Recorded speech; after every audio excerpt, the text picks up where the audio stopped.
Bad Samaritans. The Myth of Free Trade. And the Secret History of Capitalism. Joon Chang. To Zhang. Epilogue. Sao Paulo, October 2037. Can things get better? Prologue. Mozambique's economic miracle. How to escape poverty. Mozambique takes on the big boys. Nuts and bolts. June 28, 2061 Maputo. From The Economist print edition. Tres Estrellas announces a new breakthrough in fuel cell technology. In a carefully staged event to coincide with the country's Independence Day on June 25, Maputo-based Tres Estrellas, the largest African business group outside South Africa, unveiled a breakthrough technology for mass production of hydrogen fuel cells. When our new plant goes into production in the autumn of 2063, Mr. Armando Nhumeo, the ebullient chairman of the company announced, we will be able to take on the big boys from Japan and the USA by offering consumers much better value for money. Analysts agree that the new technology from Tres Estrellas means hydrogen fuel is set to replace alcohol as the main source of power for automobiles. This is bound to pose a serious challenge to the leading alcohol fuel producers, like Petrobras of Brazil and Alconas of Malaysia, says Nelson Mbeki Malan, the head of the prestigious Energy Economics Research Institute at the University of Western Cape, South Africa. Tres Estrellas has made its own rocket fuel journey from humble beginnings. The company started out exporting cashew nuts in 1968, 7 years before Mozambique's independence from the Portuguese. It then did well by diversifying into textiles and sugar refining. Subsequently, it made a bolder move into electronics, first as a subcontractor for the Korean electronics giant, Samsung, and later as an independent producer. But an announcement in 2030 that hydrogen fuel cell production was to be its next venture generated considerable skepticism. Everyone thought we were crazy, says Mr. Nhumeo. The fuel cell division bled money for 17 years. Luckily, in those days, we did not have many outside shareholders requiring instant results. We persisted in our belief that building a world-class firm requires a long period of preparation. The company's rise symbolizes the economic miracle that is modern Mozambique. In 1995, 3 years after the end of its bloody 16-year civil war, Mozambique had a per capita income of only $80 and was literally the poorest economy in the world. With deep political divisions, rampant corruption, and a sorry 33% literacy rate, its prospects ranged from dire to grim. In 2000, 8 years after the end of the Civil War, the average Mozambican still earned only $210 a year, just over half that of the average Ghanaian, who was earning $350. However, since then, Mozambique's economic miracle has transformed it into one of the richest economies in Africa and a solid upper-middle-income country. With a bit of luck and sweat, it may even be able to join the ranks of the advanced economies in the next 2 or 3 decades. We will not rest on our laurels, says Mr. Nhumeo, whose roguish grin is reported to hide a steely determination. This is a tough industry where technology changes fast.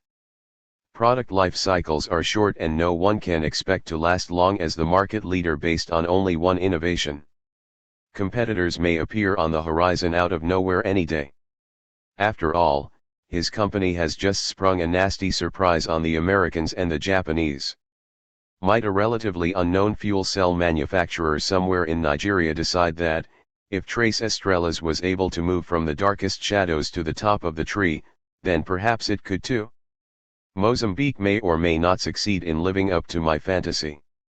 But what would your reaction have been, had you been told in 1961, a century before the Mozambican dream, that South Korea would, in 40 years' time, be one of the world's leading exporters of mobile phones, a strictly science fiction product at that time? Hydrogen fuel cells do at least exist today. In 1961, 8 years after the end of its fratricidal war with North Korea, South Korea's yearly income stood at $82 per person. The average Korean earned less than half the average Ghanaian citizen, $179.1. The Korean War, which, incidentally, started on June 25, Mozambique's Independence Day, was one of the bloodiest in human history, claiming 4 million lives in just over 3 years, 1950-3. Half of South Korea's manufacturing base and more than 75% of its railways were destroyed in the conflict. The country had shown some organizational ability by managing to raise its literacy ratio to 71% by 1961 from the paltry 22% level it had inherited in 1945 from its Japanese colonial masters, who had ruled Korea since 1910. But it was widely considered a basket case of developmental failure. A 1950s internal report from USAID, the main U.S. government aid agency then, as now, called Korea a bottomless pit. At the time, the country's main exports were tungsten, fish, and other primary commodities. As for Samsung, now one of the world's leading exporters of mobile phones, semiconductors and computers, the company started out as an exporter of fish, vegetables, and fruit in 1938, 7 years before Korea's independence from Japanese colonial rule. Until the 1970s, its main lines of business were sugar refining and textiles that it had set up in the mid-1950s. When it moved into the semiconductor industry by acquiring a 50% stake in Korea Semiconductor in 1974, no one took it seriously. After all, Samsung did not even manufacture color TV sets until 1977.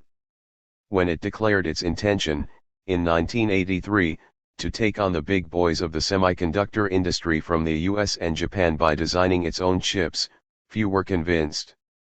Korea, one of the poorest places in the world, was the sorry country I was born into on October 7, 1963. Today I am a citizen of one of the wealthier, if not wealthiest, countries in the world. During my lifetime, per capita income in Korea has grown something like 14 times, in purchasing power terms. It took the UK over 2 centuries, between the late 18th century and today, and the US around 1.5 centuries, the 1860s to the present day, to achieve the same result. 3 The material progress I have seen in my 40-odd years is as though I had started life as a British pensioner born when George III was on the throne or as an American grandfather born while Abraham Lincoln was president. The house I was born and lived in until I was 6 was in what was then the northwestern edge of Seoul, Korea's capital city. It was one of the small, 2-bedroom, but modern homes that the government built with foreign aid in a program to upgrade the country's dilapidated housing stock. It was made with cement bricks and was poorly heated, so it was rather cold in winter. The temperature in Korea's winter can sink to 15 or even 20 degrees below zero. There was no flushing toilet, of course, that was only for the very rich. Yet my family had some great luxuries that many others lacked, thanks to my father, an elite civil servant in the finance ministry who had diligently saved his scholarship money while studying at Harvard for a year. We owned a black and white TV set, which exerted a magnetic pull on our neighbors. One family friend, an up-and-coming young dentist at St. Mary's, one of the biggest hospitals in the country, somehow used to find the time to visit us whenever there was a big sports match on TV, ostensibly for reasons totally unrelated to the match. In today's Korea, he would be contemplating upgrading the second family TV in the bedroom to a plasma screen. A cousin of mine who had just moved from my father's native city of Gwangju to Seoul came to visit on one occasion and quizzed my mother about the strange white cabinet in the living room. It was our refrigerator, the kitchen being too small to accommodate it. My wife, Hee-jong, born in Gwangju in 1966, tells me that her neighbors would regularly deposit their precious meat in the refrigerator of her mother, the wife of a prosperous doctor, as if she were the manager of an exclusive Swiss private bank. A small cement brick house with a black and white TV and a refrigerator may not sound much, but it was a dream come true for my parents' generation, who had lived through the most turbulent and deprived times, Japanese colonial rule, 1910-45, the Second World War, the division of the country into North and South Korea, 1948, and the Korean War. Whenever I and my sister, Yeonhee, and brother, Haesok, complained about food, my mother would tell us how spoiled we were. She would remind us that, when they were our age, people of her generation would count themselves lucky if they had an egg. Many families could not afford them, even those who could reserve them for fathers and working older brothers. She used to recall her heartbreak when her little brother, starving during the Korean War at the age of 5, said that he would feel better if he could only hold a rice bowl in his hands, even if it was empty. For his part, my father, a man with a healthy appetite who loves his beef, had to survive as a secondary school student during the Korean War on little more than rice, black market margarine from the US Army, soy sauce, and chili paste. At the age of 10, he had to watch helplessly as his 7-year-old younger brother died of dysentery, a killer disease then that is all but unknown in Korea today. Years later, in 2003, when I was on leave from Cambridge and staying in Korea, I was showing my friend and mentor, Joseph Stiglitz, the Nobel laureate economist, around the National Museum in Seoul. We came across an exhibition of beautiful black and white photographs showing people going about their business in Seoul's middle-class neighborhoods during the late 1950s and the early 1960s. It was exactly how I remembered my childhood. Standing behind me and Joe were 2 young women in their early 20s. One screamed, "How can that be Korea? It looks like Vietnam." There was less than 20 years age gap between us, but scenes that were familiar to me were totally alien to her. I turned to Joe and told him how privileged I was as a development economist to have lived through such a change. I felt like an historian of medieval England who has actually witnessed the Battle of Hastings or an astronomer who has voyaged back in time to the Big Bang. Our next family house, where I lived between 1969 and 1981, at the height of Korean economic miracle, not only had a flushing toilet but also boasted a central heating system. The boiler, unfortunately, caught fire soon after we moved in and almost burned the house down. I don't tell you this in complaint, we were lucky to have one. Most houses were heated with coal briquettes, which killed thousands of people every winter with carbon monoxide poisoning. But the story does offer an insight into the state of Korean technology in that far off, yet really so recent, era. In 1970 I started primary school. It was a second-rate private school that had 65 children in each class. We were very proud because the state school next door had 90 children per class. Years later, in a seminar at Cambridge, a speaker said that because of budget cuts imposed by the International Monetary Fund, more on this later, the average number of pupils per classroom in several African countries rose from 30-something to 40-something in the 1980s. Then it hit me just how bad things had been in the Korean schools of my childhood. When I was in primary school, the poshest school in the country had 40 children in a class, and everyone wondered, how do they do that? State schools in some rapidly expanding urban areas were stretched to the limit, with up to 100 pupils per class and teachers running double, sometimes triple, shifts. Given the conditions, it was little wonder that education involved beating the children liberally and teaching everything by rote. The method has obvious drawbacks, but at least Korea has managed to provide at least 6 years education to virtually every child since the 1960s. In 1972, when I was in year 3, US 3rd grade, my school playground suddenly became a campsite for soldiers.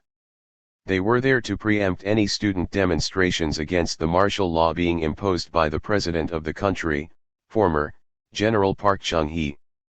Thankfully, they were not there to take on me and my friends. We Korean kids may be known for our academic precocity, but constitutional politics were frankly a little bit beyond us 9-year-olds. My primary school was attached to a university, whose rebellious students were the soldiers' target. Indeed, Korean university students were the nation's conscience throughout the political dark age of the military dictatorship, and they also played the leading role in putting an end to it in 1987. After he had come to power in a military coup in 1961, General Park turned civilian and won 3 successive elections. His electoral victories were propelled by his success in launching the country's economic miracle through his 5-year plans for economic development. but the victories were also ensured by election rigging and political dirty tricks. His third and supposedly final term as president was due to end in 1974, but Park just could not let go. Halfway through his third term, he staged what Latin Americans call an auto coup. This involved dissolving the parliament and establishing a rigged electoral system to guarantee him the presidency for life. His excuse was that the country could ill afford the chaos of democracy. It had to defend itself against North Korean communism, the people were told, and accelerate its economic development. His proclaimed goal of raising the country's per capita income to $1,000 by 1981 was considered overly ambitious, bordering on delusional. President Park launched the ambitious Heavy and Chemical Industrialization (HCI) program in 1973.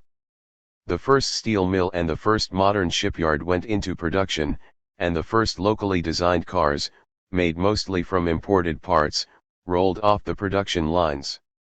New firms were set up in electronics, machinery, chemicals, and other advanced industries.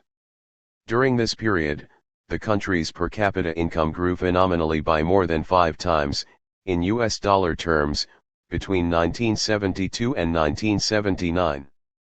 Park's apparently delusional goal of $1,000 per capita income by 1981 was actually achieved 4 years ahead of schedule. Exports grew even faster, increasing 9 times, in US dollar terms, between 1972 and 1979.4. The country's obsession with economic development was fully reflected in our education. We learned that it was our patriotic duty to report anyone seen smoking foreign cigarettes. The country needed to use every bit of the foreign exchange earned from its exports in order to import machines and other inputs to develop better industries. Valuable foreign currencies were really the blood and sweat of our industrial soldiers fighting the export war in the country's factories. Those squandering them on frivolous things, like illegal foreign cigarettes, were traitors.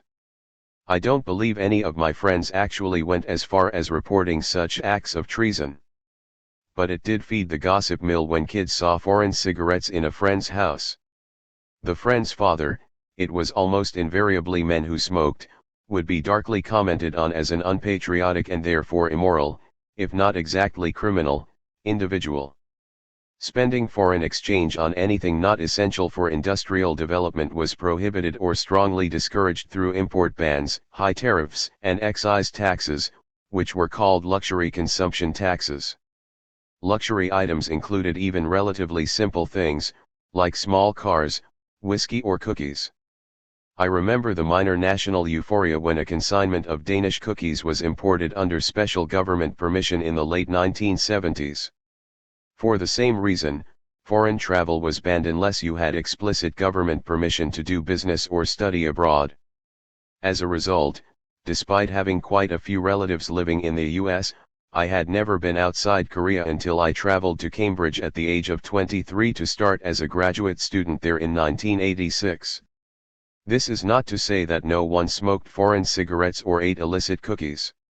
A considerable quantity of illegal and semi-legal foreign goods was in circulation.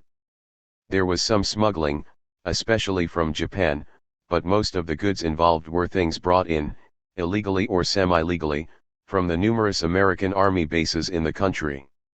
Those American soldiers who fought in the Korean War may still remember malnourished Korean children running after them begging for chewing gum or chocolates. Even in the Korea of the 1970s, American army goods were still considered luxuries. Increasingly affluent middle-class families could afford to buy M&M chocolates and Tang juice powders from shops and itinerant peddlers. Less affluent people might go to restaurants that served budaechij, literally army base stew. This was a cheaper version of the classic Korean stew, kimchichij, using kimchi, cabbages pickled in garlic and chili, but substituting the other key ingredient, pork belly, with cheaper meats, like surplus bacon, sausages, and spam smuggled out of American army bases. I longed for the chance to sample the tins of spam, corned beef, chocolates, biscuits, and countless other things whose names I did not even know, from the boxes of the American Army's C ration, the canned and dried food ration for the battlefield. A maternal uncle, who was a general in the Korean army, used to accumulate supplies during joint field exercises with his American colleagues and gave them to me as an occasional treat. American soldiers cursed the wretched quality of their field rations. For me they were like a Fortnum and Mason picnic hamper.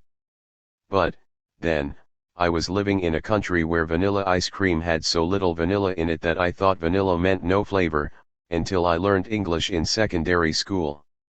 If that was the case with a well-fed upper-middle-class child like me, you can imagine what it must have been like for the rest. When I went to secondary school, my father gave me a Casio electronic calculator, a gift beyond my wildest dreams. Then it was probably worth half a month's wages for a garment factory worker, and was a huge expense even for my father, who spared nothing on our education. Some 20 years later, a combination of rapid development in electronics technologies and the rise in Korea's living standards meant that electronic calculators were so abundant that they were given out as free gifts in department stores. Many of them ended up as toys for toddlers. No, I don't believe this is why Korean kids are good at maths. Korea's economic miracle was not, of course, without its dark sides. Many girls from poor families in the countryside were forced to find a job as soon as they left primary school at the age of 12, to get rid of an extra mouth and to earn money so that at least one brother could receive higher education. Many ended up as housemaids in urban middle-class families, working for room and board and, if they were lucky, a tiny amount of pocket money. The other girls, and the less fortunate boys, were exploited in factories where conditions were reminiscent of 19th-century dark satanic mills or today's sweatshops in China. In the textile and garment industries, which were the main export industries, workers often worked 12 hours or more in very hazardous and unhealthy conditions for low pay. Some factories refused to serve soup in the canteen, lest the workers should require an extra toilet break that might wipe out their wafer-thin profit margins. Conditions were better in the newly emerging heavy industries, cars, steel, chemicals, machinery, and so on, but, overall, Korean workers, with their average 53 to 4-hour working week, put in longer hours than just about anyone else in the world at the time. Urban slums emerged. Because they were usually up in the low mountains that comprise a great deal of the Korean landscape, they were nicknamed moon neighborhoods, after a popular TV sitcom series of the 1970s. Families of 5 or 6 would be squashed into a tiny room and hundreds of people would share one toilet and a single standpipe for running water. Many of these slums would ultimately be cleared forcefully by the police and the residents dumped in far-flung neighborhoods, with even worse sanitation and poorer road access, to make way for new apartment blocks for the ever-growing middle class. If the poor could not get out of the new slums fast enough, though getting out of the slums was at least possible, given the rapid growth of the economy and the creation of new jobs, the urban sprawl would catch up with them and see them rounded up once again and dumped in an even more remote place. Some people ended up scavenging in the city's main rubbish dump, Nanji Island. Few people outside Korea were aware that the beautiful public parks surrounding the impressive Seoul football stadium they saw during the 2002 World Cup were built literally on top of the old rubbish dump on the island, which nowadays has an ultra-modern eco-friendly methane-burning power station, which taps into the organic material dumped there. In October 1979, when I was still a secondary school student, President Park was unexpectedly assassinated by the chief of his own intelligence service, amid mounting popular discontent with his dictatorship and the economic turmoil following the second oil shock. A brief spring of Seoul followed, with hopes of democracy welling up. But it was brutally ended by the next military government of General Chun Do-won, which seized power after the 2-week armed popular uprising that was crushed in the Gwangju massacre of May 1980. Despite this grave political setback, by the early 1980s, Korea had become a solid middle-income country, on a par with Ecuador, Mauritius, and Costa Rica. But it was still far removed from the prosperous nation we know today. One of the slang expressions common among us high school students was "I've been to Hong Kong," which meant I have had an experience out of this world. Even today, Hong Kong is still considerably richer than Korea, but the expression reflects the fact that, in the 1960s or the 1970s, Hong Kong's per capita income was 3 to 4 times greater than my country's. When I went to university in 1982, I became interested in the issue of intellectual property rights, something that is even more hotly debated today. By that time, Korea had become competent enough to copy advanced products and rich enough to want the finer things in life, music, fashion goods, books. But it was still not sophisticated enough to come up with original ideas and to develop and own international patents, copyrights and trademarks. Today, Korea is one of the most inventive nations in the world. It ranks among the top 5 nations in terms of the number of patents granted annually by the U.S. Patent Office. But until the mid-1980s it lived on reverse engineering. My friends would buy copy computers that were made by small workshops, which would take apart IBM machines, copy the parts, and put them together. It was the same with trademarks. At the time, the country was one of the pirate capitals of the world, churning out fake Nike shoes and Louis Vuitton bags in huge quantities. Those who had more delicate consciences would settle for near counterfeits. There were shoes that looked like Nike but were called nice, or shoes that had the Nike swoosh but with an extra prong. Counterfeit goods were rarely sold as the genuine article. Those who bought them were perfectly aware that they were buying fakes. The point was to make a fashion statement, rather than to mislead. Copyrighted items were treated in the same way. Today, Korea exports a large and increasing quantity of copyrighted materials, movies, TV soaps, popular songs, but at the time imported music, LP records, or films, videos, were so expensive that few people could afford the real thing. We grew up listening to pirate rock and roll records, which we called tempura shop records, because their sound quality was so bad it sounded as if someone was deep frying in the background. As for foreign books, they were still beyond the means of most students. Coming from a well-off family that was willing to invest in education, I did have some imported books.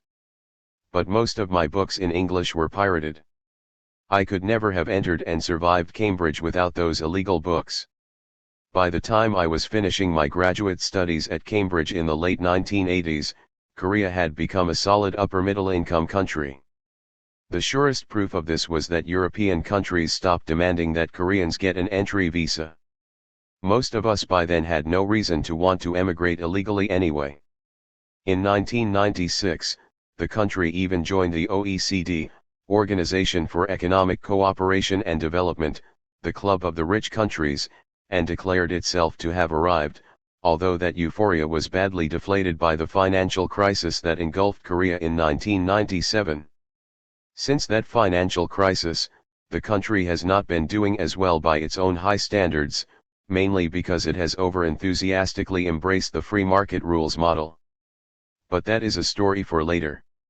Whatever its recent problems have been, Korea's economic growth and the resulting social transformation over the last 4.5 decades have been truly spectacular. It has gone from being one of the poorest countries in the world to a country on a par with Portugal and Slovenia in terms of per capita income. 5 A country whose main exports included tungsten ore, fish, and wigs made with human hair has become a high-tech powerhouse, exporting stylish mobile phones and flat-screen TVs coveted all over the world. Better nutrition and health care mean that a child born in Korea today can expect to live 24 years longer than someone born in the early 1960s, 77 years instead of 53 years. Instead of 78 babies out of 1,000, only 5 babies will die within a year of birth, breaking far fewer parents' hearts. In terms of these life chance indicators, Korea's progress is as if Haiti had turned into Switzerland. 6 How has this miracle been possible? For most economists, the answer is a very simple one. Korea has succeeded because it has followed the dictates of the free market. It has embraced the principles of sound money, low inflation, small government, private enterprise, free trade, and friendliness towards foreign investment. The view is known as neoliberal economics. Neoliberal economics is an updated version of the liberal economics of the 18th century economist Adam Smith and his followers. It first emerged in the 1960s and has been the dominant economic view since the 1980s. Liberal economists of the 18th and the 19th centuries believed that unlimited competition in the free market was the best way to organize an economy, because it forces everyone to perform with maximum efficiency. Government intervention was judged harmful because it reduces competitive pressure by restricting the entry of the potential competitors, whether through import controls or the creation of monopolies. Neoliberal economists support certain things that the old liberals did not, most notably certain forms of monopoly, such as patents or the central bank's monopoly over the issue of banknotes, and political democracy. But in general they share the old liberals' enthusiasm for the free market. And despite a few tweaks in the wake of a whole series of disappointing results of neoliberal policies applied to developing nations during the past quarter of a century, the core neoliberal agenda of deregulation, privatization, and opening up of international trade and investment has remained the same since the 1980s. In relation to the developing countries, the neoliberal agenda has been pushed by an alliance of rich country governments led by the US and mediated by the unholy trinity of international economic organizations that they largely control: the International Monetary Fund, IMF, the World Bank and the World Trade Organization, WTO. The rich governments use their aid budgets and access to their home markets as carrots to induce the developing countries to adopt neoliberal policies. This is sometimes to benefit specific firms that lobby, but usually to create an environment in the developing country concerned that is friendly to foreign goods and investment in general. The IMF and the World Bank play their part by attaching to their loans the condition that the recipient countries adopt neoliberal policies. The WTO contributes by making trading rules that favor free trade in areas where the rich countries are stronger but not where they are weak, example agriculture or textiles. These governments and international organizations are supported by an army of ideologues. Some of these people are highly trained academics who should know the limits of their free market economics but tend to ignore them when it comes to giving policy advice, as happened especially when they advised the former communist economies in the 1990s. Together, these various bodies and individuals form a powerful propaganda machine, a financial intellectual complex backed by money and power. This neoliberal establishment would have us believe that, during its miracle years between the 1960s and the 1980s, Korea pursued a neoliberal economic development strategy. 7 The reality, however, was very different indeed. What Korea actually did during these decades was to nurture certain new industries, selected by the government in consultation with the private sector, through tariff protection, subsidies, and other forms of government support, example overseas marketing information services provided by the State Export Agency, until they grew up enough to withstand international competition. The government owned all the banks, so it could direct the lifeblood of business, credit. Some big projects were undertaken directly by state-owned enterprises, the steel maker, POSCO, being the best example, although the country had a pragmatic, rather than ideological, attitude to the issue of state ownership. If private enterprises worked well, that was fine. If they did not invest in important areas, the government had no qualms about setting up state-owned enterprises, SOEs, and if some private enterprises were mismanaged, the government often took them over, restructured them, and usually, but not always, sold them off again. The Korean government also had absolute control over scarce foreign exchange. Violation of foreign exchange controls could be punished with the death penalty. When combined with a carefully designed list of priorities in the use of foreign exchange, it ensured that hard-earned foreign currencies were used for importing vital machinery and industrial inputs. The Korean government heavily controlled foreign investment as well, welcoming it with open arms in certain sectors while shutting it out completely in others, according to the evolving National Development Plan. It also had a lax attitude towards foreign patents, encouraging reverse engineering and overlooking pirating of patented products. The popular impression of Korea as a free trade economy was created by its export success. But export success does not require free trade, as Japan and China have also shown.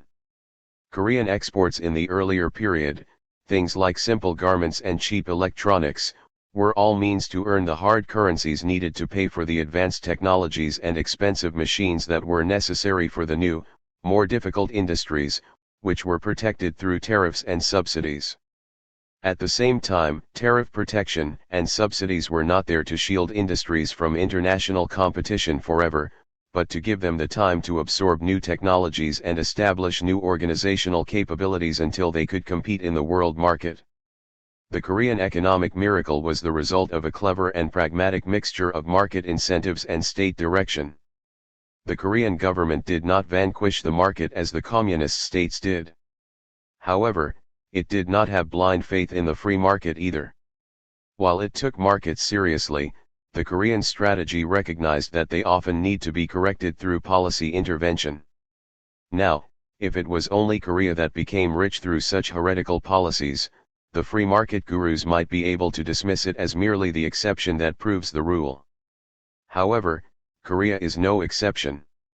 As I shall show later, practically all of today's developed countries, including Britain and the US, the supposed homes of the free market and free trade, have become rich on the basis of policy recipes that go against the orthodoxy of neoliberal economics.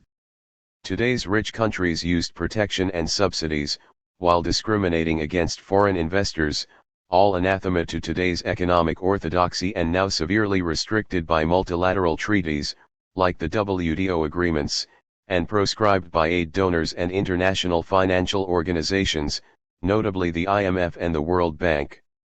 There are a few countries that did not use much protection, such as the Netherlands and, until the First World War, Switzerland. But they deviated from the orthodoxy in other ways, such as their refusal to protect patents. The records of today's rich countries on policies regarding foreign investment, state-owned enterprises, macroeconomic management, and political institutions also show significant deviations from today's orthodoxy regarding these matters. Why then don't the rich countries recommend to today's developing countries the strategies that served them so well? Why do they instead hand out a fiction about the history of capitalism, and a bad one at that? In 1841, a German economist, Friedrich List, criticized Britain for preaching free trade to other countries, while having achieved its economic supremacy through high tariffs and extensive subsidies. He accused the British of kicking away the ladder that they had climbed to reach the world's top economic position. It is a very common clever device that when anyone has attained the summit of greatness, he kicks away the ladder by which he has climbed up, in order to deprive others of the means of climbing up after him. Added. 8. Today, there are certainly some people in the rich countries who preach free market and free trade to the poor countries in order to capture larger shares of the latter's markets and to preempt the emergence of possible competitors. They are saying do as we say, not as we did, and act as bad Samaritans, taking advantage of others who are in trouble. But what is more worrying is that many of today's bad Samaritans do not even realize that they are hurting the developing countries with their policies. The history of capitalism has been so totally rewritten that many people in the rich world do not perceive the historical double standards involved in recommending free trade and free market to developing countries. I am not suggesting that there is a sinister secret committee somewhere that systematically airbrushes undesirable people out of photographs and rewrites historical accounts. However, history is written by the victors, and it is human nature to reinterpret the past from the point of view of the present. As a result, the rich countries have, over time, gradually, if often subconsciously, rewritten their own histories to make them more consistent with how they see themselves today, rather than as they really were, in much the same way that today people write about Renaissance Italy, a country that did not exist until 1871, or include the French-speaking Scandinavians, Norman conqueror kings, in the list of English kings and queens. The result is that many bad Samaritans are recommending free trade, free market policies to the poor countries in the honest but mistaken belief that those are the routes their own countries took in the past to become rich. But they are in fact making the lives of those whom they are trying to help more difficult. Sometimes these bad Samaritans may be more of a problem than those knowingly engaged in kicking away the ladder, because self-righteousness is often more stubborn than self-interest. So how do we dissuade the bad Samaritans from hurting the poor countries, whatever their intentions are. What else should they do instead? This book offers some answers through a mix of history, analysis of the world today, some future predictions and suggestions for change. The place to start is with a true history of capitalism and globalization, which I examine in the next two chapters, chapters 1 and 2. In these chapters, I will show how many things that the reader may have accepted as historical facts are either wrong or partial truths. Britain and the US are not the homes of free trade. In fact, for a long time they were the most protectionist countries in the world. Not all countries have succeeded through protection and subsidies, but few have done so without them. For developing countries, free trade has rarely been a matter of choice, it was often an imposition from outside, sometimes even through military power. Most of them did very poorly under free trade, they did much better when they used protection and subsidies. The best performing economies have been those that opened up their economies selectively and gradually. Neoliberal free market policy claims to sacrifice equity for growth, but in fact it achieves neither. Growth has slowed down in the past 2.5 decades when markets were freed and borders opened. In the main chapters of the book that follow the historical chapters, chapters 3 to 9, I deploy a mixture of economic theory, history, and contemporary evidence to turn much of the conventional wisdom about development on its head. Free trade reduces freedom of choice for poor countries. Keeping foreign companies out may be good for them in the long run. Investing in a company that is going to make a loss for 17 years may be an excellent proposition. Some of the world's best firms are owned and run by the state. Borrowing ideas from more productive foreigners is essential for economic development. Low inflation and government prudence may be harmful for economic development. Corruption exists because there is too much, not too little, market. Free market and democracy are not natural partners. Countries are poor not because their people are lazy because they are poor. Like this opening chapter, the closing chapter of the book opens with an alternative future history, but this time a very bleak one. The scenario is deliberately pessimistic, but it is firmly rooted in reality, showing how close we are to such a future, should we continue with the neoliberal policies propagated by the bad Samaritans. In the rest of the chapter, I present some key principles, distilled from the detailed policy alternatives that I discuss throughout the book, which should guide our action if we are to enable developing countries to advance their economies. Despite its bleak scenario, the chapter, and therefore the book, closes with a note of optimism, explaining why I believe most bad Samaritans can be changed and really made to help developing countries improve their economic situations. Samsung in Korean means 3 stars, as does my fictitious Mozambican firm, Tres Estrellas. The last sentence in my imaginary 2061 Economist piece is based on a real Economist article about Samsung, as good as it gets. January 13, 2005, whose final sentence reads, "Might a relatively unknown electronics manufacturer somewhere in China decide that, if Samsung was able to move from the darkest shadows to the top of the tree, then perhaps it could too." The 17 years during which the fuel cell division of my fictitious Mozambican firm lost money is the same investment period during which the electronics division of Nokia, founded in 1960, lost money. The original story is that of the Good Samaritan from the Bible. In that parable, a man who was robbed by highwaymen was helped by a Good Samaritan, despite the fact that the Samaritans were stereotyped as being callous and not above taking advantage of the others in trouble. Chapter 1. The Lexus and the Olive Tree Revisited. Myths and Facts about Globalization. Once upon a time, the leading car maker of a developing country exported its first passenger cars to the US. Up to that day, the little company had only made shoddy products, poor copies of quality items made by richer countries. The car was nothing too sophisticated, just a cheap subcompact, one could have called it 4 wheels and an ashtray. But it was a big moment for the country and its exporters felt proud. Unfortunately, The product failed. Most thought the little car looked lousy, and savvy buyers were reluctant to spend serious money on a family car that came from a place where only second-rate products were made. The car had to be withdrawn from the US market. This disaster led to a major debate among the country's citizens.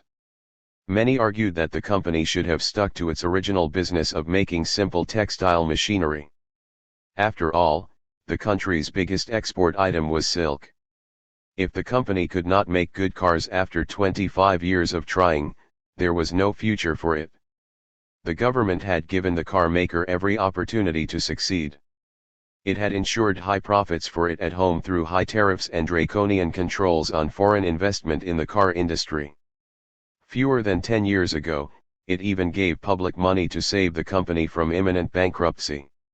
So, the critics argued, foreign cars should now be let in freely, and foreign car makers, who had been kicked out 20 years before, allowed to set up shop again. Others disagreed. They argued that no country had got anywhere without developing serious industries like automobile production. They just needed more time to make cars that appealed to everyone. The year was 1958, and the country was, in fact, Japan. The company was Toyota, and the car was called the Toyopet. Toyota started out as a manufacturer of textile machinery, Toyota Automatic Loom, and moved into car production in 1933. The Japanese government kicked out General Motors and Ford in 1939 and bailed out Toyota with money from the Central Bank, Bank of Japan, in 1949. Today, Japanese cars are considered as natural as Scottish salmon or French wine, but fewer than 50 years ago, most people, including many Japanese, thought the Japanese car industry simply should not exist. Half a century after the Toyopet debacle, Toyota's luxury brand Lexus has become something of an icon for globalization, thanks to the American journalist Thomas Friedman's book, The Lexus and the Olive Tree. The book owes its title to an epiphany that Friedman had on the Shinkansen bullet train during his trip to Japan in 1992. He had paid a visit to a Lexus factory, which mightily impressed him. On his train back from the car factory in Toyota City to Tokyo, he came across yet another newspaper article about the troubles in the Middle East, where he had been a long-time correspondent. Then it hit him. He realized that half the world seemed to be intent on building a better Lexus, dedicated to modernizing, streamlining, and privatizing their economies in order to thrive in the system of globalization. And half of the world, sometimes half the same country, sometimes half the same person, was still caught up in the fight over who owns which olive tree. 1. According to Friedman, unless they fit themselves into a particular set of economic policies that he calls the golden straitjacket, countries in the olive tree world will not be able to join the Lexus world. In describing the golden straitjacket, he pretty much sums up today's neoliberal economic orthodoxy. In order to fit into it, a country needs to privatize state-owned enterprises, maintain low inflation, reduce the size of government bureaucracy, balance the budget, if not running a surplus, liberalize trade, deregulate foreign investment, deregulate capital markets, make the currency convertible, reduce corruption and privatize pensions. 2. According to him, this is the only path to success in the new global economy. His straitjacket is the only gear suitable for the harsh but exhilarating game of globalization. Friedman is categorical. Unfortunately, this golden straitjacket is pretty much one size fits all. It is not always pretty or gentle or comfortable. But it's here, and it's the only model on the rack this historical season 3. However, the fact is that, had the Japanese government followed the free trade economists back in the early 1960s, there would have been no Lexus. Toyota today would, at best, be a junior partner to some Western car manufacturer, or worse, have been wiped out. The same would have been true for the entire Japanese economy. Had the country donned Friedman's golden straitjacket early on, Japan would have remained the third-rate industrial power that it was in the 1960s, with its income level on a par with Chile, Argentina, and South Africa. 4. It was then a country whose prime minister was insultingly dismissed as a transistor radio salesman by the French president, Charles de Gaulle. 5 In other words, had they followed Friedman's advice, the Japanese would now not be exporting the Lexus but still be fighting over who owns which mulberry tree. The official history of globalization. Our Toyota story suggests that there is something spectacularly jarring in the fable of globalization promoted by Thomas Friedman and his colleagues. In order to tell you what it is exactly, I need to tell you what I call the official history of globalization and discuss its limitations. According to this history, globalization has progressed over the last 3 centuries in the following way. 6. Britain adopted free market and free trade policies in the 18th century, well ahead of other countries. By the middle of the 19th century, the superiority of these policies became so obvious, thanks to Britain's spectacular economic success, that other countries started liberalizing their trade and deregulating their domestic economies. This liberal world order, perfected around 1870 under British hegemony, was based on laissez-faire industrial policies at home, low barriers to the international flows of goods, capital, and labor, and macroeconomic stability, both nationally and internationally, guaranteed by the principles of sound money, low inflation, and balanced budgets. A period of unprecedented prosperity followed. Unfortunately, things started to go wrong after the First World War. In response to the ensuing instability of the world economy, countries unwisely began to erect trade barriers again. In 1930, the US abandoned free trade and enacted the infamous Smoot-Hawley tariff.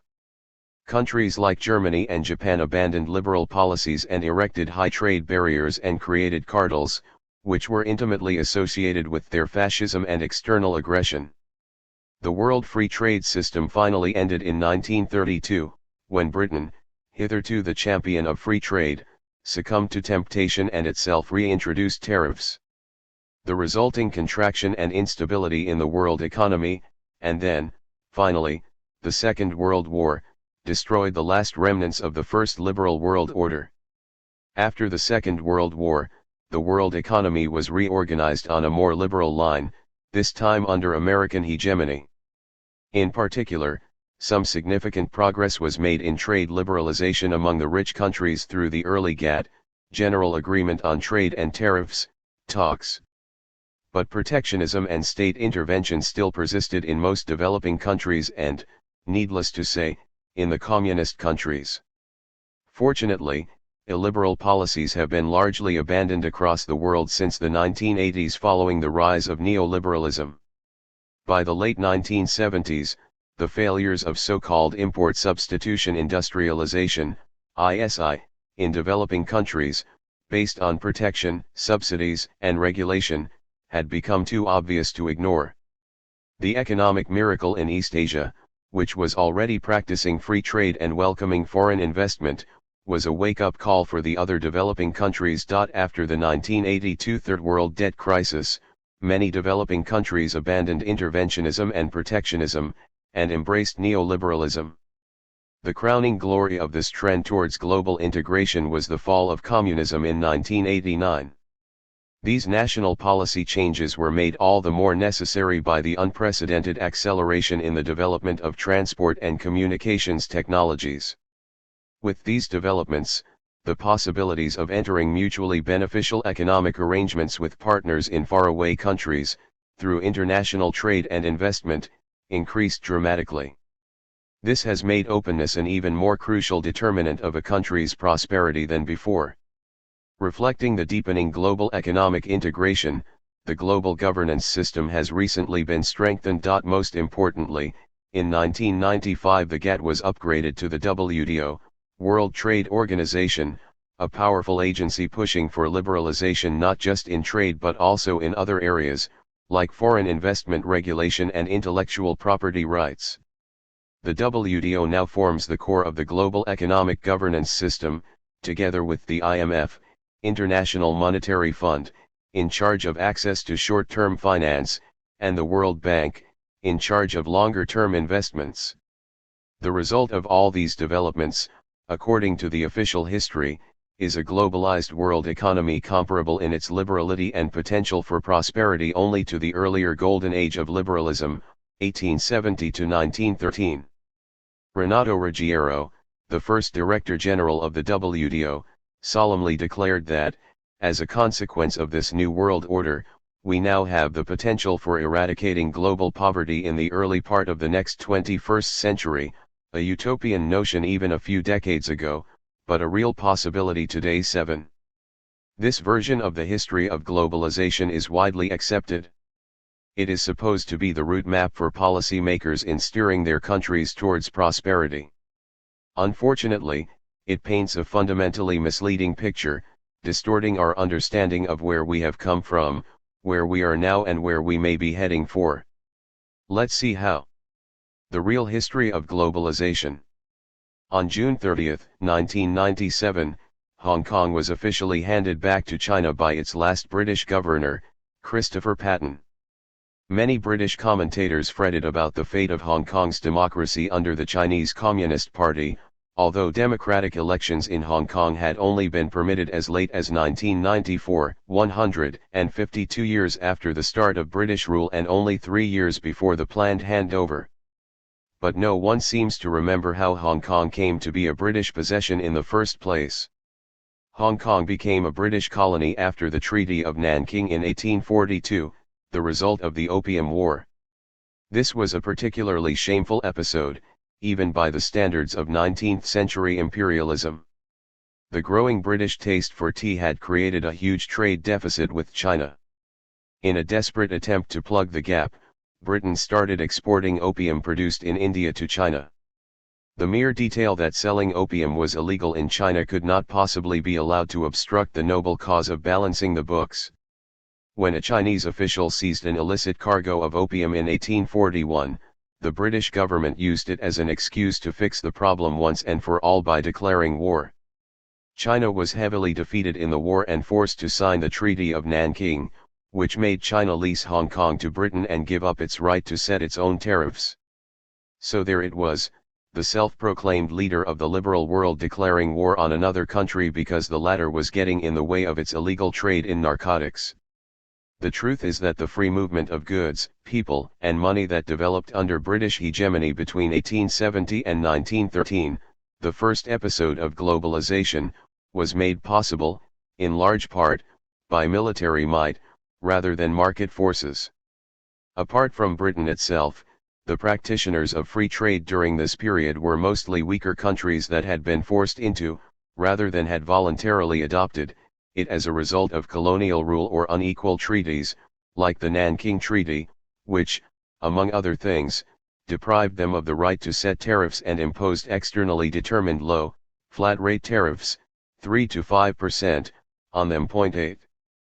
Despite their key role in promoting free trade in the late 19th and early 20th centuries, colonialism and unequal treaties hardly get any mention in the hordes of pro-globalization books. 9 Even when they are explicitly discussed, their role is seen as positive on the whole. For example, in his acclaimed book, Empire, the British historian Niall Ferguson honestly notes many of the misdeeds of the British Empire, including the Opium War, but contends that the British Empire was a good thing overall. It was arguably the cheapest way to guarantee free trade, which benefits everyone. 10 However, the countries under colonial rule and unequal treaties did very poorly. Between 1870 and 1913, per capita income in Asia, excluding Japan, grew at 0.4% per year, while that in Africa grew at 0.6% per year. 11 The corresponding figures were 1.3% for Western Europe and 1.8% per year for the USA. 12 It is particularly interesting to note that the Latin American countries, which by that time had regained tariff autonomy and were boasting some of the highest tariffs in the world, grew as fast as the US did during this period. 13 While they were imposing free trade on weaker nations through colonialism and unequal treaties, rich countries maintained rather high tariffs, especially industrial tariffs, for themselves, as we will see in greater detail in the next chapter. To begin with, Britain, the supposed home of free trade, was one of the most protectionist countries until it converted to free trade in the mid-19th century.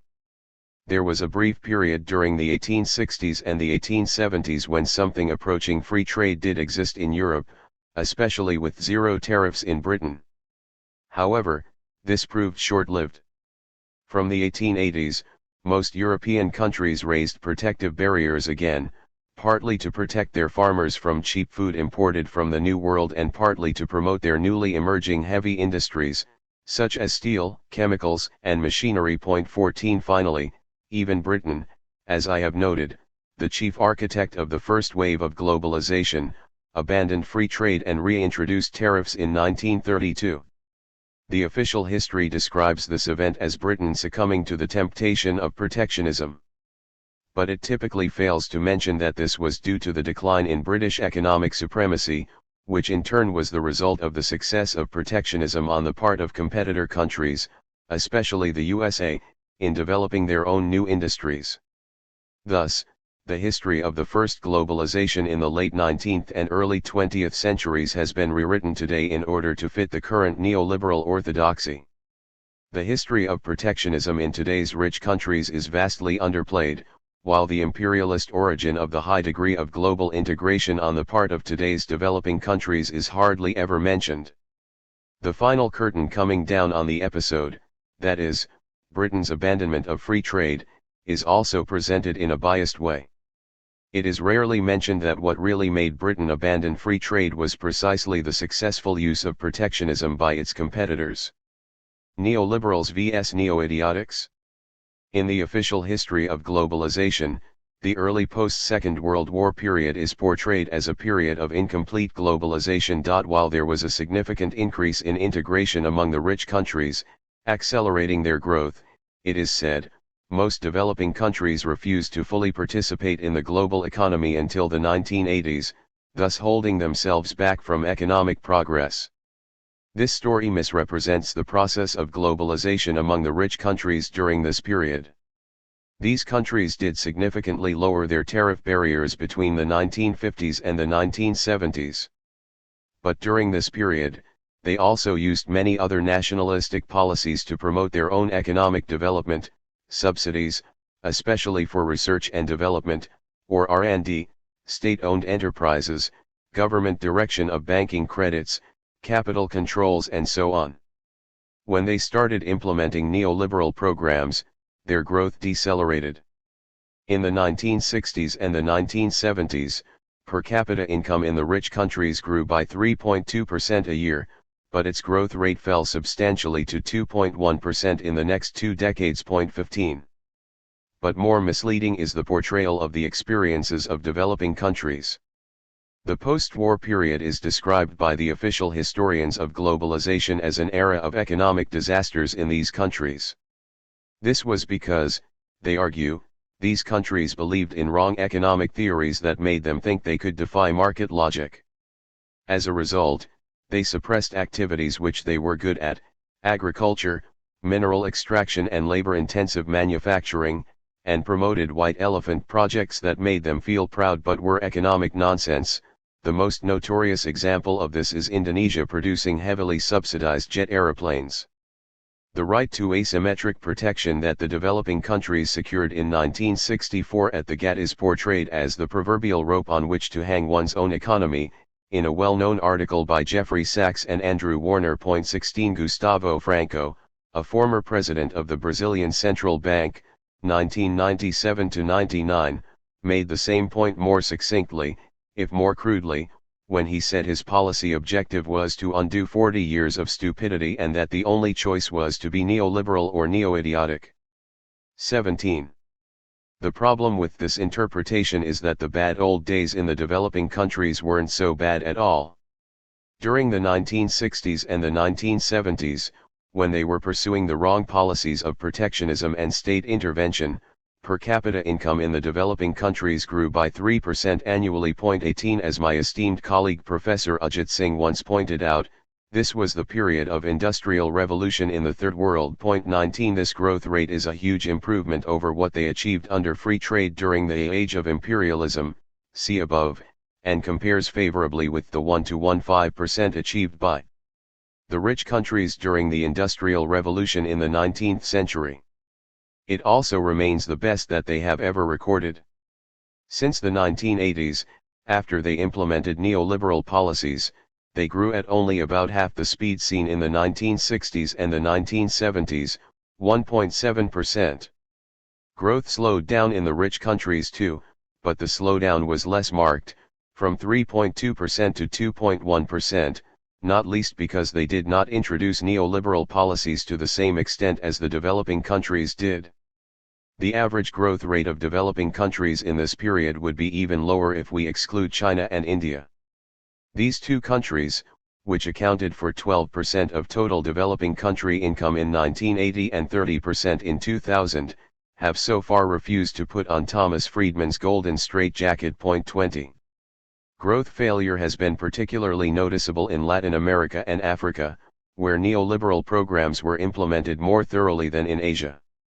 In the 1960s and the 1970s, per capita income in Latin America was growing at 3.1% per year, slightly faster than the developing country average. Brazil, especially, was growing almost as fast as the East Asian miracle economies. Since the 1980s, however, when the continent embraced neoliberalism, Latin America has been growing at less than one-third of the rate of the bad old days. Even if we discount the 1980s as a decade of adjustment and take it out of the equation, per capita income in the region during the 1990s grew at basically half the rate of the bad old days, 3.1% vs 1.7%. Between 2000 and 2005, the region has done even worse. It virtually stood still, with per capita income growing at only 0.6% per year. 21. As for Africa, its per capita income grew relatively slowly even in the 1960s and the 1970s, 1 to 2% a year. But since the 1980s, the region has seen a fall in living standards. This record is a damning indictment of the neoliberal orthodoxy, because most of the African economies have been practically run by the IMF and the World Bank over the past quarter of a century. The poor growth record of neoliberal globalization since the 1980s is particularly embarrassing. Accelerating growth, if necessary at the cost of increasing inequality and possibly some increase in poverty, was the proclaimed goal of neoliberal reform. We have been repeatedly told that we first have to create more wealth before we can distribute it more widely, and that neoliberalism was the way to do that. As a result of neoliberal policies, income inequality has increased in most countries as predicted, but growth has actually slowed down significantly. 22. Moreover, economic instability has markedly increased during the period of neoliberal dominance. The world, especially the developing world, has seen more frequent and larger-scale financial crises since the 1980s. In other words, neoliberal globalization has failed to deliver on all fronts of economic life, growth, equality, and stability. Despite this, we are constantly told how neoliberal globalization has brought unprecedented benefits. The distortion of facts in the official history of globalization is also evident at country level. Contrary to what the orthodoxy would have us believe, virtually all the successful developing countries since the Second World War initially succeeded through nationalistic policies, using protection, subsidies, and other forms of government intervention. I have already discussed the case of my native Korea in some detail in the prologue, but other miracle economies of East Asia have also succeeded through a strategic approach to integration with the global economy. Taiwan used a strategy that is very similar to that of Korea, although it used state-owned enterprises more extensively while being somewhat friendlier to foreign investors than Korea was. Singapore has had free trade and relied heavily on foreign investment, but, even so, it does not conform in other respects to the neoliberal ideal. Though it welcomed foreign investors, it used considerable subsidies in order to attract transnational corporations in industries it considered strategic, especially in the form of government investment in infrastructure and education targeted at particular industries. Moreover, it has one of the largest state-owned enterprise sectors in the world, including the Housing Development Board, which supplies 85% of all housing. Almost all land is owned by the government. Hong Kong is the exception that proves the rule. It became rich despite having free trade and a laissez-faire industrial policy. But it never was an independent state, not even a city-state like Singapore, but a city within a bigger entity. Until 1997, it was a British colony used as a platform for Britain's trading and financial interests in Asia. Today, it is the financial center of the Chinese economy. These facts made it less necessary for Hong Kong to have an independent industrial base, although, even so, it was producing twice as much manufacturing output per capita as that of Korea until the mid-1980s, when it started its full absorption into China. But even Hong Kong was not a total free market economy. Most importantly, all land was owned by the government in order to control the housing situation. The more recent economic success stories of China, and increasingly India, are also examples that show the importance of strategic, rather than unconditional, integration with the global economy based on a nationalistic vision. Like the US in the mid-19th century, or Japan and Korea in the mid-20th century, China used high tariffs to build up its industrial base. Right up to the 1990s, China's average tariff was over 30%. Admittedly, it has been more welcoming to foreign investment than Japan or Korea were. But it still imposed foreign ownership ceilings and local contents requirements, the requirements that the foreign firms buy at least a certain proportion of their inputs from local suppliers. India's recent economic success is often attributed by the pro-globalizers to its trade and financial liberalization in the early 1990s. As some recent research reveals, however, India's growth acceleration really began in the 1980s, discrediting the simple greater openness accelerates growth story. Point 23. Moreover, even after the early 1990s trade liberalization, India's average manufacturing tariffs remained at above 30%, it is still 25% today. India's protectionism before the 1990s was certainly overdone in some sectors. But this is not to say that India would have been even more successful had it adopted free trade at independence in 1947. India has also imposed severe restrictions on foreign direct investment, entry restrictions, ownership restrictions, and various performance requirements, example local contents requirements. The one country that seems to have succeeded in the post-war globalization period by using the neoliberal strategy is Chile. Indeed, Chile adopted the strategy before anyone else, including the US and Britain, following the coup d'état by General Augusto Pinochet back in 1973. Since then, Chile has grown quite well, although nowhere nearly as fast as the East Asian miracle economies. Point 24. And the country has been constantly cited as a neoliberal success story. Its good growth performance is undeniable.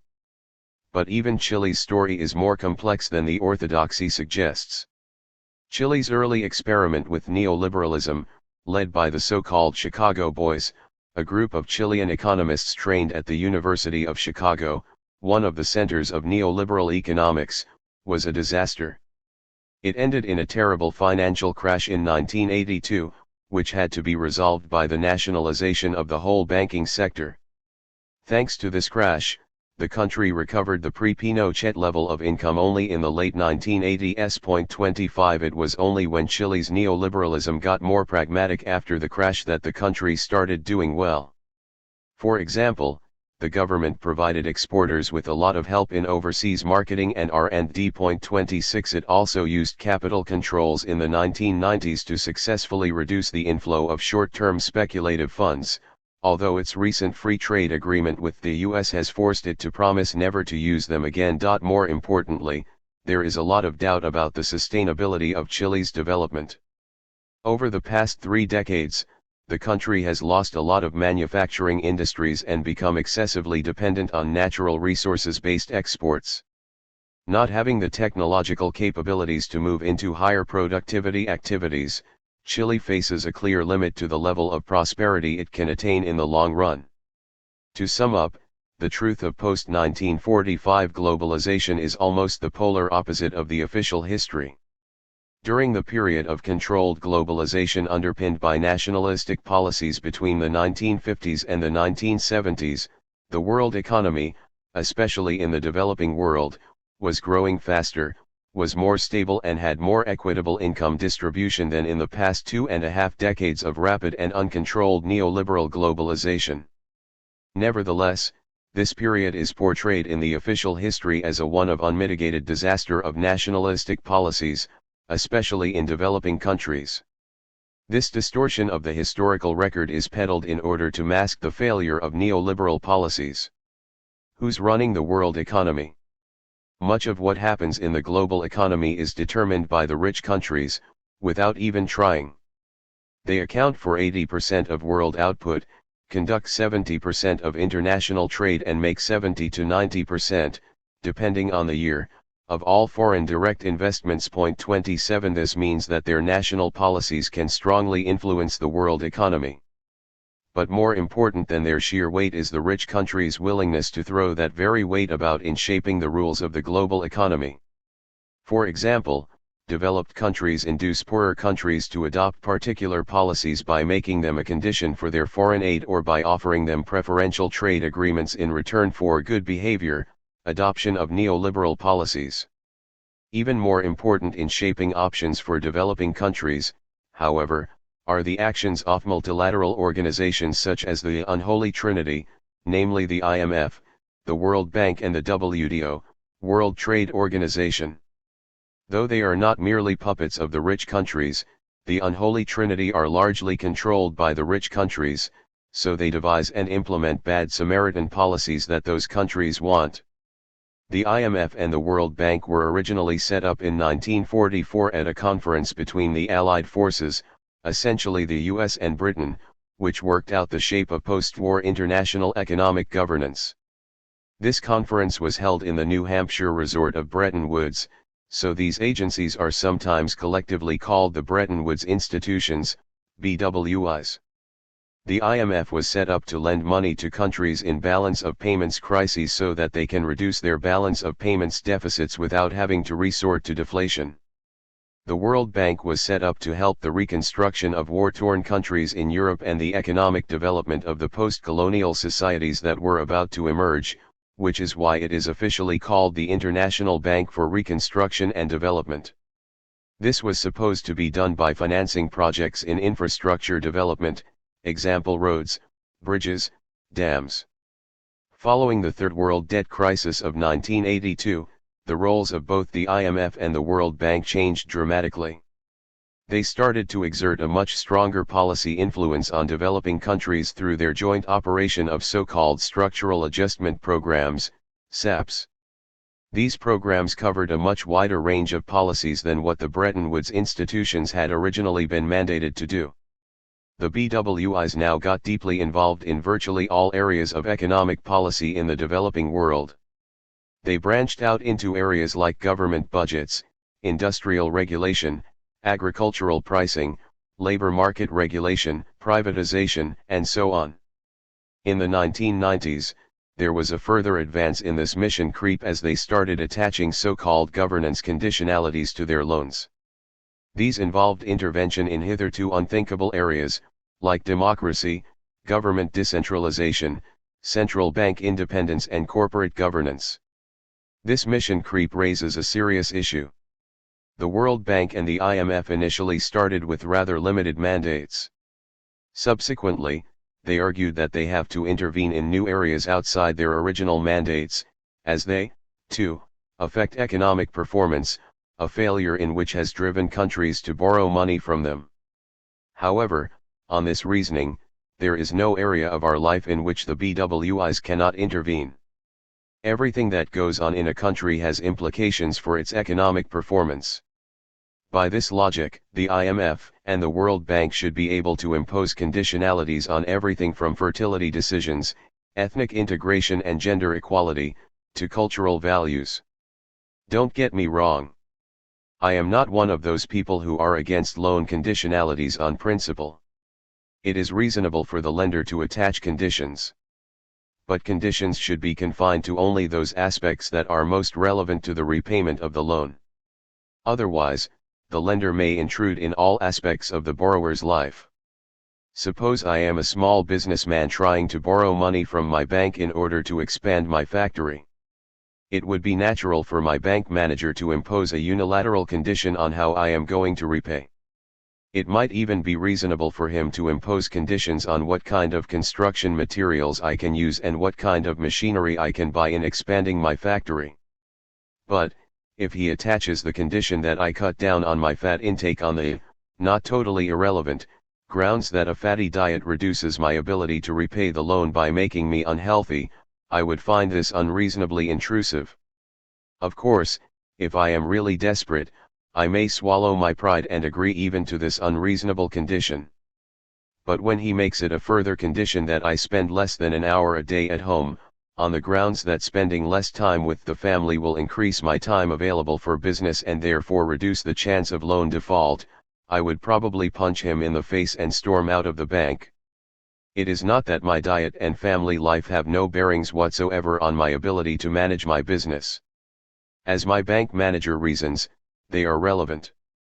But the point is that their relevance is indirect and marginal.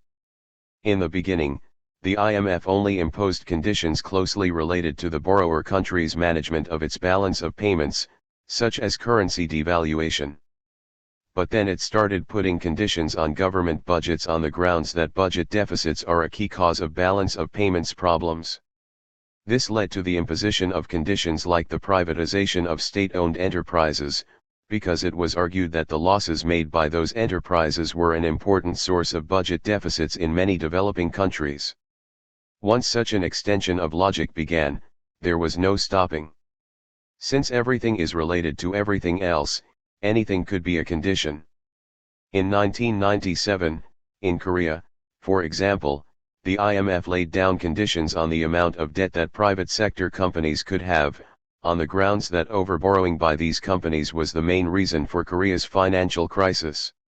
To add insult to injury, the bad Samaritan rich nations often demand, as a condition for their financial contribution to IMF packages, that the borrowing country be made to adopt policies that have little to do with fixing its economy but that serve the interests of the rich countries lending the money. For example, on seeing Korea's 1997 agreement with the IMF, one outraged observer commented, "Several features of the IMF plan are replays of the policies that Japan and the United States have long been trying to get Korea to adopt. These included accelerating the reductions of trade barriers to specific Japanese products and opening capital markets so that foreign investors can have majority ownership of Korean firms, engage in hostile takeovers, and expand direct participation in banking and other financial services. Although greater competition from manufactured imports and more foreign ownership could help the Korean economy, Koreans and others saw this as an abuse of IMF power to force Korea at a time of weakness to accept trade and investment policies it had previously rejected." 28 This was said not by some anti-capitalist anarchist but by Martin Feldstein, the conservative Harvard economist who was the key economic advisor to Ronald Reagan in the 1980s. The IMF World Bank mission creep, combined with the abuse of conditionalities by the bad Samaritan nations, is particularly unacceptable when the policies of the Bretton Woods institutions have produced slower growth, more unequal income distribution and greater economic instability in most developing countries, as I pointed out earlier in this chapter. How on earth can the IMF and the World Bank persist for so long in pursuing the wrong policies that produce such poor outcomes? This is because their governance structure severely biases them towards the interests of the rich countries. Their decisions are made basically according to the share capital that a country has, in other words, they have a $1 one vote system. This means that the rich countries, which collectively control 60% of the voting shares, have an absolute control over their policies, while the US has a de facto veto in relation to decisions in the 18 most important areas. 29.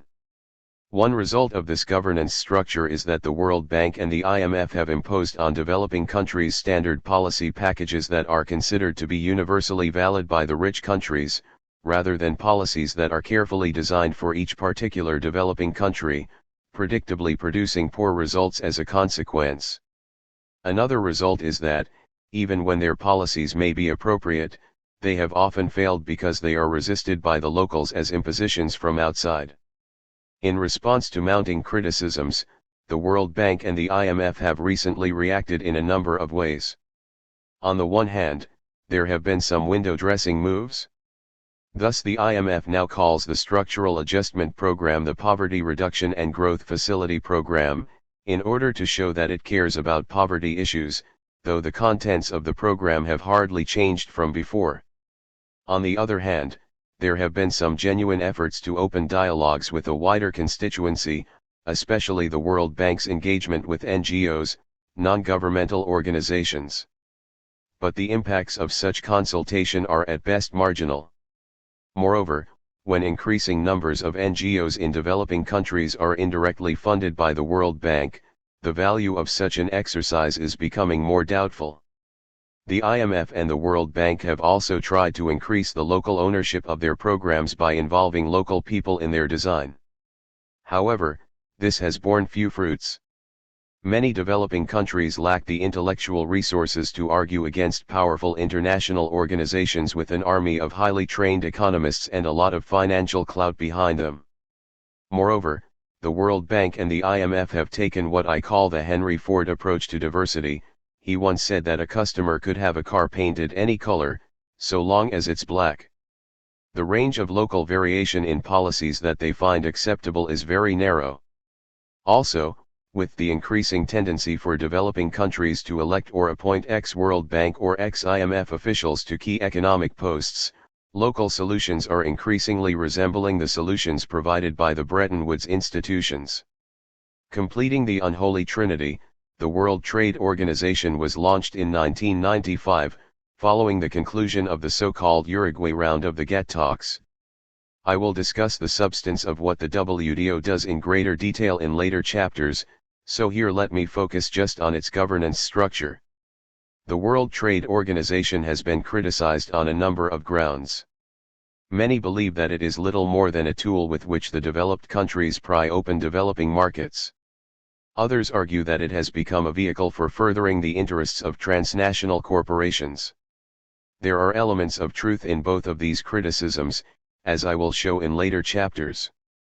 But, despite these criticisms, the World Trade Organization is an international organization in whose running the developing countries have the greatest say. Unlike the IMF or the World Bank, it is democratic, in the sense of allowing one country one vote.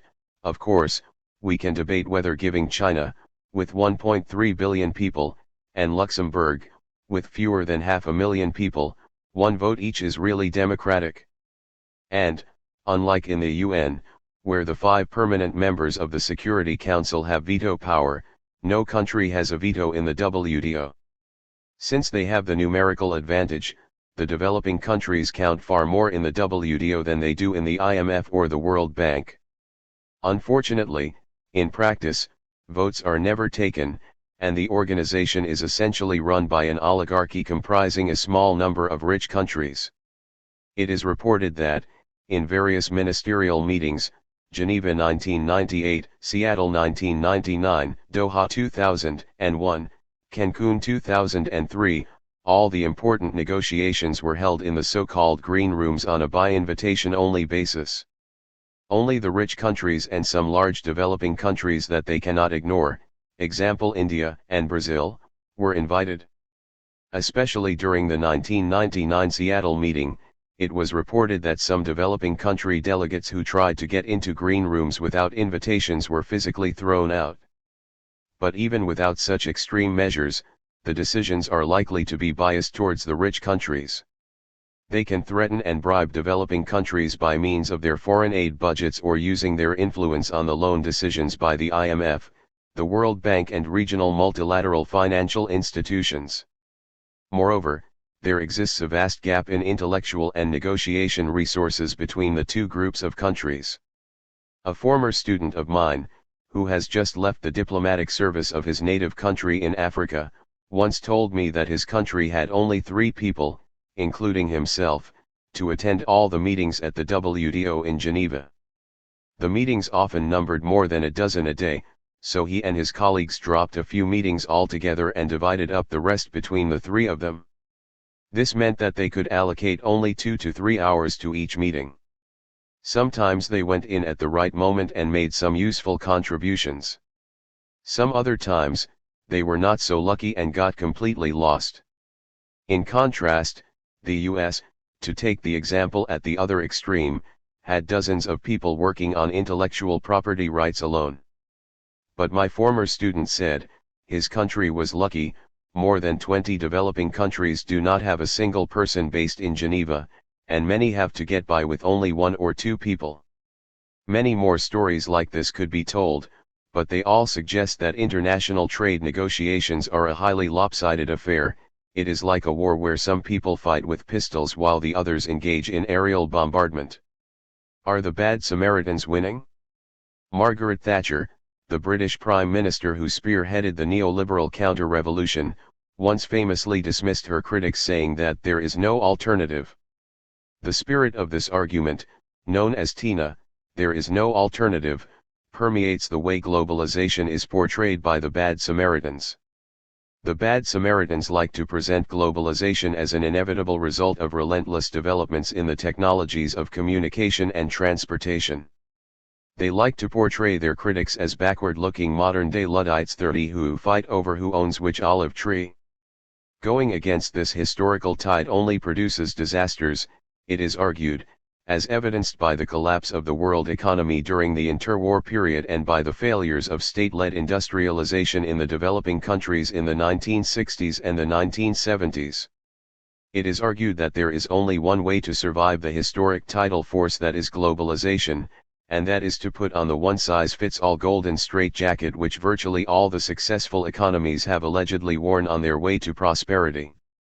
In this chapter, I have shown that the TINA conclusion stems from a fundamentally defective understanding of the forces driving globalization and a distortion of history to fit the theory.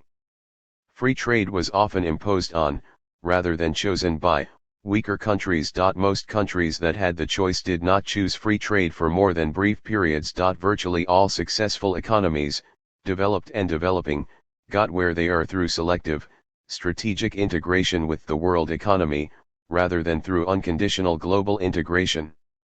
The performance of the developing countries was much better when they had a large amount of policy autonomy during the bad old days of state-led industrialization than when they were totally deprived of it during the first globalization, in the era of colonial rule and unequal treaties, or when they had much less policy autonomy, as in the past quarter of a century.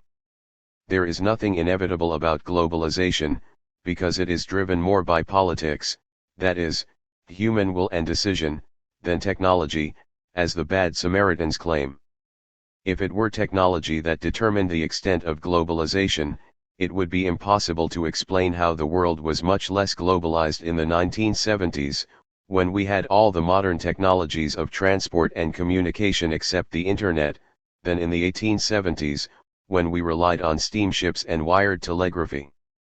Technology only defines the outer boundaries of globalization. Exactly what shape it takes depends on what we do with national policies and what international agreements we make. If that is the case, the TINA thesis is wrong. There is an alternative, or rather there are many alternatives, to the neoliberal globalization that is happening today. The rest of this book is going to explore those alternatives. The idea behind import substitution industrialization is that a backward country starts producing industrial products that it used to import, thereby substituting imported industrial products with domestically produced equivalents. This is achieved by making imports artificially expensive by means of tariffs and quotas against imports, or subsidies to domestic producers. The strategy was adopted by many Latin American countries in the 1930s. At the time, most other developing countries were not in a position to practice the ISI strategy, as they were either colonies or subject to unequal treaties that deprived them of the right to set their own tariffs, see below. The ISI strategy was adopted by most other developing countries after they gained independence between the mid-1940s and the mid-1960s. These include the Asian Development Bank, ADB, the Inter-American Development Bank, IDB, the African Development Bank, AFDB, and the European Bank for Reconstruction and Development, EBRD, which deals with the former communist economies. Chapter 2. The Double Life of Daniel Defoe. How did the rich countries become rich? Daniel Defoe, the author of Robinson Crusoe, had a colorful life. Before writing novels, he was a businessman, importing woolen goods, hosiery, wine, and tobacco. He also worked in the government in the royal lotteries and in the glass duty office that collected the notorious window tax, a property tax levied according to the number of a house's windows. He was also an influential author of political pamphlets and led a double life as a government spy. First he spied for Robert Harley, the Tory Speaker of the House of Commons. Later, he complicated his life even further by spying for the Whig government of Robert Walpole, Harley's political arch-enemy. As if being a businessman, novelist, tax collector, political commentator, and spy wasn't providing sufficient stimulus, Defoe was also an economist. This aspect of his life is even less well known than his spying. Unlike his novels, which include Robinson Crusoe and Moll Flanders, Defoe's main economic work, A Plan of the English Commerce, 1728, is almost forgotten now. The popular biography of Defoe by Richard West does not mention the book at all, while the award-winning biography by Paula Backscheider mentions it largely in relation to marginal subjects, such as Defoe's view on Native Americans. 1 However, the book was a thorough and insightful account of Tudor industrial policy, under England's Tudor monarchs, that has much to teach us today. In the book, Henceforth a Plan, Defoe describes how the Tudor monarchs, especially Henry VII and Elizabeth I, used protectionism, subsidies, distribution of monopoly rights, government-sponsored industrial espionage and other means of government intervention to develop England's woolen manufacturing industry, Europe's high-tech industry at the time. Until Tudor times, Britain had been a relatively backward economy, relying on exports of raw wool to finance imports. The woolen manufacturing industry was centered in the Low Countries, today Belgium and the Netherlands, especially the cities of Bruges, Ghent, and Ypres in Flanders. Britain exported its raw wool and made a reasonable profit. But those foreigners who knew how to convert the wool into clothes were generating much greater profits. It is a law of competition that people who can do difficult things which others cannot will earn more profit. This is the situation that Henry VII wanted to change in the late 15th century. 2. According to Defoe, Henry VII sent royal missions to identify locations suited to woolen manufacturing. 3 Like Edward III before him, he poached skilled workers from the Low Countries. 4 He also increased the tax on the export of raw wool, and even temporarily banned its export, in order to encourage further processing of the raw material at home. In 1489, he also banned the export of unfinished cloth, save for coarse pieces below a certain market value, in order to promote further processing at home. 5 His son, Henry VIII, continued the policy and banned the export of unfinished cloth in 1512, 1513 and 1536. As Defoe emphasizes, Henry VII did not have any illusions as to how quickly the English producers could catch up with their sophisticated competitors in the Low Countries. 6 The king raised export duties on raw wool only when the English industry was established enough to handle the volume of wool to be processed.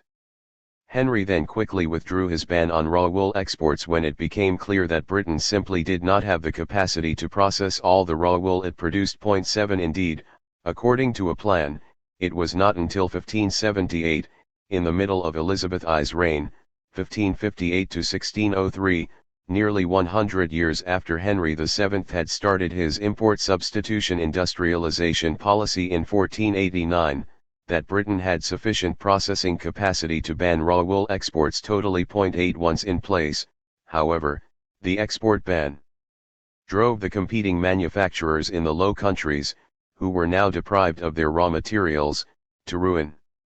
Without the policies put in place by Henry VII and further pursued by his successors, it would have been very difficult, if not impossible, for Britain to have transformed itself from a raw material exporter into the European center of the then high-tech industry. Wool manufacture became Britain's most important export industry.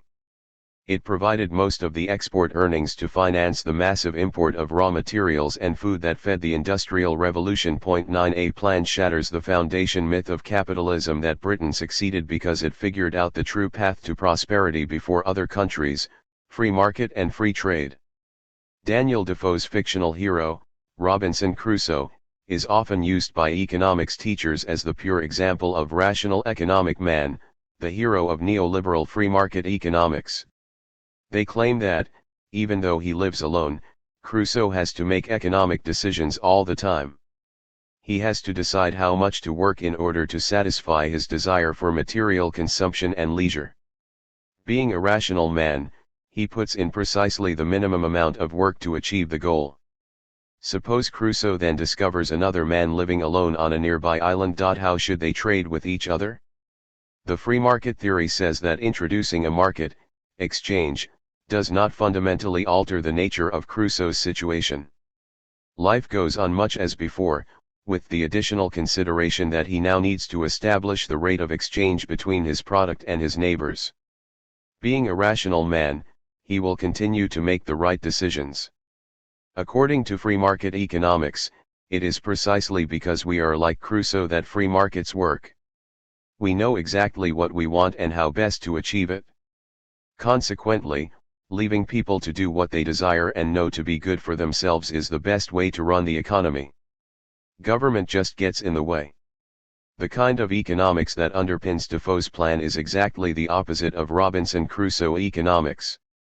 In a plan, Defoe clearly shows that it was not the free market but government protection and subsidies that developed British woolen manufacturing. Defying signals from the market that his country was an efficient raw wool producer and should remain so, Henry VII introduced policies that deliberately distorted such unwelcome notions.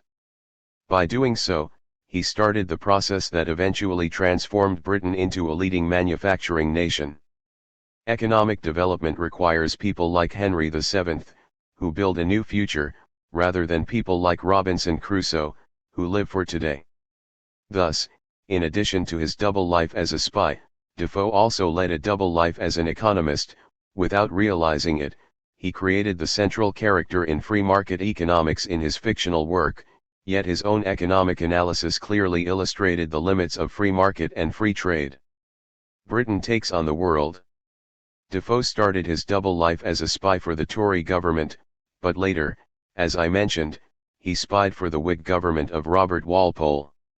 Walpole is commonly known as the first British Prime Minister, although he was never called that by his contemporaries. 10. Walpole was notorious for his venality. He is said to have reduced corruption to a regular system.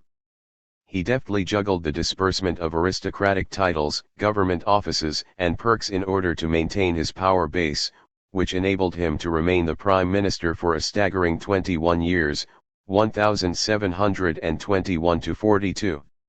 His political skills were immortalized by Jonathan Swift in his novel, Gulliver's Travels, in the character of Flimnap. Flimnap is the Prime Minister of the Empire of Lilliput and champion of Dance of the Rope, the frivolous method by which the holders of high offices in Lilliput are selected. 11. Yet Walpole was a highly competent economic manager. During his time as Chancellor of the Exchequer, he enhanced the creditworthiness of his government by creating a sinking fund dedicated to repaying the debts. He became Prime Minister in 1721 because he was considered the only person who had the ability to manage the financial mess left behind by the infamous South Sea bubble. Upon becoming Prime Minister, Walpole launched a policy reform that dramatically shifted the focus of British industrial and trade policies. Prior to Walpole, the British government's policies were, in general, aimed at capturing trade through colonization and the Navigation Act, which required that all trade with Britain should be conducted in British ships, and at generating government revenue. The promotion of woolen manufacturing was the most important exception, but even that was partly motivated by the desire to generate more government revenue. In contrast, the policies introduced by Walpole after 1721 were deliberately aimed at promoting manufacturing industries. Introducing the new law, Walpole stated, through the King's address to Parliament, it is evident that nothing so much contributes to promote the public well-being as the exportation of manufactured goods and the importation of foreign raw material. Point 12. Walpole's 1721 legislation essentially aimed to protect British manufacturing industries from foreign competition, subsidize them and encourage them to export. Point 13. Tariffs on imported foreign manufactured goods were significantly raised, while tariffs on raw materials used for manufacture were lowered, or even dropped altogether. Manufacturing exports were encouraged by a series of measures, including export subsidies. Point 14. Finally, regulation was introduced to control the quality of manufactured products, especially textile products, so that unscrupulous manufacturers could not damage the reputation of British products in foreign markets. Point 15. These policies are strikingly similar to those used with such success by the miracle economies of East Asia, such as Japan, Korea, and Taiwan, after the Second World War. Policies that many believe, as I myself used to have been invented by Japanese policymakers in the 1950s, such as duty drawbacks on inputs for exported manufactured products and the imposition of export product quality standards by the government, were actually early British inventions. Point 16. Walpole's protectionist policies remained in place for the next century, helping British manufacturing industries catch up with and then finally forge ahead of their counterparts on the continent. Britain remained a highly protectionist country until the mid-19th century. In 1820, Britain's average tariff rate on manufacturing imports was 45 to 55%, compared to 6 to 8% in the Low Countries, 8 to 12% in Germany and Switzerland and around 20% in France. Point 17. Tariffs were, however, not the only weapon in the arsenal of British trade policy. When it came to its colonies, Britain was quite happy to impose an outright ban on advanced manufacturing activities that it did not want developed. Walpole banned the construction of new rolling and slitting steel mills in America, forcing the Americans to specialize in low value-added pig and bar iron, rather than high value-added steel products. Britain also banned exports from its colonies that competed with its own products, home and abroad. It banned cotton textile imports from India, calicos, which were then superior to the British ones. In 1699 it banned the export of woolen cloth from its colonies to other countries, the Wool Act, destroying the Irish woolen industry and stifling the emergence of woolen manufacture in America. Finally, policies were deployed to encourage primary commodity production in the colonies. Walpole provided export subsidies on the American side, and abolished import taxes on the British side, raw materials produced in the American colonies such as hemp, wood, and timber. He wanted to make absolutely sure that the colonists stuck to producing primary commodities and never emerged as competitors to British manufacturers. Thus they were compelled to leave the most profitable high-tech industries in the hands of Britain, which ensured that Britain would enjoy the benefits of being on the cutting edge of world development. Point 18. The double life of the British economy. The world's first famous free market economist, Adam Smith, vehemently attacked what he called the mercantile system whose chief architect was Walpole. Adam Smith's masterpiece, The Wealth of Nations, was published in 1776, at the height of the British mercantile system. He argued that the restrictions on competition that the system was producing through protection, subsidies, and granting of monopoly rights were bad for the British economy. Adam Smith understood that Walpole's policies were becoming obsolete. Without them, many British industries would have been wiped out before they had had the chance to catch up with their superior rivals abroad. But once British industries had become internationally competitive, protection became less necessary and even counterproductive. Protecting industries that do not need protection anymore is likely to make them complacent and inefficient, as Smith observed. Therefore, adopting free trade was now increasingly in Britain's interest. However, Smith was somewhat ahead of his time. Another generation would pass before his views became truly influential, and it was not until 84 years after The Wealth of Nations was published that Britain became a genuine free trading nation. By the end of the Napoleonic Wars in 1815, 4 decades after the publication of The Wealth of Nations, British manufacturers were firmly established as the most efficient in the world, except in a few limited areas where countries like Belgium and Switzerland possessed technological leads. British manufacturers correctly perceived that free trade was now in their interest and started campaigning for it. Having said that, they naturally remained quite happy to restrict trade when it suited them, as the cotton manufacturers did when it came to the export of textile machinery that might help foreign competitors. In particular, the manufacturers agitated for the abolition of the corn laws that limited the country's ability to import cheap grains. Cheaper food was important to them because it could lower wages and raise profits. The anti-corn law campaign was crucially helped by the economist, politician, and stock market player, David Ricardo. Ricardo came up with the theory of comparative advantage that still forms the core of free trade theory. Before Ricardo, people thought foreign trade makes sense only when a country can make something more cheaply than its trading partner. Ricardo, in a brilliant inversion of this commonsensical observation, argued that trade between two countries makes sense even when one country can produce everything more cheaply than another. Although this country is more efficient in producing everything than the other, it can still gain by specializing in things in which it has the greatest cost advantage over its trading partner.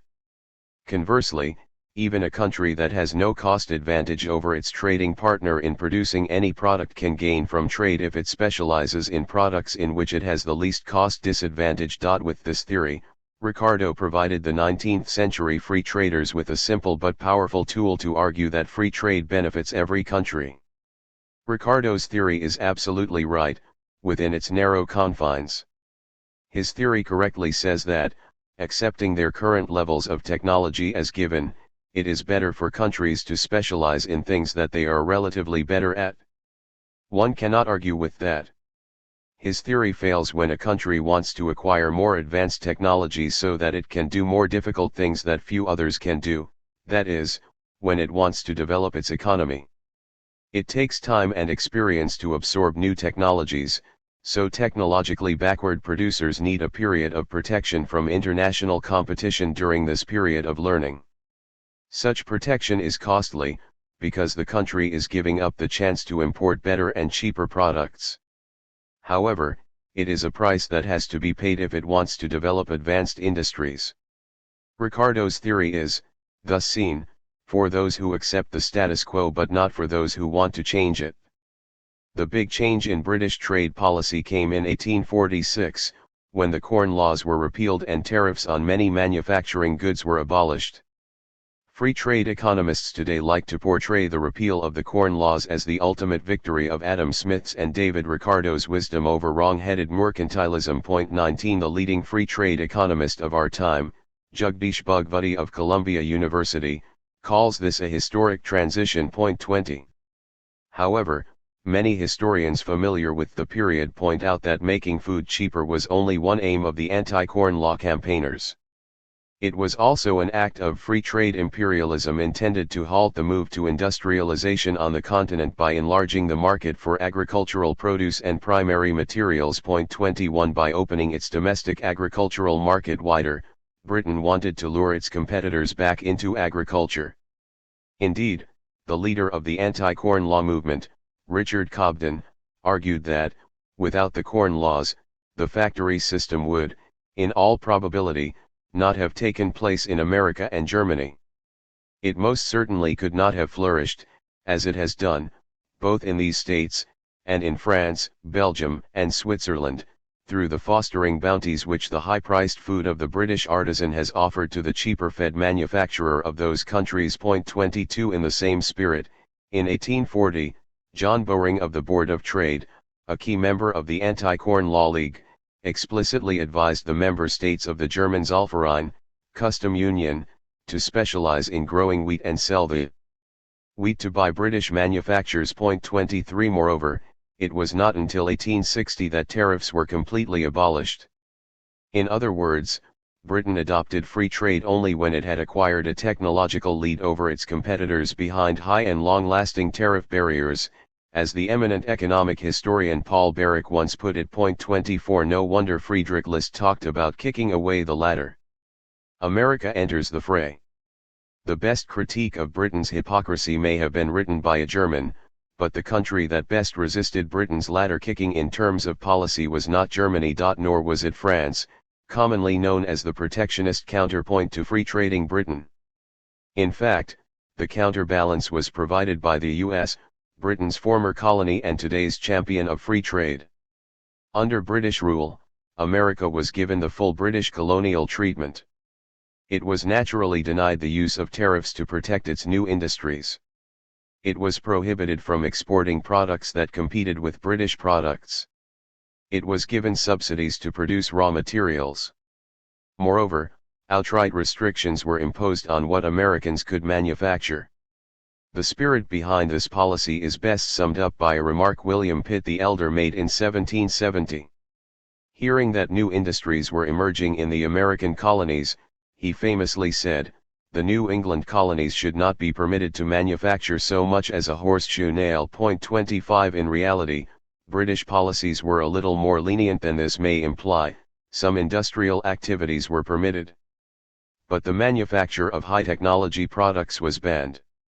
Not all Britons were as hard-hearted as Pitt. In recommending free trade to the Americans, some were convinced that they were helping them. In his Wealth of Nations, Adam Smith, the Scottish father of free market economics, solemnly advised the Americans not to develop manufacturing. He argued that any attempt to stop the importation of European manufactures would obstruct instead of promoting the progress of their country towards real wealth and greatness. 26. Many Americans agreed, including Thomas Jefferson, the first Secretary of State and the third President. But others fiercely disagreed. They argued that the country needed to develop manufacturing industries and use government protection and subsidies to that end, as Britain had done before them. The intellectual leader of this movement was a half-Scottish upstart called Alexander Hamilton.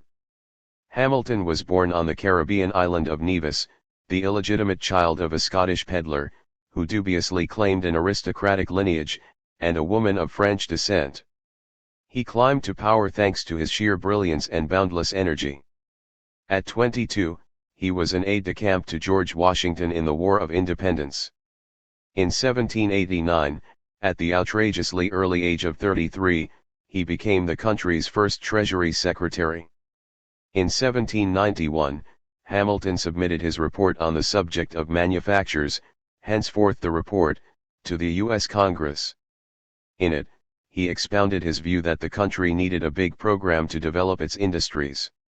The core of his idea was that a backward country like the U.S. should protect its industries in their infancy from foreign competition and nurture them to the point where they could stand on their own feet. In recommending such a course of action for his young country, the impudent 35-year-old finance minister with only a liberal arts degree from a then second-rate college, King's College of New York, now Columbia University, was openly going against the advice of the world's most famous economist, Adam Smith. The practice of protecting infant industries had existed before, as I have shown, but it was Hamilton who first turned it into a theory and gave it a name. The term infant industry was invented by him. The theory was later further developed by Friedrich List, who is today often mistakenly known as its father. List actually started out as a free trader. He was one of the leading promoters of one of the world's first free trade agreements, the German Zollverein, or customs union. He learned the infant industry argument from the Americans during his political exile in the U.S. in the 1820s. Hamilton's infant industry argument inspired many countries' economic development programs and became the bête noire of free trade economists for generations to come. In the report, Hamilton proposed a series of measures to achieve the industrial development of his country, including protective tariffs and import bans, subsidies, export ban on key raw materials, import liberalization of and tariff rebates on industrial inputs, prizes and patents for inventions, regulation of product standards, and development of financial and transportation infrastructures. 27 Although Hamilton rightly cautioned against taking these policies too far, they are, nevertheless, a pretty potent and heretical set of policy prescriptions. Were he the finance minister of a developing country today, the IMF and the World Bank would certainly have refused to lend money to his country and would be lobbying for his removal from office.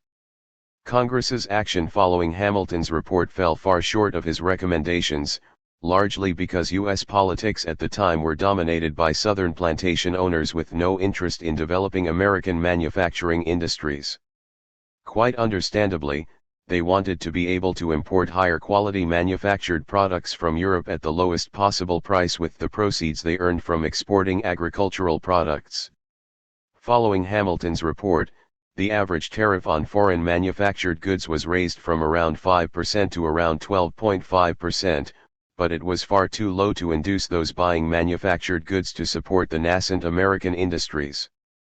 Hamilton resigned as Treasury Secretary in 1795, following the scandal surrounding his extramarital affair with a married woman, without the chance to further advance his program. The life of this brilliant if caustic man was cut short in his 50th year, 1804, in a pistol duel in New York, to which he was challenged by his friend-turned-political rival, Aaron Burr, the then vice president under Thomas Jefferson. 28 Had he lived for another decade or so, however, Hamilton would have been able to see his program adopted in full. When the War of 1812 broke out, the U.S. Congress immediately doubled tariffs from the average of 12.5% to 25%. The war also made the space for new industries to emerge by interrupting the manufactured imports from Britain and the rest of Europe. The new group of industrialists who had now arisen naturally wanted the protection to continue, and, indeed, to be increased. After the war. 29 In 1816, tariffs were raised further, bringing up the average to 35%. By 1820, the average tariff rose further to 40%, firmly establishing Hamilton's program. Hamilton provided the blueprint for U.S. economic policy until the end of the Second World War. His infant industry program created the condition for a rapid industrial development. He also set up the government bond market and promoted the development of the banking system, once again, against opposition from Thomas Jefferson and his followers. 30 It is no hyperbole for the New York Historical Society to have called him the man who made modern America in a recent exhibition. 31 Had the U.S. rejected Hamilton's vision and accepted that of his arch-rival, Thomas Jefferson, for whom the ideal society was an agrarian economy made up of self-governing yeoman farmers, although this slave owner had to sweep the slaves who supported this lifestyle under the carpet, it would never have been able to propel itself from being a minor agrarian power rebelling against its powerful colonial master to the world's greatest superpower. Abraham Lincoln and America's bid for supremacy. Although Hamilton's trade policy was well established by the 1820s, tariffs were an ever-present source of tension in U.S. politics for the following 3 decades. The southern agrarian states constantly attempted to lower industrial tariffs, while the northern manufacturing states argued the case for keeping them high or even raising them further. In 1832, pro-free trade South Carolina even refused to accept the new federal tariff law, causing a political crisis. The so-called nullification crisis was resolved by President Andrew Jackson, who offered some tariff reduction, though not a lot, despite his image as the folk hero of American free market capitalism, while threatening South Carolina with military action. This served to patch things up temporarily, but the festering conflict eventually came to a violent resolution in the Civil War that was fought under the presidency of Abraham Lincoln. Many Americans call Abraham Lincoln, the 16th President, 1861-5, the great emancipator, of the American slaves. But he might equally be labeled the great protector, of American manufacturing. Lincoln was a strong advocate of infant industry protection.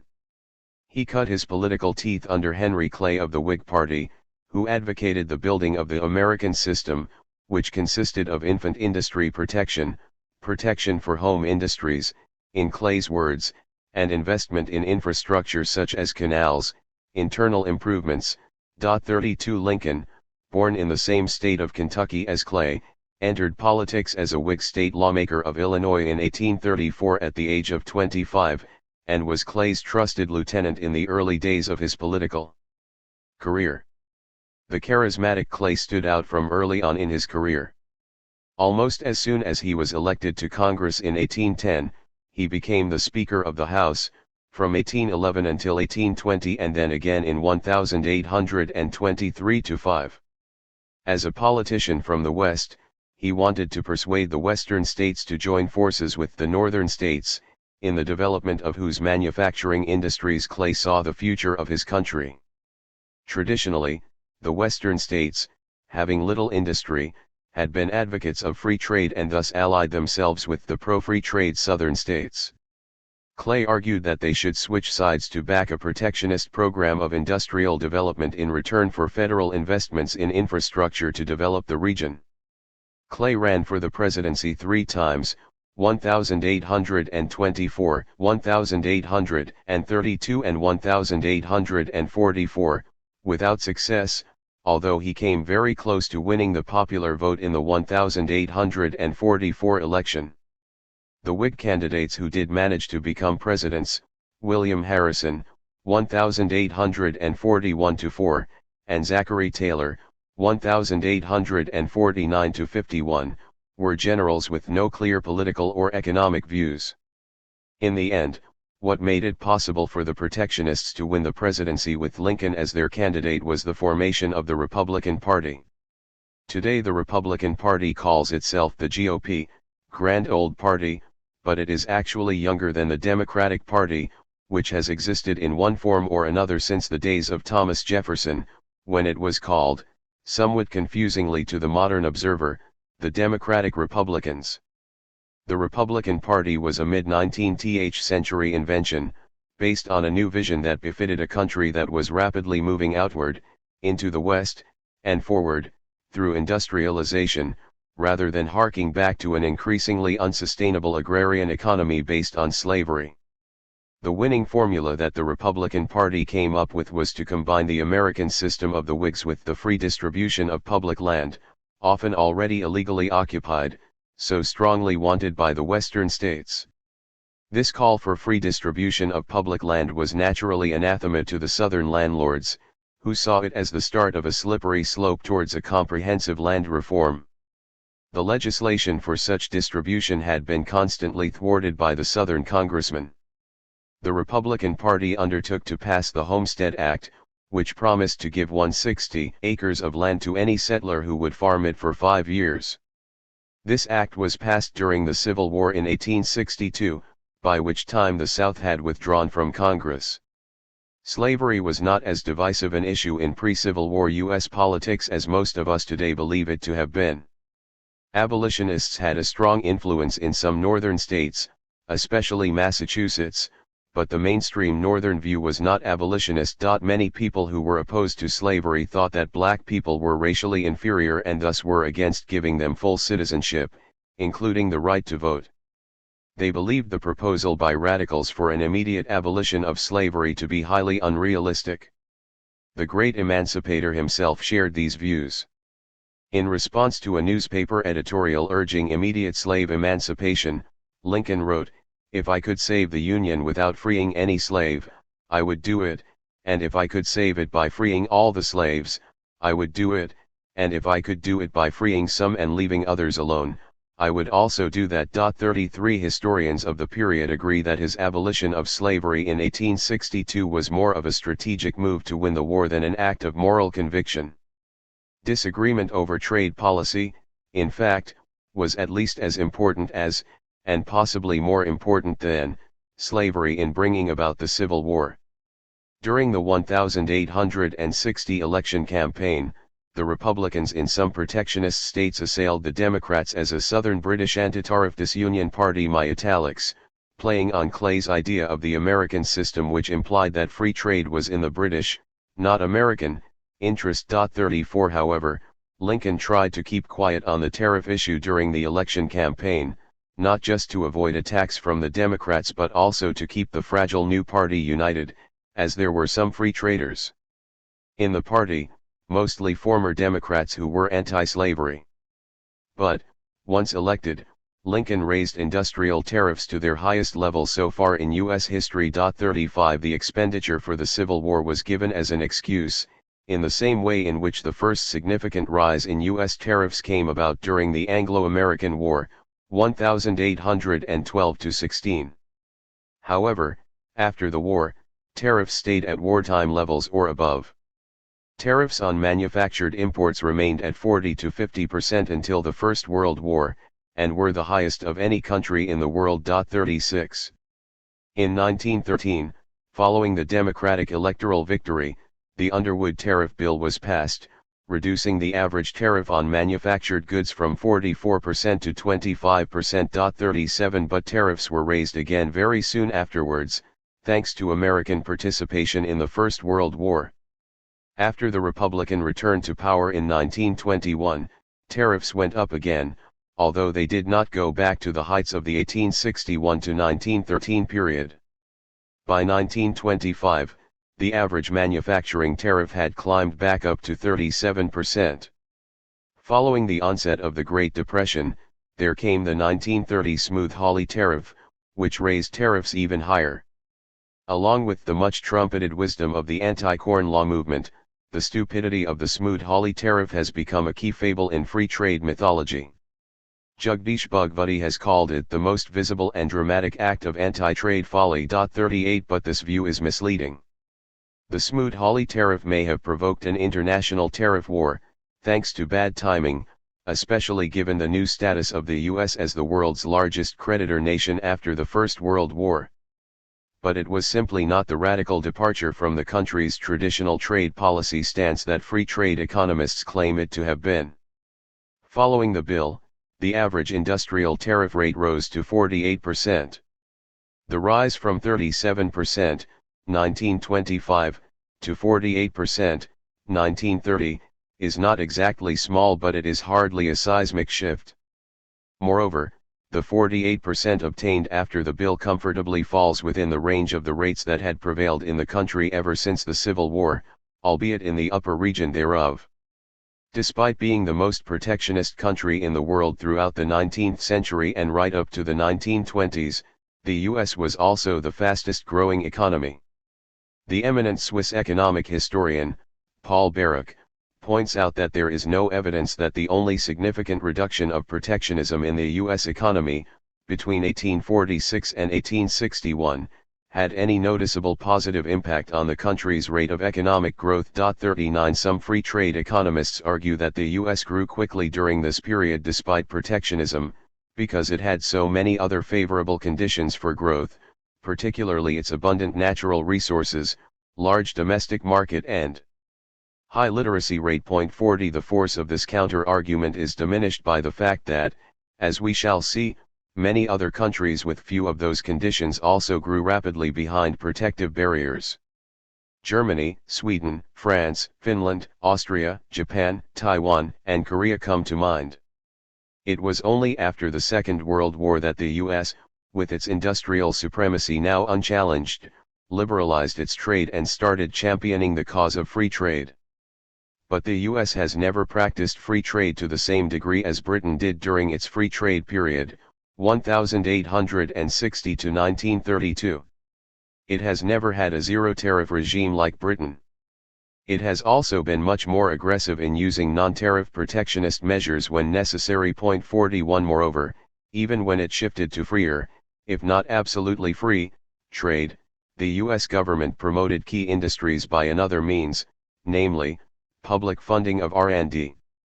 Between the 1950s and the mid-1990s, U.S. federal government funding accounted for 50 to 70% of the country's total R&D funding, which is far above the figure of around 20%, found in such government-led countries as Japan and Korea. Without federal government funding for R&D, the U.S. would not have been able to maintain its technological lead over the rest of the world in key industries like computers, semiconductors, life sciences, the internet, and aerospace. Other countries, guilty secrets. Given that protectionism is bad for economic growth, how can the two most successful economies in history have been so protectionist? One possible answer is that, while Britain and the US were protectionist, they were economically more successful than other countries because they were less protectionist than others. Indeed, it seems likely that other rich countries known for their protectionist tendencies, such as France, Germany, and Japan, had even higher tariff walls than those of Britain and the US. This is not true.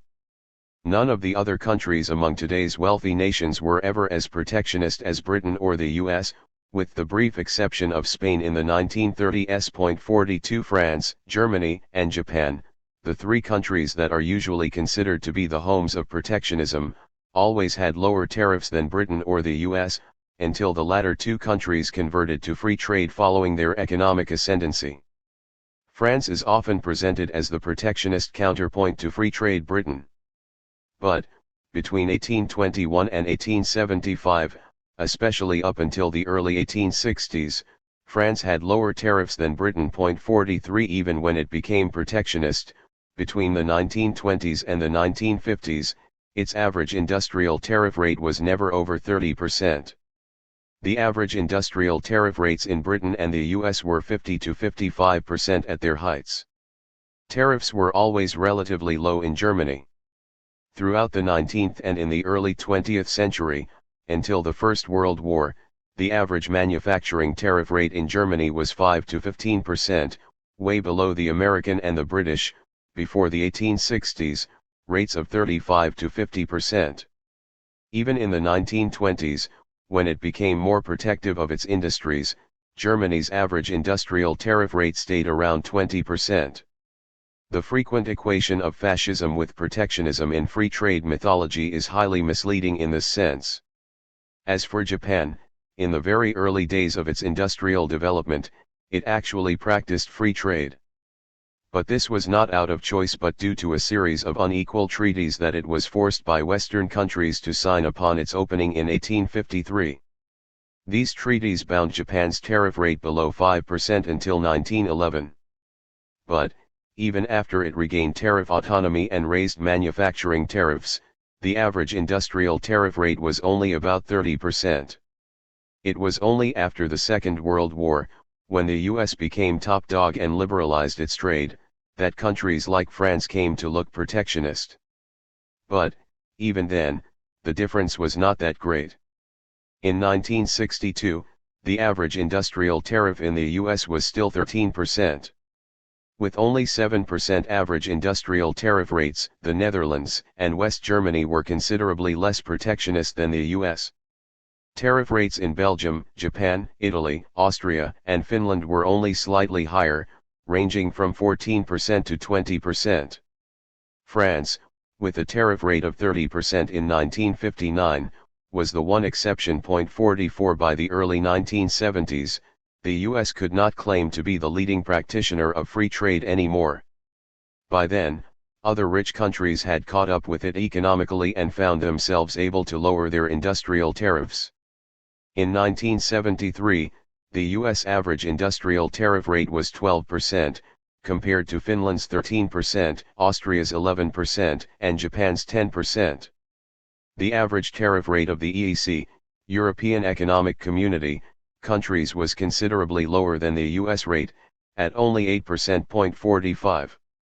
So the two champions of free trade, Britain and the US, were not only not free trade economies, but had been the two most protectionist economies among rich countries, that is, until they each in succession became the world's dominant industrial power.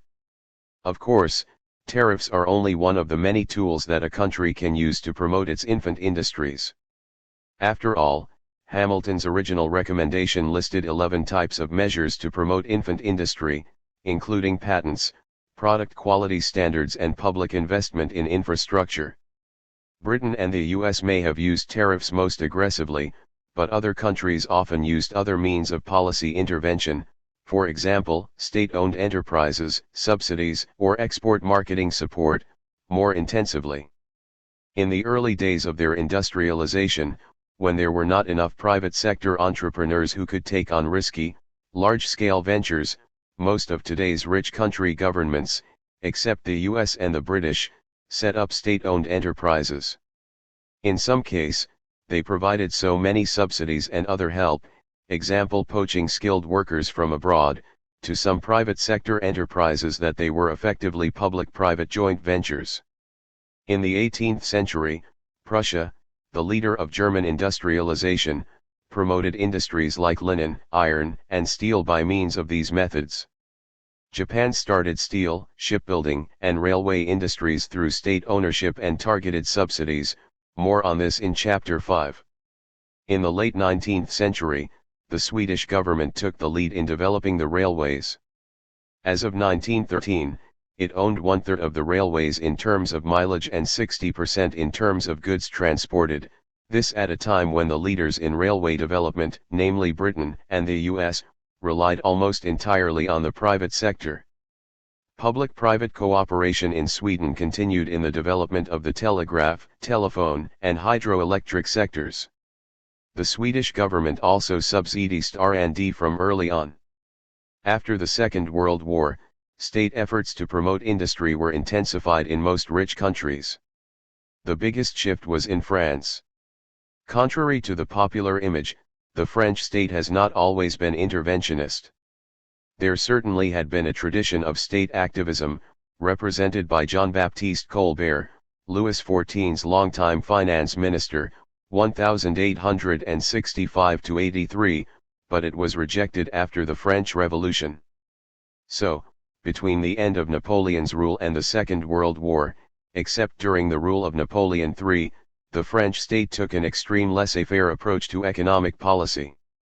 One major historical account of French economic policy points out that, during this period, the industrial promotion strategy of the French government consisted largely of organizing exhibitions, looking after the chambers of commerce, gathering economic statistics, and distributing decorations to businessmen. 46 After 1945, acknowledging that its conservative, hands-off policies were responsible for its relative economic decline and thus defeats in 2 world wars, the French state took a much more active role in the economy.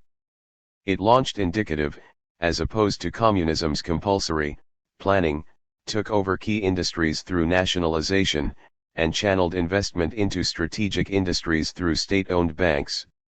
To create the breathing space for new industries to grow, industrial tariffs were maintained at a relatively high level until the 1960s. The strategy worked very well. By the 1980s, France had transformed itself into a technological leader in many areas. In Japan, the famous MITI, Ministry of International Trade and Industry, orchestrated an industrial development program that has now become a legend. Japan's industrial tariffs were not particularly high after the Second World War, but imports were tightly controlled through government control over foreign exchange. Exports were promoted in order to maximize the supply of foreign currency needed to buy up better technology, either by buying machinery or by paying for technology licenses. This involved direct and indirect export subsidies as well as information and marketing help from JETRO, Japan External Trade Organization, the state trading agency. Japan took other measures to create the space needed for the accumulation of new productive capabilities by infant industries. The Japanese government channeled subsidized credits into key sectors through directed credit programmes. It also heavily regulated foreign investment by transnational corporations, TNCs. Foreign investment was simply banned in most key industries. Even when it was allowed, there were strict ceilings on foreign ownership, usually a maximum of 49%. Foreign companies were required to transfer technology and buy at least specified proportions of their inputs locally, the so-called local contents requirement. The Japanese government also regulated the inflow of technologies, to make sure that obsolete or overpriced technologies were not imported. However, unlike in the 19th century, the Japanese government did not use SOEs in key manufacturing industries. Countries like Finland, Norway, Italy, and Austria, which were all relatively backward at the end of the Second World War and saw the need for rapid industrial development, also used strategies similar to those used by France and Japan to promote their industries. All of them had relatively high tariffs until the 1960s. They all actively used SOEs to upgrade their industries. This was particularly successful in Finland and Norway. In Finland, Norway, and Austria, the government was very much involved in directing the flow of bank credit to strategic industries. Finland heavily controlled foreign investment. In many parts of Italy, local government provided support for marketing and R&D to small and medium-sized firms in the locality. Thus practically all of today's rich countries used nationalistic policies, example tariffs, subsidies, restrictions on foreign trade, to promote their infant industries, though the exact mix of policies used, as well as their timing and duration, differed across countries. There were some exceptions, notably the Netherlands, which has had the best free trade credentials since the 19th century, and Switzerland, until the First World War, consistently practiced free trade. But even they do not conform to today's neoliberal ideal, as they did not protect patents until the early 20th century. The Netherlands introduced a patent law in 1817, but abolished it in 1869 and did not reintroduce it until 1912. The Swiss introduced their first patent law in 1888, but it protected only mechanical inventions. It introduced a full patent law only in 1907, more on these cases in Chapter 6. Against the kind of historical evidence that I have presented in this chapter, free trade economists have argued that the mere coexistence of protectionism and economic development does not prove that the former caused the latter. 47 This is true. But I am at least trying to explain one phenomenon, economic development, with another that coexisted with it, protectionism. Free trade economists have to explain how free trade can be an explanation for the economic success of today's rich countries, when it simply had not been practiced very much before they became rich. Learning the right lessons from history. The Roman politician and philosopher Cicero once said, "Not to know what has been transacted in former times is to be always a child." If no use is made of the labors of past ages, the world must remain always in the infancy of knowledge. Nowhere is this observation more relevant than in the design of development policy, but nowhere is it more ignored. Though we have a wealth of historical experiences to draw upon, we do not bother to learn from them, and unquestioningly accept the prevailing myth that today's rich countries developed through free trade, free market policy. But history tells us that, in the early stage of their development, virtually all successful countries used some mixture of protection, subsidies, and regulation in order to develop their economies. The history of the successful developing countries that I discussed in Chapter 1 shows that. Furthermore, the history of today's rich countries also confirms it, as I have discussed in this chapter. Unfortunately, another lesson of history is that rich countries have kicked away the ladder by forcing free market, free trade policies on poor countries. Already established countries do not want more competitors emerging through the nationalistic policies they themselves successfully used in the past. Even the newest member of the Club of Rich Countries, my native Korea, has not been an exception to this pattern.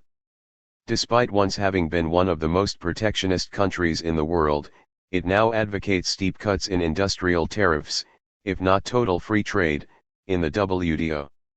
Despite once having been the world piracy capital, it gets upset that the Chinese and the Vietnamese are producing pirate CDs of Korean pop music and pirate DVDs of Korean movies.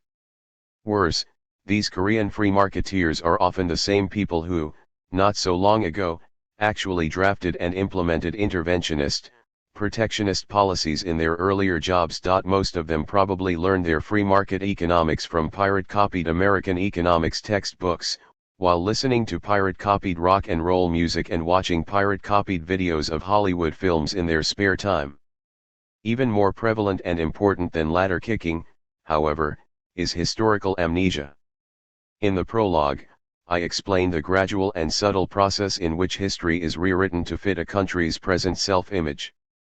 As a result, many rich country people recommend free trade, free market policies in the honest belief that these are policies that their own ancestors used in order to make their countries rich. When the poor countries protest that those policies hurt, those protests are dismissed as being intellectually misguided. 48 Or as serving the interests of their corrupt leaders. 49 It never occurs to those bad Samaritans that the policies they recommend are fundamentally at odds with what history teaches us to be the best development policies. The intention behind their policy recommendations may be honorable, but their effects are no less harmful than those from policy recommendations motivated by deliberate ladder kicking. Fortunately, history also shows that it is not inevitable that successful countries act as bad Samaritans, and, more importantly, that it is in their enlightened self-interest not to. The most recent and important episode of this kind occurred between the launch of the Marshall Plan in 1947 and the rise of neoliberalism in the 1980s. In June 1947, the U.S. abandoned its previous policy of deliberately weakening the German economy and launched the Marshall Plan, which channeled a large amount of money into European post-war reconstruction. Even though the sum involved in this was not huge, the Marshall Plan played an important role in kick-starting the war-torn European economies by financing essential import bills and financing the rebuilding of infrastructure. It was a political signal that the U.S. saw it in its interest that other nations, even its former enemies, prosper. The U.S. also led other rich countries in helping, or at least allowing, poor countries develop their economies through nationalistic policies. Through the GATT, General Agreement on Tariffs and Trade, also set up in 1947, the U.S. and other rich countries allowed developing countries to protect and subsidize their producers more actively than the rich countries. This was a huge contrast to the days of colonialism and unequal treaties, when developing countries were forced into free trade. This was partly due to the sense of colonial guilt in countries like Britain and France, but it was mostly because of the more enlightened attitude of the then new hegemon of the global economy, the U.S., towards the economic development of poorer nations. The result of this enlightened strategy was spectacular. The rich countries experienced the so-called Golden Age of Capitalism, 1950 to 73. 0.50 per capita income growth rate in Europe shot up from 1.3% in the liberal Golden Age, 1870 to 1913, to 4.1%. It rose from 1.8% to 2.5% in the US, while it skyrocketed from 1.5% to 8.1% in Japan. These spectacular growth performances were combined with low income inequality and economic stability. Significantly, developing countries also performed very well during this period. As I pointed out in Chapter 1, during the 1960s and the 1970s, when they used nationalistic policies under the permissive international system, they grew at 3% in per capita terms.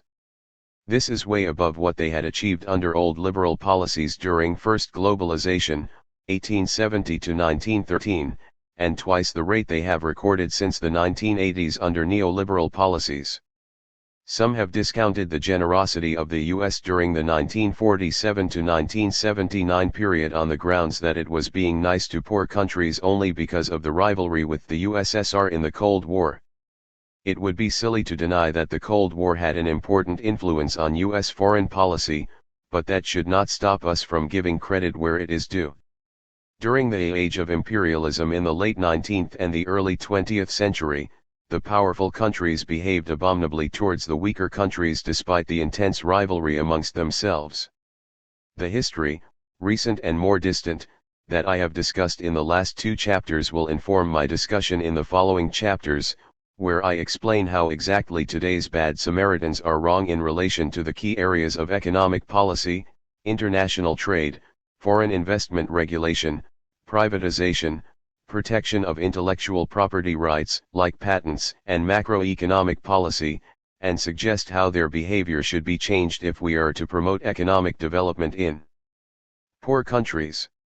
The South Sea Company was set up in 1711 by Robert Harley, Defoe's first spymaster, and was granted exclusive trading rights in Spanish South America.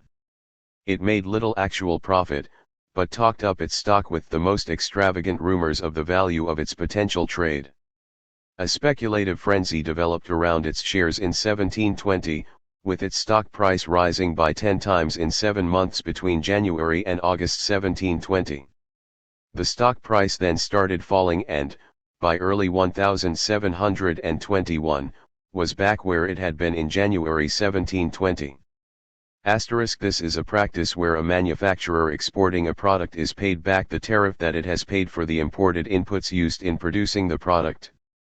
This is a way of encouraging exports. This is a practice where the government sets the minimum quality standards for export products and punishes those exporters who do not meet them. This is intended to prevent substandard export products tarnishing the image of the exporting country. It is particularly useful when products do not have well-recognized brand names and, therefore, are identified by their national origin. However, Smith was a patriot even more than he was a free market economist. He supported free market and free trade only because he thought they were good for Britain, as we can see from his praise of the Navigation Acts, the most blatant kind of market-distorting regulation, as the wisest of all the commercial regulations of England. The average tariff rate, of course, does not tell us the full story. A country may have a relatively low average tariff rate, but this could be the result of the heavy protection of certain sectors counterbalanced by very low or zero tariffs in other sectors. For example, during the late 19th and the early 20th century, while maintaining a relatively moderate average industrial tariff rate, 5 to 15%, Germany accorded strong tariff protection to strategic industries like iron and steel. During the same period, Sweden also provided high protection to its newly emerging engineering industries, although its average tariff rate was 15 to 20%. In the first half of the 20th century, Belgium maintained moderate levels of overall protection, around 10% average industrial tariff rate, but heavily protected key textile sectors, 30 to 60%, and the iron industry, 85%. The Marshall Plan was announced by George Marshall, the then U.S. Secretary of State, in his address at Harvard University on June 5, 1947. Its details were negotiated in a meeting held in Paris from July 12, 1947. It was started in 1948 and ended in 1951, channeling some $13 billion, equivalent to $130 billion today, into the war-torn economies of Europe. The Marshall Plan replaced the Morgenthau Plan that had dictated post-war American foreign policy until then. The Morgenthau Plan, named after the Treasury Secretary of the time, 1934-45, focused on putting an end to Germany's expansionist ambition by pastoralizing it. When combined with the Soviet Union's desire to seize advanced German machinery, it was very effective in destroying the German economy. However, it soon became obvious that such a plan was unviable. After his visit to Germany in 1947, the former U.S. President Herbert Hoover denounced the Morgenthau Plan as illusory, and argued that it would not work unless the German population was reduced by 25 million, from 65 million to 40 million. For an enlightening discussion on the subject, C. E. Reinert, 2003, Increasing Poverty in a Globalist World, Marshall Plans and Morgenthau Plans as Mechanisms of Polarization of World Incomes in H.J. Change, ed., Rethinking Development Economics, Anthem Press, London. Chapter 3. My 6-year-old son should get a job. Is free trade always the answer? I have a 6-year-old son. His name is Jinjai. He lives off me, yet he is quite capable of making a living. I pay for his lodging, food, education, and health care. But millions of children of his age already have jobs. Daniel Defoe, in the 18th century, thought that children could earn a living from the age of 4. Moreover, working might do Jinjai's character a world of good. Right now he lives in an economic bubble with no sense of the value of money. He has zero appreciation of the efforts his mother and I make on his behalf, subsidizing his idle existence and cocooning him from harsh reality. He is overprotected and needs to be exposed to competition, so that he can become a more productive person. Thinking about it, the more competition he is exposed to and the sooner this is done, the better it will be for his future development. It will whip him into a mentality that is ready for hard work. I should make him quit school and get a job. Perhaps I could move to a country where child labor is still tolerated, if not legal, to give him more choice in employment. I can hear you say I must be mad. Myopic. Cruel. You tell me that I need to protect and nurture the child. If I drive Jinjiao into the labor market at the age of 6, he may become a savvy shoeshine boy or even a prosperous street hawker, but he will never become a brain surgeon or a nuclear physicist. That would require at least another dozen years of my protection and investment. You argue that, even from a purely materialistic viewpoint, I would be wiser to invest in my son's education than gloat over the money I save by not sending him to school. After all, if I were right, Oliver Twist would have been better off pickpocketing for Fagin, rather than being rescued by the misguided Good Samaritan Mr. Brownlow, who deprived the boy of his chance to remain competitive in the labor market. Yet this absurd line of argument is in essence how free trade economists justify rapid, large-scale trade liberalization in developing countries. They claim that developing country producers need to be exposed to as much competition as possible right now, so that they have the incentive to raise their productivity in order to survive. Protection, by contrast, only creates complacency and sloth. The earlier the exposure, the argument goes, the better it is for economic development. Incentives, however, are only half the story. The other is capability. Even if Jinjiao were to be offered a £20 million reward or, alternatively, threatened with a bullet in his head, he would not be able to rise to the challenge of brain surgery had he quit school at the age of 6. Likewise, industries in developing countries will not survive if they are exposed to international competition too early.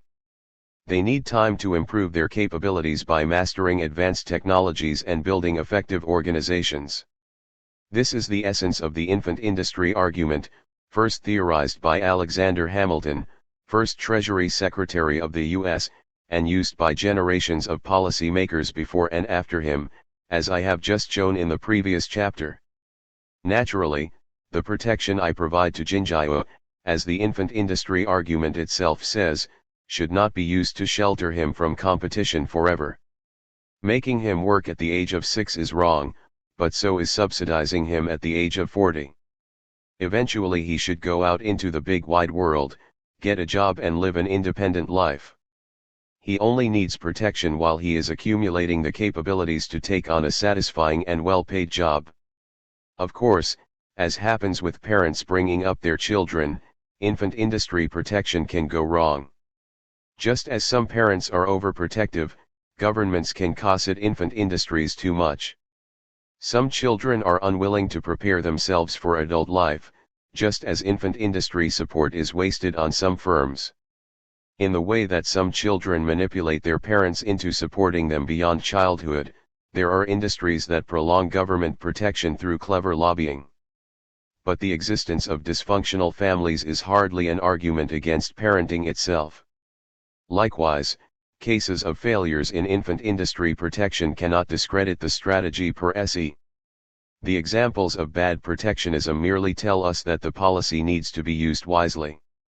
Free trade isn't working. Free trade is good, this is the doctrine at the heart of the neoliberal orthodoxy. To the neoliberals, there cannot be a more self-evident proposition than this. Professor Willem Bueter, my distinguished former colleague at Cambridge and a former chief economist of the EBRD, European Bank for Reconstruction and Development, once expressed this succinctly: remember, unilateral trade liberalization is not a concession or a sacrifice that one should be compensated for. It is an act of enlightened self-interest. Reciprocal trade liberalization enhances the gains but is not necessary for gains to be present. The economics is all there. Point 1 Belief in the virtue of free trade is so central to the neoliberal orthodoxy that it is effectively what defines a neoliberal economist. You may question, if not totally reject, any other element of the neoliberal agenda, open capital markets, strong patents, or even privatization, and still stay in the neoliberal church. However, once you object to free trade, you are effectively inviting excommunication.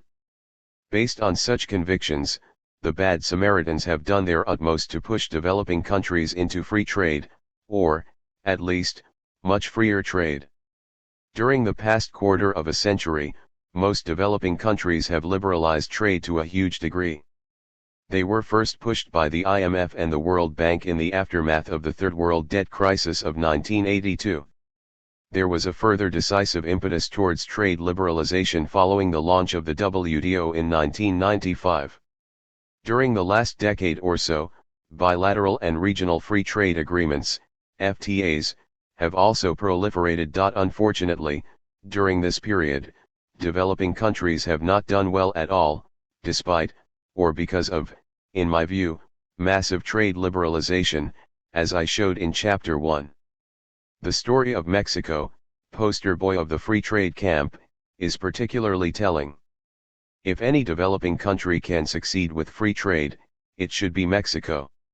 It borders on the largest market in the world, the US, and has had a free trade agreement with it since 1995, the North American Free Trade Agreement or NAFTA.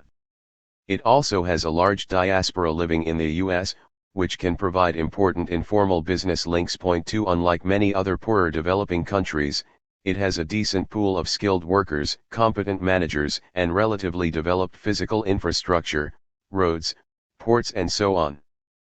Free trade economists argue that free trade benefited Mexico by accelerating growth. Indeed, following NAFTA, between 1994 and 2002, Mexico's per capita GDP grew at 1.8% per year, a big improvement over the 0.1% rate recorded between 1985 and 1995.3. But the decade before NAFTA was also a decade of extensive trade liberalization for Mexico, following its conversion to neoliberalism in the mid-1980s. So trade liberalization was also responsible for the 0.1% growth rate. Wide-ranging trade liberalization in the 1980s and the 1990s wiped out whole swathes of Mexican industry that had been painstakingly built up during the period of import substitution industrialization, ISI. The result was, predictably, a slowdown in economic growth, lost jobs, and falls in wages, as better-paying manufacturing jobs disappeared. Its agricultural sector was also hard hit by subsidized U.S. products, especially corn, the staple diet of most Mexicans. On top of that, NAFTA's positive impact, in terms of increasing exports to the U.S. market, has run out of steam in the last few years. During 2001 to 2005, Mexico's growth performance has been miserable, with an annual growth rate of per capita income at 0.3%, or a paltry 17% increase in total over 5 years. 0.4. By contrast, during the bad old days of ISI, 1955 to 82, Mexico's per capita income had grown much faster than during the NAFTA period, at an average of 3.1% per year. 0.5. Mexico is a particularly striking example of the failure of premature wholesale trade liberalization, but there are other examples. 0.6. In Ivory Coast, following tariff cuts of 40% in 1986, the chemical, textile, shoe and automobile industries virtually collapsed. Unemployment soared. In Zimbabwe, following trade liberalization in 1990, the unemployment rate jumped from 10% to 20%. It had been hoped that the capital and labor resources released from the enterprises that went bankrupt due to trade liberalization would be absorbed by new businesses. This simply did not happen on a sufficient scale. It is not surprising that growth evaporated and unemployment soared. Trade liberalization has created other problems, too. It has increased the pressures on government budgets, as it reduced tariff revenues. This has been a particularly serious problem for the poorer countries. Because they lack tax collection capabilities and because tariffs are the easiest tax to collect, they rely heavily on tariffs, which sometimes account for over 50% of total government revenue. 0.7. As a result, the fiscal adjustment that has had to be made following large-scale trade liberalization has been huge in many developing countries. Even a recent IMF study shows that, in low-income countries that have limited abilities to collect other taxes, less than 30% of the revenue lost due to Trade liberalization over the last 25 years has been made up by other taxes. 8 Moreover, lower levels of business activity and higher unemployment resulting from trade liberalization have also reduced income tax revenue. When countries were already under considerable pressure from the IMF to reduce their budget deficits, falling revenue meant severe cuts in spending, often eating into vital areas like education, health, and physical infrastructure, damaging long-term growth. It is perfectly possible that some degree of gradual trade liberalization may have been beneficial, and even necessary, for certain developing countries in the 1980s, India and China come to mind.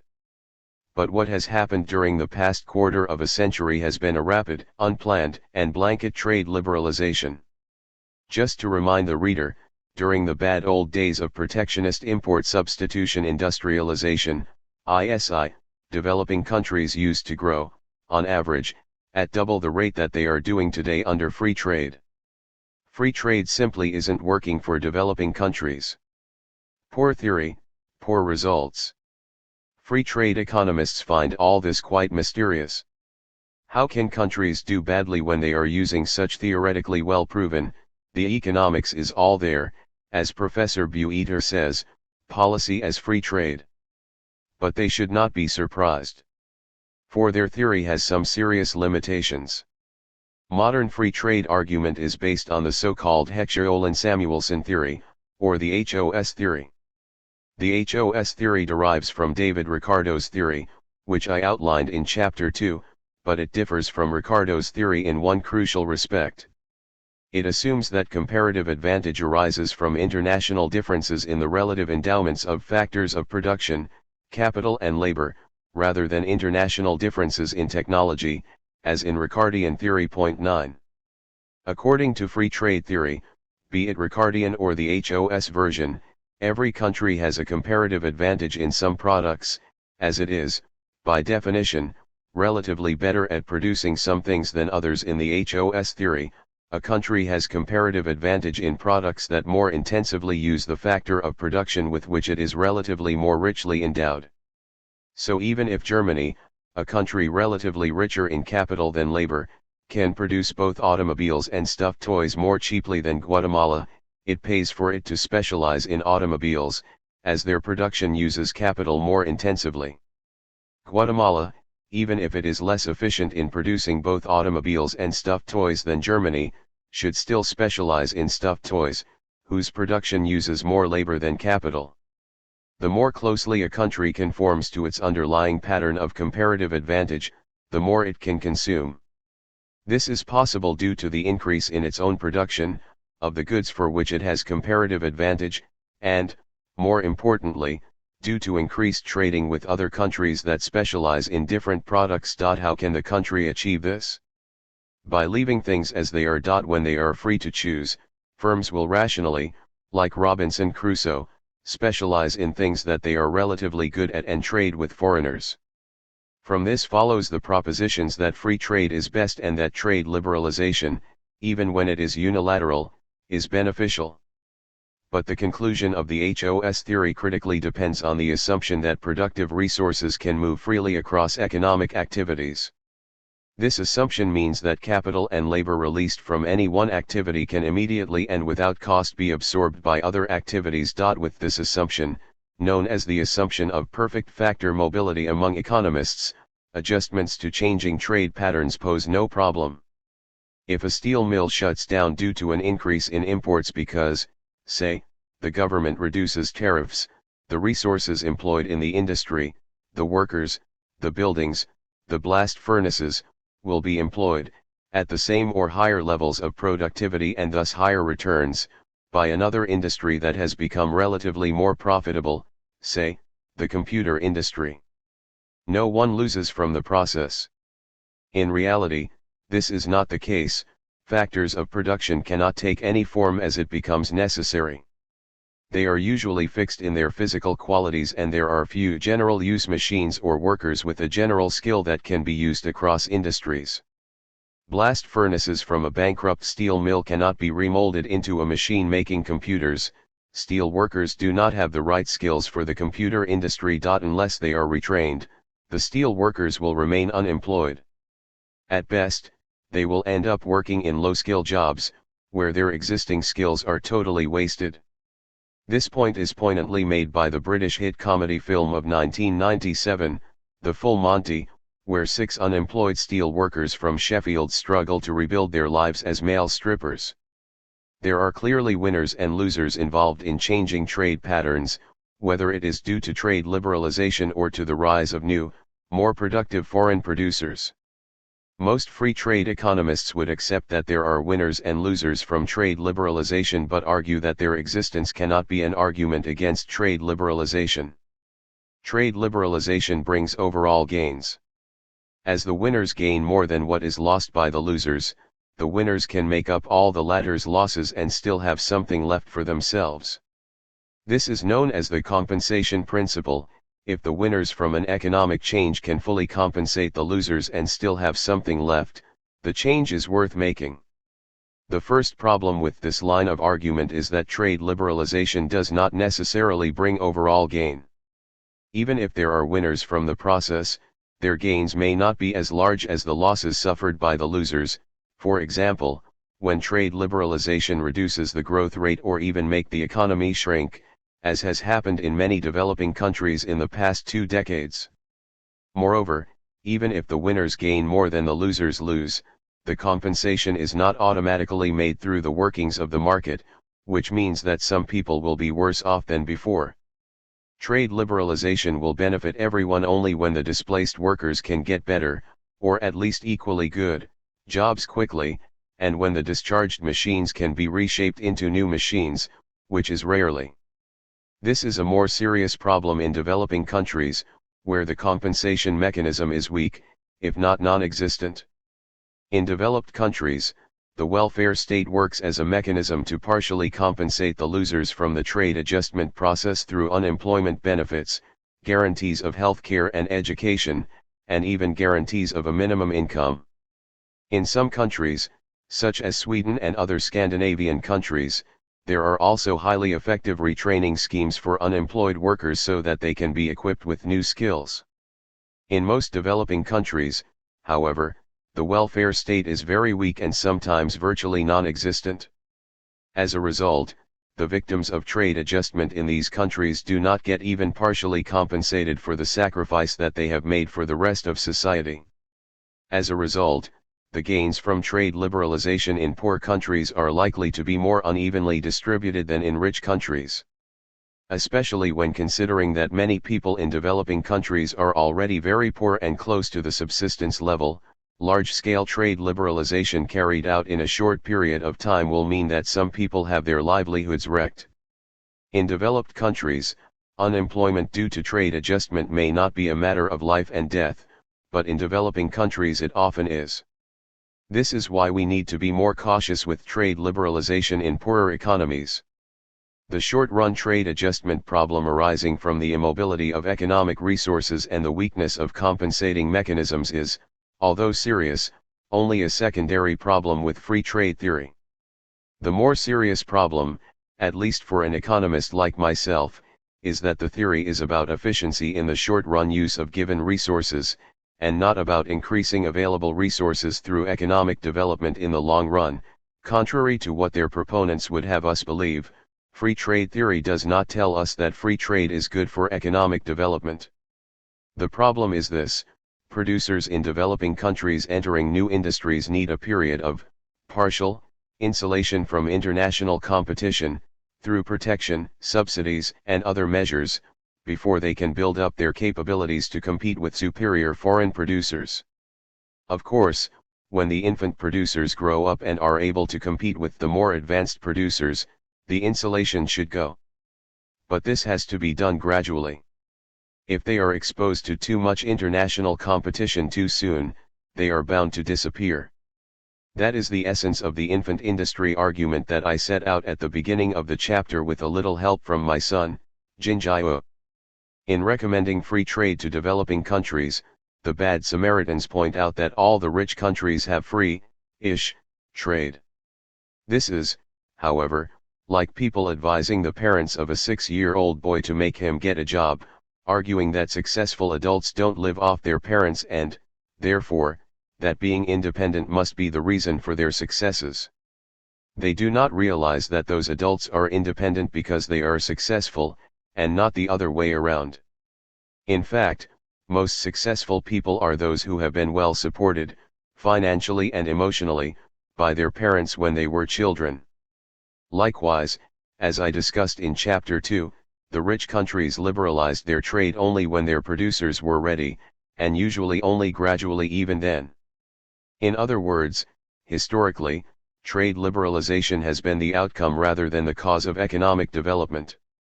Free trade may often, although not always, be the best trade policy in the short run, as it is likely to maximize a country's current consumption. But it is definitely not the best way to develop an economy.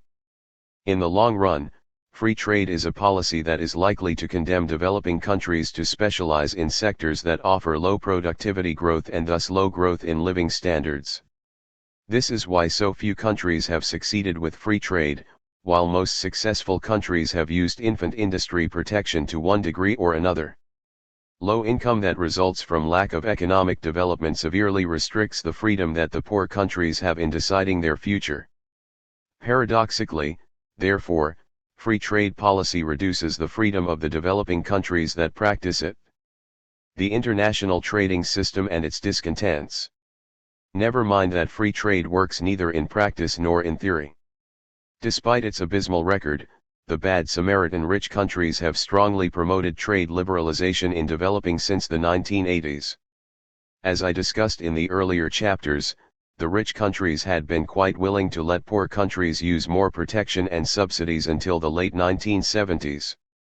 However, this began to change in the 1980s. The change was most palpable in the US, whose enlightened approach to international trade with economically lesser nations rapidly gave way to a system similar to 19th-century British free trade imperialism. This new direction was clearly expressed by the then US President Ronald Reagan in 1986, as the Uruguay round of GATT talks was starting, when he called for new and more liberal agreements with our trading partners, agreement under which they would fully open their markets and treat American products as they treat their own. 10 Such agreement was realized through the Uruguay round of GATT trade talks, which started in the Uruguayan city of Punta del Este in 1986 and was concluded in the Moroccan city of Marrakesh in 1994. The result was the World Trade Organization regime, a new international trade regime that was much more biased against the developing countries than the GATT regime. On the surface, the WTO simply created a level playing field among its member countries, requiring that everyone plays by the same rule. How can we argue against that? Critical to the process was the adoption of the principle of a single undertaking, which meant that all members had to sign up to all agreements. In the GATT regime, countries could pick and choose the agreements that they signed up to, and many developing countries could stay out of agreements that they did not want, for example, the agreement restricting the use of subsidies. With the single undertaking, all members had to abide by the same rules. All of them had to reduce their tariffs. They were made to give up import quotas, export subsidies, allowed only for the poorest countries, and most domestic subsidies. But, when we look at the detail, we realize that the field is not level at all. To begin with, even though the rich countries have low average protection, they tend to disproportionately protect products that poor countries export, especially garments and textiles. This means that, when exporting to a rich country market, poor countries face higher tariffs than other rich countries. An Oxfam report points out that the overall import tax rate for the USA is 1.6%. That rate rises steeply for a large number of developing countries.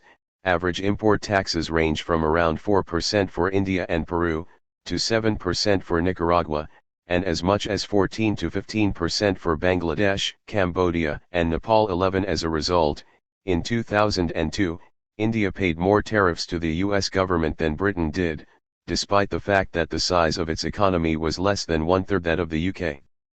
Even more strikingly, in the same year, Bangladesh paid almost as much in tariffs to the US government as France, despite the fact that the size of its economy was only 3% that of France. 12. There are also structural reasons that make what looks like leveling the playing field actually favor developed countries. Tariffs are the best example. The Uruguay round resulted in all countries, except for the poorest ones, reducing tariffs quite a lot in proportional terms.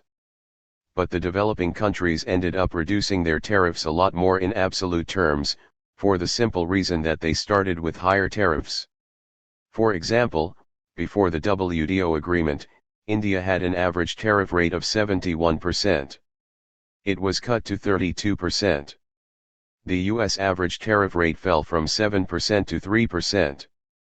Both are similar in proportional terms, each representing around a 55% cut, but the absolute impact is very different. In the Indian case, an imported good that formerly cost $171 would now cost only $132, a significant fall in what the consumer pays, about 23%, that would dramatically alter consumer behavior. In the American case, the price the consumer pays would have fallen from $107 to $103, a price difference that most consumers will hardly notice, less than 4%. In other words, the impact of tariff cuts of the same proportion is disproportionately larger for the country whose initial tariff rate is higher. In addition, there were areas where leveling the playing field meant a one-sided benefit to rich countries. The most important example is the TRIPS, Trade-Related Intellectual Property Rights, agreement, which strengthened the protection of patents and other intellectual property rights, more on this in Chapter 6. Unlike trade in goods and services, where everyone has something to sell, this is an area where developed countries are almost always sellers and developing countries buyers. Therefore, increasing the protection for intellectual property rights means that the cost is mainly borne by the developing nations. The same problem applies to the TRIMS, Trade-Related Investment Measures, agreement, which restricts the WTO member countries' ability to regulate foreign investors, more on this in Chapter 4. Once again, most poor countries only receive, and do not make, foreign investment. So, while their ability to regulate foreign companies is reduced, they do not get compensated by any reduction in the regulations that their national firms operating abroad are subject to, as they simply do not have such firms. Many of the exceptions to the rules were created in areas where the developed countries needed them. For example, while most domestic subsidies are banned, subsidies are allowed in relation to agriculture, basic, as opposed to commercial, R&D, research and development, and reduction of regional disparities. These are all subsidies that happen to be extensively used by the rich countries. The rich nations give out an estimated $100 billion worth of agricultural subsidies every year. These include the $4 billion given to 25,000 American peanut farmers and EU subsidies that allow Finland to produce sugar from beets. 13 All rich country governments, especially the US government, heavily subsidize basic R&D, which then increases their competitiveness in related industries. Moreover, this is not a subsidy that developing nations can use, even if they are allowed to. They simply do not do much basic R&D, so there is little for them to subsidize. As for regional subsidies, which have been extensively used by the European Union, this is another case of apparent neutrality really serving the interests mainly of rich countries. In the name of redressing regional imbalances, they have subsidized firms to induce them to locate in depressed regions. Within the nation, this may be contributing to a reduction in regional inequality. But, when viewed from an international perspective, there is little difference between these subsidies and subsidies given to promote particular industries. Against these accusations of leveling the playing field only where it suits them, the rich countries often argue that they still give the developing countries special and differential treatment, SDT. But special and differential treatment is now a pale shadow of what it used to be under the GATT regime. While some exceptions are made for the developing countries, especially the poorest ones, the least developed countries in WTO jargon, many of these exceptions were in the form of a slightly longer transition period, 5 to 10 years, before they reach the same final goal as the rich countries, rather than the offer of permanent asymmetrical arrangements. Point 14. So, in the name of leveling the playing field, the bad Samaritan rich nations have created a new international trading system that is rigged in their favor. They are preventing the poorer countries from using the tools of trade and industrial policies that they had themselves so effectively used in the past in order to promote their own economic development, not just tariffs and subsidies, but also regulation of foreign investment and violation of foreign intellectual property rights, as I will show in subsequent chapters. Industry for agriculture?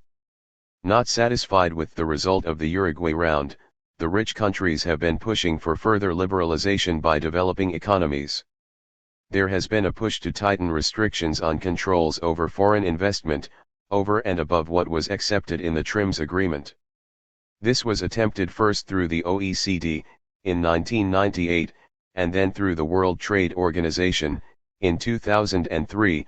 Point 15. The move was thwarted both times, so the developed countries have shifted their focus and are now concentrating on a proposal to drastically reduce industrial tariffs in the developing countries. This proposal, dubbed NAMA, Non-Agricultural Market Access, was first launched in the Doha Ministerial Meeting of the World Trade Organization in 2001.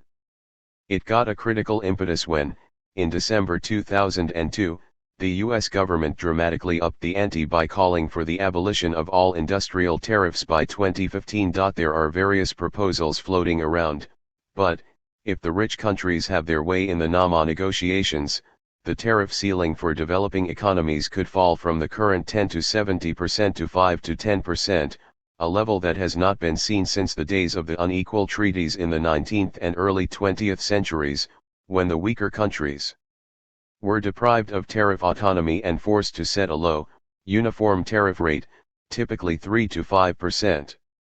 In return for developing countries cutting industrial tariffs, the rich countries promise that they will lower their agricultural tariffs and subsidies, so that the poor countries can increase their exports. This was sold as a win-win deal, even though unilateral trade liberalization should be its own reward, according to free trade theory. The proposal was debated in the December 2005 Hong Kong Ministerial Meeting of the World Trade Organization. As no agreement could be reached, the negotiation was extended until the following summer, where it was finally put into a state of suspended animation. Mr. Kamal Nath, the Indian Commerce Minister, famously described the negotiation to be between intensive care and crematorium. The rich countries said that the developing countries were not offering sufficient industrial tariff cuts, while the developing countries argued that the rich countries were demanding excessively steep industrial tariff cuts and not offering enough reduction in agricultural tariffs and subsidies. The negotiation is stalled for the moment, but this industry-agriculture swap is basically seen as the way forward by many people, even including some traditional critics of the WTO. In the short run, greater opening of agricultural markets in the rich countries may benefit developing countries, but only a few of them. Many developing countries are in fact net agricultural importers and thus unlikely to benefit from it. They may even get hurt, if they happen to be importers of those agricultural products that are heavily subsidized by the rich countries. Eliminating those subsidies would increase these developing countries' import bills. Overall, the main beneficiaries of the opening up of agricultural markets in the rich world will be those rich countries with strong agriculture, the US, Canada, Australia and New Zealand. Point 16. Developed countries do not protect many agricultural products exported by poor countries, example coffee, tea, cocoa, for the simple reason that they do not have any domestic producer to protect. So, where protection and subsidies are going to come down is mainly in temperate zone agricultural products like wheat, beef, and dairy. Only two developing countries, Brazil and Argentina, are major exporters of these products. Moreover, some, although obviously not all, of the prospective losers from agricultural trade liberalization within rich countries will be the least well-off people by their national standards, example hard-pressed farmers in Norway, Japan, or Switzerland, while some of the beneficiaries in developing countries are already rich even by international standards, example agricultural capitalists in Brazil or Argentina. In this sense, The popular image that agricultural liberalization in rich countries is helping poor peasant farmers in developing countries is misleading. More importantly, those who see agricultural liberalization in the rich countries as an important way to help poor countries develop often fail to pay enough attention to the fact that it does not come for free. In return, the poor countries will have to make concessions. The problem is that these concessions, reducing industrial tariffs, dismantling foreign investment controls and abandoning permissive intellectual property rights, will make their economic development more difficult in the long run. These are policy tools that are crucial for economic development, as I document throughout this book. Given this, the current debate surrounding the liberalization of agriculture in rich countries is getting its priorities wrong. It may be valuable for some developing countries to get access to agricultural markets in developed economies. But it is far more important that we allow developing countries to use protection, subsidies, and regulation of foreign investment adequately in order to develop their own economies, rather than giving them bigger agricultural markets overseas. Especially if agricultural liberalization by the rich countries can only be bought by the developing countries giving up their use of the tools of infant industry promotion, the price is not worth paying. Developing countries should not be forced to sell their future for small immediate gains. More trade, fewer ideologies.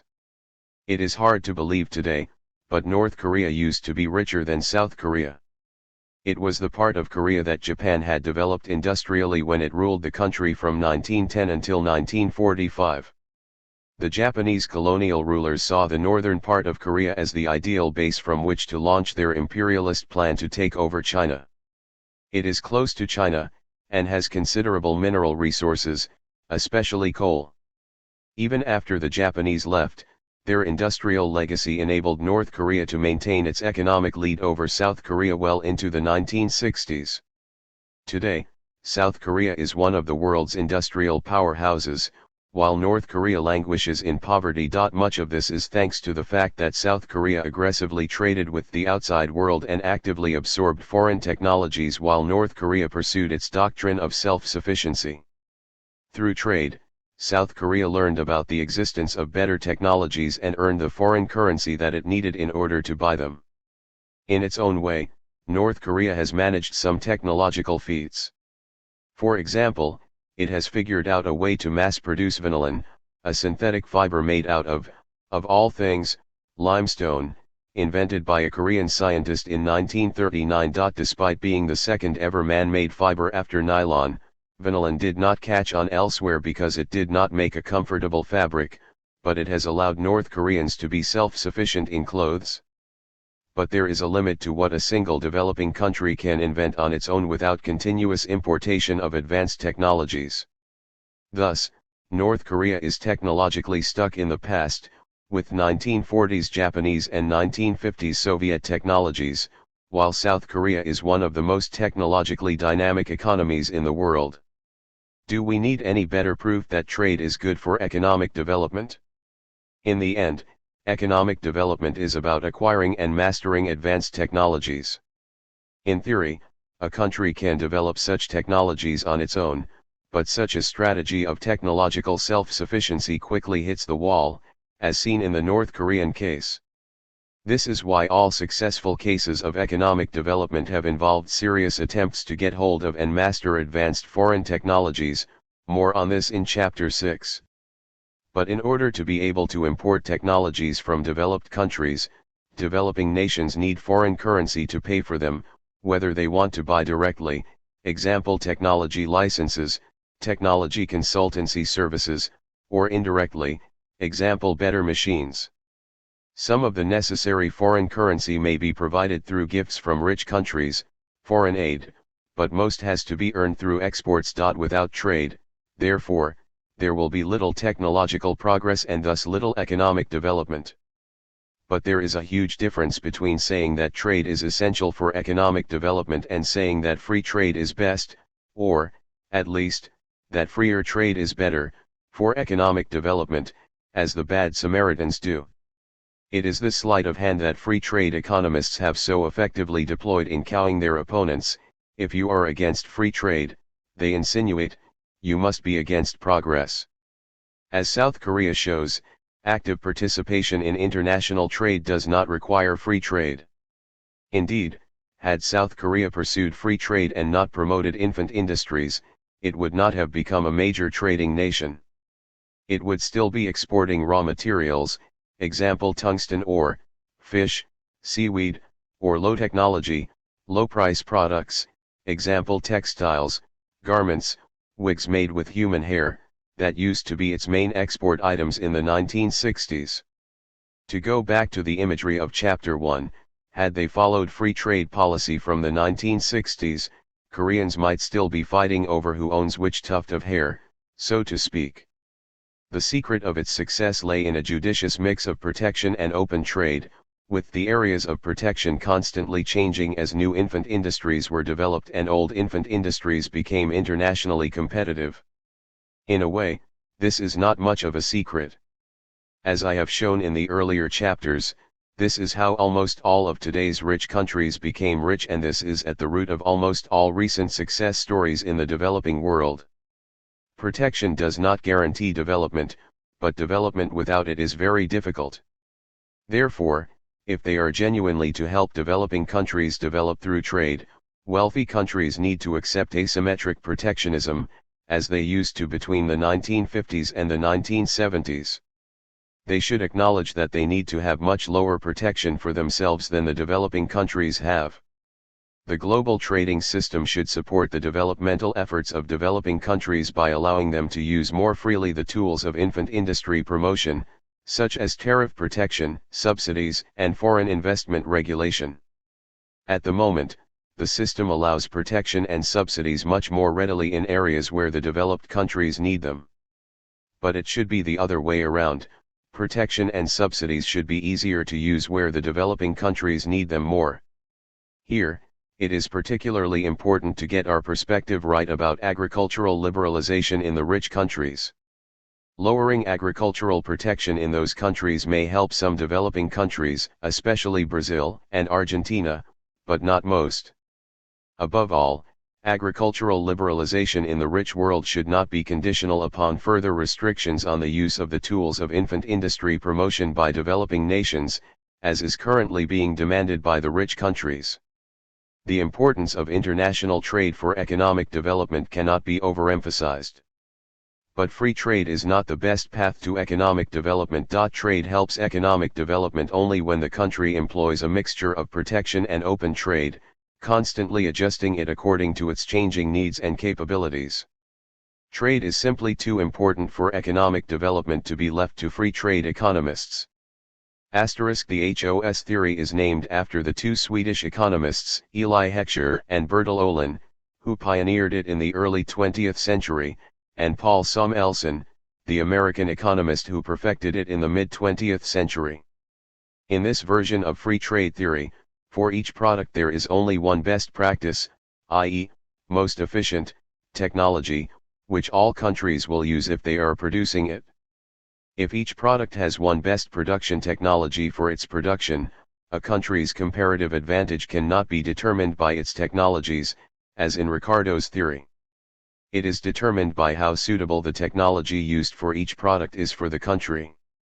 In the HOS theory, the suitability of a particular technology for a country depends on how intensively it uses the factor of production, i.e., labor or capital, with which the country is relatively abundantly endowed. So, comparative in the term comparative advantage is not about comparison between countries but about comparison between products. It is because people mix these two up that they sometimes believe that poor countries do not have comparative advantage in anything, which is a logical impossibility. The other main beneficiaries of agricultural liberalization in rich countries, that is, their consumers, do not gain very much. As a proportion of income, their spending on agricultural products is already pretty low, around 13% for food and 4% for alcohol and tobacco, of which only a fraction is the cost of the agricultural produce itself. Moreover, the trade in many agricultural products they buy is already liberalized, example coffee, tea, cocoa. In the earlier stages of development, most people live on agriculture, so developing agriculture is crucial in reducing poverty. Higher agricultural productivity also creates a pool of healthy and productive workers that can be used later for industrial development. In the early stages of development, agricultural products are also likely to account for a high share of exports, as the country may have little else to sell. Given the importance of export earnings for economic development that I discussed earlier, agricultural exports should be increased as much as possible, although the scope may not be large. And, for this, greater opening of agricultural markets in the rich countries is helpful. But increased agricultural productivity and agricultural exports often require state intervention along the line of infant industry promotion. Agricultural producers, especially the smaller ones, need government investment and support in infrastructure, especially irrigation for production and roads for exports, international marketing, and R&D. Chapter 4. The Finn and the Elephant. Should we regulate foreign investment? The Finns like to tell a joke about themselves. What would a German, a Frenchman, an American and a Finn do if they were each asked to write a book on the elephant? The German, with his characteristic thoroughness, would write a thick 2-volume, fully annotated study entitled, Everything That There Is to Know About the Elephant. The Frenchman, with his penchant for philosophical musings and existential anguish, would write a book entitled The Life and Philosophy of the Elephant.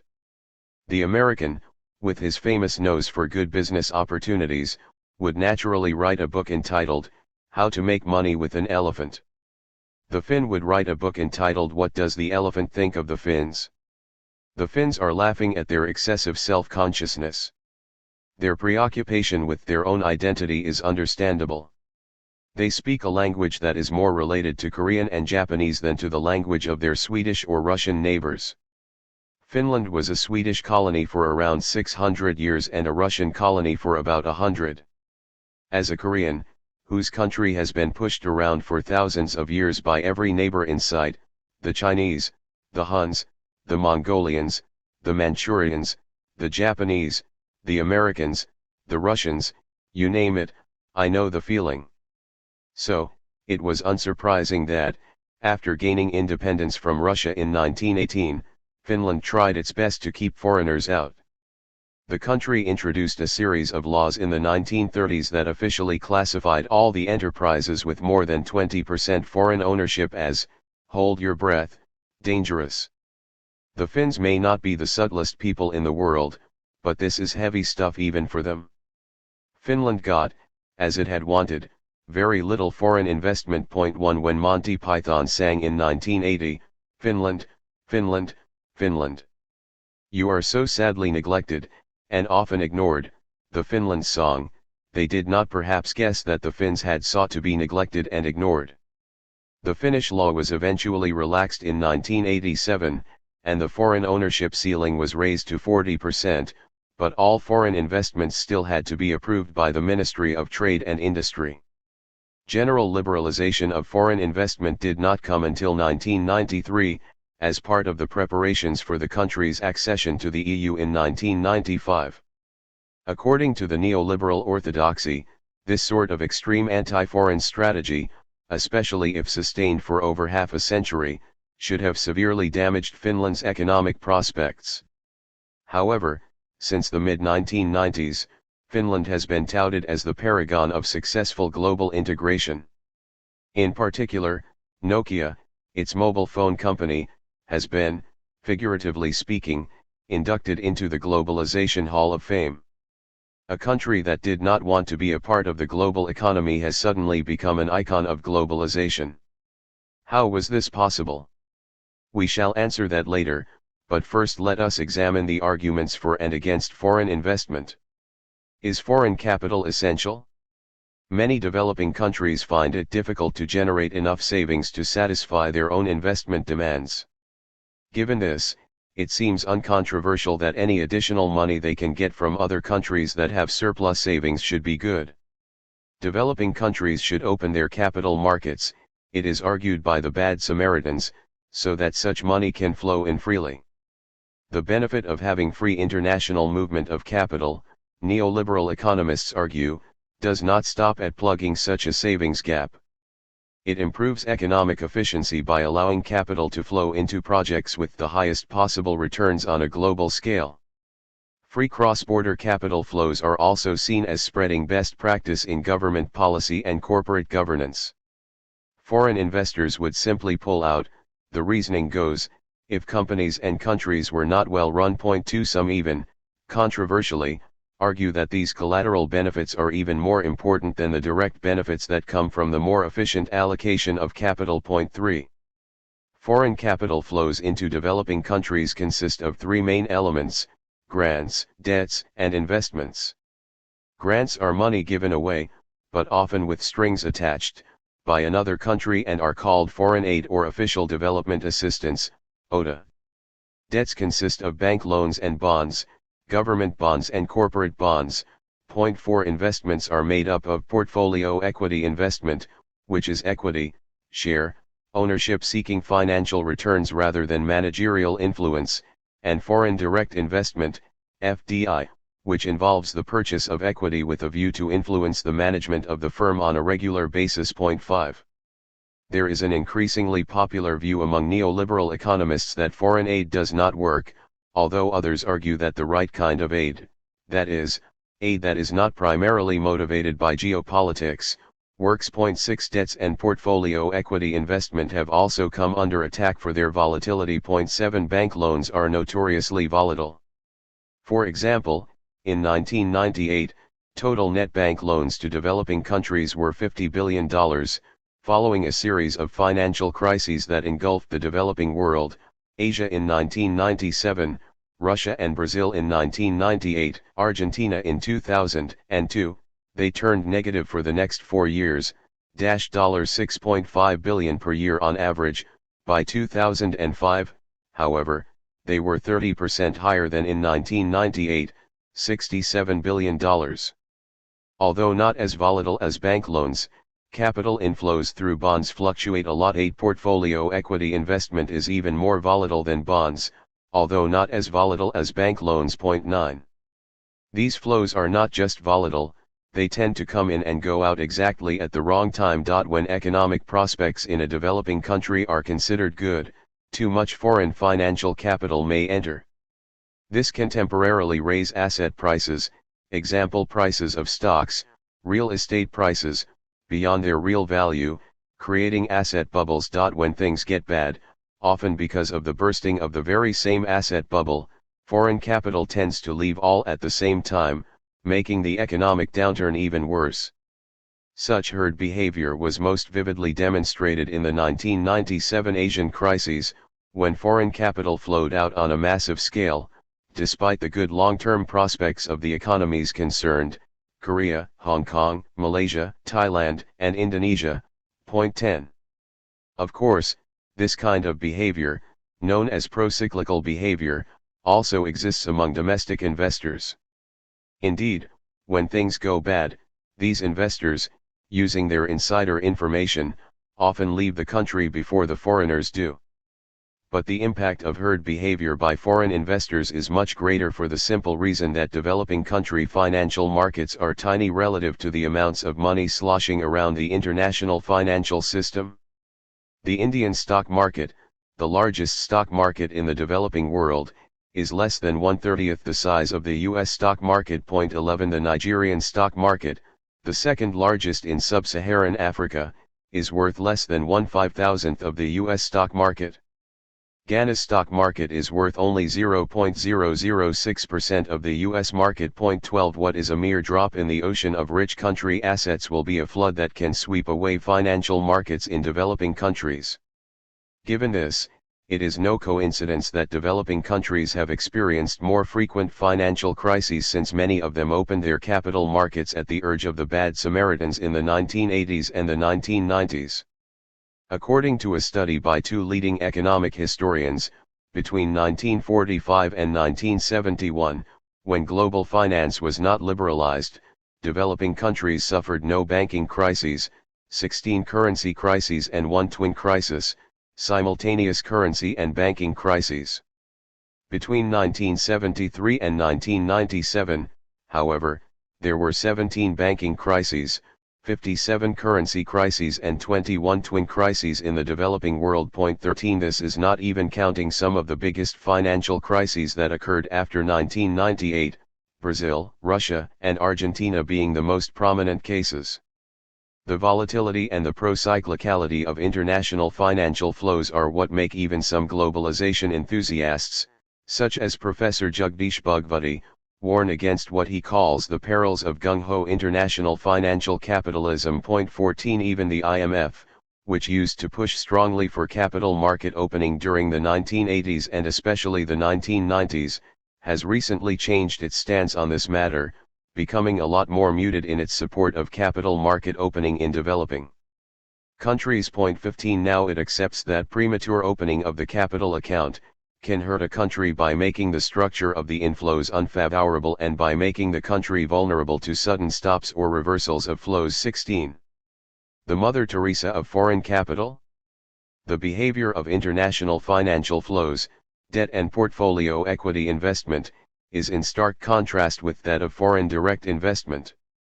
Net FDI flows into developing countries were $169 billion in 1997.17. Despite the financial turmoil in the developing world, it was still $172 billion per year on average between 1998 and 2002.18. In addition to its stability, foreign direct investment is thought to bring in not just money but a lot of other things that help economic development. Sir Leon Britton, a former British Commissioner of the European Union, sums it up: foreign direct investment is a source of extra capital, a contribution to a healthy external balance, a basis for increased productivity, additional employment, effective competition, rational production, technology transfer, and a source of managerial know-how. 19. The case for welcoming foreign direct investment, then, seems overwhelming. FDI is stable, unlike other forms of foreign capital inflows. Moreover, it brings not just money but also enhances the host country's productive capabilities by bringing in more advanced organization, skills, and technology. No wonder that foreign direct investment is feted as if it were the Mother Teresa of foreign capital, as Gabriel Palma, the distinguished Chilean economist who is my former teacher and now a colleague at Cambridge, once ironically observed. But foreign direct investment has its limitations and problems. First, foreign direct investment flows may have been very stable during the financial turmoil in developing countries in the late 1990s and the early 2000s, but it has not always been the case for all countries. 20 When a country has an open capital market, FDI can be made liquid and shipped out rather quickly. As even an IMF publication points out, the foreign subsidiary can use its assets to borrow from domestic banks, change the money into foreign currency and send the money out, or the parent company may recall the intracompany loan it has lent to the subsidiary. This counts as FDI.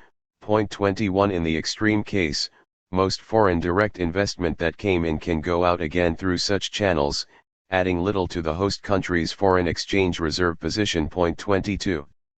Not only is FDI not necessarily a stable source of foreign currency, it may have negative impacts on the foreign exchange position of the host country. FDI may bring in foreign currency, but it can also generate additional demands for it, example importing inputs, contracting foreign loans. Of course, it can, but may not, also generate additional foreign currency through exporting, but whether it will earn more foreign exchange than it uses is not a foregone conclusion. This is why many countries have imposed controls on the foreign exchange earnings and spending by the foreign companies making the investment, example how much they should export, how much inputs they have to buy locally. 23. Another drawback with foreign direct investment is that it creates the opportunity for transfer pricing by transnational corporations, TNCs, with operations in more than one country. This refers to the practice where the subsidiaries of a TNC are overcharging or undercharging each other so that profits are highest in those subsidiaries operating in countries with the lowest corporate tax rates. And when I say overcharging or undercharging, I really mean it.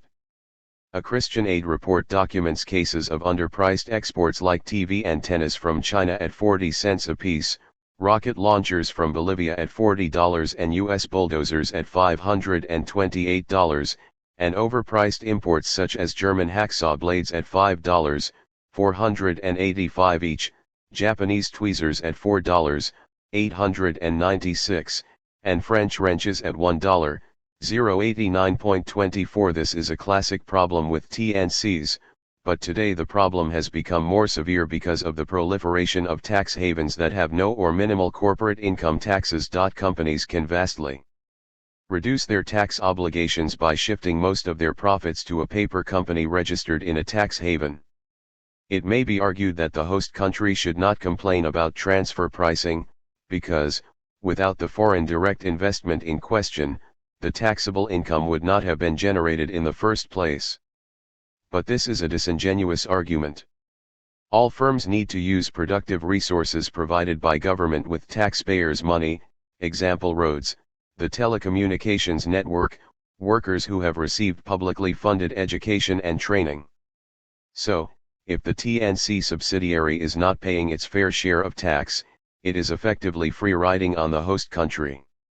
Even for the technologies, skills, and management know-how that foreign direct investment is supposed to bring with it, the evidence is ambiguous, despite the theoretical presumption that, of the different types of capital inflows, FDI has the strongest benefits. It has not proven easy to document these benefits, and that's what an IMF publication is saying. Point 25. Why is this? It is because different types of FDI have different productive impacts. When we think of foreign direct investment, most of us think about Intel building a new microchip factory in Costa Rica or Volkswagen laying down a new assembly line in China. This is known as greenfield investment. But a lot of foreign direct investment is made by foreigners buying into an existing local company, or brownfield investment. Point 26. Brownfield investment has accounted for over half of total world FDI since the 1990s, although the share is lower for developing countries, for the obvious reason that they have relatively fewer firms that foreigners want to take over. At its height in 2001, it accounted for as much as 80% of total world FDI. Point 27. Brownfield investment does not add any new production facilities. When General Motors bought up the Korean car maker Daewoo in the wake of the 1997 financial crisis, it just took over the existing factories and produced the same cars, designed by Koreans, under different names. However, brownfield investment can still lead to an increase in productive capabilities. This is because it can bring with it new management techniques or higher quality engineers. The trouble is that there is no guarantee that this will happen. In some cases, brownfield FDI is made with an explicit intention of not doing much to improve the productive capabilities of the company bought. A foreign direct investor might buy a company that he thinks is undervalued by the market, especially in times of financial crisis, and run it as it used to be until he finds a suitable buyer. Point 28. Sometimes the foreign direct investor may even actively destroy the existing productive capabilities of the company bought by engaging in asset stripping.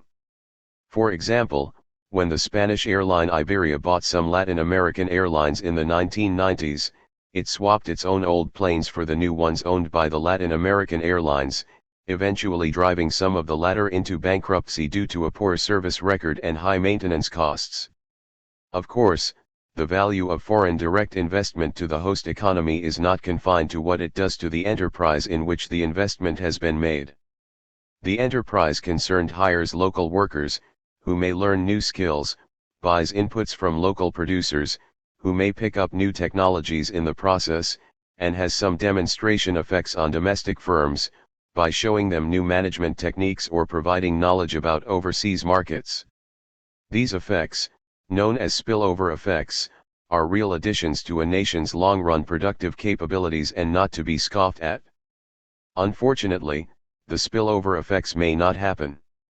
In the extreme case, a TNC can set up an enclave facility, where all inputs are imported and all that the locals do is to engage in simple assembly, where they do not even pick up new skills. Moreover, even when they occur, spillover effects tend to be relatively insignificant in magnitude. 29 This is why governments have tried to magnify them by imposing performance requirements, regarding, for example, technology transfer, local contents or exports. 30.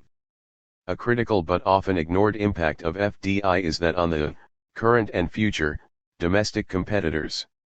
An entry by a TNC through FDI can destroy existing national firms that could have grown up into successful operations without this premature exposure to competition, or it can preempt the emergence of domestic competitors. In such cases, short-run productive capabilities are enhanced, as the TNC subsidiary replacing the current and future national firms is usually more productive than the latter. But the level of productive capability that the country can attain in the long run becomes lower as a result. This is because TNCs do not, as a rule, transfer the most valuable activities outside their home country, as I will discuss in greater detail later. As a result, there will be a definite ceiling on the level of sophistication that a TNC subsidiary can reach in the long run. To go back to the Toyota example in Chapter 1, had Japan liberalized FDI in its automobile industry in the 1960s, Toyota definitely wouldn't be producing the Lexus today. It would have been wiped out or, more likely, have become a valued subsidiary of an American car maker. Given this, a developing country may reasonably decide to forego short-term benefits from FDI in order to increase the chance for its domestic firms to engage in higher-level activities in the long run, by banning FDI in certain sectors or regulating it. 31 This is exactly the same logic as that of infant industry protection that I discussed in the earlier chapters. A country gives up the short-run benefits of free trade in order to create higher productive capabilities in the long run. And it is why, historically, most economic success stories have resorted to regulation of FDI, often in a draconian manner, as I shall now show. More dangerous than military power. It will be a happy day for us when not a single good American security is owned abroad and when the United States shall cease to be an exploiting ground for European bankers and money lenders. Thus wrote the U.S. Bankers magazine in 1884.32. The reader may find it hard to believe that a bankers magazine published in America could be so hostile to foreign investors. But this was in fact true to type at the time. The U.S. had a terrible record in its dealings with foreign investors. 33. In 1832, Andrew Jackson, today a folk hero to American free marketeers, refused to renew the license for the quasi-central bank, the second bank of the USA, the successor to Hamilton's Bank of the USA, see Chapter 2. 34 This was done on the grounds that the foreign ownership share of the bank was too high, 30%, the pre-EU Finns would have heartily approved. Declaring his decision, Jackson said, should the stock of the bank principally pass into the hands of the subjects of a foreign country, and we should unfortunately become involved in a war with that country, what would be our condition? Controlling our currency, receiving our public monies, and holding thousands of our citizens in dependence, it would be far more formidable and dangerous than the naval and military power of the enemy. If we must have a bank, it should be purely American. 35 If the president of a developing country said something like this today, he would be branded a xenophobic dinosaur and blackballed in the international community. From the earliest days of its economic development right up to the First World War, the U.S. was the world's largest importer of foreign capital. 36 Given this, there was, naturally, considerable concern over absentee management by foreign investors. 37 We have no horror of foreign capital, if subjected to American management. Italics and Capital's original, declared Niles Weekly Register, a nationalist magazine in the Hamiltonian tradition, in 1835.38. Reflecting such sentiment, the U.S. federal government strongly regulated foreign investment. Non-resident shareholders could not vote and only American citizens could become directors in a national, as opposed to state-level, bank. This meant that foreign individuals and foreign financial institutions could buy shares in U.S. national banks if they were prepared to have American citizens as their representatives on the board of directors. thus discouraging foreign investment in the banking sector. 39A navigation monopoly for U.S. ships in coastal shipping was imposed in 1817 by Congress and continued until the First World War. 40 There were also strict regulations on foreign investment in natural resource industries. Many state governments barred or restricted investment by non-resident foreigners in land.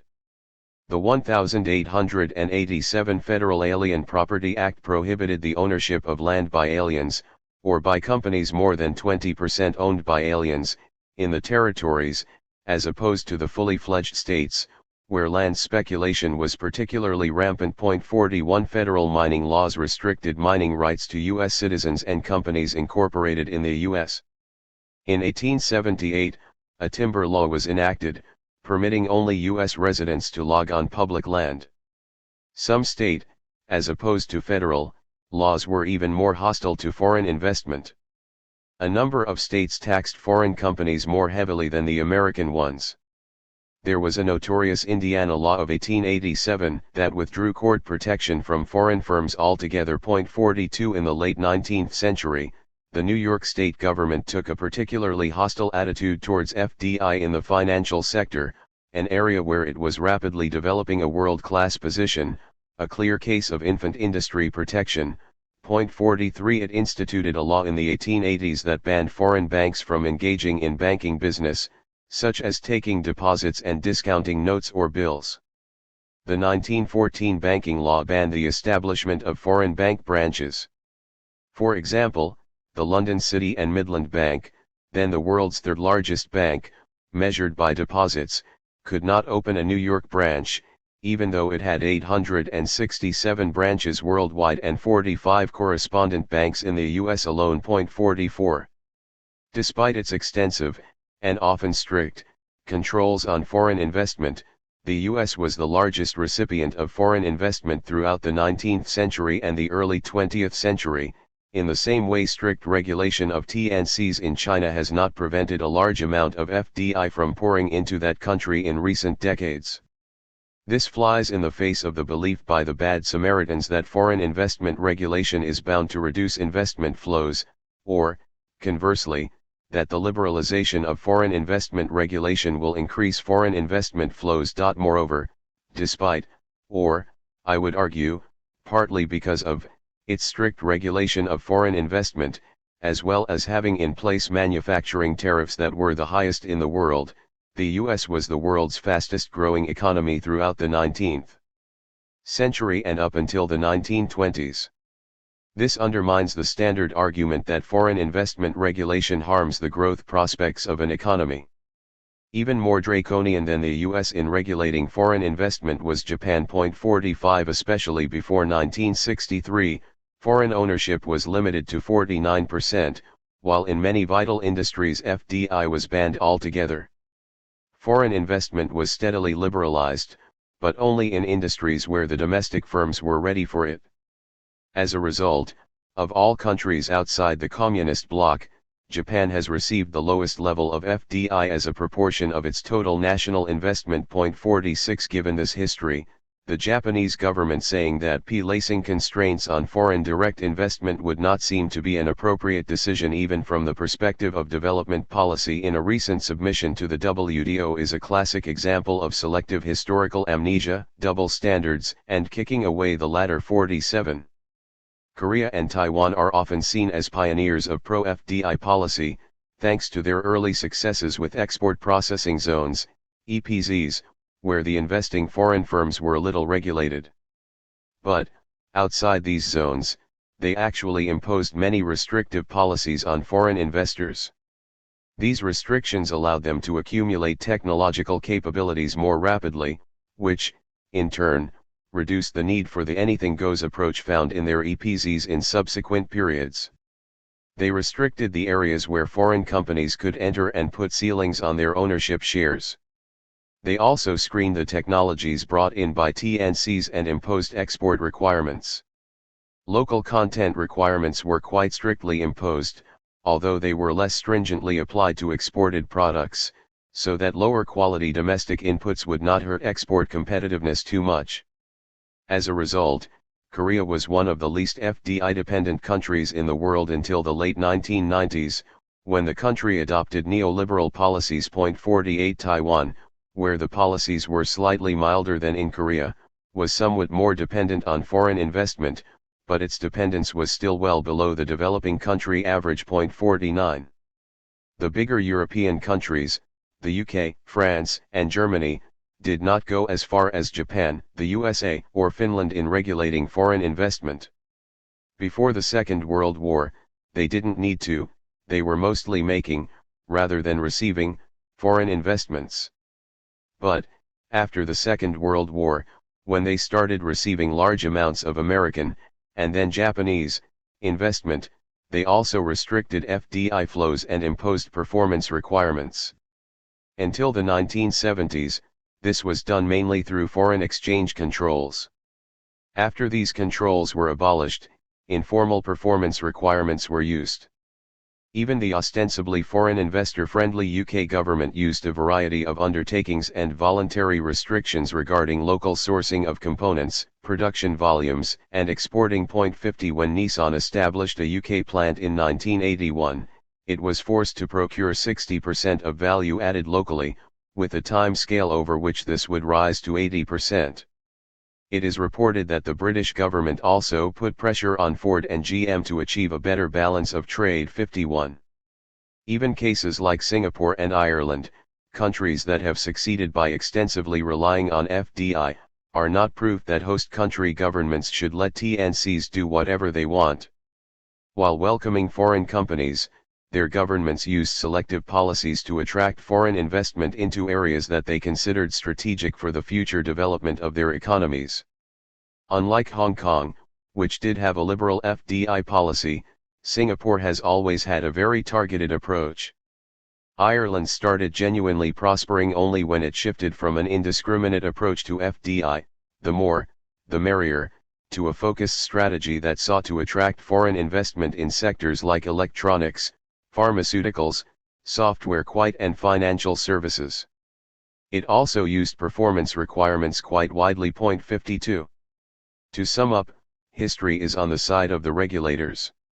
Most of today's rich countries regulated foreign investment when they were on the receiving end. Sometimes the regulation was draconian. Finland, Japan, Korea, and the USA, in certain sectors, are the best examples. There were countries that succeeded by actively courting FDI, such as Singapore and Ireland, but even they did not adopt the laissez-faire approach towards TNCs that is recommended to the developing countries today by the bad Samaritans. Borderless world? Economic theory, history, and contemporary experiences all tell us that, in order truly to benefit from foreign direct investment, the government needs to regulate it well. Despite all this, the bad Samaritans have been trying their best to outlaw practically all regulation of foreign direct investment over the last decade or so. Through the World Trade Organization, they have introduced the TRIMS, Trade-Related Investment Measures, Agreement, which bans things like local content requirements, export requirements, or foreign exchange balancing requirements. They have been pushing for further liberalization through the current GATS, General Agreement on Trade in Services, negotiations and a proposed investment agreement at the World Trade Organization. Bilateral and regional free trade agreements, FTAs, and bilateral investment treaties, BITs, between rich and poor countries also restrict the ability of developing countries to regulate FDI. 53. Forget history, say the bad Samaritans in defending such actions. Even if it did have some merits in the past, they argue, regulation of foreign investment has become unnecessary and futile, thanks to globalization, which has created a new borderless world. They argue that the death of distance due to developments in communications and transportation technologies has made firms more and more mobile and thus stateless, they are not attached to their home countries anymore. If firms do not have nationality anymore, it is argued, there are no grounds for discriminating against foreign firms. Moreover, any attempt to regulate foreign firms is futile, as, being footloose, they would move to another country where there is no such regulation. There is certainly an element of truth in this argument. But the case is vastly exaggerated. There are, today, firms like Nestle that produces less than 5% of its output at home, Switzerland, but they are very much the exceptions. Most large internationalized firms produce less than 1/3 of their output abroad, while the ratio in the case of Japanese companies is well below 10%. 54 There has been some relocation of core activities, such as research and development, overseas, but it is usually to other developed countries, and with a heavy regional bias, the regions here meaning North America, Europe, and Japan, which is a region unto itself. 55.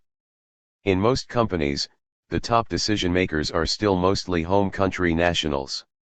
Once again, there are cases like Carlos Ghosn, the Lebanese Brazilian who runs a French, Renault, and Japanese, Nissan, company. But he is also very much an exception. The most telling example is the merger of Daimler-Benz, the German car maker, and Chrysler, the US car maker, in 1998. This was really a takeover of Chrysler by Benz. But, at the time of the merger, it was depicted as a marriage of two equals. The new company, Daimler-Chrysler, even had equal numbers of Germans and Americans on the management board. But that was only for the first few years. Soon, the Germans vastly outnumbered the Americans, usually 10 or 12 to 1 or 2, depending on the year. When they are taken over, even American firms end up run by foreigners, but then that is what takeover means. Therefore, the nationality of the firm still matters very much. Who owns the firm determines how far its different subsidiaries will be allowed to move into higher level activities.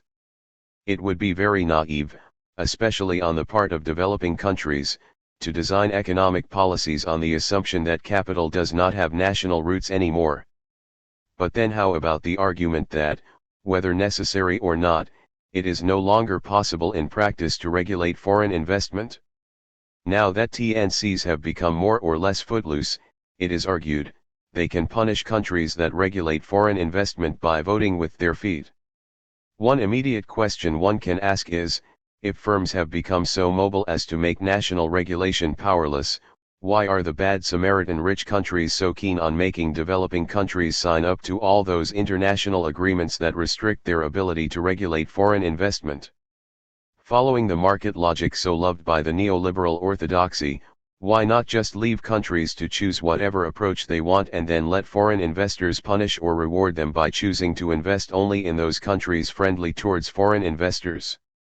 The very fact that rich countries want to impose all these restrictions on developing countries by means of international agreements reveals that regulation of FDI is not yet feudal after all, contrary to what the bad Samaritans say. In any case, not all TNCs are equally mobile. True, there are industries, such as garments, shoes, and stuffed toys, for which there are numerous potential investment sites because production equipment is easy to move and, the skills required being low, workers can be easily trained. However, in many other industries, firms cannot move that easily for various reasons: the existence of immobile inputs, example mineral resources, a local labor force with particular skills, the attractiveness of the domestic market, China is a good example, or the supplier network that they have built up over the years, example subcontracting networks for Japanese car makers in Thailand or Malaysia. Last but not least, it is simply wrong to think that TNCs will necessarily avoid countries that regulate FDI. Contrary to what the orthodoxy suggests, regulation is not very important in determining the level of inflow of foreign investment. If that were the case, countries like China would not be getting much foreign investment. But the country is getting around 10% of world FDI because it offers a large and fast-growing market, a good labor force and good infrastructure, roads, ports. The same argument can be applied to the 19th century US. Surveys reveal that corporations are most interested in the market potential of the host country, market size and growth, and then in things like the quality of the labor force and infrastructure, with regulation being only a matter of minor interest. Even the World Bank, a well-known supporter of FDI liberalization, once admitted that specific incentives and regulations governing direct investment have less effect on how much investment a country receives than has its general economic and political climate, and its financial and exchange rate policies. Point 56. As in the case of their argument about the relationship between international trade and economic development, the bad Samaritans have got the causality all wrong. They think that, if you liberalize foreign investment regulation, more investment will flow in and help economic growth. But foreign investment follows, rather than causes, economic growth. The brutal truth is that, however liberal the regulatory regime, foreign firms won't come into a country unless its economy offers an attractive market and high-quality productive resources, labor, infrastructure. This is why so many developing countries have failed to attract significant amounts of FDI, despite giving foreign firms maximum degrees of freedom. Countries have to get growth going before TNCs get interested in them. If you are organizing a party, it is not enough to tell people that they can come and do whatever they want. People go to parties where they know there are already interesting things happening. They don't usually come and make things interesting for you, whatever freedom you give them. The only thing worse than being exploited by capital. Like Joan Robinson, a former Cambridge economics professor and arguably the most famous female economist in history, I believe that the only thing that is worse than being exploited by capital is not being exploited by capital. Foreign investment, especially foreign direct investment, can be a very useful tool for economic development. But how useful it is depends on the kinds of investment made and how the host country government regulates it. Foreign financial investment brings more danger than benefits, as even the neoliberals acknowledge these days. While foreign direct investment is no Mother Teresa, it often does bring benefits to the host country in the short run. But it is the long run that counts when it comes to economic development. Accepting FDI unconditionally may actually make economic development in the long run more difficult. Despite the hyperbole about a borderless world, TNCs remain national firms with international operations and, therefore, are unlikely to let their subsidiaries engage in higher-level activities. At the same time, their presence can prevent the emergence of national firms that might start them in the long run. This situation is likely to damage the long-run development potential of the host country. Moreover, the long-run benefits of FDI depend partly on the magnitude and the quality of the spillover effects that TNCs create, whose maximization requires appropriate policy intervention. Unfortunately, many key tools of such intervention have already been outlawed by the bad Samaritans, example local content requirements. Therefore, foreign direct investment can be a Faustian bargain. In the short run, it may bring benefits, but, in the long run, it may actually be bad for economic development. Once this is understood, Finland's success is unsurprising. The country's strategy was based on the recognition that, if foreign investment is liberalized too early, Finland was one of the poorest European economies in the early 20th century, there will be no space for domestic firms to develop independent technological and managerial capabilities. It took Nokia 17 years to earn any profit from its electronics subsidiary, which is now the biggest mobile phone company in the world. 57 If Finland had liberalized foreign investment from early on, Nokia would not be what it is today. Most probably, foreign financial investors who bought into Nokia would have demanded the parent company stop cross-subsidizing the No Hope Electronics subsidiary, thus killing off the business. At best, some TNC would have bought up the electronics division and made it into its own subsidiary doing second division work. The flip side of this argument is that regulation of foreign direct investment may paradoxically benefit foreign companies in the long run. If a country keeps foreign companies out or heavily regulates their activities, it will not be good for those companies in the short run. However, if a judicious regulation of foreign direct investment allows a country to accumulate productive capabilities more rapidly and at a higher level than possible without it, it will benefit foreign investors in the long run by offering them an investment location that is more prosperous and possesses better productive inputs, example skilled workers, good infrastructure. Finland and Korea are the best examples of this. Partly thanks to their clever foreign investment regulation, these countries have become richer, better educated and technologically far more dynamic, and thus have become more attractive investment sites than would have been possible without those regulations. Foreign direct investment may help economic development, but only when introduced as part of a long-term oriented development strategy. Policies should be designed so that foreign direct investment does not kill off domestic producers, which may hold out great potential in the long run, while also ensuring that the advanced technologies and managerial skills foreign corporations possess are transferred to domestic business to the maximum possible extent. Like Singapore and Ireland, some countries can succeed, and have succeeded, through actively courting foreign capital, especially FDI. But more countries will succeed, and have succeeded, when they more actively regulate foreign investment, including FDI. The attempt by the bad Samaritans to make such regulation by developing countries impossible is likely to hinder, rather than help, their economic development. Chapter 5. Man exploits man. Private enterprise good, public enterprise bad. John Kenneth Galbraith, one of the most profound economic thinkers of the 20th century, once famously said, under capitalism, man exploits man; under communism, it is just the opposite. He was not suggesting that there is no difference between capitalism and communism, he would have been the last person to do so. Galbraith was one of the leading non-leftist critics of modern capitalism. What he was expressing was the profound disappointment that many people felt about the failure of communism to build the egalitarian society it had promised. Since its rise in the 19th century, the key goal of the communist movement had been the abolition of private ownership of the means of production, factories and machines. It is easy to understand why the communists saw private ownership as the ultimate source of the distributive injustice of capitalism. But they also saw private ownership as a cause of economic inefficiency. They believed that it was the reason for the wasteful anarchy of the market.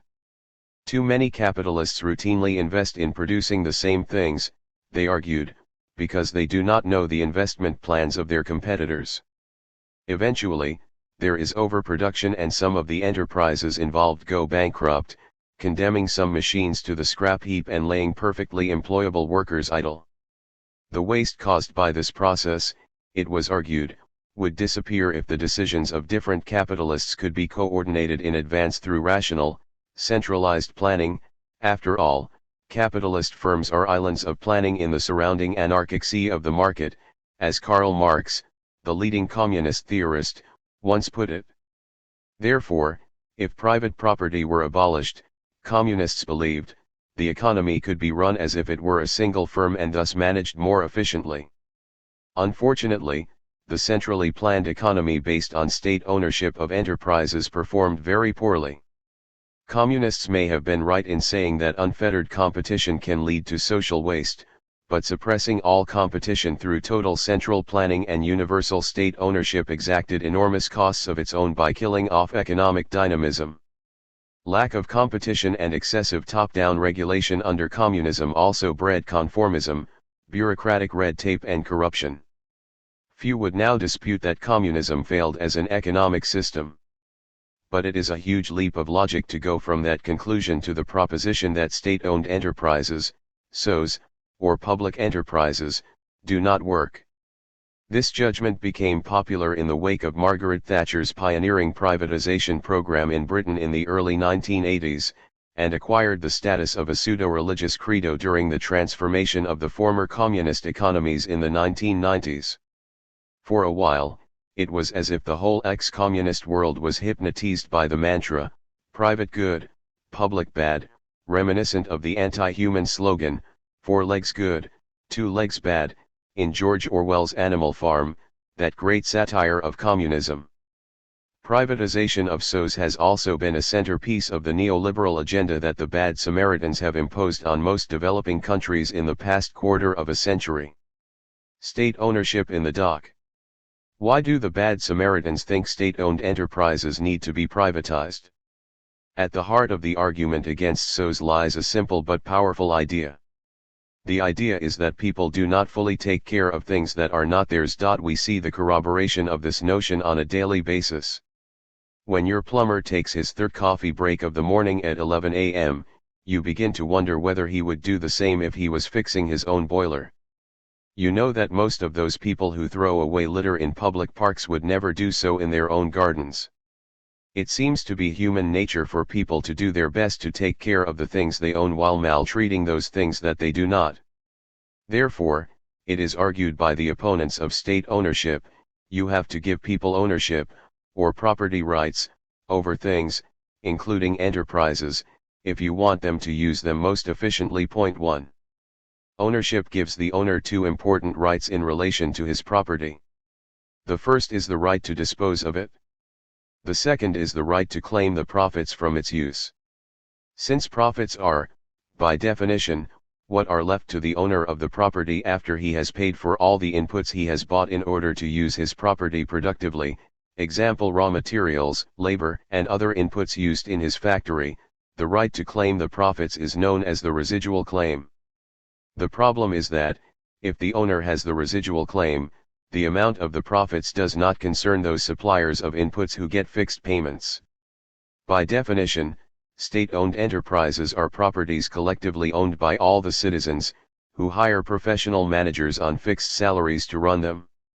Given that it is the citizenry that has the residual claim as the owner of the enterprise, the hired managers do not care about the profitability of their enterprises. Of course, the citizenry, as the principal, can make its agents, or the hired managers, interested in the profitability of the SOs by linking their pay to it. But such incentive systems are notoriously difficult to design. This is because there is a fundamental gap in information between the principals and their agents. For example, when the hired manager says that she has done her best and that the poor performance is due to factors beyond her control, the principal will find it very difficult to prove that she is lying. The difficulty of the principal controlling the agent's behavior is known as the principal-agent problem, and the resulting costs, that is, the reduction in profits due to poor management, the agency cost. The principal-agent problem is at the center of the neoliberal argument against SOs. But this is not the only cause of inefficiency of state ownership of enterprises. Individual citizens, even if they theoretically own the public enterprises, do not have any incentives to take care of their properties, the enterprises in question, by adequately monitoring the hired managers. The problem is that any increase in profit resulting from the extra monitoring of the SO managers by some citizens will be shared by every citizen, while only those citizens who do the monitoring pay the costs, example time and energy spent in going through company accounts or alerting the relevant government agencies to any problems. As a result, everyone's preferred course of action will be not to monitor the public enterprise managers at all and simply to free ride on the efforts of the others. But, if everyone free rides, no one will monitor the managers and poor performance will be the outcome. The reader will immediately understand the free rider problem if he tries to recall how often he himself has monitored the performance of any of his country's SOs, of which he is one of the legal owners, Amtrak, for example. There is yet another argument against state-owned enterprises, known as the soft budget constraint problem. Being a part of the government, the argument goes, SOs are often able to secure additional finances from the government if they make losses or are threatened with bankruptcy. In this way, it is argued, enterprises can act as if the limits on their budgets are malleable, or soft, and get away with lax management. This theory of soft budget constraint was originally advanced by the famous Hungarian economist, János Kornai, to explain the behavior of state-owned enterprises under communist central planning, but it can be applied to similar enterprises in capitalist economies too. Those sick enterprises of India that never go bankrupt are the most frequently cited example of the soft budget constraint problem in relation to state-owned enterprises. Point 2. State vs. private. So the case against state-owned enterprises, or public ownership, seems very powerful. The citizens, despite being the legal owners of public enterprises, have neither the ability nor the incentive to monitor their agents, who have been hired to run the enterprises. The agents, managers, do not maximize enterprise profits, while it is impossible for the principals, citizens, to make them do so, because of the inherent deficiency in information they possess about the agent's behavior and the free rider problem amongst the principals themselves. On top of this, state ownership makes it possible for enterprises to survive through political lobbying rather than through raising productivity. But all three arguments against state ownership of enterprises actually apply to large private sector firms as well. The principal agent problem and the free rider problem affect many large private sector firms. Some large companies are still managed by their majority owners, example BMW, Peugeot, but most of them are managed by hired managers because they have dispersed share ownership. If a private enterprise is run by hired managers and there are numerous shareholders owning only small fractions of the company, it will suffer from the same problems as state-owned enterprises. The hired managers, like their counterparts, will also have no incentive to put in more than suboptimal levels of effort, the principal agent problem, while individual shareholders will not have enough incentive to monitor the hired managers, the free rider problem. As for politically generated soft budget constraints, they are not confined to SOs. If they are politically important, example large employers or enterprises operating in politically sensitive industries, such as armaments or healthcare, private firms can also expect subsidies or even government bailouts. Right after the Second World War, a lot of large private enterprises were nationalized in many European countries because they were not doing well.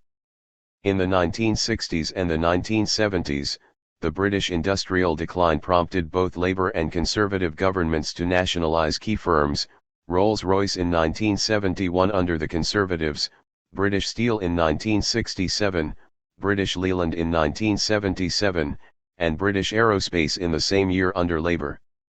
Or, to take another example, in Greece, 43 virtually bankrupt private sector firms were nationalized between 1983 and 1987 when the economy was going through a difficult patch. 3 Conversely, state-owned enterprises are not totally immune to market forces. Many public enterprises across the world have been shut down and their managers sacked because of bad performance. These are equivalent to corporate bankruptcies and corporate takeovers in the private sector. Private firms know that they will be able to take advantage of soft budget constraints if they are important enough, and they are not shy about exploiting the opportunity to the full. As one foreign banker reportedly told the Wall Street Journal in the middle of the 1980s third world debt crisis, foreign bankers are for the free market when we're out to make a buck and believe in the state when we are about to lose a buck. 4. Indeed, many state bailouts of large private sector firms have been made by avowedly free market governments. In the late 1970s, the bankrupt Swedish shipbuilding industry was rescued through nationalization by the country's first right-wing government in 44 years, despite the fact that it had come to power with a pledge to reduce the size of the state.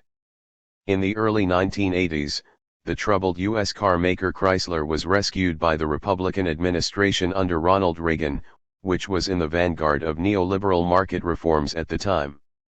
Faced with the financial crisis in 1982, following its premature and poorly designed financial liberalization, the Chilean government rescued the entire banking sector with public money.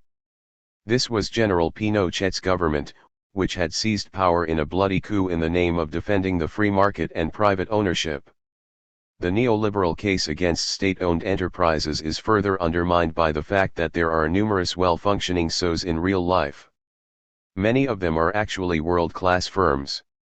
Let me tell you about some of the more important ones. State-owned success stories.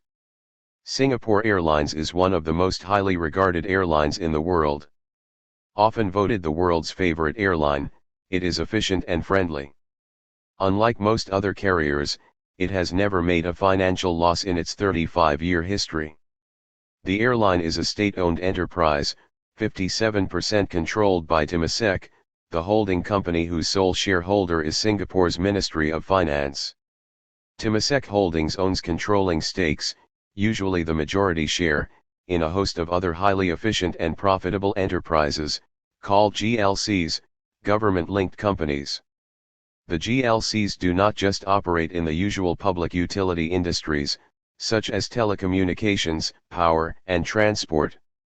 They also operate in areas that are owned by the private sector in most other countries, such as semiconductors, shipbuilding, engineering, shipping and banking. 5 The Singapore government also runs the so-called statutory boards that provide certain vital goods and services.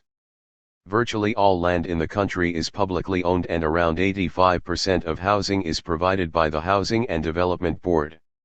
The Economic Development Board develops industrial estates, incubates new firms and provides business consulting services. Singapore's SO sector is twice as big as that of Korea, when measured in terms of its contribution to national output. When measured in terms of its contribution to total national investment, it is nearly 3 times bigger. 6 Korea's SO sector is, in turn, about twice as large as that of Argentina and 5 times bigger than that of the Philippines, in terms of its share in national income. 7 Yet both Argentina and the Philippines are popularly believed to have failed because of an overextended state, while Korea and Singapore are often hailed as success stories of private sector-driven economic development. Korea also provides another dramatic example of a successful public enterprise in the form of the, now privatized, steel maker, POSCO, Pohang Iron and Steel Company. 8 The Korean government made an application to the World Bank in the late 1960s for a loan to build its first modern steel mill. The bank rejected it on the grounds that the project was not viable. Not an unreasonable decision.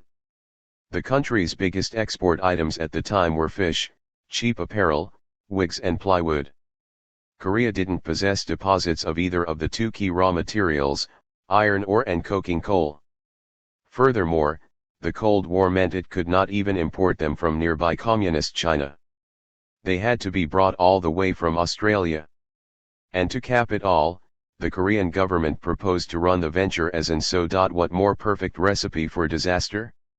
Yet within 10 years of starting production in 1973, the project was financed by Japanese banks. The company became one of the most efficient steel producers on the planet and is now the world's third largest.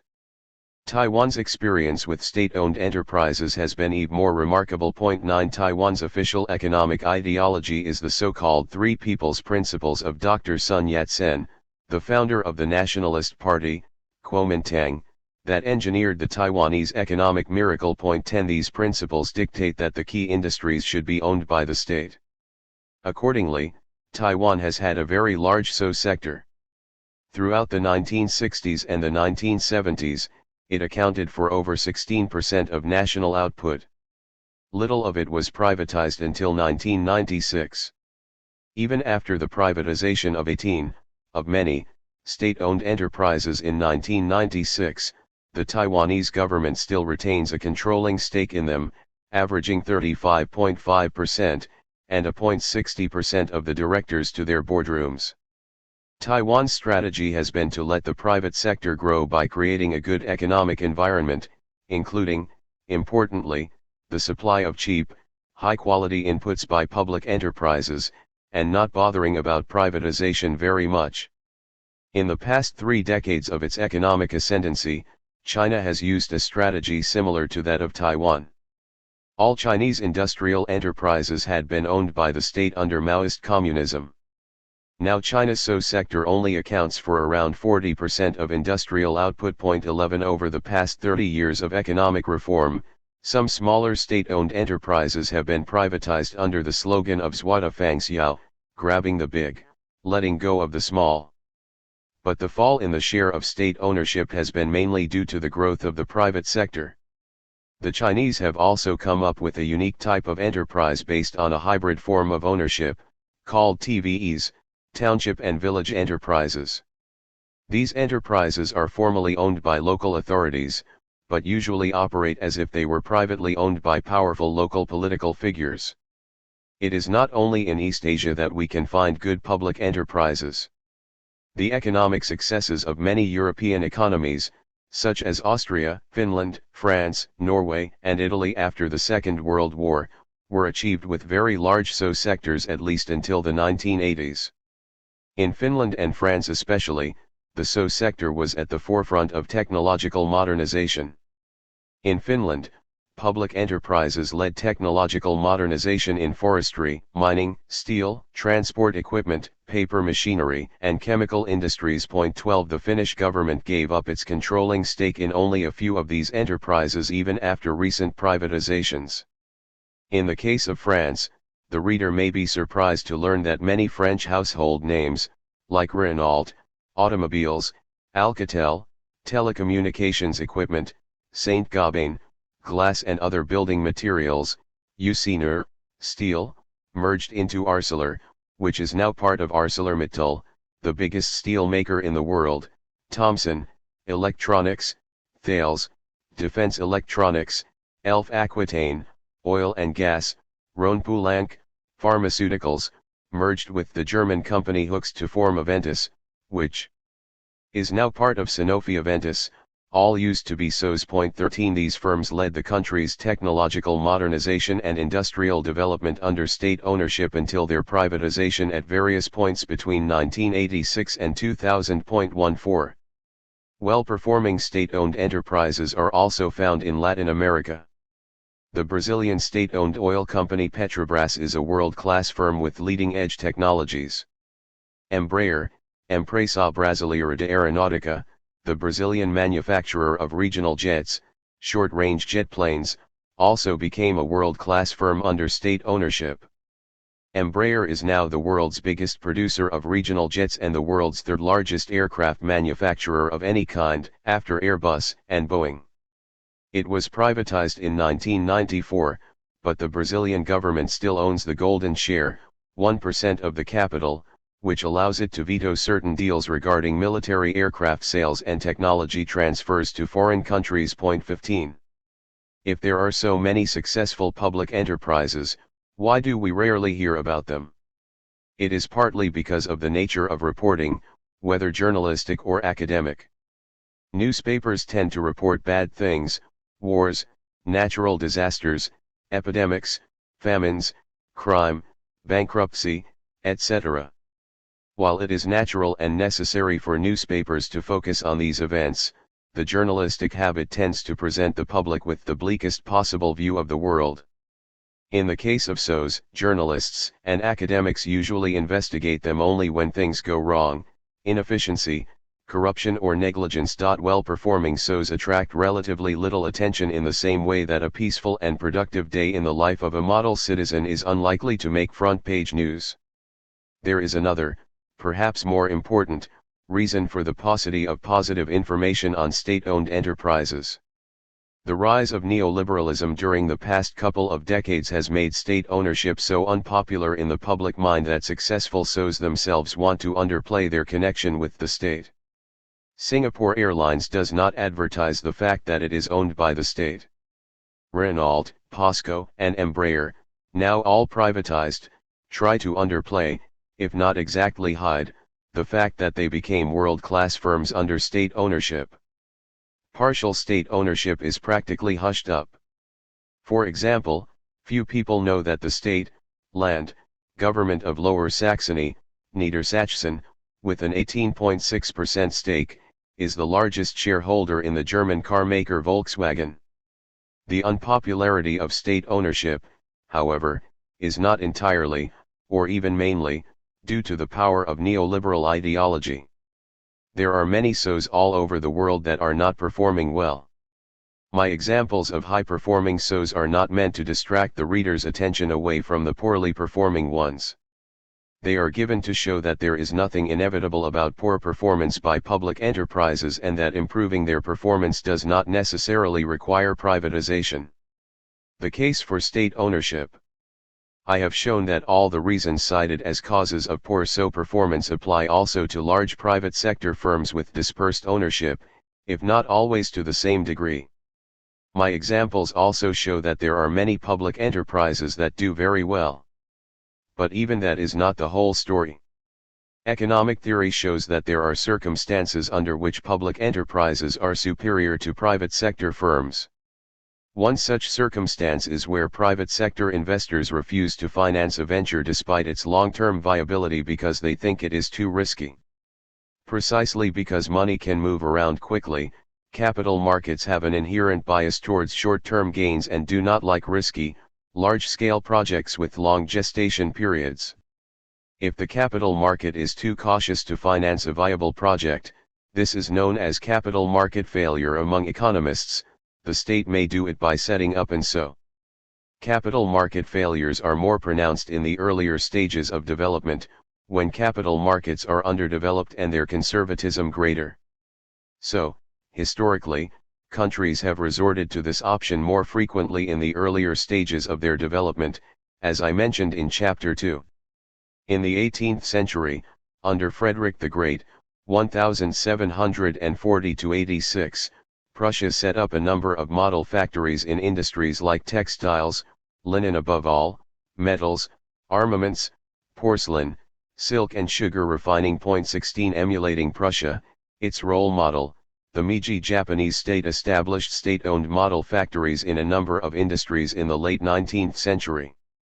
These included shipbuilding, steel, mining, textiles, cotton, wool, and silk, and armaments. 17 The Japanese government privatized these enterprises soon after they were established, but some of them remained heavily subsidized even after privatization, especially the shipbuilding firms.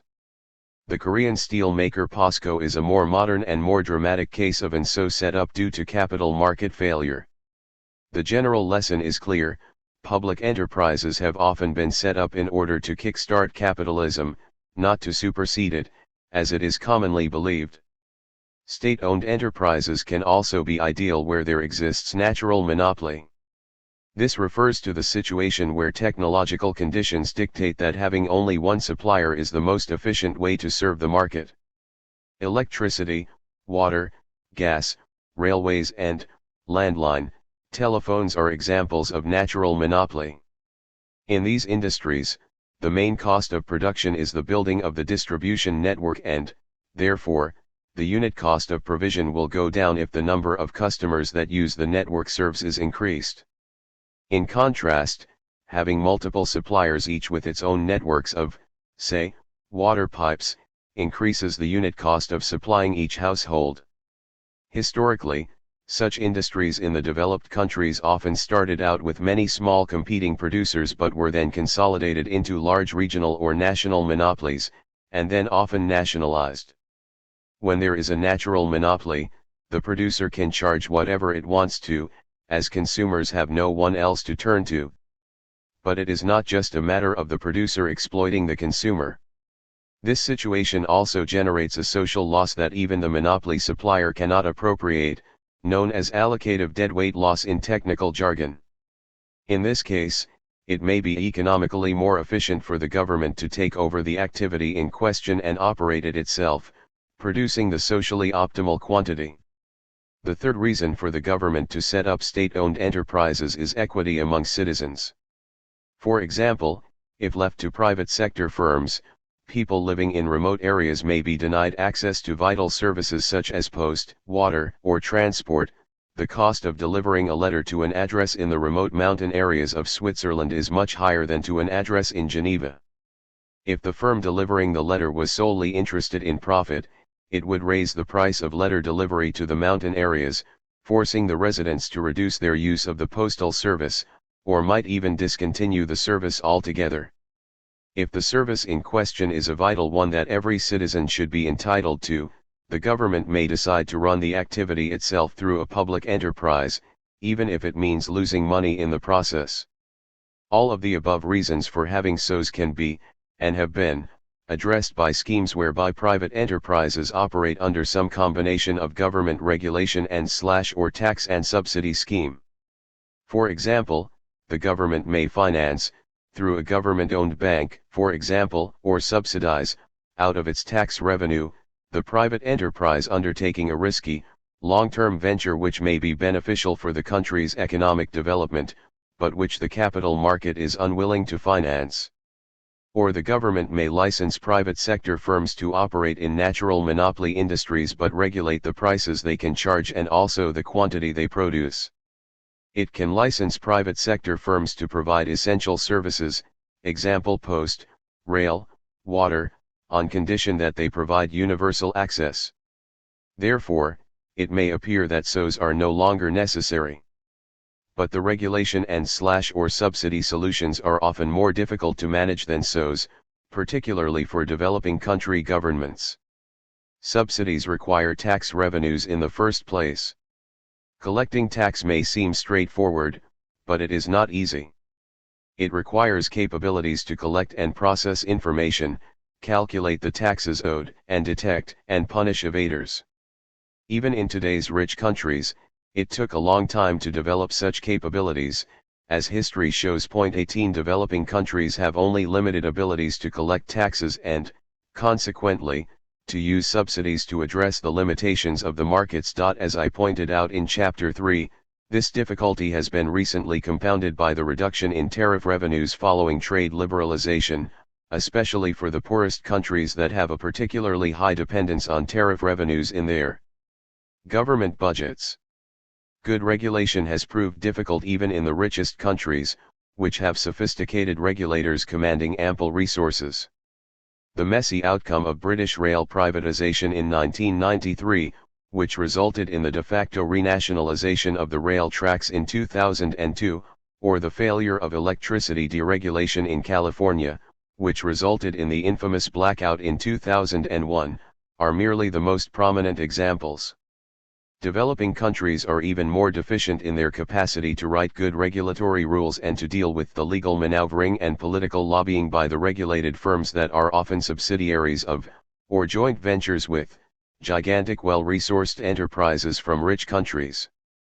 The case of Mainland Water Services, a French-Filipino consortium that took over water supply for about half of Manila in 1997, and that was once hailed by the World Bank as a privatization success story, is very instructive in this regard.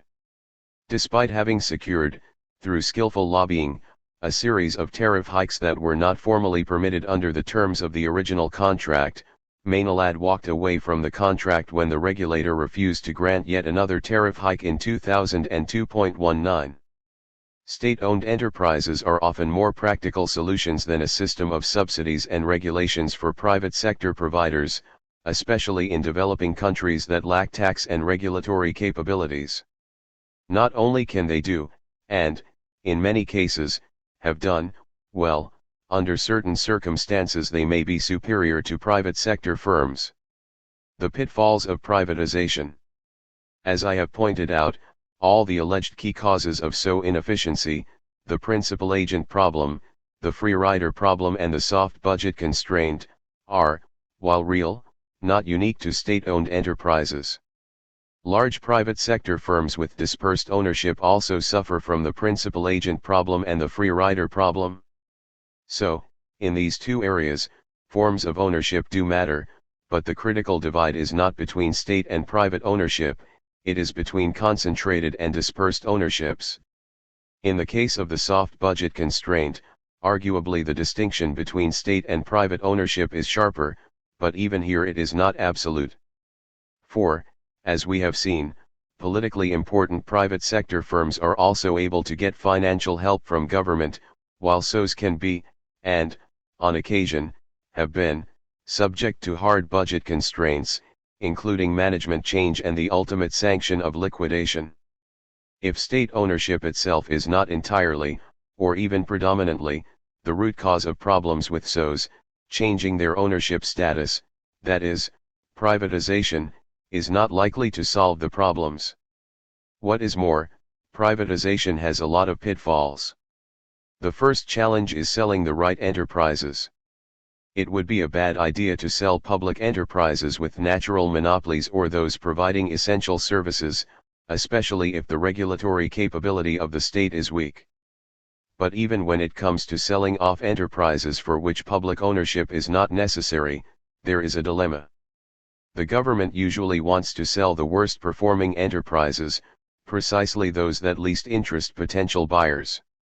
Therefore, in order to generate private sector interest in a poorly performing SO, the government often has to invest heavily in it and/or restructure it. But if its performance can be improved under state ownership, why then privatize it at all? 20 Therefore, unless it is politically impossible to restructure a public enterprise without a strong government commitment to privatization, a lot of problems in public enterprises may be solved without privatization. Moreover, the privatized firm should be sold at the right price. Selling at the right price is the duty of the government, as the trustee of the citizens' assets. If it sells them too cheaply, it is transferring public wealth to the buyer. This raises an important distributional question. In addition, if the wealth transferred is taken outside the country, there will be a loss in national wealth. This is more likely to occur when the buyer is based abroad, but national citizens can also stash the money away, if there is an open capital market, as seen in the case of Russian oligarchs following post-communist privatization. In order to get the right price, the privatization program must be done at the right scale and with the right timing. For example, if a government tries to sell too many enterprises within a relatively short period, this would adversely affect their prices. Such a fire sale weakens the government's bargaining power, thus lowering the proceeds it receives. This is what took place in a number of Asian countries after the 1997 financial crisis. What is more, given fluctuations in the stock market, it is important to privatize only when the stock market conditions are good. In this sense, it is a bad idea to set a rigid deadline for privatization, which the IMF often insists on and which some governments have also voluntarily adopted. Such a deadline will force the government to privatize regardless of market conditions. Even more important is selling the public enterprises to the right buyers. If privatization is going to help a country's economic future, the public enterprises need to be sold to people who have the ability to improve their long-term productivity. Obvious as this may sound, it is often not done. Unless the government demands that the buyer has a proven track record in the industry, as some countries have done, the enterprise may be sold to those who are good at financial engineering rather than at managing the enterprise in question. More importantly, SOs are often sold off corruptly to people who have no competence to run them well.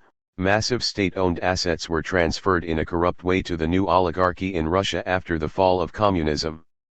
In many developing countries, the very processes of privatization have also been riddled with corruption, with a large part of the potential proceeds ending up in the pockets of a few insiders, rather than in the state coffers.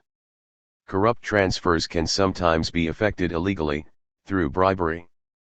But they can also be done legally, for example, where government insiders act as consultants and get high fees in the process. This is ironic, given that one frequent argument against SOs is that they are rife with corruption. However, the sad fact is that a government that is unable to control or eliminate corruption in its SOs is not suddenly going to develop the capacity to prevent corruption when it is privatizing them. Indeed, corrupt officials have an incentive to push through privatization at all costs, because it means they do not have to share the bribes with their successors and can cash in all future bribery streams, example bribes that SO managers can extract from input suppliers. It should also be added that privatization will not necessarily reduce corruption, for private sector firms can be corrupt too, see Chapter 8. Privatization of natural monopolies or essential services will also fail if they are not subject to the right regulatory regime afterwards. When the SOs concerned are natural monopolies, privatization without the appropriate regulatory capability on the part of the government may replace inefficient but, politically, restrained public monopolies with inefficient and unrestrained private monopolies. For example, the sale of the Cochabamba water system in Bolivia to the American company Bechtel in 1999 resulted in an immediate tripling of water rates, which sparked off riots that resulted in the renationalization of the company. 21 When the Argentinian government partially privatized roads in 1990 by awarding contractors the right to collect tolls in return for road maintenance, see on tractors in control of a road leading to a popular beach resort sparked protests by building earthen barriers across alternative routes in order to force motorists to pass through their pay booths. And after travelers complained about the rip-off along another highway, contractors parked a fleet of phony squad cars at toll booths to give the appearance of police backing. 22 Commenting on the privatization of the Mexican state-owned telephone company, Telmex, in 1989, even a World Bank study concluded that the privatization of Telmex, along with its attendant price tax regulatory regime, has the result of taxing consumers, a rather diffuse, unorganized group, and then distributing the gains among more well-defined groups, foreign shareholders, employees, and the government. 23. The problem of regulatory deficit is particularly severe at the local government level. In the name of political decentralization and bringing service providers closer to the people, the World Bank and donor governments have recently pushed for breaking up SOs into smaller units on a geographical basis, thereby leaving the regulatory function to local authorities. This looks very good on paper, but it has, in effect, often resulted in regulatory vacuums. 24. Black cat, white cat. The picture regarding the management of state-owned enterprises is complex. There are good state-owned enterprises, and there are bad state-owned enterprises. Even for a similar problem, public ownership may be the right solution in one context and not in another. Many problems that dog SOs also affect large private sector firms with dispersed ownership. Privatization sometimes works well, but can be a recipe for disaster, especially in developing countries that lack the necessary regulatory capabilities. Even when privatization is the right solution, it may be difficult to get it right in practice. Of course, saying that the picture is complex does not mean that anything goes. There are some general lessons that we can draw from economic theories and real-life examples. Enterprises in industries that are natural monopolies, industries that involve large investment and high risk, and enterprises that provide essential services should be kept as SOs, unless the government has very high tax raising and or regulatory capabilities.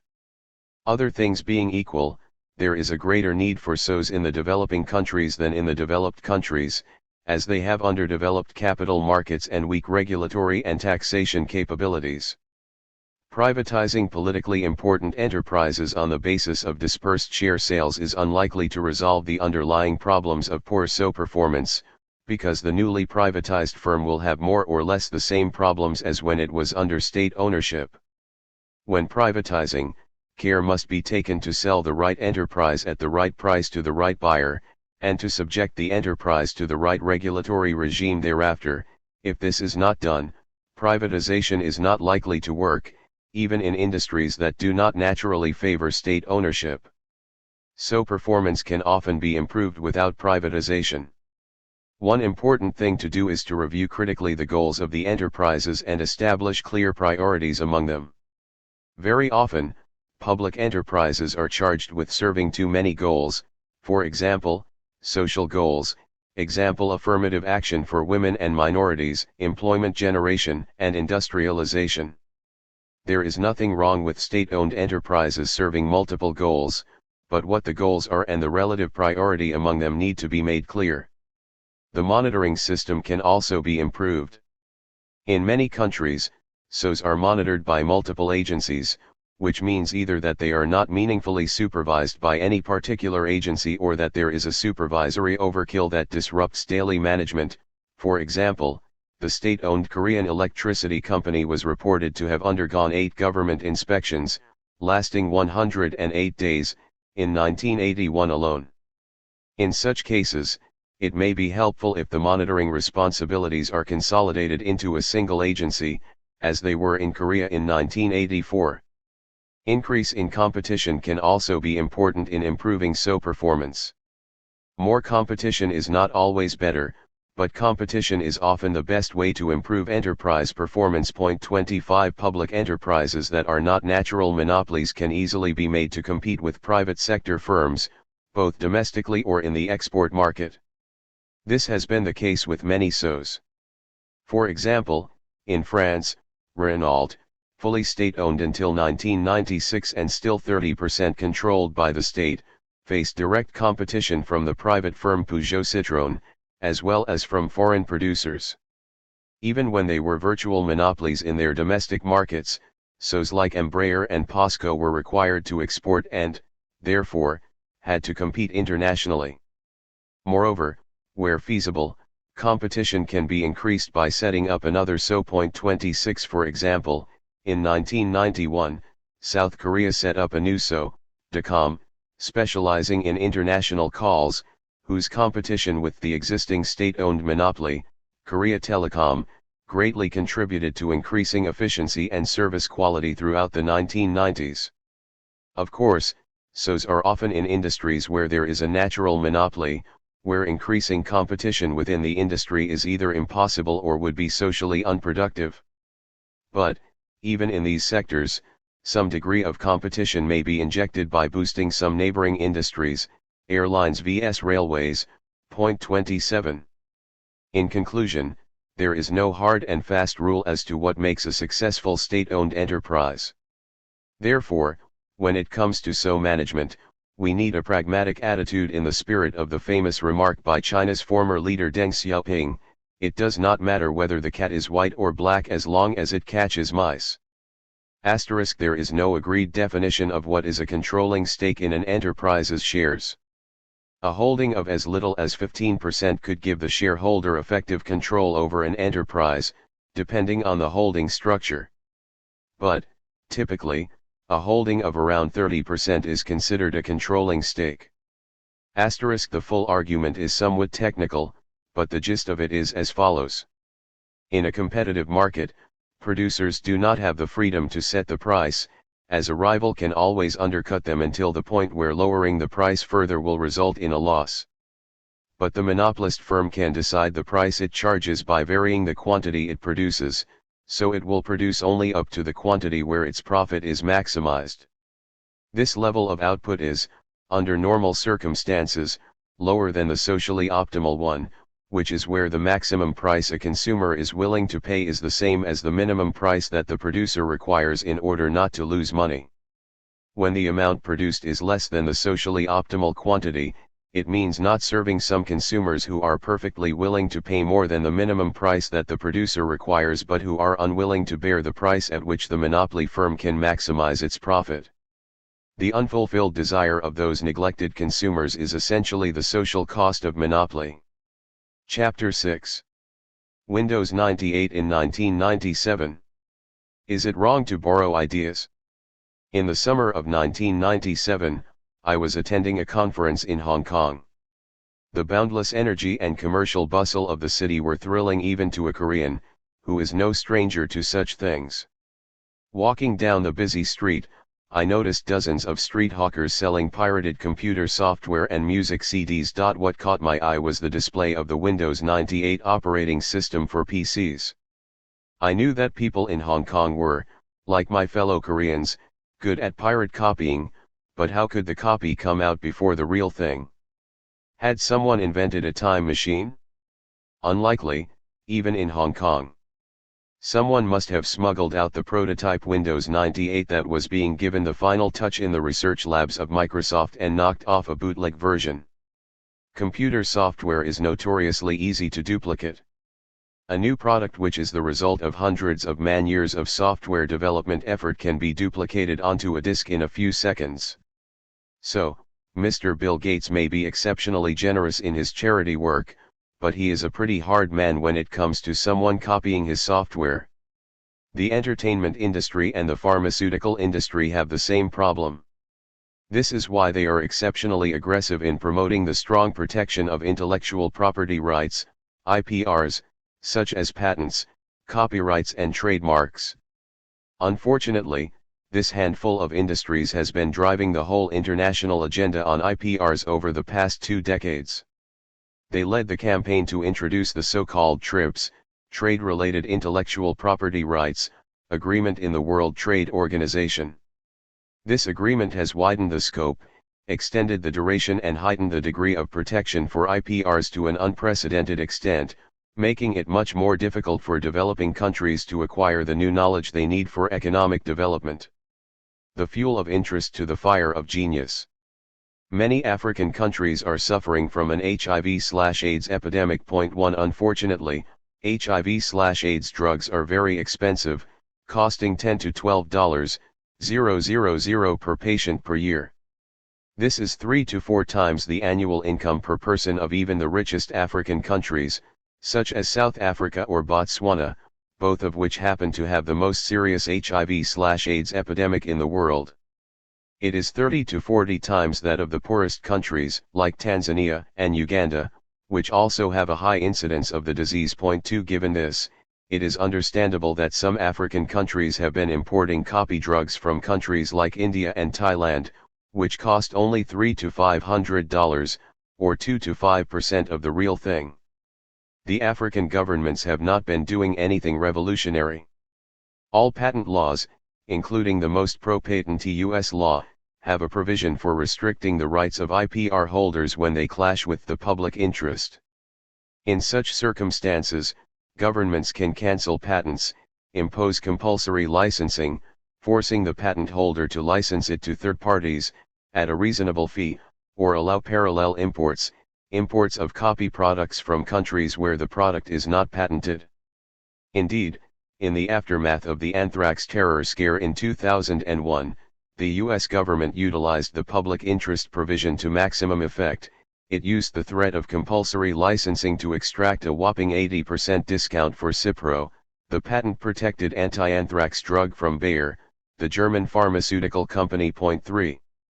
Despite the legitimacy of the actions of African countries concerning the HIV/AIDS drugs, 41 pharmaceutical companies banded together and decided to make an example of the South African government and took it to court in 2001. They argued that the country's drug laws allowing parallel imports and compulsory licensing were contrary to the TRIPS agreement. The ensuing social campaigns and public uproar showed the drug companies in a bad light, and they eventually withdrew the lawsuit. Some of them even offered substantial discounts on their own HIV/AIDS drugs to African countries to make up for the negative publicity generated by the episode. During the debate surrounding the HIV/AIDS drugs, the pharmaceutical companies argued that, without patents, there will be no more new drugs. If anyone can steal their inventions, they would have no reason to invest in inventing new drugs. Citing Abraham Lincoln, the only U.S. president to be issued a patent, who said that patent adds the fuel of interest to the fire of genius, Harvey Bale, Director General of the International Federation of Pharmaceutical Manufacturers Associations, asserted that without intellectual property rights the private sector will not invest the hundreds of millions of dollars needed to develop new vaccines for AIDS and other infectious and non-infectious diseases. Therefore, the drug companies went on to say, those who are criticizing the patent system, and other IPRs, are threatening the future supply of new ideas, not just drugs, undermining the very productivity of the capitalist system. The argument sounds reasonable enough, but it is only a half-truth. It is not as if we always have to bribe clever people into inventing new things. Material incentives, while important, are not the only things that motivate people to invest in producing new ideas. At the height of the HIV/AIDS debate, 13 Fellows of the Royal Society, the highest scientific society of the UK, put this point powerfully in an open letter to the Financial Times: patents are only one means for promoting discovery and invention. Scientific curiosity, coupled with the desire to benefit humanity, has been of far greater importance throughout history. 5 Countless researchers all over the world come up with new ideas all the time, even when they do not directly profit from them. Government research institutes or universities often explicitly refuse to take out patents on their inventions. All these show that a lot of research is not motivated by the profit from patent monopoly. This is not a fringe phenomenon. A lot of research is conducted by non-profit-seeking organizations, even in the US. For example, in the year 2000, only 43% of US drugs research funding came from the pharmaceutical industry itself. 29% came from the US government and the remaining 28% from private charities and universities. 6 So, even if the US were to abolish pharmaceutical patents tomorrow and, in response, all the country's pharmaceutical companies shut down their research labs, which will not happen, there would still be more than half as much drugs research as there is today in that country.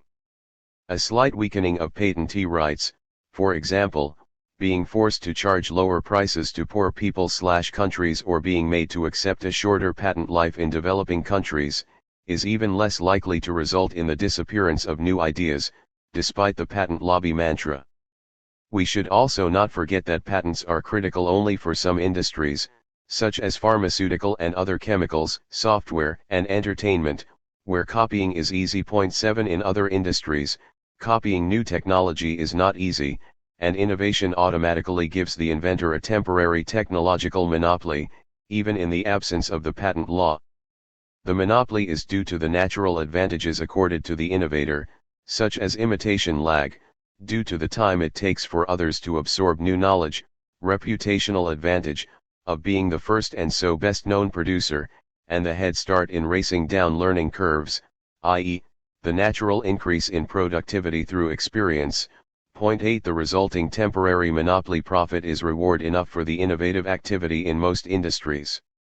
This was indeed a popular argument against patents in the 19th century. 9 This is also why patents do not feature at all in the Austrian-born American economist Joseph Schumpeter's famous theory of innovation. Schumpeter believed that the monopoly rent, or what he calls the entrepreneurial profit, that a technological innovator will enjoy through the above mechanisms is a big enough incentive for investing in generating new knowledge. 10 Most industries actually do not need patents and other IPRs to generate new knowledge, although they will be more than happy to take advantage of them, if they are offered to them. The patent lobby talks nonsense when it argues that there will be no new technological progress without patents. Even in those industries where copying is easy and thus patents, and other IPRs, are necessary, we need to get the balance right between the interests of the patentees, and the holders of copyrights and trademarks, and the rest of society. One obvious problem is that patents, by definition, create monopolies, which impose costs on the rest of society.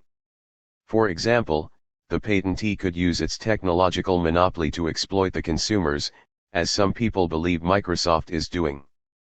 But it is not just the problem of income distribution between the patentee and the consumers. Monopoly also creates net social loss by allowing the producer to maximize its profit by producing at a less than socially desirable quantity, creating net social loss. This is explained in Chapter 5. Also, because it is a winner-takes-all system, critics point out, the patent system often results in the duplication of research among competitors. This may be wasteful from the social point of view. The unstated presumption in the pro-patent argument is that such costs will be more than offset by the benefits that flow from increased innovation, that is, higher productivity, but this is not guaranteed. Indeed, in mid-19th century Europe, the influential anti-patent movement, famously championed by the British free market magazine, The Economist, objected to the patent system on the grounds that its costs would be higher than its benefits. 11. Of course, the 19th century anti-patent liberal economists were wrong. They failed to recognize that some forms of monopoly, including the patent, can create more benefits than costs.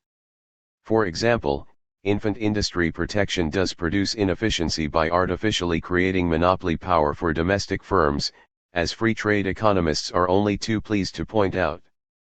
But such protection may be justified, if it raises productivity in the long run and more than offsets the damages from the monopoly it creates, as I have repeatedly explained in the earlier chapters. In exactly the same manner, we advocate the protection of patents and other intellectual property rights, despite their potential to create inefficiency and waste, because we believe they will more than compensate for those costs in the long run by generating new ideas that raise productivity. But accepting the potential benefits of the patent system is different from saying that there is no cost involved. If we design it wrong and give too much protection to the patentee, the system can create more costs than benefits, as is the case with excessive infant industry protection. The inefficiency from monopolies and the waste from winner-takes-all competition are neither the only, nor the most important, problems with the patent system, and other similar forms of intellectual property rights protection. The most detrimental impact lies in its potential to block knowledge flows into technologically backward countries that need better technologies to develop their economies. Economic development is all about absorbing advanced foreign technologies. Anything that makes it more difficult, be it the patent system or a ban on the export of advanced technologies, is not good for economic development. It is as simple as that. In the past, the bad Samaritan rich countries themselves understood this clearly and did everything to prevent this from happening. John Law and the First Technological Arms Race. As water flows from high to low, knowledge has always flowed from where there is more to where there is less. Those countries that are better at absorbing the knowledge inflow have been more successful in catching up with the more economically advanced nations. On the other side of the fence, those advanced nations that are good at controlling the outflow of core technologies have retained their technological leadership for longer. The technological arms race, between backward countries trying to acquire advanced foreign knowledge and the advanced countries trying to prevent its outflow, has always been at the heart of the game of economic development. The technological arms race started to take on a new dimension in the 18th century, with the emergence of modern industrial technologies that had much greater potential for productivity growth than traditional technologies. The leader in this new technological race was Britain. Not least because of the Tudor and Georgian economic policies that we discussed in Chapter 2, it was rapidly becoming Europe's, and the world's, leading industrial power. Naturally, it was reluctant to part with its advanced technologies.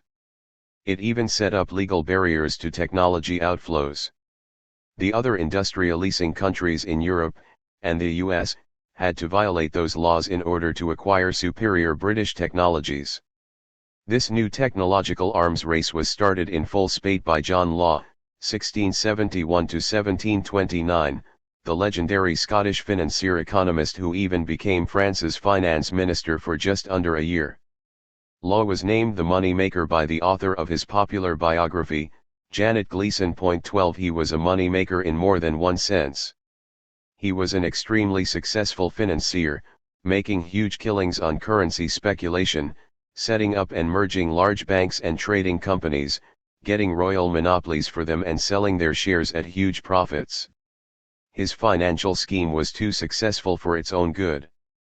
It led to the Mississippi Bubble, a financial bubble 3 times bigger than the contemporary South Sea Bubble discussed in Chapter 2, which wrecked the French financial system.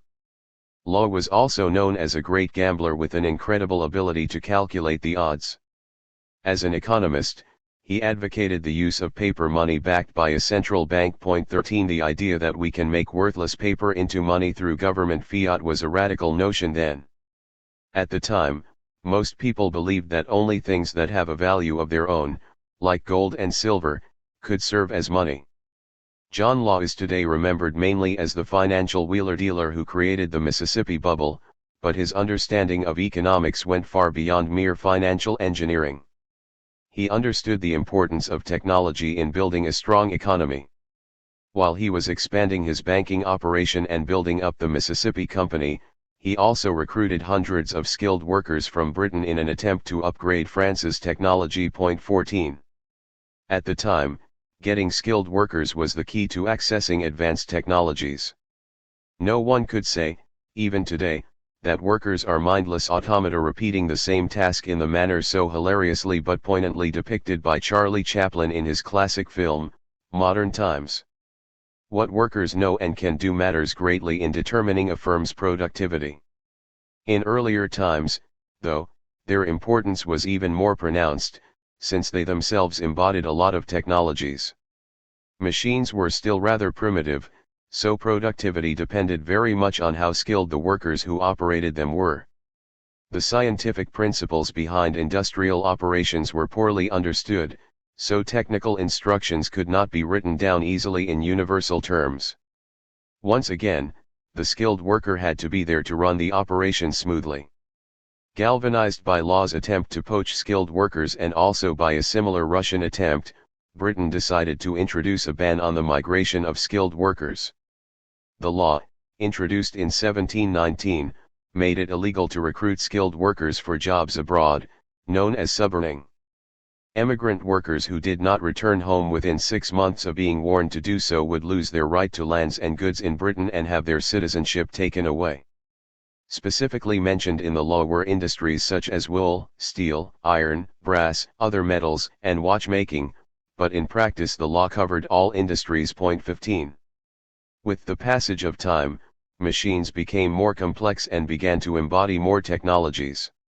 This meant that getting hold of key machinery started to become as important as, and increasingly more important than, recruiting skilled workers. Britain introduced a new act in 1750 banning the export of tools and utensils in the wool and silk industries.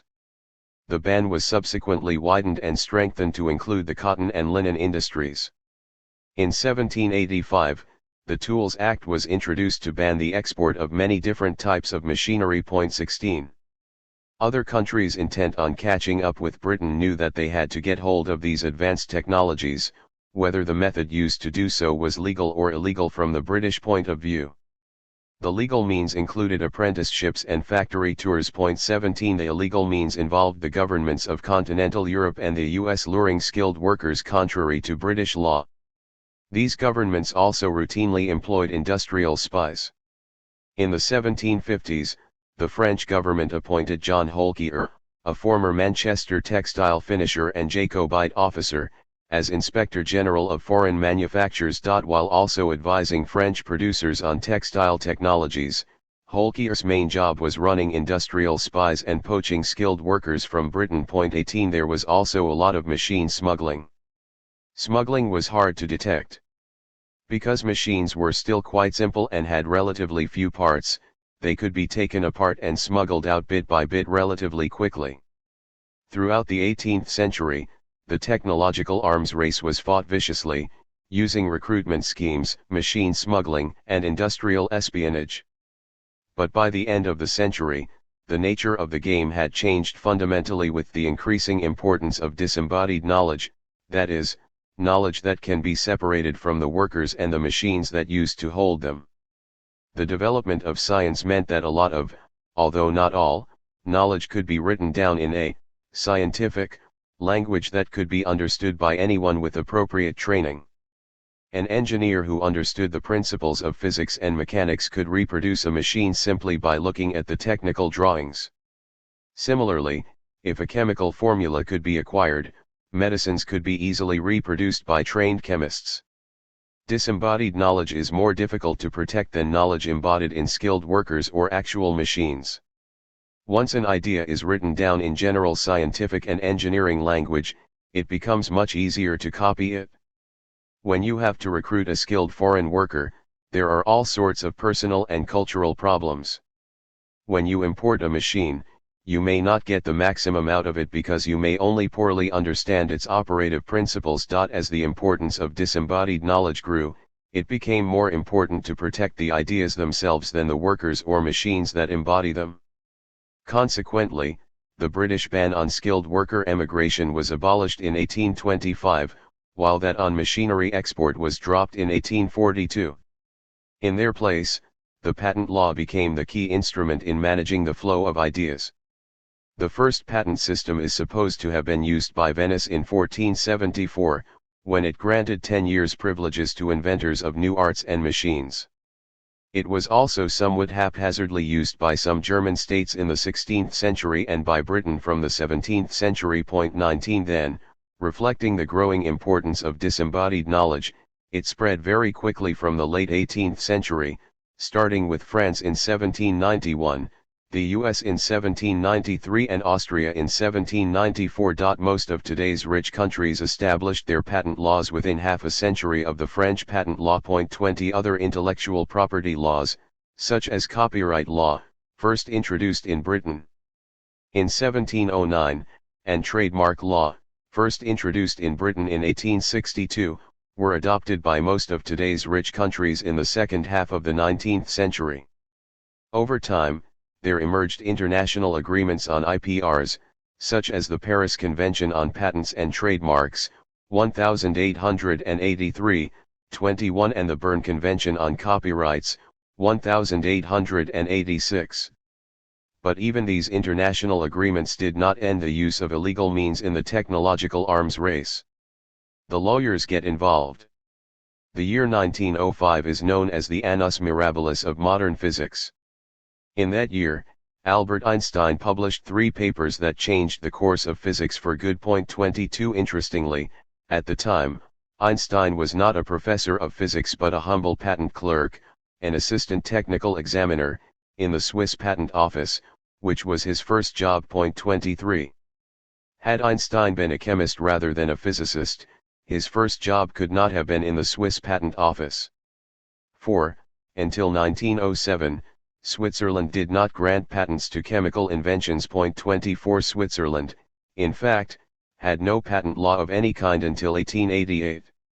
Its 1888 patent law accorded protection only to inventions that can be represented by mechanical models. The clause automatically, and intentionally, excluded chemical inventions. At the time, the Swiss were borrowing a lot of chemical and pharmaceutical technologies from Germany, the then world leader in those fields. It was thus not in their interest to grant chemical patents. Only in 1907, under the threat of trade sanctions by Germany, did the Swiss decide to extend patent protection to chemical inventions. However, even the new patent law did not protect chemical technologies to the degree expected in today's TRIPS system. Like many other countries at the time, the Swiss refused to grant patents for chemical substances, as opposed to chemical processes. The reasoning was that those substances, unlike mechanical inventions, already existed in nature and, therefore, the inventor had merely found a way to isolate them, rather than inventing the substance itself. Chemical substances remained unpatentable in Switzerland until 1978.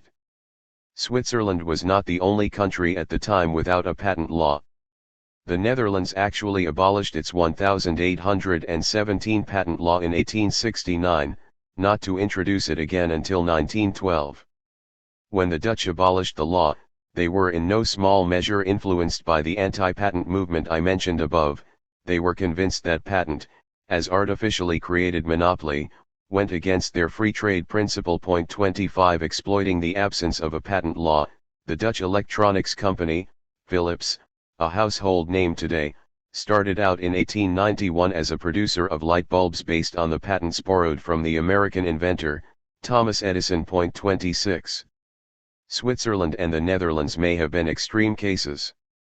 But throughout much of the 19th century, the IPR regimes in today's rich countries were all very bad at protecting foreigners' intellectual property rights. This was partly the consequence of the general laxity of early patent laws in checking the originality of an invention. For example, in the US, before the 1836 overhaul of its patent law, patents were granted without any proof of originality. This encouraged racketeers to patent devices already in use, phony patents, and then to demand money from their users under threat of suit for infringement. 27 But the absence of protection for foreigners' intellectual property rights was often deliberate. In most countries, including Britain, the Netherlands, Austria, France, and the US, patenting of imported invention was explicitly allowed. When Peter Durand took out a patent in 1810 in Britain for canning technology, using the Frenchman Nicolas Appert's invention, the application explicitly stated that it was an invention communicated to me by a certain foreigner, then a common proviso used when taking out a patent on a foreigner's invention. 28. Borrowing ideas was not simply done in relation to inventions that could be patented. There was also extensive counterfeiting of trademarks in the 19th century, in a manner similar to what was subsequently done by Japan, Korea, Taiwan and, today, China. In 1862, Britain revised its trademark law, the Merchandise Mark Act, with the specific purpose of preventing foreigners, especially the Germans, from making counterfeit English products. The revised act required the producer to specify the place or country of manufacture as a part of the necessary trade description. 29. The law underestimated German ingenuity, however. The German firms came up with some brilliant evasive tactics. 30 For example, they placed the stamp indicating the country of origin on the packaging instead of on the individual articles. Once the packaging was removed, customers could not tell the product's country of origin. This technique is said to have been particularly common in the case of imported watches and steel files. Alternatively, German manufacturers would send some articles, like pianos and bicycles, over in pieces and have them assembled in England. or they would place the stamp indicating the country of origin where it was practically invisible. The 19th century British journalist Ernest Williams, who wrote a book about German counterfeiting, Made in Germany, documents how one German firm, which exports to England large numbers of sewing machines, conspicuously labeled Singer and North British sewing machines, places the Made in Germany stamp in small letters underneath the treadle. Half a dozen seamstresses might combine their strength to turn the machine bottom upwards, and read the legend, otherwise it would go unread. 31. Copyrights were also routinely violated. Despite its currently gung-ho attitude towards copyright, the US in the past refused to protect foreigners' copyrights in its 1790 copyright law. It only signed the International Copyright Agreement, the Berne Convention of 1886, in 1891. At the time, the US was a net importer of copyright materials and saw the advantage of protecting only American authors. For another century, until 1988, it did not recognize copyrights on materials printed outside the US. The historical picture is clear. Counterfeiting was not invented in modern Asia. When they were backward themselves in terms of knowledge, all of today's rich countries blithely violated other people's patents, trademarks and copyrights. The Swiss borrowed German chemical inventions, while the Germans borrowed English trademarks and the Americans borrowed British copyrighted materials, all without paying what would today be considered just compensation. Despite this history, the bad Samaritan rich countries are now forcing developing countries to strengthen the protection of intellectual property rights to a historically unprecedented degree through the TRIPS agreement and a raft of bilateral free trade agreements. They argue that stronger protection of intellectual property will encourage the production of new knowledge and benefit everyone, including the developing countries. But is this true? Making Mickey Mouse live longer. In 1998, the U.S. Copyright Term Extension Act extended the period of copyright protection from life of the author plus 50 years, or 75 years for a work of corporate authorship, as set in 1976, to life of the author plus 70 years, or 95 years for a work of corporate authorship. Historically speaking, this was an incredible extension in the period of copyright protection from the original 14 years, renewable for another 14 years, laid down by the 1790 Copyright Act. The 1998 Act is derisively known as the Mickey Mouse Protection Act, from the fact that Disney was heading the lobby for it in anticipation of the 75th birthday of Mickey Mouse, first created in 1928, Steamboat Willie. What is particularly remarkable about it is that it was applied retrospectively. As should be immediately obvious to anyone, extending the term of protection for existing work can never create new knowledge. 32. The story does not end with copyrights. The U.S. pharmaceutical industry has already successfully lobbied to extend de facto patents by up to 8 years, using excuses like the need to compensate for delays in the drugs approval process by the FDA, Food and Drugs Administration, or the need for data protection. Given that U.S. patents, like copyright, used to be for only 14 years, this means that the pharmaceutical industry has effectively doubled the patent life for its inventions. It is not just in the US that the terms of IPR protection have been lengthening. In the third quarter of the 19th century, 1850 to 75, the average patent life in a sample of 60 countries was around 13 years. Between 1900 and 1975, this was extended to 16 or 17 years. But recently the US has played the leading role in accelerating and consolidating this upward trend. It has now made its 20-year term for patent protection a global standard through enshrining it in the World Trade Organization's TRIPS agreement. The 60-country average stood at 19 years as of 2004.33. Anything that goes beyond TRIPS, such as the de facto extension of drug patents, the US government has been spreading through bilateral free trade agreements. I know of no economic theory that says that 20 years is better than 13 years or 16 years as the term of patent protection from social point of view, but it is obvious that the longer it is, the better it is for the patent holders. As the protection of intellectual property rights involves monopoly, and its social costs, extending the period of protection clearly increases those costs. Lengthening the term, like any other strengthening of IPR protection, means that society is paying more for new knowledge. Of course, those costs may be justified if the term extension produces more knowledge, by strengthening the incentive for innovation, but there is no evidence that this has been happening, at least not enough to compensate for the increased costs of protection. Given this, we need to carefully examine whether the current terms of IPR protection are appropriate and shorten them if necessary. Sealed crustless sandwiches and turmeric. One basic assumption behind IPR laws is that the new idea that is awarded protection is worth protecting. This is why all such laws demand the idea to be original, to possess novelty and non-obviousness, in the technical jargon. This may sound incontrovertible in abstract terms, but it is more difficult to put into practice, not least because investors have an incentive to lobby for lowering the originality bar. For example, as I mentioned when discussing the history of Swiss patent law, many people believe that chemical substances, as opposed to the process, are not worthy of patent protection, because those who have extracted them have not done anything really original. For this reason, chemical and/or pharmaceutical substances could not be patented in most rich countries, such as Germany, France, Switzerland, Japan, and the Nordic countries, until the 1960s or the 1970s.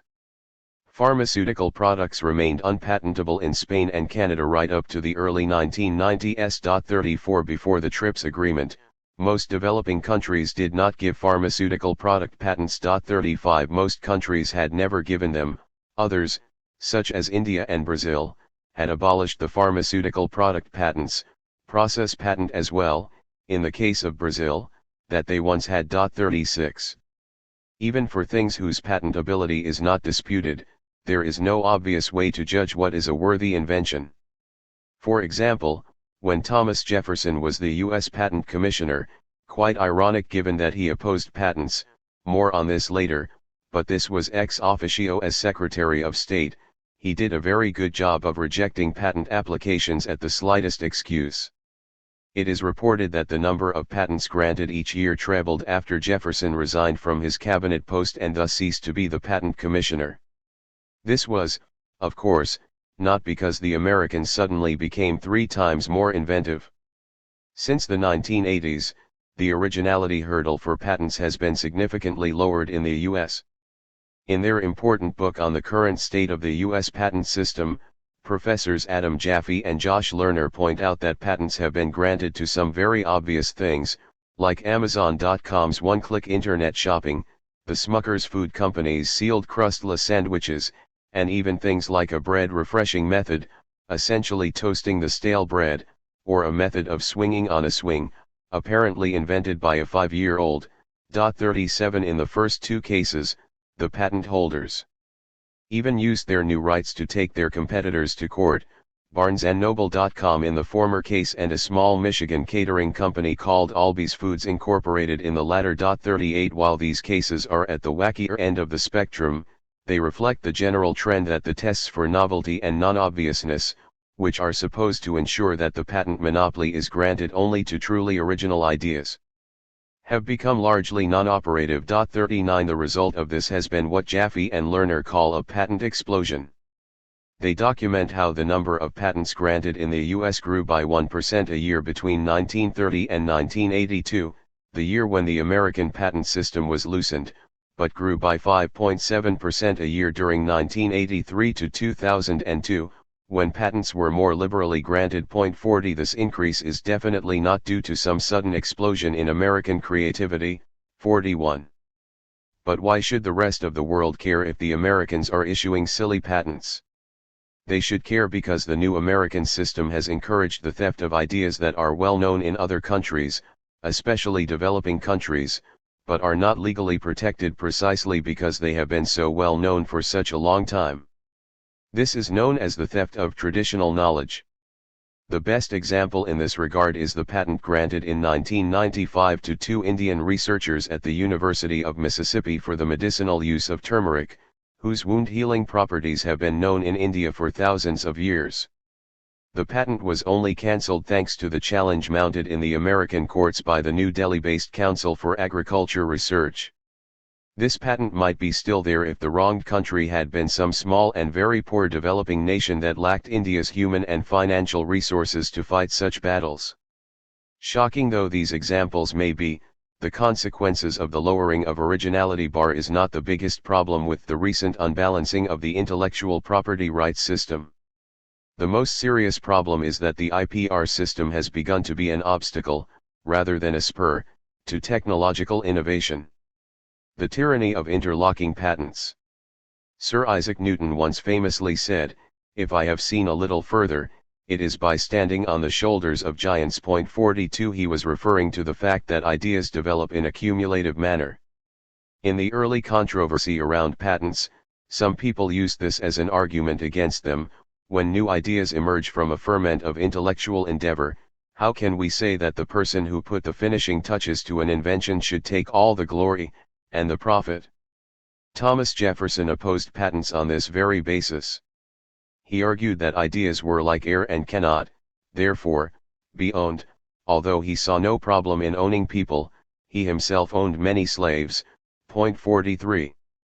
The problem is inherent in the patent system. Ideas are the most important inputs in producing new ideas. But if other people own the ideas you need in order to develop your own new ideas, you cannot use them without paying for them. This can make producing new ideas expensive. Worse, you run the danger of being sued for patent infringement by your competitors, who may own patents closely related to yours. Such a lawsuit would not only waste your money but also keep you from further developing the technology in dispute. In this sense, patents can become an obstacle, rather than a spur, to technological development. Indeed, patent infringement suits have been major obstacles to technological progress in U.S. industries like sewing machines, mid-19th century, aeroplanes, early 20th century, and semiconductors, mid-20th century. The sewing machine industry, Singer and a few other companies, came up with a brilliant solution to this particular problem, a patent pool, where all the companies involved cross-licensed all the relevant patents to one another. In the cases of the aeroplanes, the Wright brothers vs. Glenn Curtiss, and the semiconductors, Texas Instrument vs. Fairchild, the firms concerned could not reach a compromise, so the U.S. government stepped in to impose patent pools. Without these government-imposed patent pools, these industries could not have progressed as they have done. Unfortunately, the problem of interlocking patents has recently become worse. More and more minute pieces of knowledge have become patentable, down to the level of individual genes, thereby increasing the risk of patents becoming an obstacle to technological progress. The recent debate surrounding so-called golden rice illustrates this point very well. In 2000, a group of scientists led by Ingo Patrikus, Swiss, and Peter Bayer, German, announced a new technology to genetically engineer rice with extra beta-carotene, which turns into vitamin A when digested. Because of the natural color of beta-carotene, the rice has a golden hue, which gives it its name.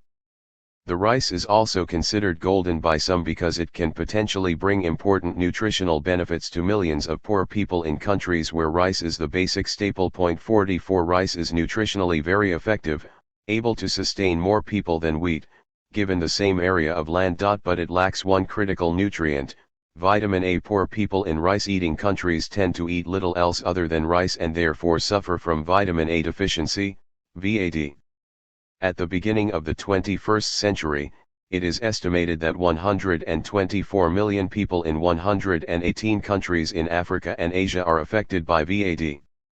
VAD is thought to be responsible for 1 or 2 million deaths, 500,000 cases of irreversible blindness and millions of cases of the debilitating eye disease, xerophthalmia, every year. 45. In 2001, Patrikus and Bayer caused controversy by selling the technology to the multinational pharmaceutical/biotechnology firm, Syngenta, AstraZeneca at the time. 46. Syngenta already had a legitimate partial claim on the technology, thanks to its indirect funding of the research through the European Union. And the two scientists, to their credit, negotiated hard with Syngenta to allow farmers making less than $10,000 a year out of golden rice to use the technology for free. Even so, some people found the sale of such a valuable public good technology to a profit-making firm unacceptable. In response to the criticisms, Patricus and Bayer said they had had to sell their technology to Syngenta because of the difficulties involved in negotiating licenses for the other patented technologies they needed in order to operationalize their technology. They argued that, as scientists, they simply did not have the necessary resources or the skills to negotiate for the 70 relevant patents belonging to 32 different companies and universities. Critics countered that they were exaggerating the difficulties. They pointed out that there are only a dozen or so patents that are truly relevant for countries where the golden rice would bring about the largest benefits. But the point remains. The days are over when technology can be advanced in laboratories by individual scientists alone. Now you need an army of lawyers to negotiate the hazardous terrain of interlocking patents. Unless we find a solution to the problem of interlocking patents, the patent system may actually impede the very innovation it was designed to encourage. Harsh rules and developing countries. The recent changes in the system of intellectual property rights have magnified its costs, while reducing the benefits. Lowering the originality bar and the extension of patent, and other IPR, life have meant that we are, in effect, paying more for each patent, whose average quality, however, is lower than before. Changes in the attitudes of rich country governments and corporations have also made it more difficult to override the commercial interests of patent holders for the sake of the public interest, as we saw in the HIV/AIDS case. And making increasingly minute pieces of knowledge patentable has worsened the problem of interlocking patents, slowing down technological progress. These negative impacts have been much greater for developing countries. The lower originality bar set in the rich countries, especially the US, has made the theft of already existing traditional knowledge from developing countries easier. Much needed medicines have become far more expensive, as developing countries are not allowed to make, or import, copy drugs anymore, while their political weakness vis-a-vis rich country pharmaceutical companies constrains their ability to use the public interest provision. But the biggest problem is, to put it bluntly, that the new IPR system has made economic development more difficult. When 97% of all patents and the vast majority of copyrights and trademarks are held by rich countries, the strengthening of the rights of IPR holders means that acquiring knowledge has become more expensive for developing countries. The World Bank estimates that, following the TRIPS agreement, the increase in technology license payments alone will cost developing countries an extra $45 billion a year, which is nearly half of total foreign aid given by rich countries, $93 billion a year in 2004 to 5.47. Although it is hard to quantify the impact, strengthening of copyright has made education, especially higher education that uses specialized and advanced foreign books, more costly. This is not all. If it is to comply with the TRIPS agreement, each developing country needs to spend a lot of money building up and implementing a new IPR system. The system does not run itself. Enforcement of copyright and trademarks requires an army of inspectors. The Patent Office needs scientists and engineers to process the patent applications, and the courts need patent lawyers to help sort out disputes. Training and hiring all these people costs money. In a world with finite resources, training more patent lawyers or hiring more inspectors to hunt down DVD pirates means training fewer medical doctors and teachers while hiring fewer nurses or police officers. It is obvious which of these professions developing countries need more. The wretched thing is that developing countries are going to get hardly anything in return for paying increased licensing fees and incurring additional expenditures to implement the new IPR system. When rich countries strengthen their IPR protection, they can at least expect some increase in innovation, even if its benefits are not enough to cover the increased costs arising from strengthened protection. In contrast, most developing countries do not have the capabilities to conduct research. The incentive to conduct research may have been increased, but there is no one to take advantage of it. It is like the story of my son, Jinjiao, which I discussed in chapter 3. If the capability is not there, it does not matter what the incentives are. This is why even the renowned British financial journalist Martin Wolf, a self-proclaimed defender of globalization, despite his full awareness of its problems and limitations, describes IPR as a rent extraction device for most developing countries, with potentially devastating consequences for their ability to educate their people, because of copyright, adapting designs for their own use, ditto, and deal with severe challenges of public health. 48. As I keep emphasizing, the foundation of economic development is the acquisition of more productive knowledge. The stronger the international protection for IPRs is, the more difficult it is for the follower countries to acquire new knowledge. This is why, historically, countries did not protect foreigners' intellectual property very well, or at all, when they needed to import knowledge. If knowledge is like water that flows downhill, then today's IPR system is like a dam that turns potentially fertile fields into a technological dust bowl. This situation clearly needs fixing. Getting the balance right. One common question that I am asked when I criticize the current IPR system in my lectures is, seeing that you are against intellectual property, would you let other people steal your research papers and publish them under their own names? This is symptomatic of the simplistic mentality that pervades our debate on intellectual property rights. Criticizing the IPR regime as it exists today is not the same as arguing for the wholesale abolition of intellectual property itself. I am not arguing that we should abolish patents, copyrights or trademarks. They do serve useful purposes.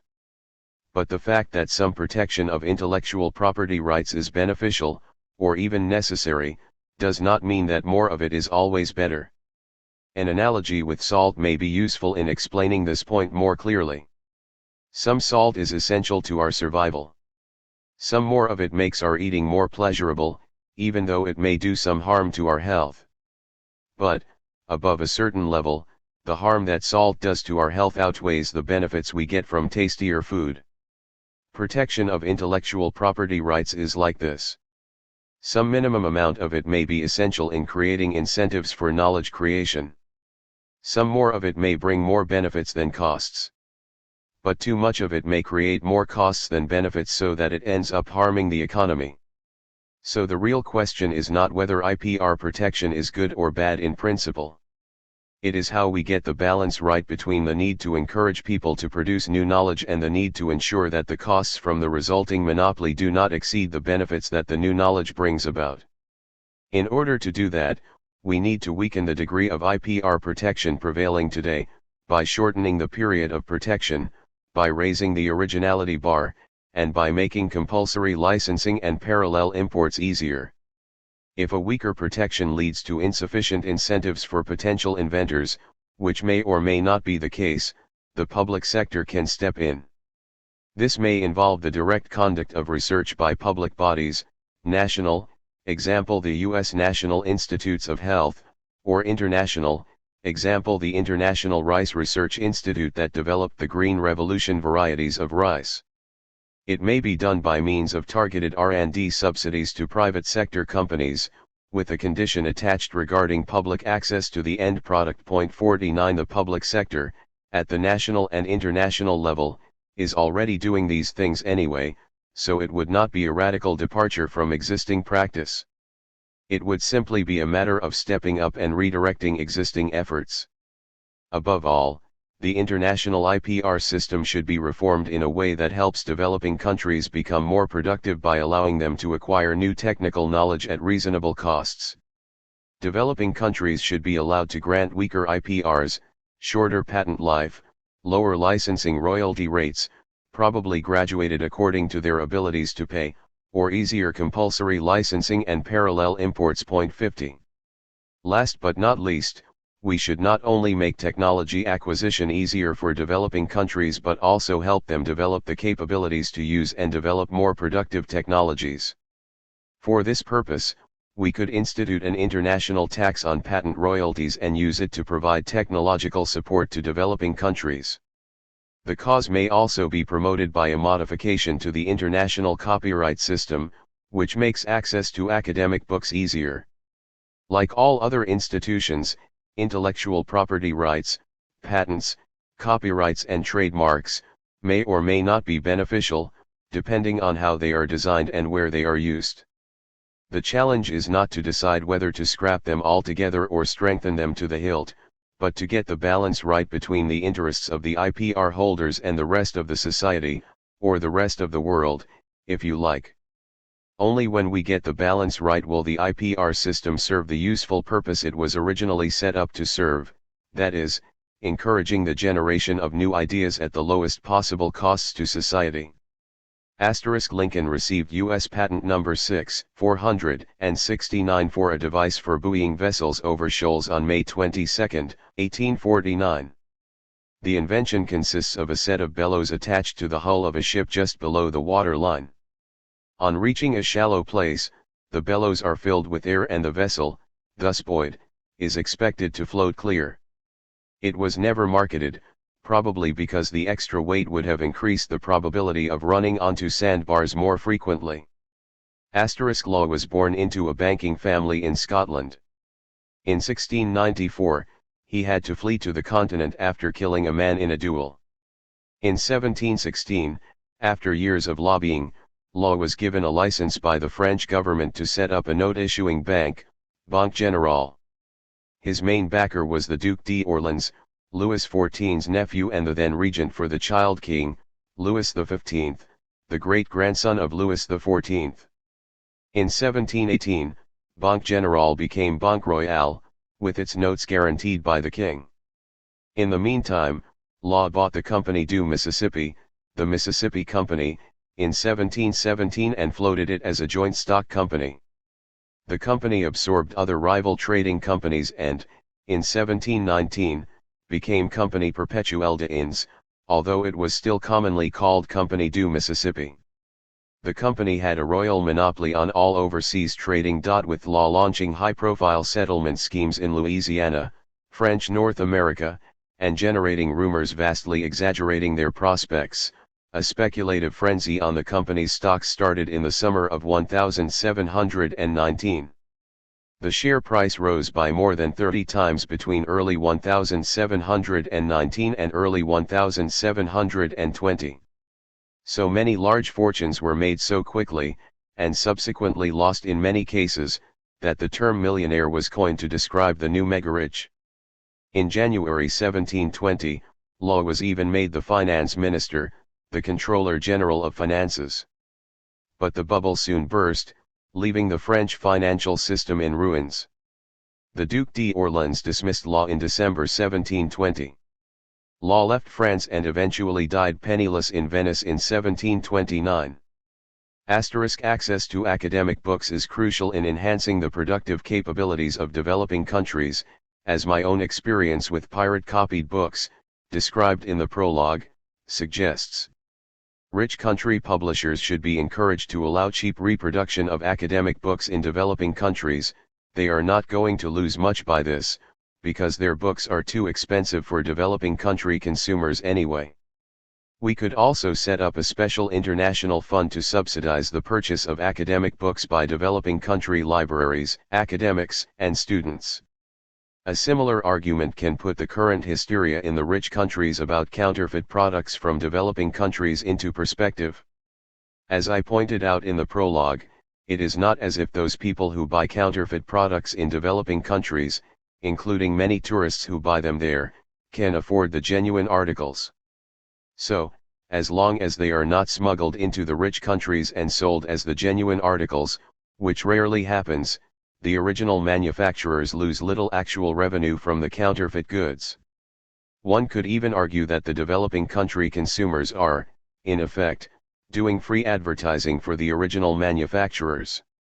Especially in high-growth economies, today's counterfeit consumers are going to be tomorrow's consumers of the genuine articles. Many Koreans who used to buy fake luxury goods in the 1970s are now buying the real things. Chapter 7. Mission Impossible? Can financial prudence go too far? Most people who have watched the blockbuster movie Mission Impossible 3 must have been mightily impressed by the urban splendor that is Shanghai, the center of the Chinese economic miracle. They would also remember the frantic final chase set in the quaint but shabby neighborhood by the canal, which seems to be stuck in the 1920s. The contrast between that district and the skyscrapers in the city center symbolizes the challenge that China faces with soaring inequality and the discontent it is producing. Some who have watched previous episodes of Mission Impossible may also have had a small source of curiosity satisfied. For the first time in the series, we were told the meaning of the acronym IMF, the formidable intelligence agency for which the movie's leading character, Ethan Hunt, Tom Cruise, works. It is called the Impossible Mission Force. The real IMF, the International Monetary Fund, may not send secret agents to blow up buildings or assassinate undesirables, but it is much feared by developing countries all the same, for it plays the role of gatekeeper vis-a-vis these countries, controlling their access to international finance. When developing countries get into a balance of payments crisis, as they often do, signing an agreement with the IMF is crucial. The money that the IMF itself lends is only a minor part of the story, for the IMF does not have much money of its own. More important is the agreement itself. It is seen as a guarantee that the country will mend its profligate ways and adopt a set of good policies that will ensure its future ability to repay its debts. Only when such agreement is made do other potential lenders, the World Bank, rich country governments and private sector lenders, agree to continue their supplies of finance to the country concerned. The agreement with the IMF involves accepting conditions on a wide, and, indeed, ever-widening, as I discussed in Chapter 1, range of economic policies, from trade liberalization to the adoption of new company law. But the most important and feared of IMF conditions concern macroeconomic policies. Macroeconomic policies, monetary policy and fiscal policy, are intended to change the behavior of the whole economy, as distinct from the sum total of the behaviors of the individual economic actors that make it up. Point 1. The counterintuitive idea that the whole economy may behave differently from the sum total of its parts comes from the famous Cambridge economist John Maynard Keynes. Keynes argued that what is rational for individual actors may not be rational for the entire economy. For example, during an economic downturn, firms see the demand for their products fall, while workers face increased chances of redundancy and wage cuts. In this situation, it is prudent for individual firms and workers to reduce their spending. But if all economic actors reduce their expenditure, they will all be worse off, for the combined effect of such actions is a lower aggregate demand, which, in turn, further increases everyone's chances of bankruptcy and redundancy. Therefore, Keynes argued, the government, whose job it is to manage the whole economy, cannot simply use scaled-up versions of action plans that are rational for individual economic agents. It should always deliberately do the opposite of what other economic actors do. In an economic downturn, therefore, it should increase its spending to counter the tendency of the private sector firms and workers to reduce their spending. In an economic upturn, it should reduce its expenditure and increase taxes, so that it can prevent demand from outstripping supply. Reflecting this intellectual origin, until the 1970s, the main aim of macroeconomic policies was reducing the magnitude of the swings in the level of economic activity, known as the business cycle.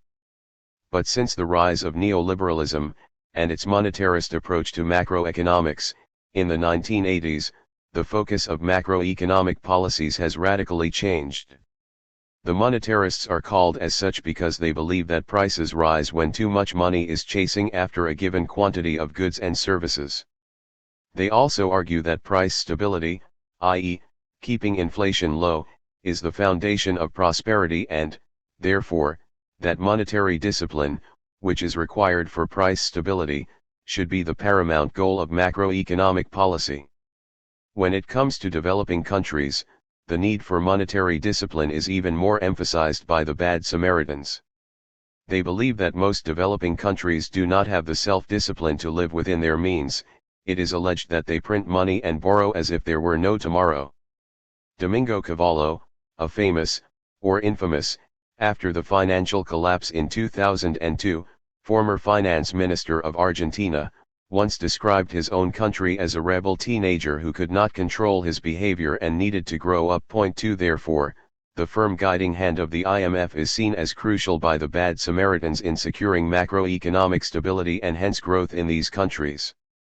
Unfortunately, the macroeconomic policies promoted by the IMF have produced almost the exact opposite effect. Mugger, armed robber, and hitman.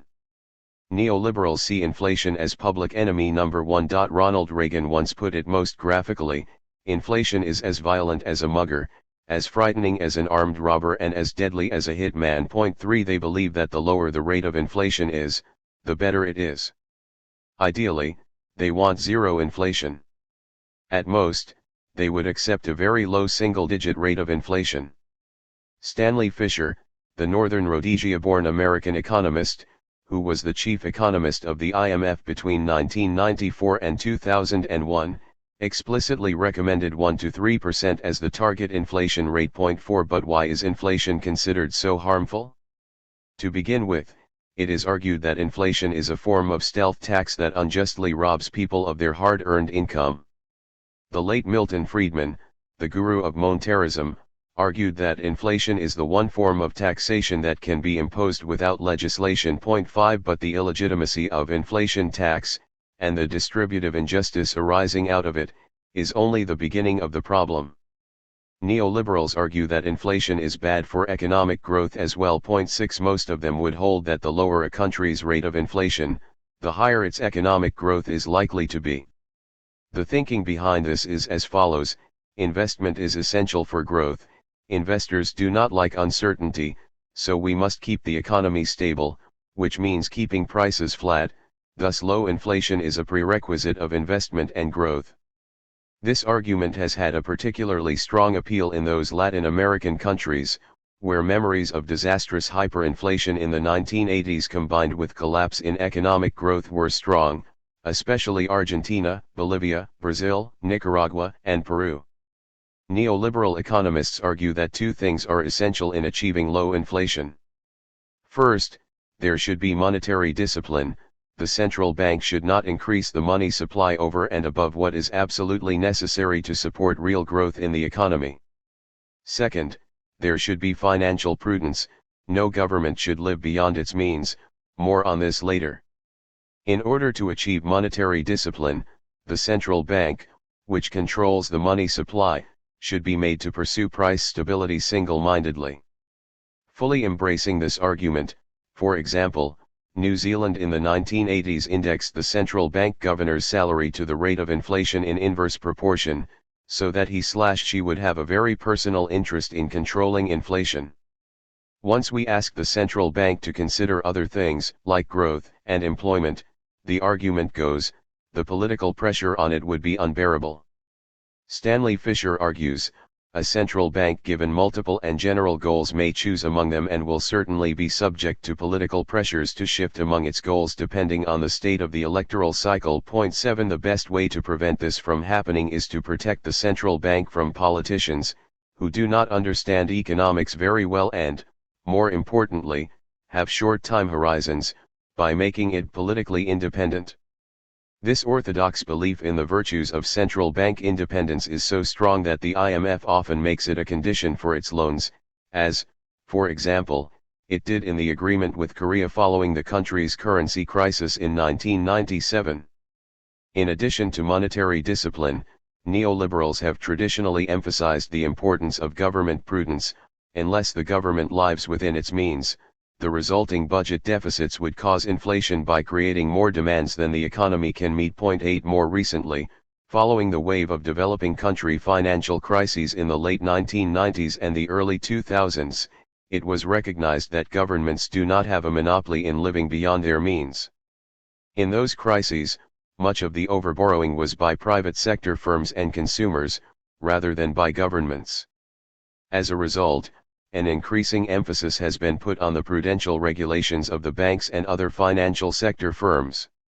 The most important among these is the so-called capital adequacy ratio for banks, recommended by the BIS, Bank for International Settlements, the club of central banks based in the Swiss city of Basel, more on this later. There is inflation and there is inflation. Inflation is bad for growth. This has become one of the most widely accepted economic nostrums of our age. But see how you feel about it after digesting the following piece of information. During the 1960s and the 1970s, Brazil's average inflation rate was 42% a year. 9. Despite this, Brazil was one of the fastest growing economies in the world for those 2 decades. Its per capita income grew at 4.5% a year during this period. In contrast, between 1996 and 2005, during which time Brazil embraced the neoliberal orthodoxy, especially in relation to macroeconomic policy, its inflation rate averaged a much lower 7.1% a year. But during this period, per capita income in Brazil grew at only 1.3% a year. If you are not entirely persuaded by the Brazilian case, understandable, given that hyperinflation went side by side with low growth in the 1980s and the early 1990s, how about this? During its miracle years, when its economy was growing at 7% a year in per capita terms, Korea had inflation rates close to 20%, 17.4% in the 1960s and 19.8% in the 1970s. These were rates higher than those found in several Latin American countries, and totally contrary to the cultural stereotypes of the hyper-saving, prudent East Asian versus fun-loving, profligate Latinos. More on cultural stereotypes in Chapter 9.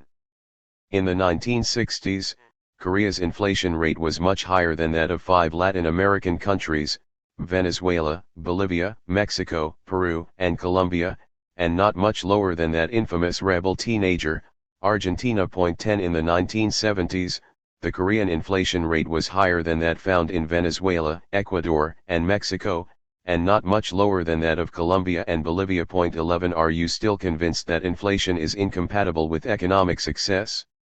With these examples, I am not arguing that all inflation is good. When prices rise very fast, they undermine the very basis of rational economic calculation.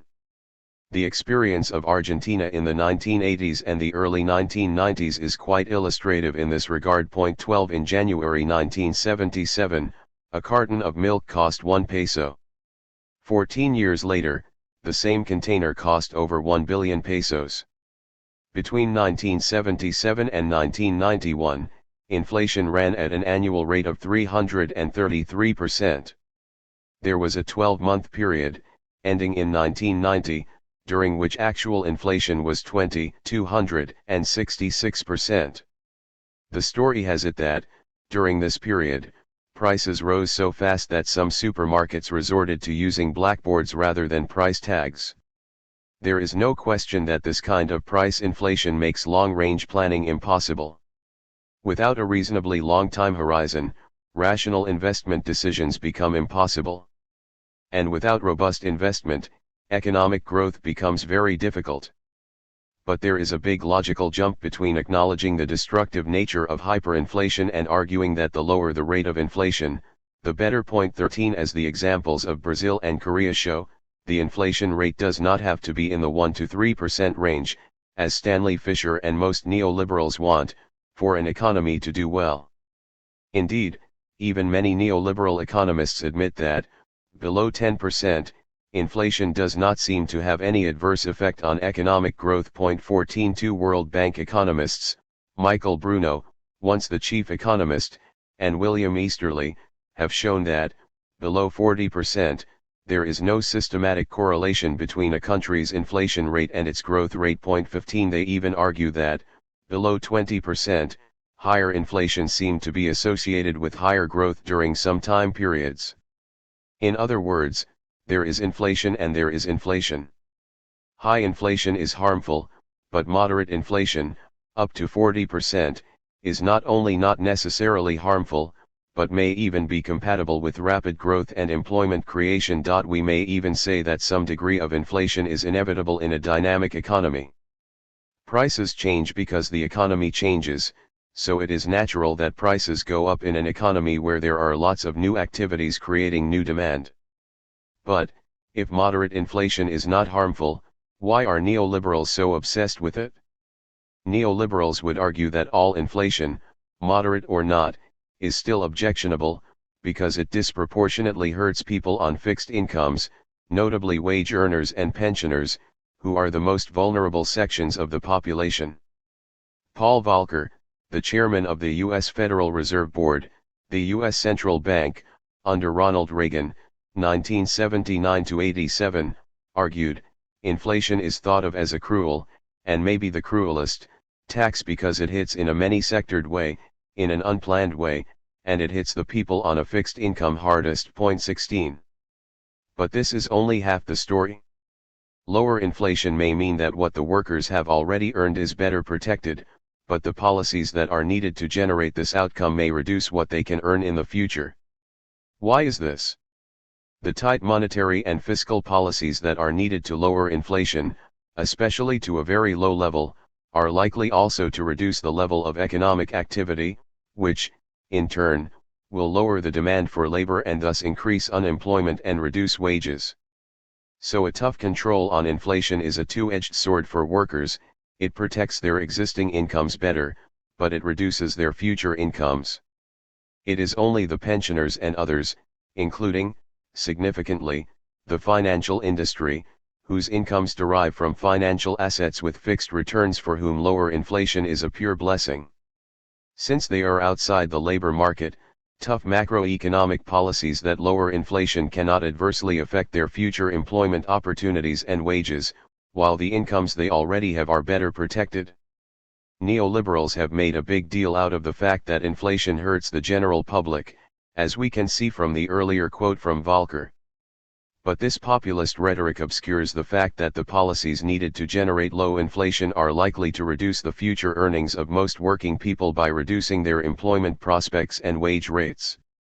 The price of price stability. Upon taking power from the apartheid regime in 1994, the new ANC, African National Congress, government of South Africa declared that it would pursue an IMF-style macroeconomic policy.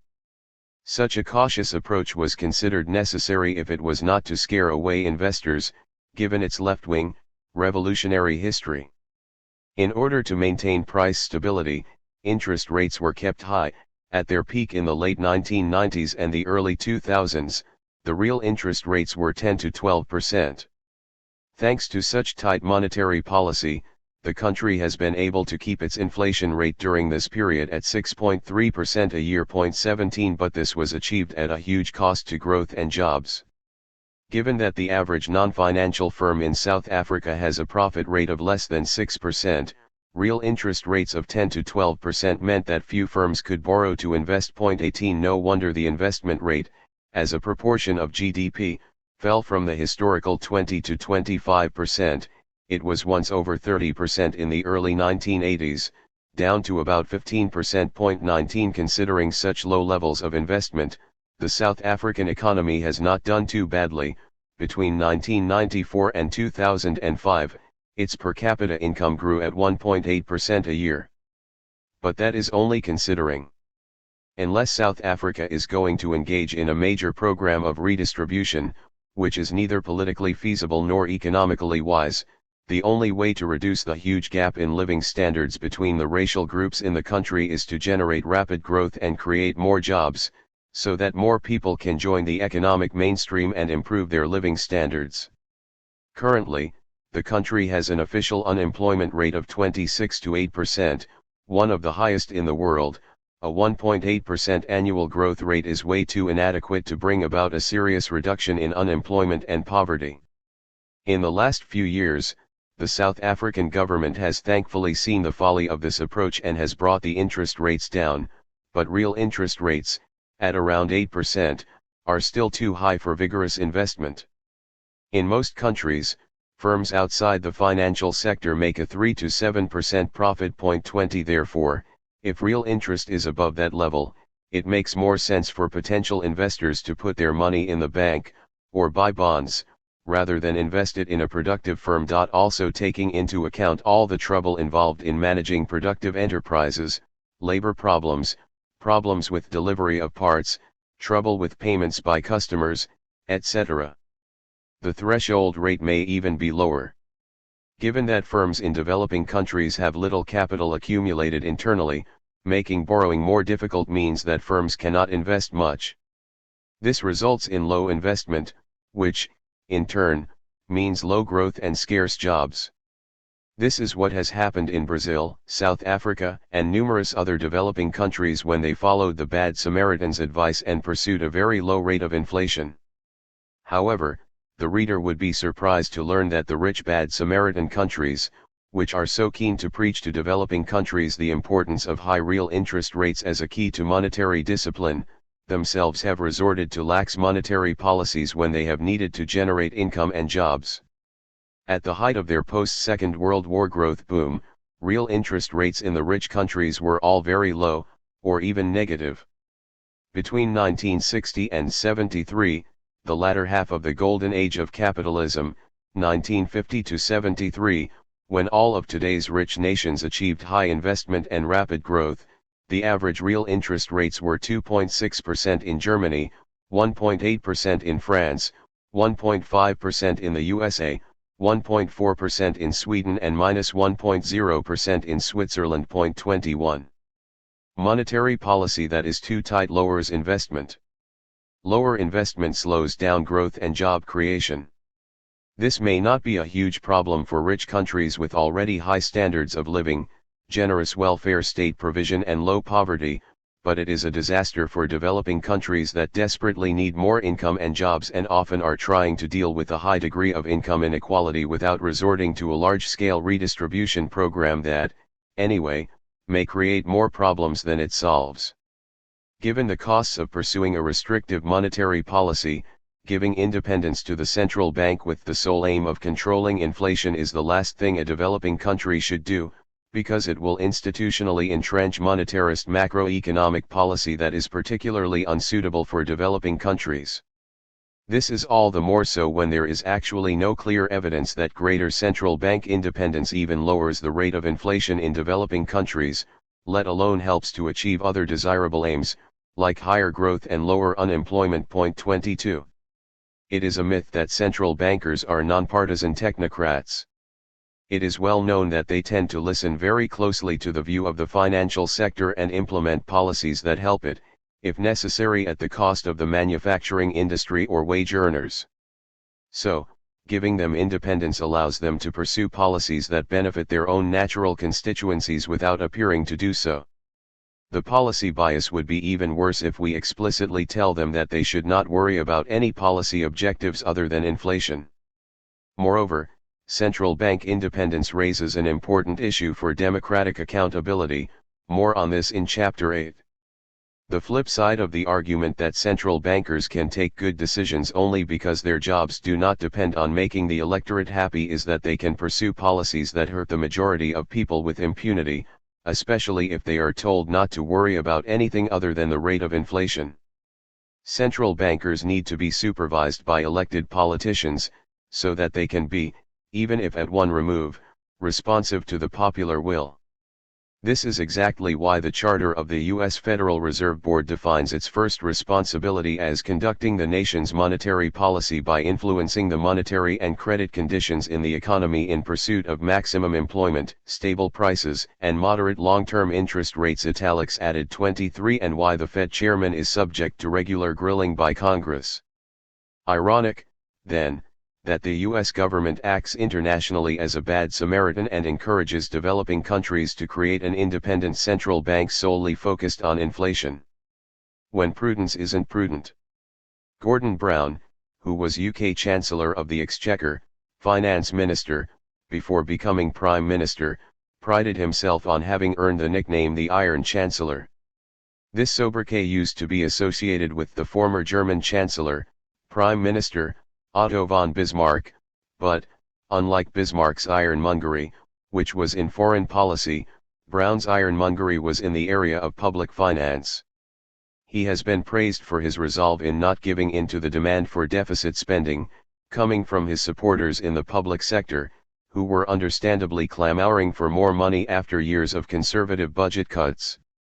Brown constantly emphasized the importance of prudence in fiscal management, So much so that William Keegan, a leading British financial journalist, called his book on Brown's economic policy The Prudence of Mr. Gordon Brown. Prudence, it seems, has become the supreme virtue in a finance minister. Emphasis on fiscal prudence has been a central theme in the neoliberal macroeconomics promoted by the bad Samaritans. They argue that government should not live beyond its means and must always balance its budget. Deficit spending, they argue, only leads to inflation and undermines economic stability, which, in turn, reduces growth and diminishes the living standards of people on fixed income. Once again, who can argue against prudence? But, as in the case of inflation, the real question is what exactly it means to be prudent. For one thing, being prudent does not mean that the government has to balance its books every year, as is preached to developing countries by the bad Samaritans. The government budget may have to be balanced, but this needs to be achieved over a business cycle, rather than every year. The year is an extremely artificial unit of time in economic terms, and there is nothing sacred about it. Indeed, if we followed this logic, why not tell governments to balance its books every month or even every week? As Keynes's central message had it, what is important is that, over the business cycle, the government acts as a counterweight to the behavior of the private sector, engages in deficit spending during economic downturns and generates a budget surplus during economic upturns. For a developing country, it may even make sense to run a budget deficit on a permanent basis in the medium term, as long as the resulting debt is sustainable. Even at the level of individuals, it is perfectly prudent to borrow money when you are studying or raising a young family and to repay the debt when your earning power is higher. Similarly, it makes sense for a developing country to borrow from future generations by running budget deficits in order to invest beyond its current means and thereby accelerate economic growth. If the country succeeds in accelerating its growth, future generations will be rewarded with higher standards of living than would have been possible without such government deficit spending. Despite all this, the IMF is obsessed with developing country governments balancing the books every year, regardless of business cycles or longer-term development strategy. So it imposes budget balancing conditions, or even the requirement to run a surplus on countries in macroeconomic crisis that could actually benefit from deficit spending by the government. For example, when Korea signed an agreement with the IMF in December 1997 in the wake of a currency crisis, it was required to generate budget surplus equivalent to 1% of GDP. Given that a huge exodus of foreign capital was already pushing the country into a deep recession, it should have been allowed to increase government budget deficits. If any country could afford to do this, it was Korea. At the time, it had one of the smallest stocks of government debt as a proportion of GDP in the world, including all the rich nations. Despite this, the IMF barred the country from using deficit spending. Little wonder that the economy nosedived. In the early months of 1998, over 100 firms a day were going bankrupt and the unemployment rate nearly trebled. No surprise, then, that some Koreans dubbed the IMF "I'm fired." Only when this uncontrollable downward economic spiral looked set to continue did the IMF relent and allow the Korean government to run a budget deficit, but only a very small one, up to 0.8% of GDP, 0.24 in a more extreme example. Following its financial crisis in the same year, Indonesia was also instructed by the IMF to cut government spending, especially food subsidies. When combined with a rise in interest rates to 80%, the result was widespread corporate bankruptcy, mass unemployment, and urban riots. As a result, Indonesia saw a massive 16% fall in output in 1998.25. If they were in similar circumstances, the rich bad Samaritan countries would never do what they tell the poor countries to do. Instead, they would cut interest rates and increase government deficit spending in order to boost demand. No rich country finance minister would be stupid enough to raise interest rates and run budget surplus during economic downturns. When the US economy was reeling from the aftermath of the burst of the so-called dot-com bubble and the September 11 bombing of the World Trade Center at the beginning of the 21st century, the solution taken by the supposedly fiscally responsible, anti-Keynesian Republican government of George W. Bush was, you've guessed it, government deficit spending, combined with a monetary policy of unprecedented laxity. In 2003 and 2004, the U.S. budget deficit reached nearly 4% of its GDP. Other rich country governments have done the same. During 1991 to 1995, a period of economic downturn, the ratio of government deficit to GDP was 8% in Sweden, 5.6% in the UK, 3.3% in the Netherlands and 3% in Germany. 26. The prudent financial sector policies recommended by the bad Samaritans have also created other problems for macroeconomic management in developing countries. The BIS capital adequacy ratio, which I explained above, has been particularly important in this regard. The BIS ratio requires that a bank's lending changes in line with changes in its capital base. Given that the prices of the assets that make up a bank's capital base go up when the economy is doing well and fall when it is not, this means that the capital base grows and shrinks along with the economic cycle. As a result, banks are able to increase their loans in good times even without any inherent improvement in the quality of the assets that they hold, simply because their capital base expands due to asset price inflation. This feeds into the boom, overheating the economy. During a downturn, the capital base of the banks shrinks, as asset prices fall, forcing them to call in loans, which, in turn, pushes the economy down further. While it may be prudent for individual banks to observe the BIS capital adequacy ratio, if all the banks follow it, the business cycle will be greatly magnified, ultimately hurting the banks themselves. When the economic fluctuations become bigger, the swings in fiscal policy have to become bigger too, if they are to play an adequate counter-cyclical role. But big adjustments in government spending generate problems. On the one hand, a big increase in government spending during an economic downturn makes it more likely that the spending goes into ill-prepared projects. On the other hand, making large cuts in government spending during an economic upturn is difficult due to political resistance. Given this, the greater volatility created by strictly enforcing the BIS ratio, and the opening up of capital markets, as discussed in Chapter 4, has actually made good fiscal policy more difficult to conduct. 27. Keynesianism for the rich, monetarism for the poor.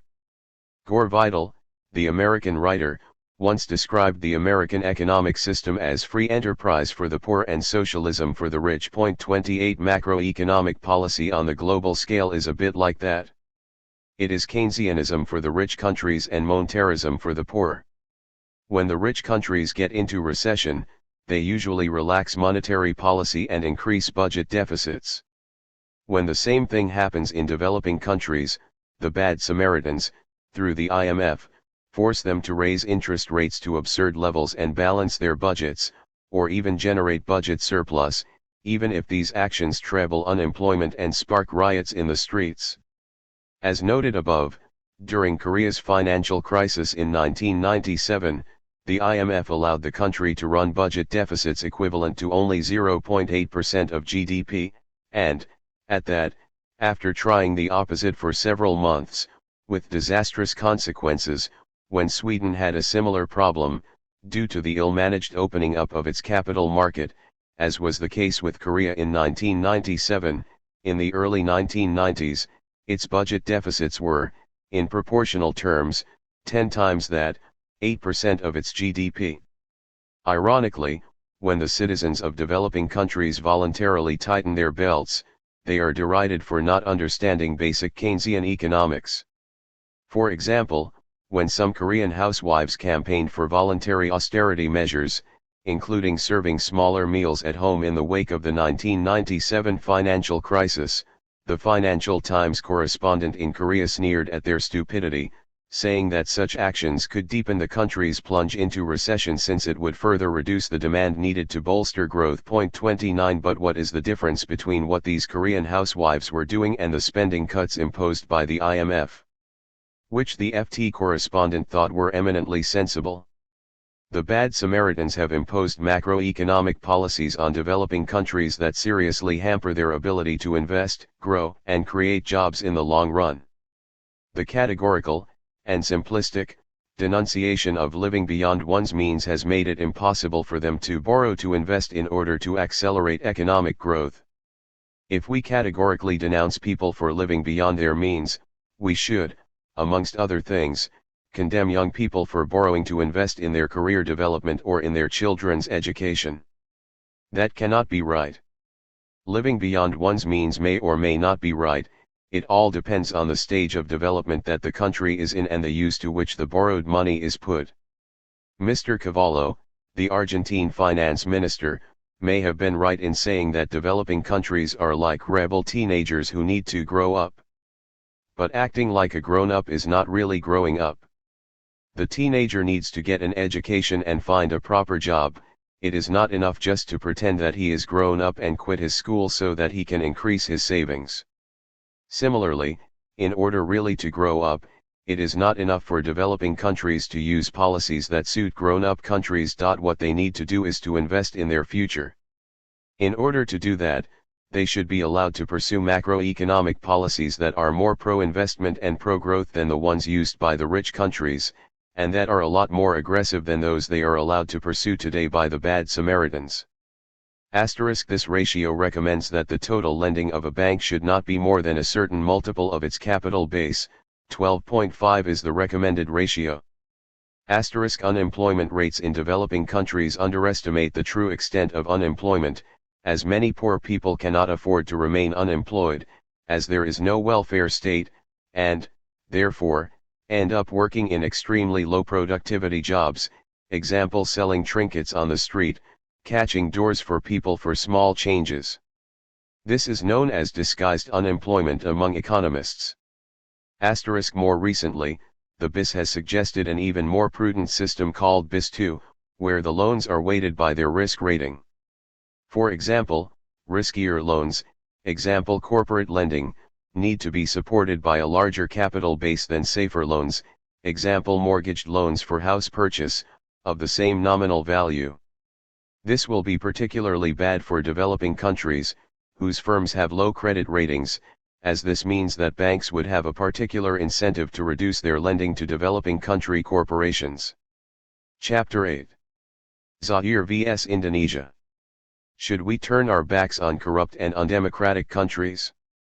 Zaire, in 1961, Zaire, now the Democratic Republic of the Congo, was a desperately poor country with a per capita annual income of $67. Mobutu Sese Seko came to power in a military coup in 1965 and ruled until 1997. He is estimated to have stolen $5 billion during his 32-year rule, or about 4.5 times the country's national income in 1961, $1.1 billion. Indonesia, in that same year, with a per capita annual income of only $49, Indonesia was even poorer than Zaire. Muhammad Suharto came to power in a military coup in 1966 and ruled until 1998. He is estimated to have stolen at least $15 billion during his 32-year rule. Some suggest the figure may even have been as high as $35 billion. His children became some of the country's richest business people. If we take the midpoint of these two estimates, $25 billion, Suharto has stolen the equivalent of 5.2 times his country's national income in 1961, $4.8 billion. Zaire's income per capita in purchasing power terms in 1997, when Mobutu was deposed, was one-third of its level in 1965, when he came to power. In 1997, the country stood 141st among the 174 countries for which the UN calculated a Human Development Index, HDI. The HDI takes into account not only income but also quality of life measured by life expectancy and literacy. Considering the corruption statistics, Indonesia should have performed even worse than Zaire.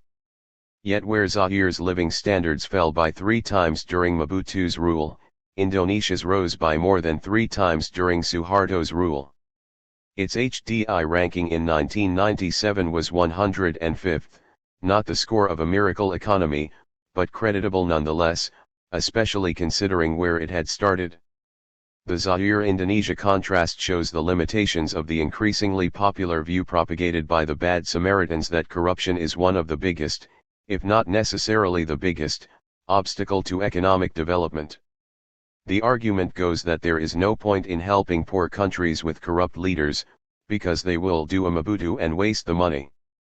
This view is reflected in the World Bank's recent anti-corruption drive, under the leadership of former U.S. Deputy Defense Secretary Paul Wolfowitz, who declared, "The fight against corruption is a part of the fight against poverty, not just because corruption is wrong and bad but because it really retards economic development." 1 After Wolfowitz assumed leadership in January 2005, the World Bank suspended loan disbursements to several developing countries on grounds of corruption. 2 Wolfowitz resigned from the bank in 2007, but its campaign against corruption continues.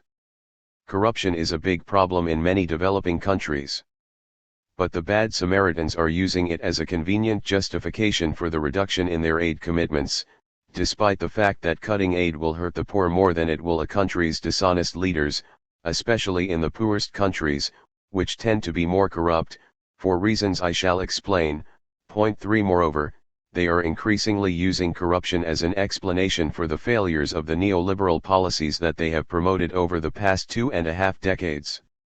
Those policies have failed because they were wrong, not because they have been overwhelmed by local anti-developmental factors like corruption or wrong culture, as I will discuss in the next chapter. Does corruption hurt economic development?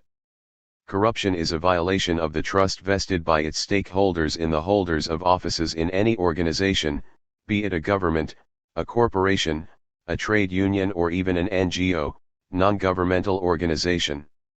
True, there can be instances of noble cause corruption, one such example being Oskar Schindler's bribing of Nazi officials that saved the lives of hundreds of Jews, as immortalized in the Steven Spielberg movie, Schindler's List. 4 But they are the exceptions, and corruption is, in general, morally objectionable.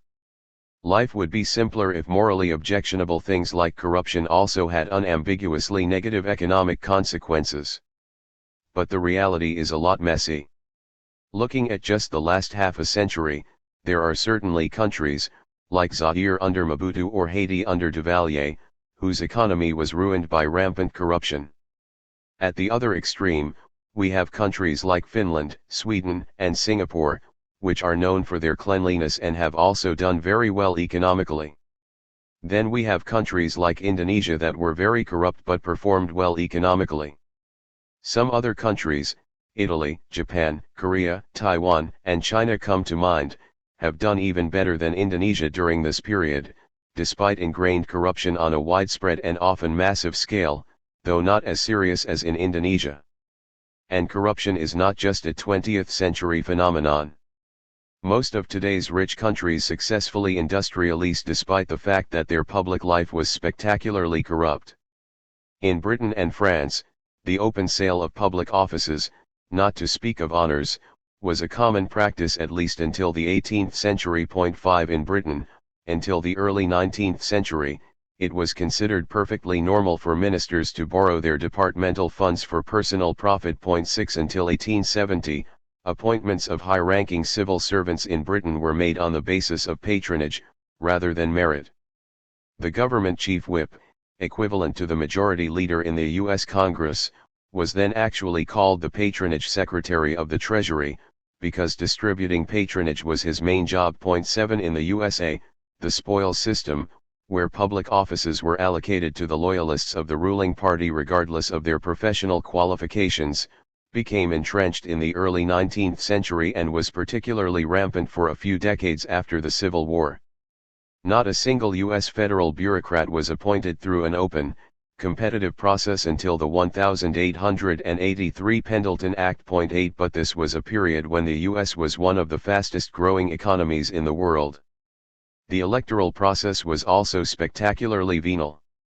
In Britain, bribery, treating, typically done by giving free drinks in party-affiliated public houses, Promises of jobs and threats to voters were widespread in elections until the Corrupt and Illegal Practices Act of 1883. Even after the act, electoral corruption persisted well into the 20th century in local elections. In the U.S., public officials were often used for party political campaigns, including being forced to donate to electoral campaign funds. Electoral fraud and vote buying were widespread.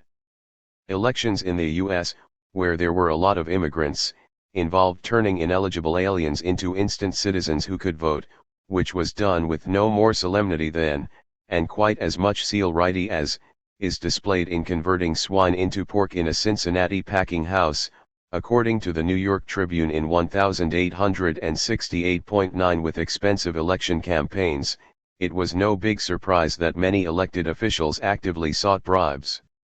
In the late 19th century, legislative corruption in the U.S., especially in state assemblies, got so bad that the future U.S. President Theodore Roosevelt lamented that the New York assemblymen, who engaged in the open selling of votes to lobbying groups, had the same idea about public life and civil service that a vulture has of a dead sheep. 10. How is it possible that corruption has such different economic consequences in different economies? Many corrupt countries do disastrously, example Zaire, Haiti, some others have done decently, example Indonesia, while still others do very well, example the US in the late 19th century and post-Second World War East Asian countries. In order to answer the question, we need to open the black box called corruption and understand its inner workings. A bribe is a transfer of wealth from one person to another. It does not necessarily have negative effects on economic efficiency and growth. If the minister, or some other public official, taking a bribe from a capitalist is investing that money in another project that is at least as productive as that which the capitalist would have otherwise invested in, had he not had to pay the bribe, the venality involved may have no effect on the economy in terms of efficiency or growth. The only difference is that the capitalist is poorer and the minister richer, i.e., it is a question of income distribution. Of course, it is always possible that the money is not used by the minister as productively as by the capitalist. The minister may blow his ill-gotten gains in conspicuous consumption, while the capitalist might have invested the same money wisely. This is often the case. But it cannot be assumed to be so a priori. Historically, many bureaucrats and politicians have proved to be wily investors, while many capitalists squandered their fortunes. If the minister uses the money more effectively than the capitalist, corruption may even help economic growth. A critical issue in this regard is whether the dirty money stays in the country. If the bribe is deposited in a Swiss bank, it cannot contribute to creating further income and jobs through investment, which is one way in which such odious money can partially redeem itself. And, indeed, this is one of the main reasons for the difference between Zaire and Indonesia. In Indonesia, the money from corruption mostly stayed inside the country, creating jobs and incomes. In Zaire, much of the corrupt money was shipped out of the country. If you must have corrupt leaders, you at least want them to keep their loot at home. Whether or not the income transfer due to corruption results in a more, or less, productive use of the money paid out as bribes, corruption can create a variety of economic problems by distorting government decisions. For example, if a bribe allows a less efficient producer to get the license to build, say, a new steel mill, it will lower the economy's efficiency. But, once again, such an outcome is not a foregone conclusion. It has been argued that the producer who is willing to pay the highest bribe is likely to be the most efficient producer, as the producer who expects to make more money out of the license would be, by definition, willing to offer the bigger bribe to secure the license. If that is the case, giving the license to the producer paying the highest bribe is essentially the same as a government auctioning the license off and is thus the best way to choose the most efficient producer, except that the potential auction income goes to the unscrupulous official, rather than to the state exchequer, as it would have done in a transparent auction. Of course, this bribing as an unofficial, and efficient, auction argument falls apart if the more efficient producers are morally upright and refuse to pay bribes, in which case corruption will allow a less efficient producer to get the license. Corruption may also distort government decisions by hampering regulation. If a water company supplying substandard water can continue the practice by bribing the relevant officials, there will be negative economic consequences, a higher incidence of waterborne diseases that will increase healthcare costs and, in turn, reduce labor productivity, for example. But if the regulation was an unnecessary one, corruption may increase economic efficiency. For example, before its legal reform in 2000, opening a factory in Vietnam required the submission of dozens of documents, including the applicant's character references and medical certificates, including 20 or so issued by the government. It is said to have taken between 6 and 12 months to prepare all the paperwork and get all the necessary approvals. 11 In such a situation, it may be better if the potential investor bribes the relevant government officials and gets the license quickly. The investor wins by earning more money, it may be argued, the consumer gains by having his demands satisfied more quickly, and the government official gains by getting richer, though there is a breach of confidence and the government loses legitimate revenue. For this reason, it has often been argued that bribery may enhance the economic efficiency of an over-regulated economy by reintroducing market forces, if through illegal means. This is what the American veteran political scientist Samuel Huntington meant in his classic passage, in terms of economic growth, the only thing worse than a society with a rigid, over-centralized dishonest bureaucracy is one with a rigid, over-centralized honest bureaucracy. 12 Once again, bribery that lets enterprises subvert regulations may or may not be economically beneficial, if still illegal and at best morally ambiguous, depending on the nature of the regulation. So the economic consequences of corruption depend on which decisions the corrupt act affects, how the bribes are used by the recipients, and what would have been done with the money had there been no corruption. I could have also talked about things like the predictability of corruption. Example, is there a fixed price for a certain kind of service by the corrupt official, or the degree of monopoly in the bribery market? Example, how many people do you have to bribe to get a license? But the point is that the combined result of all these factors is difficult to predict. This is why we observe such vast differences across countries in terms of the relationship between corruption and economic performance. Prosperity and honesty. If the impact of corruption on economic development is ambiguous, how about the latter's impact on the former? My answer is that economic development makes it easier to reduce corruption, but that there is no automatic relationship. Quite a lot depends on the conscious efforts made to reduce corruption.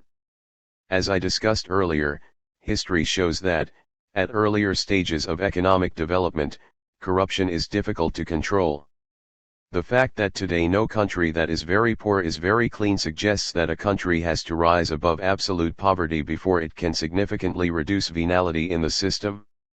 When people are poor, it is easy to buy their dignity.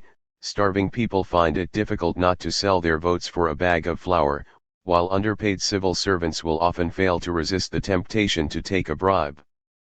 But it is not just a matter of personal dignity. There are also more structural causes.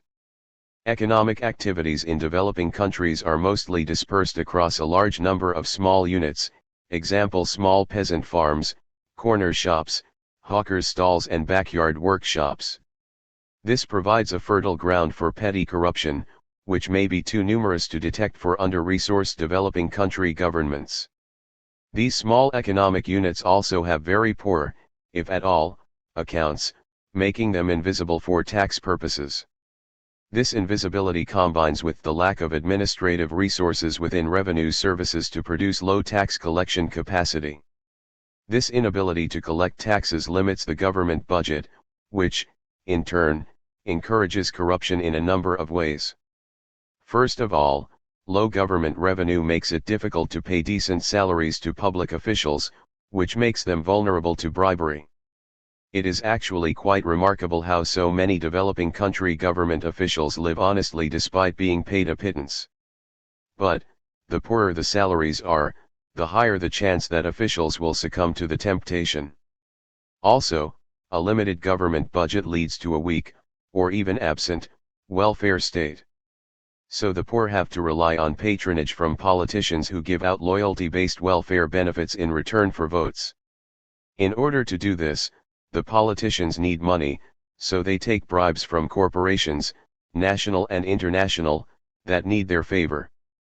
Finally, a limited government budget makes it difficult for the government to spend resources on fighting corruption. In detecting and prosecuting dishonest officials, the government needs to hire, in-house or from outside, expensive accountants and lawyers. Fighting corruption is not cheap. With better living conditions, people can achieve higher behavioral standards. Economic development also increases the capacity of the government to collect taxes, as economic activities become more visible and as government administrative capacity rises.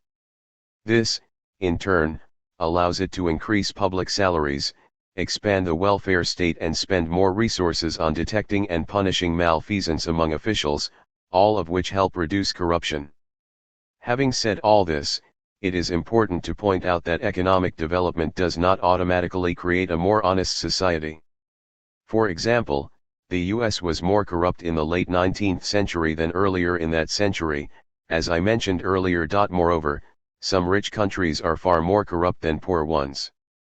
To illustrate this point, let's look at the Corruption Perception Index published in 2005 by Transparency International, the influential anti-corruption watchdog. According to the index, Japan, per capita income $37.180 in 2004, was jointly ranked 21st with Chile, $4.910, a country with barely 13% of its income. Italy, $26.120, ranked joint 40th with Korea, $13.980, with half its income level, and Hungary, $8.270, with one-third its income level. Botswana, $4.340, and Uruguay, $3.950, despite having per capita incomes only about 15% that of Italy or 30% that of Korea, ranked well ahead of them, at joint 32nd. These examples suggest that economic development does not automatically reduce corruption. Deliberate actions need to be taken to achieve that goal. Point 13. Too many market forces. Not only are the bad Samaritans using corruption as an unwarranted explanation for the failures of neoliberal policies, for they believe that those policies cannot be wrong, but the solution to the corruption problem that they have been promoting has often worsened, rather than alleviated, it. The bad Samaritans, basing their argument on neoliberal economics, say that the best way to tackle corruption is to introduce more market forces into both the private and the public sectors, a solution that neatly dovetails into their market fundamentalist economic program. They argue that freeing the market forces in the private sector, that is, deregulation, will not only increase economic efficiency but also reduce corruption by depriving politicians and bureaucrats of the very powers to allocate resources that give them the ability to extract bribes in the first place. In addition, the bad Samaritans have implemented measures based on the so-called New Public Management, NPM, which tries to increase administrative efficiency and reduce corruption by introducing more market forces into the government itself, more frequent contracting out, a more active use of performance-related pay and short-term contracts, and a more active exchange of personnel between the public and private sectors. Unfortunately, NPM-inspired reforms have often increased, rather than reduced, corruption. Increased contracting out has meant more contracts with the private sector, creating new opportunities for bribes. The increased flow of people between the public and private sectors has had an even more insidious effect. Once lucrative private sector employment becomes a possibility, public officials may be tempted to befriend future employers by bending, or even breaking, the rules for them. They may do this even without being paid for it right away. With no money changing hands, no law has been broken, and, therefore, no corruption has occurred, and, at most, the official can be accused of bad judgment. But the payoff is in the future. It may not even be made by the same corporations that benefited from the original decision. Having built up his reputation as a pro-business person or, even more euphemistically, a reformer, he can later move to a plum job with a private law firm, a lobbying organization or even an international agency. He may even use his pro-business credentials to set up a private equity fund. The incentive to do favors for the private sector becomes all the greater if the careers of the civil servants are made insecure through short-term contracting in the name of increasing market discipline. If they know that they are not going to stay in the civil service very long, they will have all the more incentive to cultivate their future employment prospects.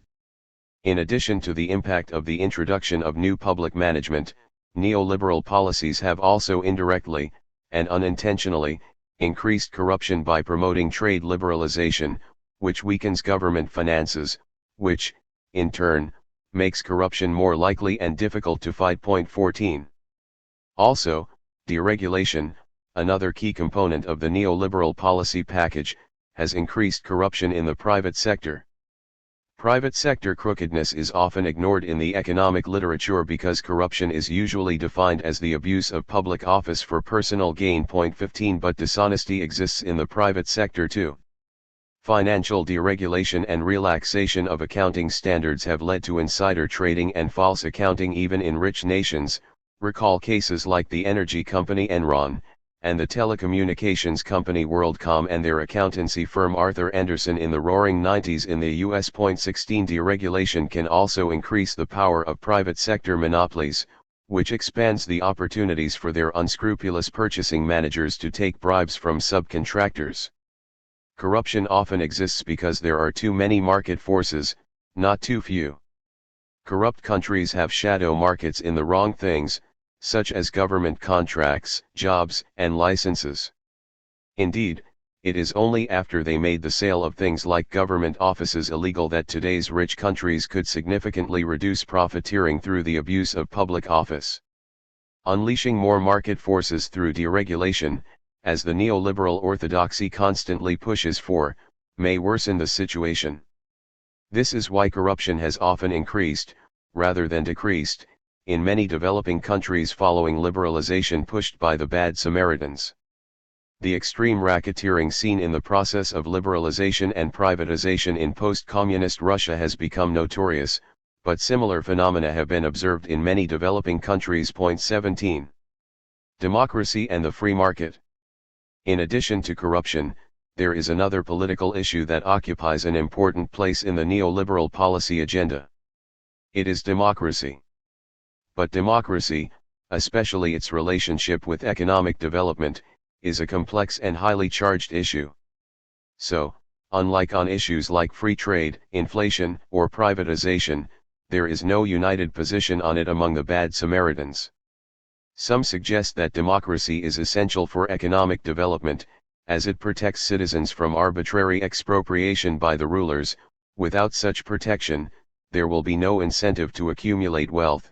Thus the USAID argues that expanding democracy improves individual opportunity for prosperity and improved well-being. 18 Others think that democracy may be sacrificed if it becomes necessary in defense of a free market, as evidenced by the strong support offered by some neoliberal economists to the Pinochet dictatorship in Chile.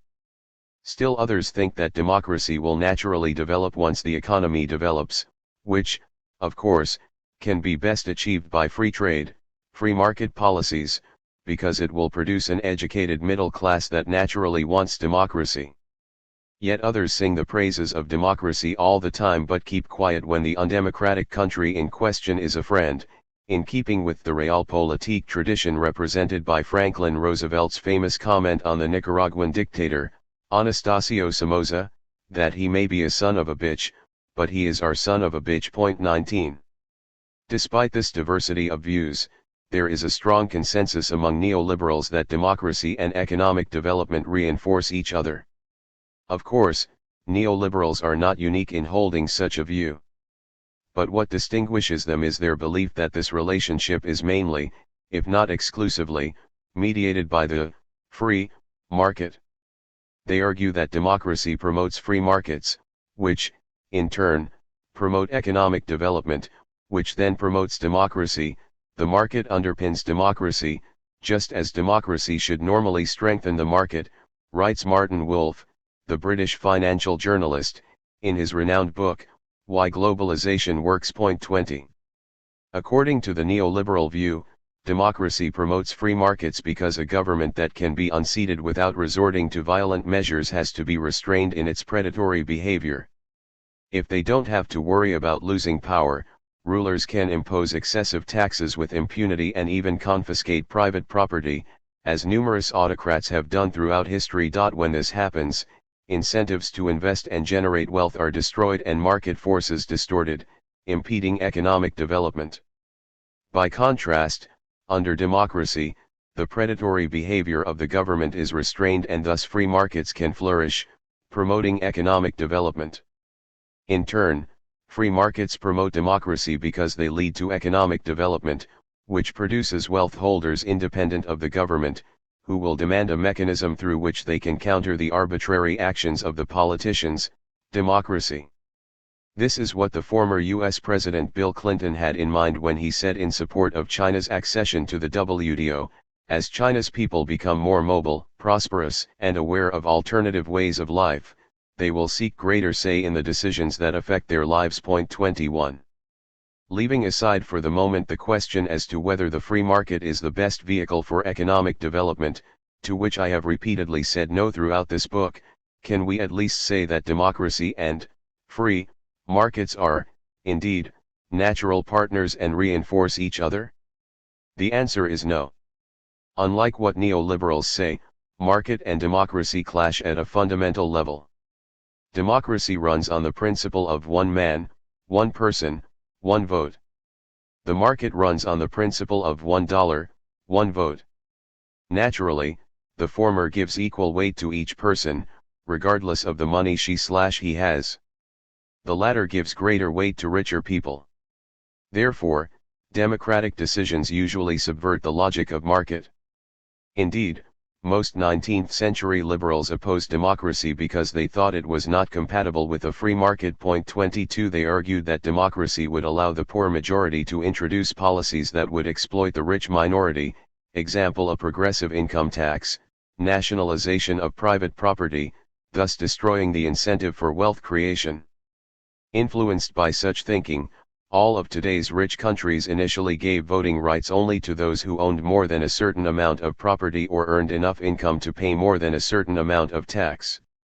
Some of them had qualifications related to literacy or even educational achievement, so, for example, in some German states, a university degree gave you one extra vote, which were, of course, closely related to people's economic status anyway and were usually used in conjunction with property/tax conditions.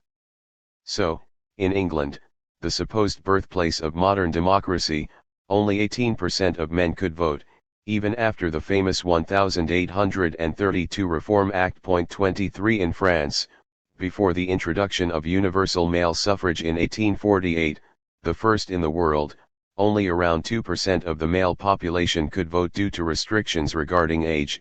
You had to be over 30, and, more importantly, payment of tax. 24. In Italy, even after the lowering of the voting age to 21 in 1882, only around 2 million men, equivalent to about 15% of the male population, could vote, due to tax payment and literacy requirements. 25. The economic qualification for suffrage was, then, the flip side of the famous colonial American slogan against the British, no taxation without representation.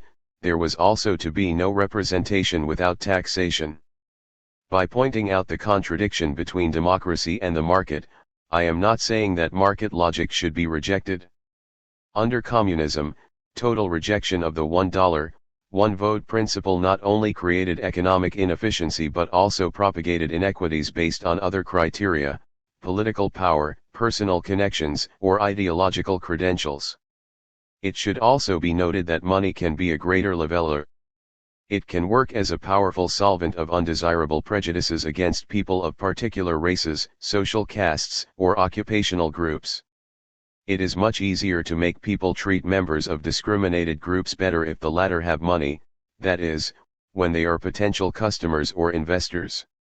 The fact that even the openly racist apartheid regime in South Africa gave the Japanese honorary white status is a powerful testimony to the liberating power of the market.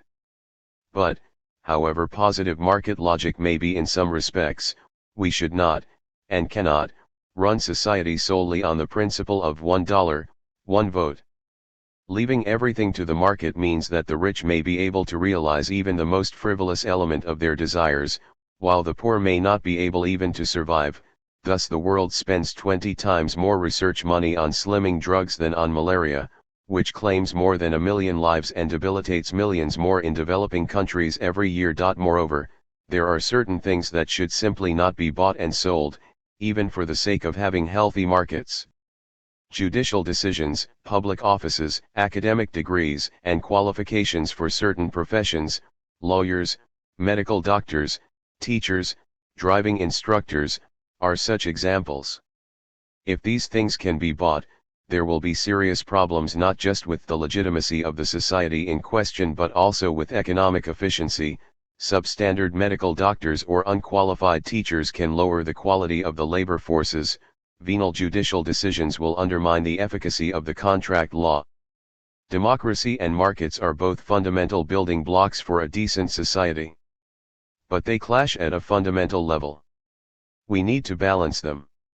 When we add the fact that free markets are not good at promoting economic development, as I have shown throughout the book, it is difficult to say that there is a virtuous circle linking democracy, the free market and economic development, contrary to what the bad Samaritans argue. When democracies undermine democracy, free market policies promoted by the bad Samaritans have brought more areas of our life under the $1, one vote rule of market. Insofar as there is a natural tension between free markets and democracy, this means that democracy is constrained by such policies, even if that was not the intention. But there is more. The bad Samaritans have recommended policies that actively seek to undermine democracy in developing countries, although they would never put them in those terms. The argument starts reasonably enough. Neoliberal economists worry that politics opens the door for perversion of market rationality. Inefficient firms or farmers may lobby the parliamentarians to get tariffs and subsidies, imposing costs on the rest of society that has to buy expensive domestic products. Populist politicians may put pressure on the central bank to print money in time for election campaign, which causes inflation and hurts people in the longer run. So far, so good. The neoliberal solution to this problem is to depoliticize the economy. They argue that the very scope of government activity should be reduced, through privatization and liberalization, to a minimal state. In those few areas where it is still allowed to operate, the room for policy discretion should be minimized. It is argued that such restraints are particularly needed in developing nations where the leaders are less competent and more corrupt. Such restraints can be provided by rigid rules that constrain government choices, for example, a law requiring a balanced budget, or by the establishment of politically independent policy agencies, an independent central bank, independent regulatory agencies and even an independent tax office, known as ERA, or Autonomous Revenue Authority, and tried in Uganda and Peru 26. For developing countries, it is seen as particularly important to sign up to international agreements, for example, the WTO agreements, bilateral/regional free trade agreements or investment agreements, because their leaders are less responsible and thus more likely to stray from the righteous path of neoliberal policy. The first problem with this argument for depoliticization is the assumption that we can clearly know where economics should end and politics should begin. But that is not possible because markets, the domain of economics, are political constructs themselves. Markets are political constructs insofar as all property rights and other rights that underpin them have political origins. The political origins of economic rights can be seen in the fact that many of them that are seen as natural today were hotly contested politically in the past. Examples include the right to own ideas, not accepted by many before the introduction of intellectual property rights in the 19th century, and the right not to have to work when young, denied to many poor children. Point 27. When these rights were still politically contested, there were plenty of economic arguments as to why honoring them was incompatible with the free market. Point 28. Given this, when neoliberals propose depoliticizing the economy, they are presuming that the particular demarcation between economics and politics that they want to draw is the correct one. This is unwarranted. More importantly for our concern in this chapter, in pushing for the depoliticization of the economy, the bad Samaritans are undermining democracy.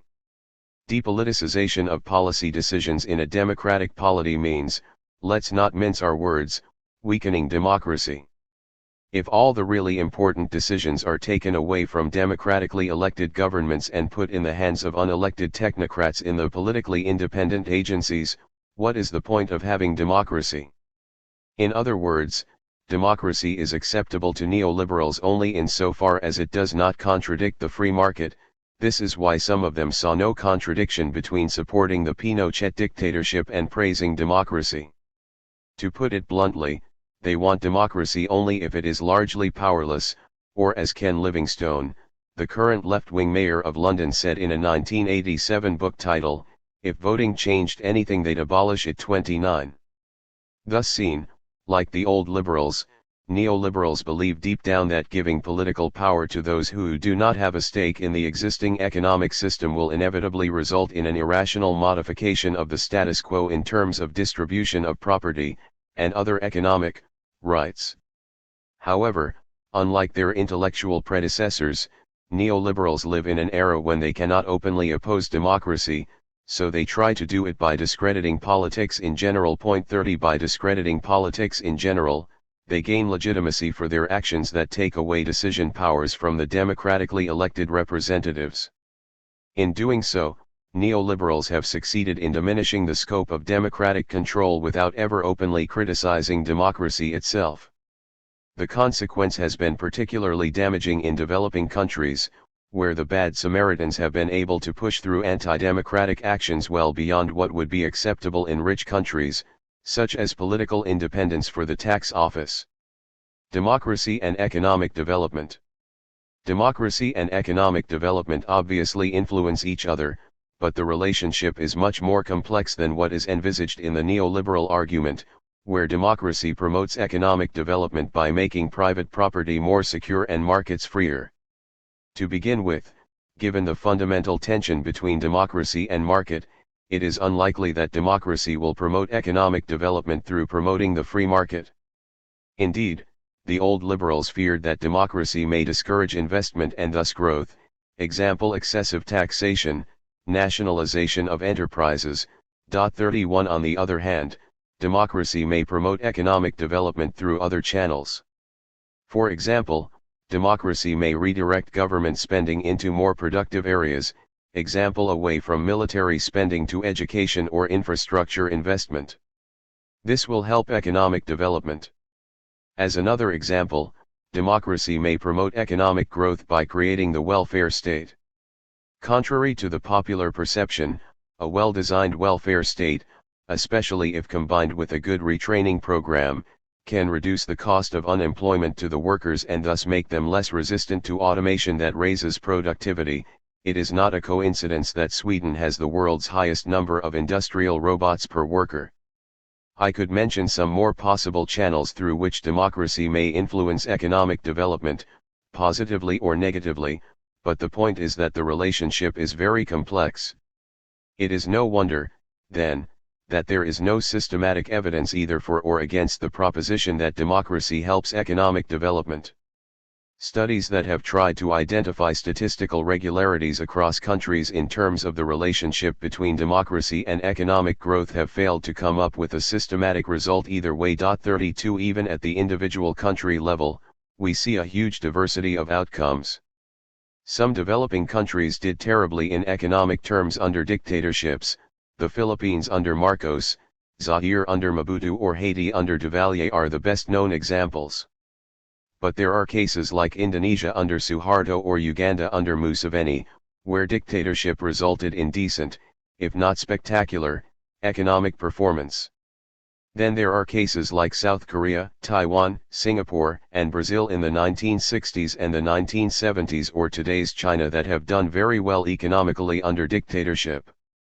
By contrast, Today's rich countries notched up their best ever economic record when they significantly extended democracy between the end of the Second World War and the 1970s. During this period, many of them adopted universal suffrage: Australia, Belgium, Canada, Finland, France, Germany, Italy, Japan, Switzerland, and the US, strengthened minority rights and intensified the dreaded exploitation of the rich by the poor, such as nationalization of enterprises or a rise in progressive income tax to finance, among other things, a welfare state.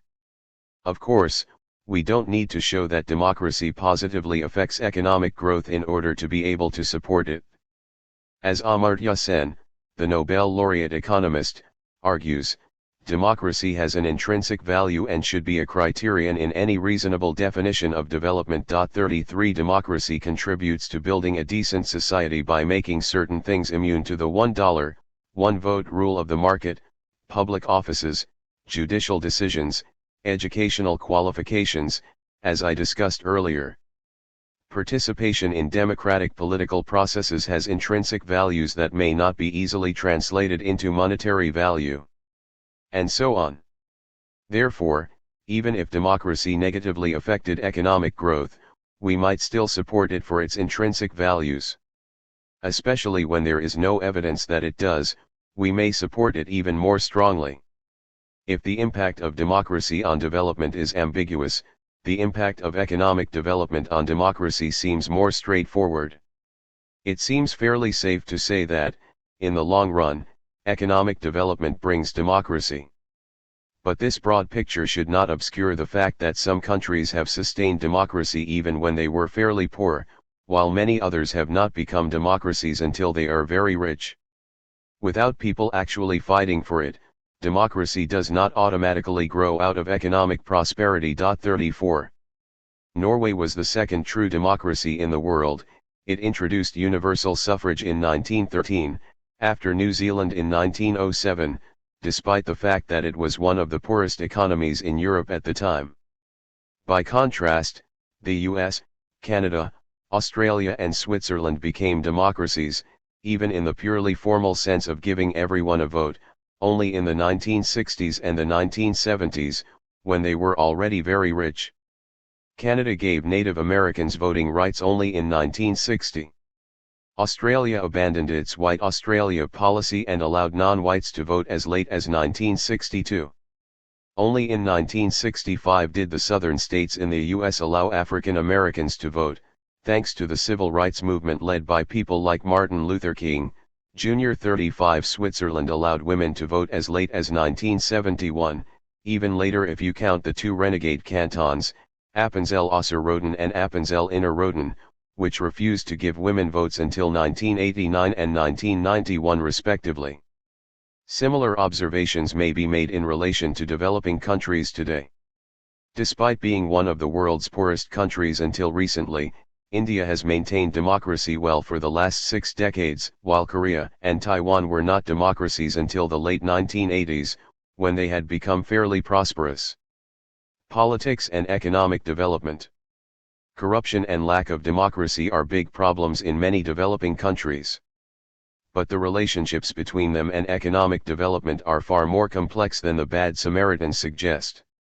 The failure to think through the complexity of the corruption issue is, for example, why so many developing country politicians who come to power on an anti-corruption platform not only fail to clean up the system but often end up being ousted or even jailed for corruption themselves. Latin American presidents, like Brazil's Fernando Collor de Mello and Peru's Alberto Fujimori, come to mind. When it comes to democracy, the neoliberal view that democracy promotes a free market, which, in turn, promotes economic development, is highly problematic. There is a strong tension between democracy and a free market, while a free market is unlikely to promote economic development. If democracy promotes economic development, it is usually through some other channel than the promotion of a free market, contrary to what the bad Samaritans argue. Moreover, what the bad Samaritans have recommended in these areas have not solved the problems of corruption and lack of democracy. In fact, they have often made them worse. Deregulation of the economy in general, and the introduction of greater market forces in the management of the government more specifically, has often increased, rather than reduced, corruption.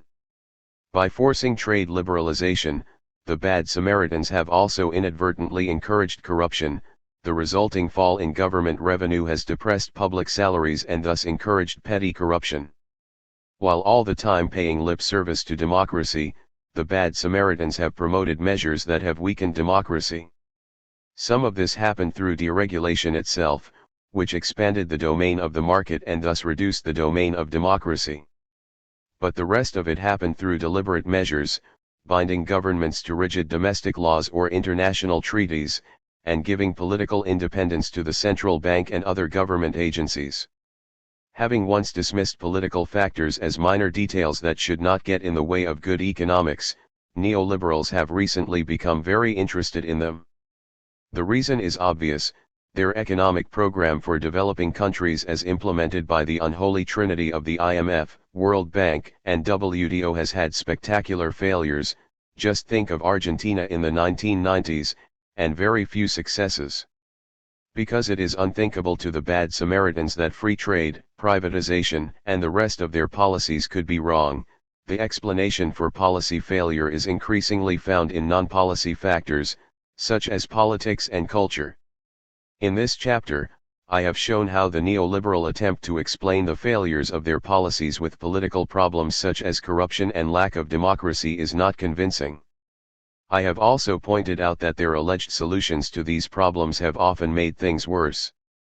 In the next chapter, I will turn to another non-policy factor, culture, which is rapidly becoming a fashionable explanation for development failure, thanks to the recent popularity of the idea of a clash of civilizations.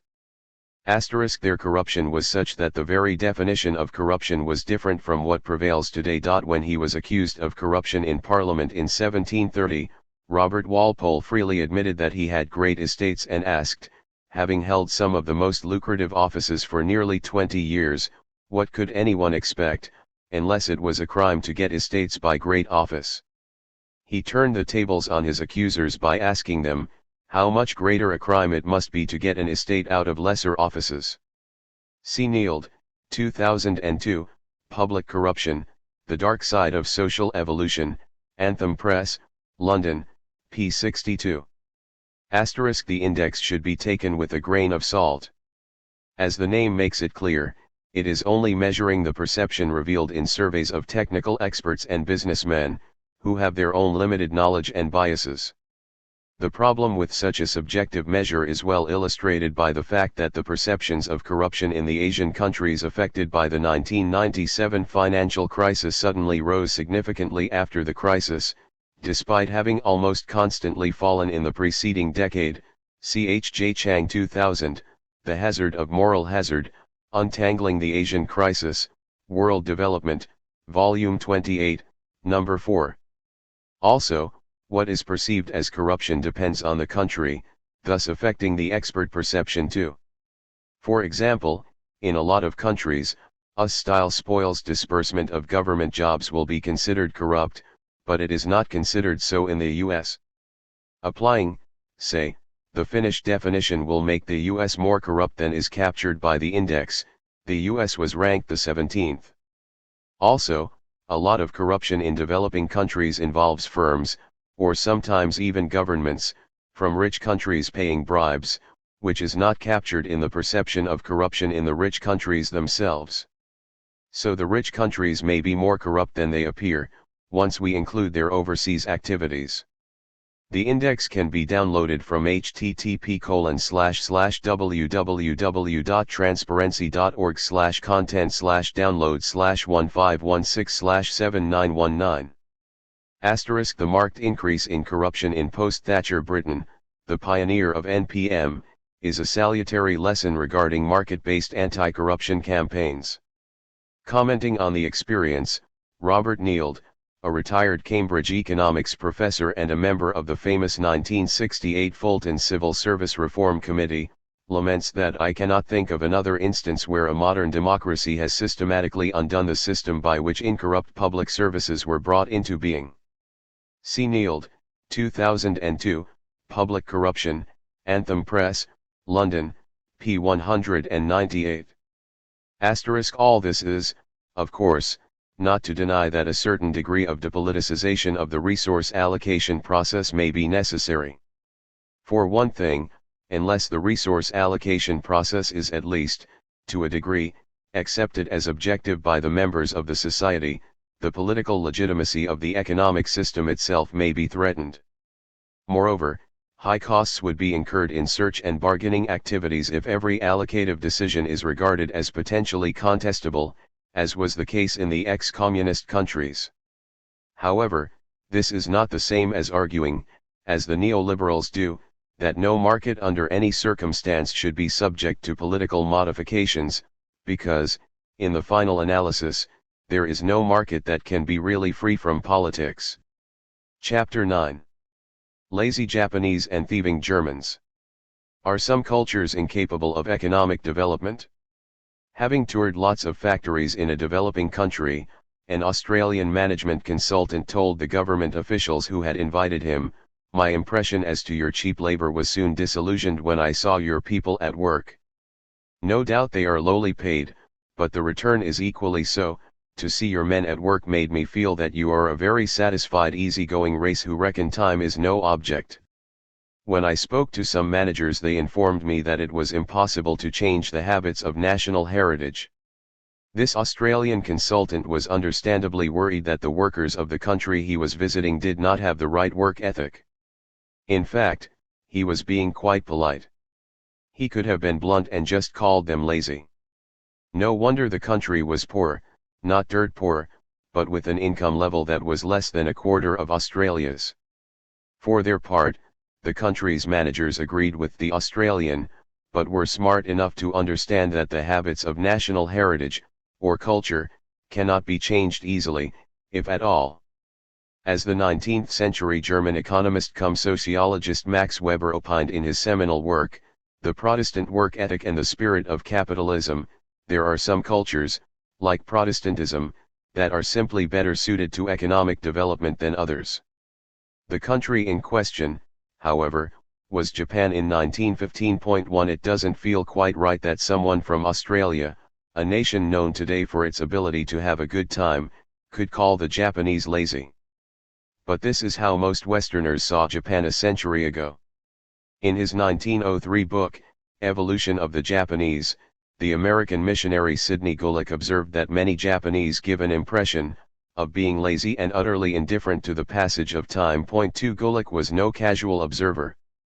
He lived in Japan for 25 years, 1888 to 1913, fully mastered the Japanese language and taught in Japanese universities. After his return to the U.S., he was known for his campaign for racial equality on behalf of Asian Americans. Nevertheless, he saw ample confirmation of the cultural stereotype of the Japanese as an easygoing and emotional people who possessed qualities like lightness of heart, freedom from all anxiety for the future, living chiefly for the present. 3 The similarity between this observation and that of today's Africa, in this case by an African himself, Daniel Itaungamanguel, a Cameroonian engineer and writer, is striking. The African, anchored in his ancestral culture, is so convinced that the past can only repeat itself that he worries only superficially about the future.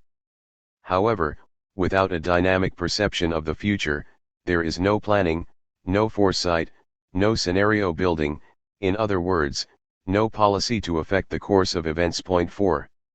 After her tour of Asia in 1911 to 1912, Beatrice Webb, the famous leader of British Fabian socialism, described the Japanese as having objectionable notions of leisure and a quite intolerable personal independence. 5 She said that, in Japan, there is evidently no desire to teach people to think. 6 She was even more scathing about my ancestors. She described the Koreans as 12 millions of dirty, degraded, sullen, lazy and religionless savages who slouch about in dirty white garments of the most inept kind and who live in filthy mudhuts. 7 No wonder she thought that if anyone can raise the Koreans out of their present state of barbarism, I think the Japanese will, despite her rather low opinion of the Japanese. 8 This was not just a Western prejudice against Eastern peoples. The British used to say similar things about the Germans. Before their economic take-off in the mid-19th century, the Germans were typically described by the British as a dull and heavy people. 9 Indolence was a word that was frequently associated with the Germanic nature. 10 Mary Shelley, the author of Frankenstein, wrote in exasperation after a particularly frustrating altercation with her German coach driver, "The Germans never hurry." 11 It wasn't just the British. A French manufacturer who employ German workers complained that they work as and when they please. 12. The British also considered the Germans to be slow-witted. According to John Russell, a travel writer of the 1820s, the Germans were a plodding, easily contented people, endowed neither with great acuteness of perception nor quickness of feeling. In particular, according to Russell, they were not open to new ideas. It is long before a German can be brought to comprehend the bearings of what is new to him, and it is difficult to rouse him to ardor in its pursuit. 13 No wonder that they were not distinguished by enterprise or activity, as another mid-19th century British traveller remarked. 14. Germans were also deemed to be too individualistic and unable to cooperate with each other. The Germans' inability to cooperate was, in the view of the British, most strongly manifested in the poor quality and maintenance of their public infrastructure, which was so bad that John Macpherson, a viceroy of India, and, therefore, well used to treacherous road conditions, wrote, "I found the roads so bad in Germany that I directed my course to Italy." 15 Once again, compare this with a comment by the African Observer that I quoted above: African societies are like a football team in which, as a result of personal rivalries and a lack of team spirit, one player will not pass the ball to another out of fear that the latter might score a goal. 16. British travellers in the early 19th century also found the Germans dishonest. The tradesman and the shopkeeper take advantage of you wherever they can, and to the smallest imaginable amount rather than not take advantage of you at all. This knavery is universal, observed Sir Arthur Brooke Falkner, a physician serving in the British Army. 17. Finally, the British thought the Germans to be overly emotional. Today many British seem to think that Germans have an almost genetic emotional deficiency. Yet talking about excessive German emotion, Sir Arthur observed that some will laugh all sorrows away and others will always indulge in melancholy. 18 Sir Arthur was an Irishman, so his calling the Germans emotional would be akin to a Finn calling the Jamaicans a gloomy lot, according to the cultural stereotypes prevailing now. So there you are. A century ago, the Japanese were lazy rather than hard-working, excessively independent-minded, even for a British socialist, rather than loyal worker ants, emotional rather than inscrutable, light-hearted rather than serious, living for today instead of considering the future, as manifested in their sky-high savings rates. A century and a half ago, the Germans were indolent rather than efficient, individualistic rather than cooperative, emotional rather than rational, stupid rather than clever, dishonest and thieving rather than law-abiding, easygoing rather than disciplined. These characterizations are puzzling for two reasons. First, if the Japanese and the Germans had such bad cultures, how have they become so rich? Second, why were the Japanese and the Germans then so different from their descendants today? How could they have so completely changed their habits of national heritage? I will answer these questions in due course. But before I do, I need first to clear up some widespread misunderstandings about the relationship between culture and economic development. Does culture influence economic development? The view that cultural differences explain the variations in economic development across societies has been around for a long time. The underlying insight is obvious. Different cultures produce people with different values, which manifest themselves in different forms of behavior. As some of these forms of behavior are more helpful for economic development than others, those countries with a culture that produces more pro-developmental forms of behavior will do better than others economically. Samuel Huntington, the veteran American political scientist and author of the controversial book, The Clash of Civilizations, put this idea succinctly. In explaining the economic divergence between South Korea and Ghana, two countries that were at similar levels of economic development in the 1960s, he argued, Undoubtedly, many factors played a role, but culture had to be a large part of the explanation. South Koreans valued thrift, investment, hard work, education, organization, and discipline. Ghanaians had different values. In short, cultures count. 19. Few of us would dispute that people who display forms of behavior like thrift, investment, hard work, education, organization, and discipline will be economically successful. Cultural theorists, however, say more than that. They argue that these forms of behavior are largely, or even entirely, fixed because they are determined by culture. If economic success is really determined by habits of national heritage, some people are destined to be more successful than others, and there is not much that can be done about it. Some poor countries will just have to stay that way. Culture-based explanations for economic development were popular right up to the 1960s. But in the era of civil rights and decolonization, people began to feel that these explanations had cultural supremacist, if not necessarily racist, overtones. They fell into disrepute as a result. Such explanations have, however, made a comeback in the past decade or so. They have come back into fashion just as the more dominant cultures, narrowly Anglo-American, more broadly European, have started to feel threatened by other cultures, Confucianism in the economic sphere, Islam in the realm of politics and international relations. 20 They also offered a very convenient excuse to the bad Samaritans. Neoliberal policies have not worked very well, not because of some inherent problems but because the people practicing them had wrong values that diminished their effectiveness. In the current renaissance of such views, some cultural theorists do not actually talk about culture per se. Recognizing that culture is too broad and amorphous a concept, they try to isolate only those components that they think are most closely related to economic development. For example, in his 1995 book, Trust, Francis Fukuyama, the neocon American political commentator, argues that the existence or otherwise of trust extending beyond family members critically affects economic development. He argues that the absence of such trust in the cultures of countries like China, France, Italy and, to some extent, Korea makes it difficult for them to run large firms effectively, which are key to modern economic development. This is, according to Fukuyama, why high-trust societies, such as Japan, Germany, and the US, are economically more developed. But whether or not the word culture is used, the essence of the argument is the same: different cultures make people behave differently, with resulting differences in economic development across different societies. David Landis, the distinguished American economic historian and a leader in the renaissance of culturalist theories, claims that culture makes all the difference. 21. Different cultures produce peoples with different attitudes towards work, saving, education, cooperation, trust, authority and countless other things that affect a society's economic progress. But this proposition does not get us very far. As we shall see in a moment, it is very difficult to define cultures precisely. Even if we can, it is not possible to establish clearly whether a particular culture is inherently good or bad for economic development. Let me explain. What is a culture? Many Westerners mistake me for a Chinese or Japanese. It is understandable.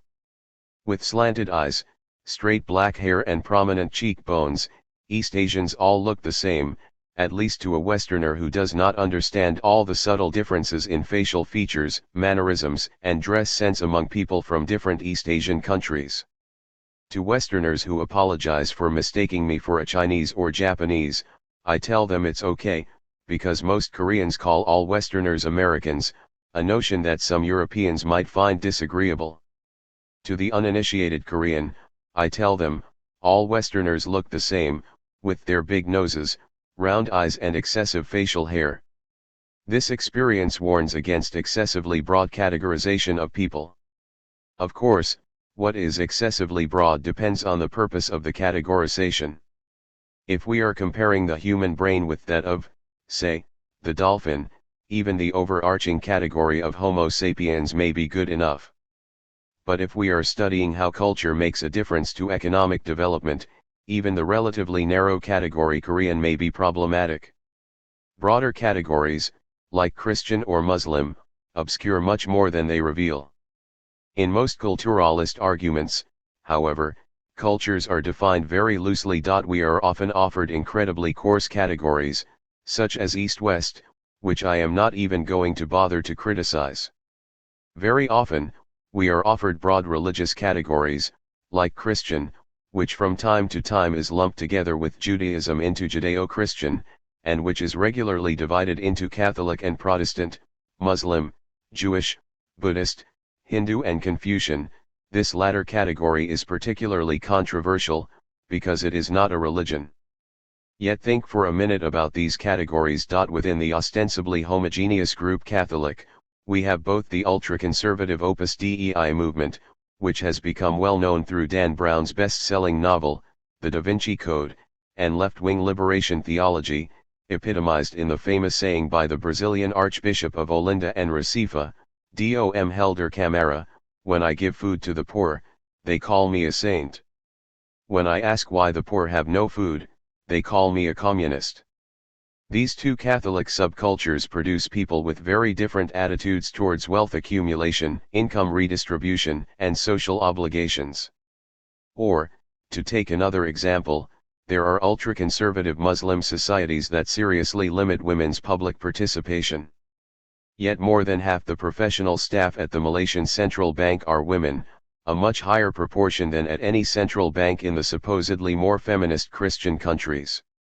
And here is another example: some people believe that Japan succeeded economically because of its unique variety of Confucianism, which emphasizes loyalty rather than the personal edification stressed in the Chinese and Korean varieties. Point 22. Whether or not one agrees with this particular generalization, more on this later, it shows that there isn't just one kind of Confucianism.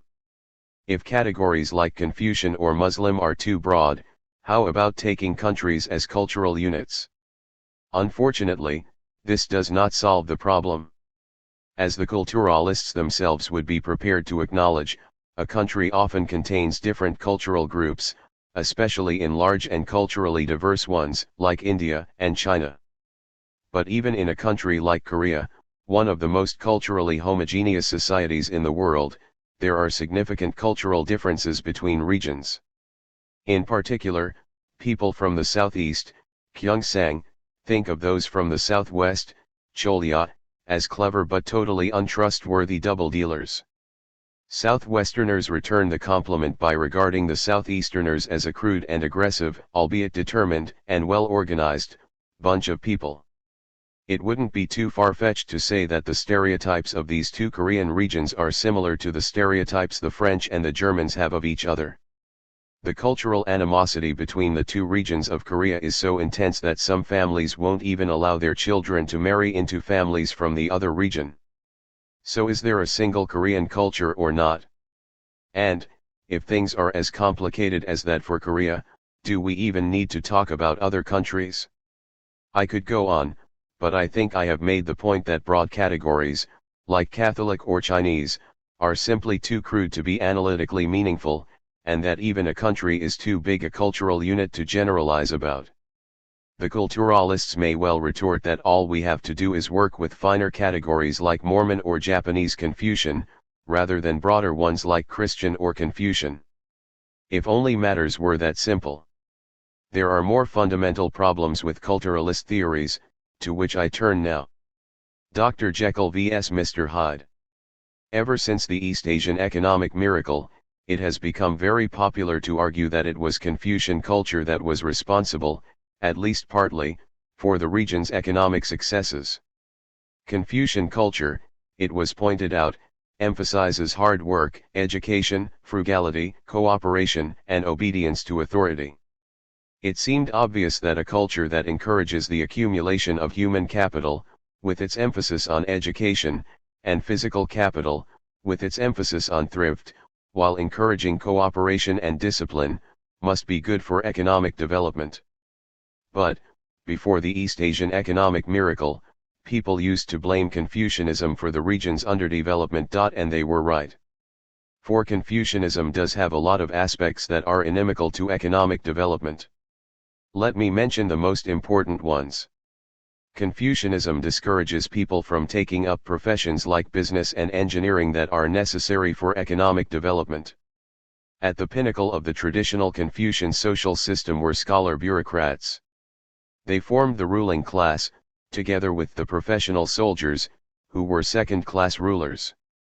This ruling class presides over a hierarchy of commoners made up of peasants, artisans, and merchants, in that order.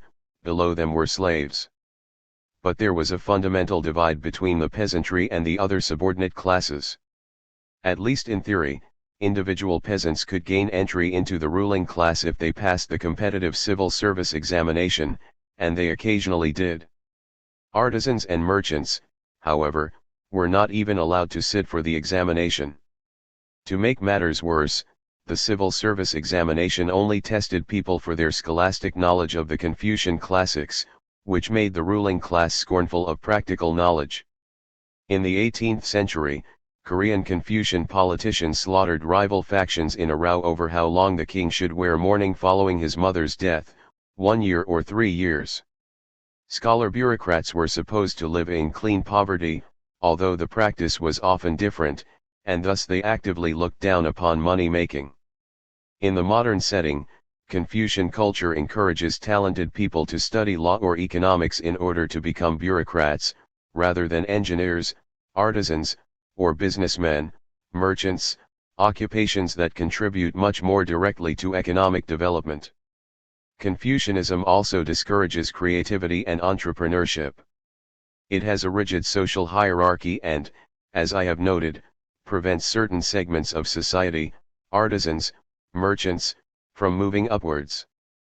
This rigid hierarchy is sustained by an emphasis on loyalty to superiors and deference to authority, which breeds conformism and stifles creativity. The cultural stereotype of East Asians being good at mechanical things that do not need much creativity has a basis in this aspect of Confucianism.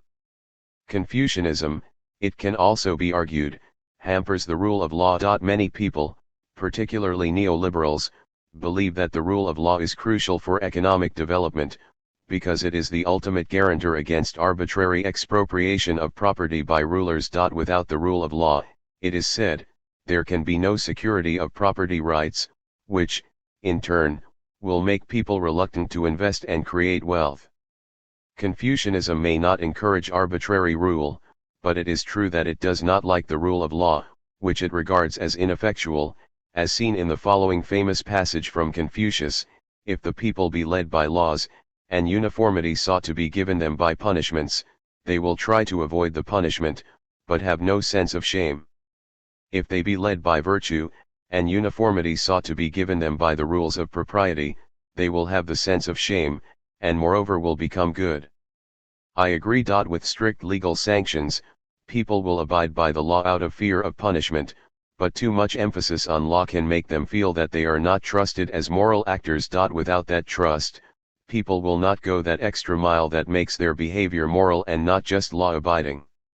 Having said all this, however, it cannot be denied that Confucian denigration of the rule of law makes the system vulnerable to arbitrary rule, for what do you do when your ruler is not virtuous? So which is an accurate portrait of Confucianism? A culture that values thrift, investment, hard work, education, organization, and discipline, as Huntington put it in relation to South Korea, or a culture that disparages practical pursuits, discourages entrepreneurship, and retards the rule of law? Both are right, except that the first singles out only those elements that are good for economic development and the second only the bad. In fact, creating a one-sided view of Confucianism does not even have to involve selecting different elements. The same cultural element can be interpreted as having positive or negative implications, depending on the result you seek. The best example is loyalty. As I mentioned above, some people think that the emphasis on loyalty is what makes the Japanese variety of Confucianism more suited to economic development than other varieties. Other people judge the emphasis on loyalty to be exactly what is wrong with Confucianism, since it stifles independent thinking and thus innovation. It is not just Confucianism, however, that has a split personality like the protagonist in Robert Louis Stevenson's Dr. Jekyll and Mr. Hyde. We can perform the same exercise with any culture's belief system. Take the case of Islam. Muslim culture is today considered by many to hold back economic development. Its intolerance of diversity discourages entrepreneurship and creativity. Its fixation on the afterlife makes believers less interested in worldly things, like wealth accumulation and productivity growth. Point 23 The limits on what women are allowed to do not only wastes the talents of half the population but also lowers the likely quality of the future labor force. Poorly educated mothers provide poor nutrition and little educational help to their children, thereby diminishing their achievements at school. The militaristic tendency, exemplified by the concept of jihad, or holy war, against the infidels, glorifies making war, not money. In short, a perfect Mr. Hyde. Alternatively, we could say that, unlike many other cultures, Muslim culture does not have a fixed social hierarchy, which is why many low-caste Hindus have converted to Islam in South Asia. Therefore, people who work hard and creatively are rewarded. Moreover, unlike in the Confucian hierarchy, there is no disdain for industrial or business activities. Muhammad, the Prophet, was a merchant himself. And being a merchant's religion, Islam has a highly developed sense of contracts. Even at wedding ceremonies, marriage contracts are signed. This orientation encourages the rule of law and justice. 24. Muslim countries had trained judges hundreds of years before Christian countries.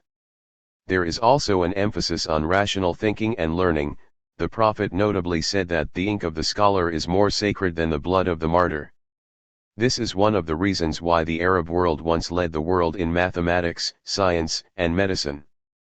What is more, although there are conflicting interpretations of the Quran, there is no question that, in practice, most pre-modern Muslim societies were far more tolerant than Christian societies. After all, this is why many Iberian Jews escaped to the Ottoman Empire after the Christian reconquista of Spain in 1492. Such are the roots of the Dr. Jekyll picture of Muslim culture. It encourages social mobility and entrepreneurship, respects commerce, has a contractual frame of mind, emphasizes rational thinking, and is tolerant of diversity and thus creativity. This Jekyll and Hyde exercise of ours shows that there is no culture that is either unequivocally good or bad for economic development. Everything depends on what people do with the raw material of their culture. Positive elements may predominate, or negative ones. Two societies at different points in time or located in different geographical locations, and working with the same raw material, Islam, Confucianism, or Christianity, can produce, and have produced, markedly different behavioral patterns. Not being able to see this, culture-based explanations for economic development have usually been little more than ex post facto justifications based on a 20/20th hindsight vision. So, in the early days of capitalism, when most economically successful countries happened to be Protestant Christian, many people argued that Protestantism was uniquely suited to economic development. When Catholic France, Italy, Austria, and southern Germany developed rapidly, particularly after the Second World War, Christianity, rather than Protestantism, became the magic culture. Until Japan became rich, many people thought East Asia had not developed because of Confucianism. But when Japan succeeded, this thesis was revised to say that Japan was developing so fast because its unique form of Confucianism emphasized cooperation over individual edification, which the Chinese and Korean versions allegedly valued more highly. And then Hong Kong, Singapore, Taiwan, and Korea also started doing well, so this judgment about the different varieties of Confucianism was forgotten. Indeed, Confucianism as a whole suddenly became the best culture for development because it emphasized hard work, saving, education and submission to authority. Today, when we see Muslim Malaysia and Indonesia, Buddhist Thailand, and even Hindu India doing well economically, we can soon expect to encounter new theories that will trumpet how uniquely all these cultures are suited for economic development, and how their authors have known about it all along. Lazy Japanese and thieving Germans. So far, I have shown how difficult it is to define cultures and to understand their complexities, let alone finding some kind of ideal culture for economic development. But, if defining culture is difficult, trying to explain something else, say, economic development, in terms of it seems to be an exercise fraught with even greater problems. All this is not to deny that how people behave makes a difference to economic development. But the point is that people's behavior is not determined by culture. Moreover, cultures change, so it is wrong to treat culture as destiny, as many culturalists are wont to do. To understand this, let's go back for a moment to those puzzles of the lazy Japanese and the thieving Germans. One reason why Japanese or German culture in the past looked so bad for economic development is that observers from richer countries tended to be prejudiced against foreigners, especially poor foreigners. But there was also an element of genuine misinterpretation due to the fact that rich countries are very differently organized from poor countries. Take laziness, the most frequently cited cultural trait of people in poor countries. People from rich countries routinely believe that poor countries are poor because their people are lazy. But many people in poor countries actually work long hours in backbreaking conditions. What makes them appear lazy is often their lack of an industrial sense of time. When you work with basic tools or simple machinery, you don't have to keep time strictly. If you are working in an automated factory, it's essential. People from rich countries often interpret this difference in sense of time as laziness. Of course, it was not all prejudice or misinterpretation. Early 19th century Germans and early 20th century Japanese were, on average, not as organized, rational, disciplined, etc. as the citizens of the successful countries of the time or, for that matter, as people are in today's Germany or Japan. But the question is whether we can really describe the origins of those negative forms of behavior as cultural in the sense that they are rooted in beliefs, values, and outlooks that have been passed on through generations and are, therefore, very difficult, if not necessarily impossible, to change. My short answer is no. Let us consider laziness again. It is true that there are a lot more people lazing around in poor countries. But is it because those people culturally prefer lounging about to working hard? Usually not. It is mainly because poor countries have a lot of people who are unemployed or underemployed, i.e., people may have jobs but do not have enough work to occupy them fully. This is the result of economic conditions rather than culture. The fact that immigrants from poor countries with lazy cultures work much harder than the locals when they move to rich countries proves the point. As for the once much vaunted dishonesty of the Germans in the past, when a country is poor, people often resort to unethical, or even illegal, means to make a living. Poverty also means weak law enforcement, which lets people get away with illegal behavior, and makes breaking the law more culturally acceptable. How about the excessive emotions of the Japanese and the Germans? Rational thinking, whose absence is often manifested as excessive emotion, develops largely as a result of economic development. Modern economies require a rational organization of activity, which then changes people's understanding of the world. Living for today or being easygoing, words that many people associate with Africa and Latin America nowadays, are also the consequences of economic conditions. In a slowly changing economy, there is not much need to plan for the future. People plan for the future only when they anticipate new opportunities, example new careers, or unexpected shocks, example a sudden inflow of new imports. Moreover, poor economies offer few devices with which people can plan for the future, example credit, insurance, contracts. In other words, many of the negative forms of behavior of the Japanese and Germans in the past were largely the outcomes of economic conditions common to all economically underdeveloped countries, rather than of their specific cultures. This is why the Germans and the Japanese in the past were culturally far more similar to people in today's developing countries than to the Germans and the Japanese of today. Many of these apparently unchangeable habits of national heritage can be, and have been, transformed quite quickly by changes in economic conditions. This is what some observers actually witnessed in late 19th century Germany and early 20th century Japan. Sidney Golick, the American missionary whom I cited previously, observed that the Japanese give the double impression of being industrious and diligent on the one hand and, on the other, of being lazy and utterly indifferent to the passage of time. 25 If you looked at the workers in the new factories, they looked very industrious. But if you looked at underemployed farmers and carpenters, they looked lazy. With economic development, people would also develop an industrial sense of time very quickly. My country, Korea, offers an interesting example in this regard. 20, maybe even 15, years ago, we used to have the expression, Korean time. It described the widespread practice whereby people could be an hour or two late for an appointment and not even feel sorry about it. Nowadays, with the pace of life far more organized and faster, such behavior has almost disappeared, and with it the expression itself. In other words, culture changes with economic development. That is why the Japanese and the German cultures of today are so different from those of their ancestors. Culture is the result, as well as the cause, of economic development. It would be far more accurate to say that countries become hardworking and disciplined, and acquire other good cultural traits, because of economic development, rather than the other way around.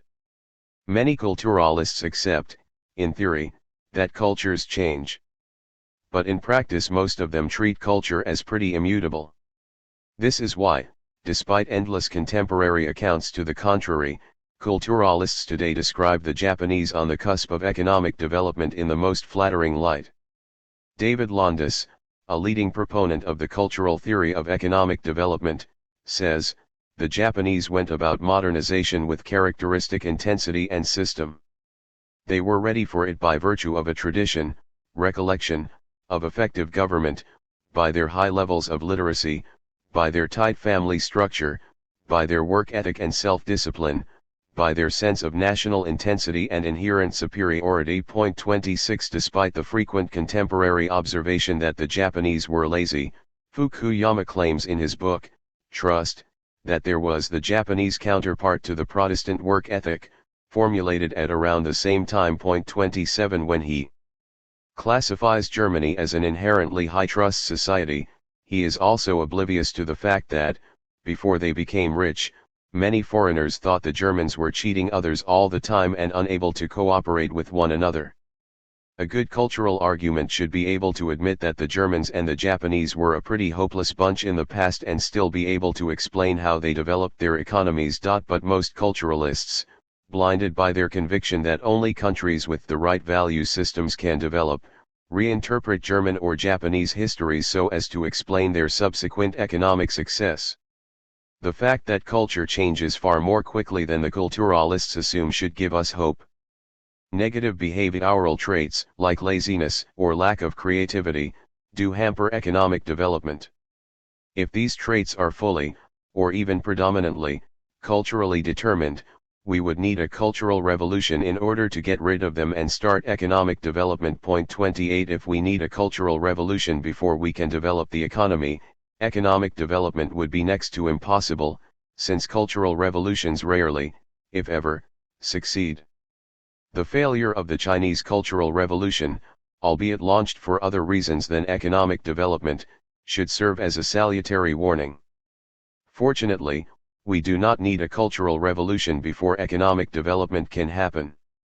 A lot of behavioral traits that are meant to be good for economic development will follow from, rather than be prerequisites for, economic development. Countries can get development going through means other than a cultural revolution, as I explained in the preceding chapters. Once economic development gets going, it will change people's behavior and even the beliefs underlying it, namely, culture, in ways that help economic development. A virtuous circle of economic development and cultural values can be created. This is, essentially, what happened in Japan and Germany. And it is what will happen in all future economic success stories. Given India's recent economic success, I am sure we will soon see books that say how Hindu culture, once considered the source of sluggish growth in India, Recall the once popular expression, Hindu rate of growth 29, is helping India grow. If my Mozambique fantasy in the prologue comes true in the 2060s, we will then be reading books discussing how Mozambique has had a culture uniquely suited to economic development all along. Changing culture. So far, I have argued that culture is not immutable and changes as a result of economic development. However, this is not to say that we can change culture only through changing the underlying economic conditions. Culture can be changed deliberately through persuasion. This is a point rightly emphasized by those culturalists who are not fatalists. For the fatalists, culture is almost impossible to change, so it is destiny. The problem is that those culturalists tend to believe that cultural changes require only activities that promote progressive values and attitudes. In the words of Lawrence Harrison, the author of Underdevelopment is a state of mind. 30 But there is a limit to changes that can be made through ideological exhortation alone. In a society without enough jobs, preaching hard work will not be very effective in changing people's work habits. In a society with little industry, telling people that disparaging the engineering profession is wrong will not make many young people choose to pursue it as a career. In societies where workers are treated badly, appealing for cooperation will fall upon deaf, if not cynical, ears. Changes in attitudes need to be supported by real changes in economic activities, institutions, and policies. Take the fabled Japanese culture of company loyalty. Many observers believe it is the manifestation of an ingrained cultural trait rooted in the Japanese variety of Confucianism emphasizing loyalty. Now, if true, such an attitude should have been more pronounced as we go back further in time. Yet, a century ago, Beatrice Webb remarked that the Japanese have a quite intolerable personal independence. 31 Indeed, Japanese workers used to be a pretty militant bunch until fairly recently. Between 1955 and 1964, Japan lost more days per worker in strikes than Britain or France, countries which were not exactly famous for cooperative industrial relations at the time. 32 Cooperation and loyalty came about only because Japanese workers were given institutions such as lifetime employment and company welfare schemes. Ideological campaigns, and government bashing of militant communist trade unions, did play a role, but they would not have been enough on their own. Similarly, despite its current reputation for peaceful industrial relations, Sweden used to have a terrible labor problem. In the 1920s, it lost more man-hours per worker due to strikes than any other country. But after the corporatist compromise of the 1930s, the 1938 Salt-Jobaden Agreement, it all changed. In return for workers restraining their wage demands and strike activities, the country's capitalists delivered a generous welfare state combined with good retraining programs. Ideological exhortation alone would not have been convincing. When Korea started its industrialization drive in the 1960s, the government tried to persuade people to abandon the traditional Confucian disdain for industrial professions. The country needed more engineers and scientists. But with few decent engineering jobs, not many bright young people wanted to become engineers. So the government increased funding and the number of places in university for engineering and science departments, while doing the reverse, in relative terms, in humanities departments. In the 1960s there were only 0.6 engineering and science graduates for every humanities graduate, but the ratio became 1-to-1 by the early 1980s. 33 Of course, the policy worked ultimately because the economy was industrializing fast and, as a result, there were more and more well-paid jobs for engineers and scientists. It was thanks to the combination of ideological exhortation, educational policy, and industrialization, and not just promotion of progressive values and attitudes, that Korea has come to boast one of the best trained armies of engineers in the world. The above examples show that ideological persuasion is important but not, by itself, enough in changing culture. It has to be accompanied by changes in policies and institutions that can sustain the desired forms of behavior over an extended period of time so that they turn into cultural traits. Reinventing culture. Culture influences a country's economic performance. At a given point in time, A particular culture may produce people with particular behavioral traits that are more conducive to achieving certain social goals, including economic development, than other cultures. At this abstract level, the proposition seems uncontroversial. But when we try to apply this general principle to actual cases, it proves elusive. It is very difficult to define what the culture of a nation is. Things are complicated further by the fact that very different cultural traditions may coexist in a single country, even in allegedly homogeneous ones like Korea. All cultures have multiple characteristics, some positive and others negative for economic development. Given all this, it is not possible, nor useful, to explain a country's economic success or failure in terms of its culture, as some bad Samaritans have tried to do. More importantly, even though having people with certain behavioral traits may be better for economic development, a country does not need a cultural revolution before it can develop. Though culture and economic development influence each other, the causality is far stronger from the latter to the former. Economic development to a large extent creates a culture that it needs. Changes in economic structure change the way people live and interact with one another, which, in turn, changes the way they understand the world and behave. As I have shown with the cases of Japan, Germany, and Korea, many of the behavioral traits that are supposed to explain economic development, example hard work, timekeeping, frugality, are actually its consequences, rather than its causes. Saying that culture changes largely as a result of economic development is not to say that culture cannot be changed by ideological persuasion. Actually, this is what some optimistic culturalists believe. Underdevelopment is a state of mind, they declare. For them, therefore, the obvious solution to underdevelopment is to change the way people think through ideological exhortation. I don't deny that such an exercise may be helpful, or even important in certain cases, for changing culture.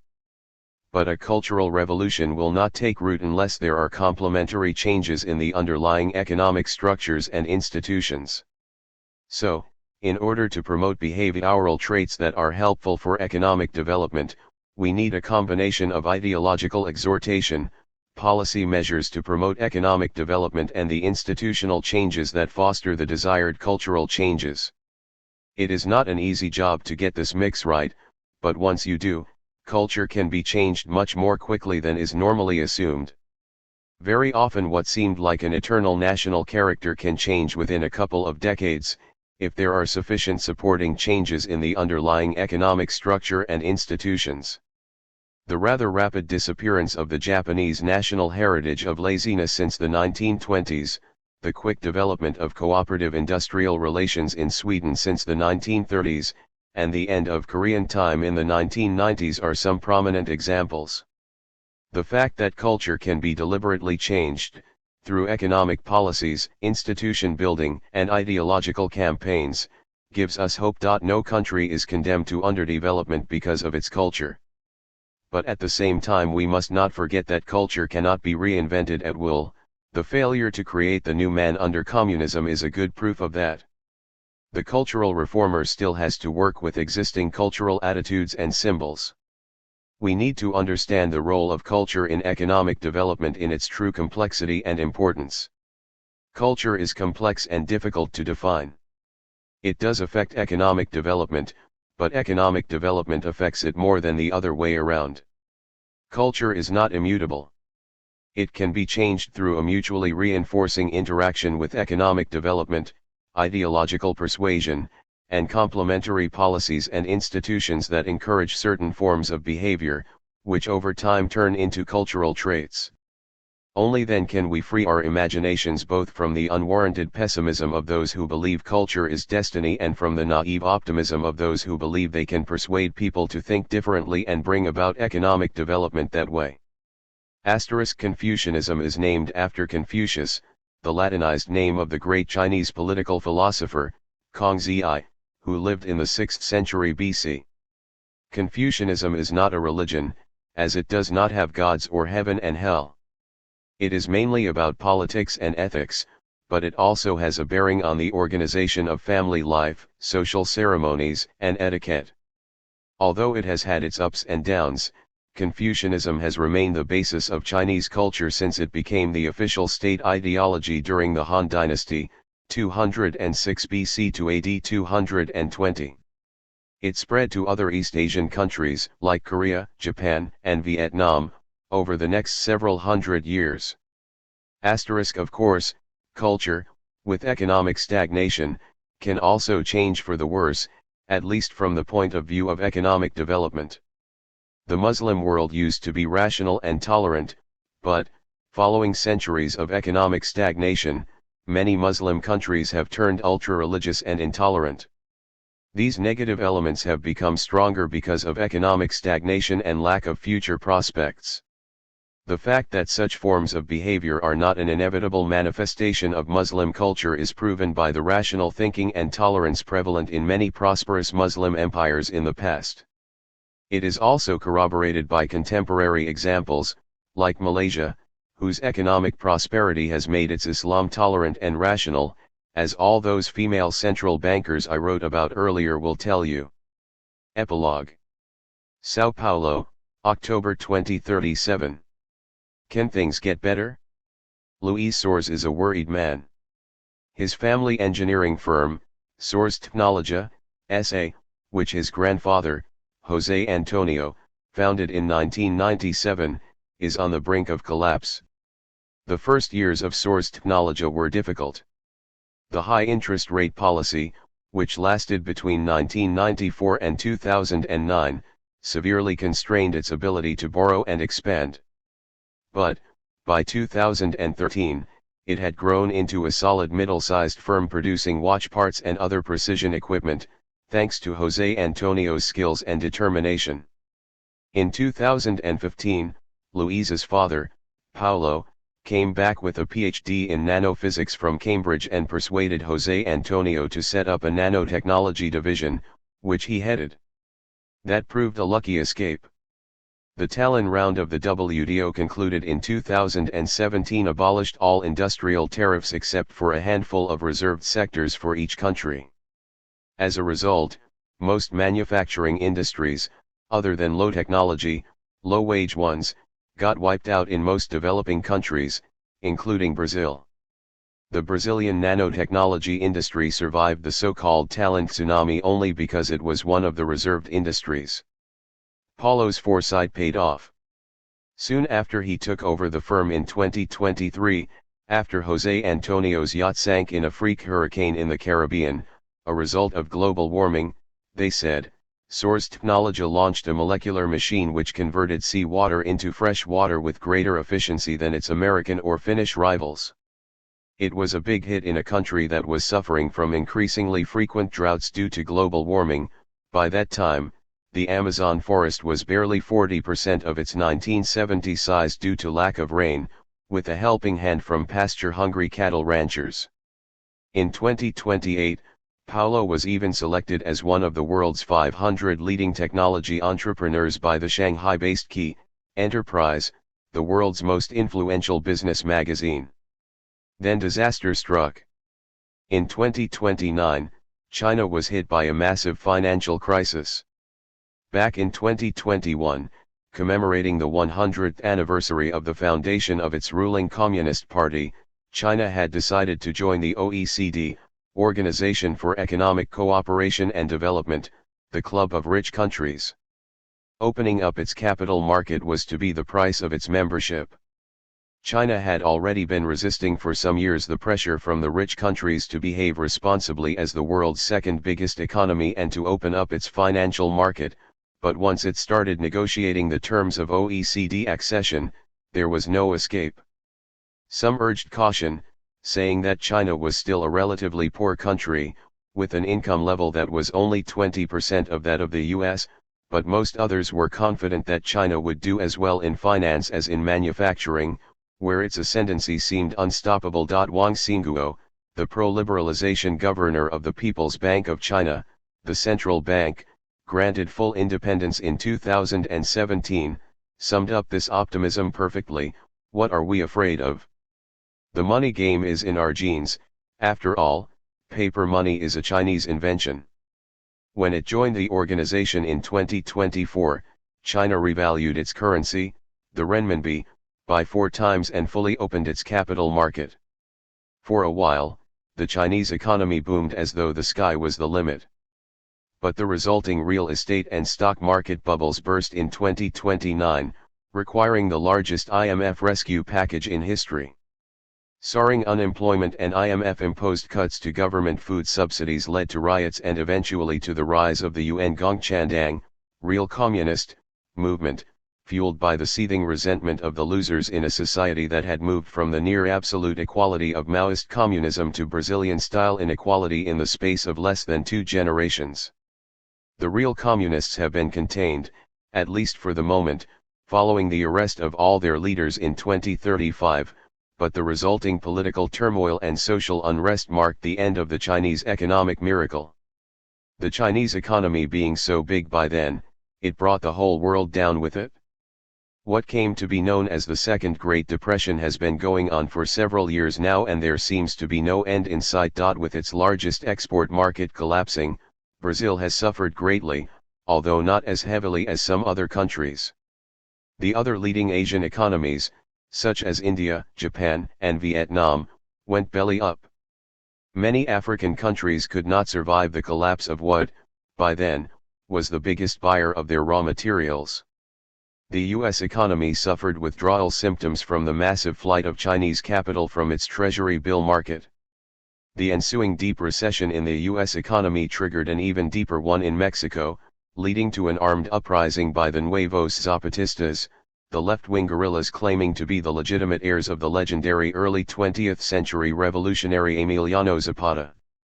The Nuevos Zapatistas swore to take Mexico out of the IAIA, Inter-American Integration Agreement, the high-octane version of NAFTA that was formed by the US, Canada, Mexico, Guatemala, Chile and Colombia in 2020.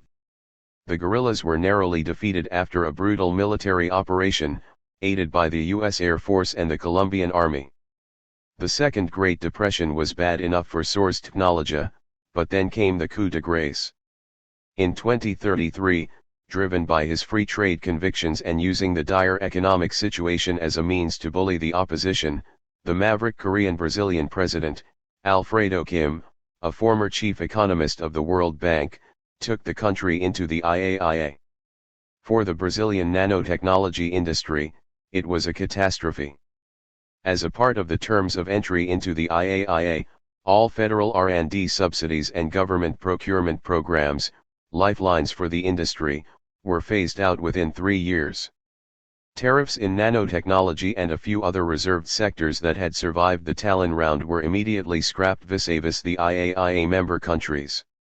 With the overall level of technology still 20, perhaps even 30, years behind US firms, most Brazilian nanotechnology companies collapsed. Even Source Technology, considered to be Brazil's best, survived only by selling a 45% stake to a firm from, of all countries, Ecuador.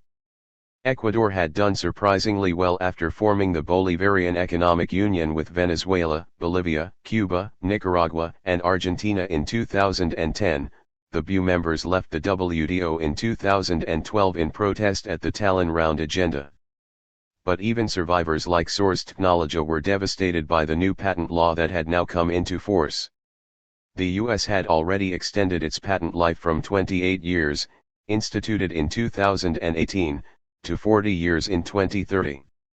By contrast, Brazil was one of the few countries still clinging on to the 20-year patent life allowed under the increasingly obsolete WTO TRIPS agreement of 1995, most others having moved to 28 years or even 40 years, in the case of the IAIA countries. When Brazil joined the IAIA, the main concession it had to make, in return for the abolition of beef and cotton subsidies in the US, to be phased in over the next 25 years, was the patent law, which the Americans insisted should be applied retrospectively. At one stroke, the Brazilian nanotechnology firms became liable to patent suits, and American nanotechnology corporations parachuted in their army of patent lawyers. With no tariffs against American imports, disappearing subsidies, and shriveling government procurement programs, compounded by a flood of lawsuits, Source Technology was in a dire state when Paulo, may his soul rest in peace, had a massive stroke and died in 2035. As a result, Luis was forced to quit his MBA course at the Singapore campus of INSEAD, the French business school, which, by that time, was considered to be better than the original campus in Fontainebleau, break up with Miriam, his half-Kosa/half Uzbek girlfriend, a distant cousin of Nelson Mandela on her Kosa side, and return to Brazil to take over the family firm at the age of 27. Things have not improved much since Luis took over. True, he has successfully fought off several patent suits. But if he loses even one of the three that are still pending, none of them is looking hopeful, he will face ruin. His Ecuadorian partner, Nanotechnology Andina, is already threatening to sell off its share in the company. When his firm disappears with the rest of the Brazilian nanotechnology industry, most of Brazil's manufacturing industries, except for aerospace and alcohol fuel, in which Brazil had established a world-class position in the late 20th century before the rise of neoliberalism, will have disappeared. Brazil will be back to square one. Unlikely. Yes, and I hope it stays that way. Brazil is far too smart and independent-minded to sign something like my IAIA, even if it had a former World Bank chief economist as its president. Mexico has enough wise people and vibrant popular movements to be able to mend its ways before it is thrown into a full-scale civil war. The Chinese leadership is fully aware of the threats posed by the country's widening inequality. They also know the dangers of any premature opening of its capital market, thanks to the 1997 Asian crisis. Even the mighty U.S. patent lobby would find it difficult to secure a retrospective application of 40-year patents in any international agreement. There is a growing consensus that something has to be done about global warming soon. The next round of the WTO talks is not likely to lead to a near-total abolition of industrial tariffs. But what I have just sketched out is not an impossible scenario. Many of the things I have made up have been deliberately exaggerated, but they all have a strong basis in reality. For example, the near-total abolition of industrial tariffs following my imaginary Talon round may sound fanciful, but it is actually a little milder than what was proposed by the US at the WTO in 2002. It called for a total abolition of industrial tariffs by 2015, and is not far off from what other rich countries are proposing. Point 1 My Inter-American Integration Agreement is really a, geographically, broader and stronger, content-wise, version of NAFTA, North American Free Trade Agreement. The countries mentioned as possible members of the Bolivarian Economic Union are already working together closely. I have deliberately omitted Brazil, a member of this group, in my story. Of these, Venezuela, Cuba and Bolivia have already formed ALBA, Alternativa Bolivariana para las Americas, Bolivarian Alternatives for the Americas. Given the growing importance of the Chinese economy, it is not totally fanciful that a major economic crisis in China in the late 2020s could turn into a second Great Depression, especially if there was political turmoil in the country. The chances of upheaval in such circumstances would be strongly influenced by the gravity of its inequality problem, which, while not yet at the Brazilian level, as in my story, could reach that in another generation, if no counteraction is taken.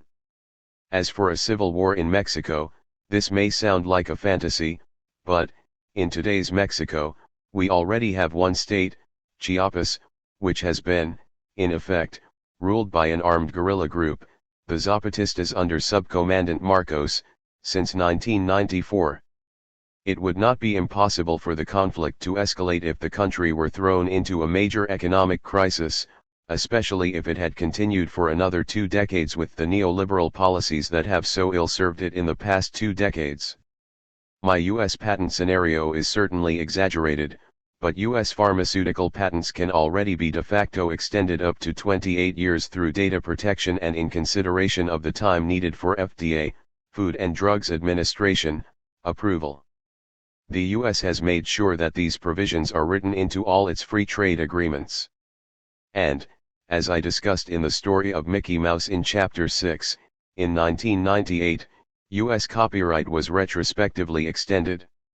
The reader may find it particularly implausible that China would prematurely open its capital market. But when your economy becomes the second biggest in the world, it is hard to resist the pressure to act responsibly. This is exactly what happened to Japan when it was made to revalue its currency by 3 times almost overnight in the 1985 Plaza Accord. That currency revaluation was an important cause of Japan's huge asset bubble, whose bursting in the early 1990s, and the incompetent management of its aftermath, resulted in economic stagnation for a decade. As for my saying that China would join the OECD to celebrate the 100th birthday of its Communist Party, that was certainly said tongue-in-cheek. But countries can become overconfident when they are very successful, as the case of Korea shows. Until the late 1980s, Korea had skillfully used capital controls to great economic benefit. But, in the mid-1990s, it opened its capital market wide, and without careful planning. This was partly due to American pressure, but also because, after 3 decades of its economic miracle, the country had become too full of itself. It decided to join the OECD in 1996 and act like a rich country when it really wasn't one.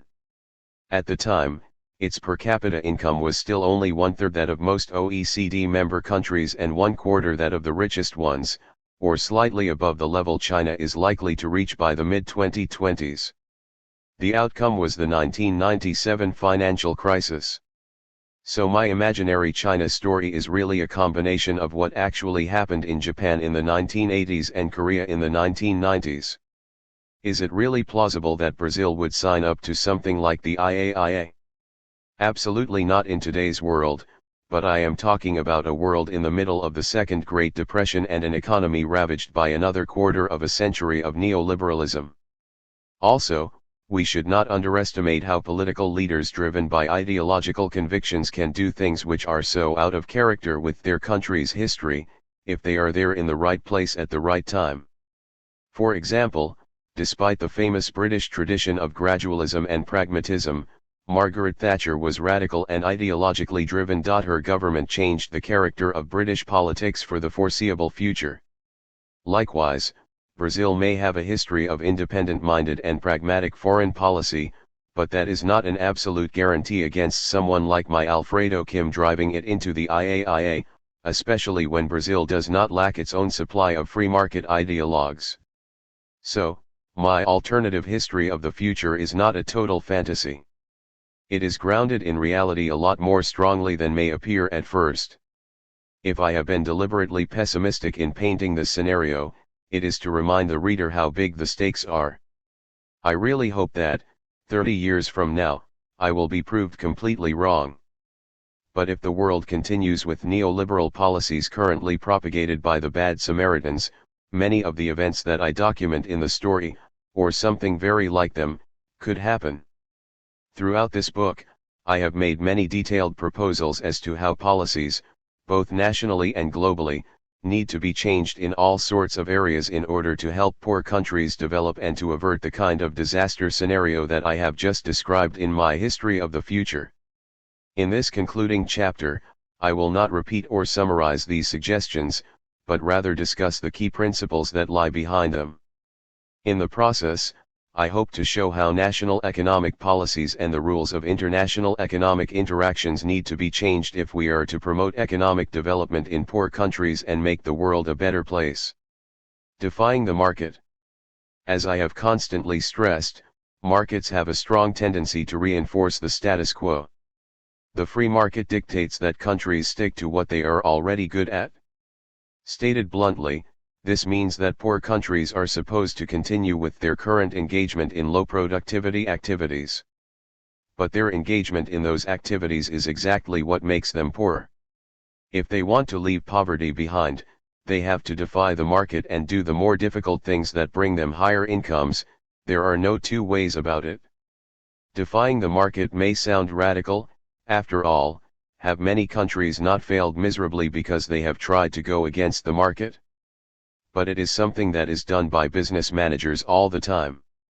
Business managers, of course, get judged ultimately by the market, but they, especially the successful ones, do not accept market forces blindly.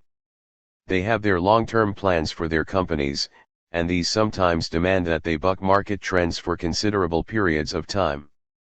They foster the growth of their subsidiaries in the new sectors they choose to move into and make up for the losses with profits from their subsidiaries in the existing sectors. Nokia subsidized its fledgling electronics business for 17 years with money from its businesses in logging, rubber boots and electric cable.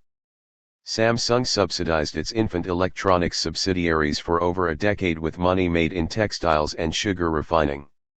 If they had faithfully followed market signals in the way developing countries are told to by the bad Samaritans, Nokia would still be felling trees and Samsung refining imported sugar cane. Likewise, countries should defy the market and enter difficult and more advanced industries if they want to escape poverty. The trouble is that there are good reasons why low-earning countries, or, for that matter, low-earning firms or individuals, are engaged in less productive activities. They lack the capabilities to do more productive ones. A backyard motor repair shop in Maputo simply cannot produce a Beetle, even if Volkswagen were to give it all the necessary drawings and instruction manuals, because it lacks the technological and organizational capacities that Volkswagen enjoys. This is why, free market economists would argue, Mozambicans should be realistic and not mess around with things like cars, let alone hydrogen fuel cells. Instead they should just concentrate on what they are already, at least comparatively, good at, growing cashew nuts. The free market recommendation is correct, in the short run, when capabilities cannot be changed very much. But this does not mean that Mozambicans should not produce something like a Beetle, one day. In fact, they need to, if they are going to make progress. And they can, given enough determination and the right investment, both at the firm level and at the national level, in accumulating the necessary abilities. After all, a backyard auto repair shop is exactly how the famous Korean car maker, Hyundai, started in the 1940s. Needless to say, investment in capability building requires short-term sacrifices. But that is not a reason not to do it, contrary to what free trade economists say. In fact, we often see individuals making short-term sacrifices for a long-term increase in their capacities, and heartily approve of them. Suppose a low-skilled worker quits his low-paying job and attends a training course to acquire new skills. If someone were to say the worker is making a big mistake because he is now not able to earn even the low wage he used to earn, most of us would criticize that person for being short-sighted.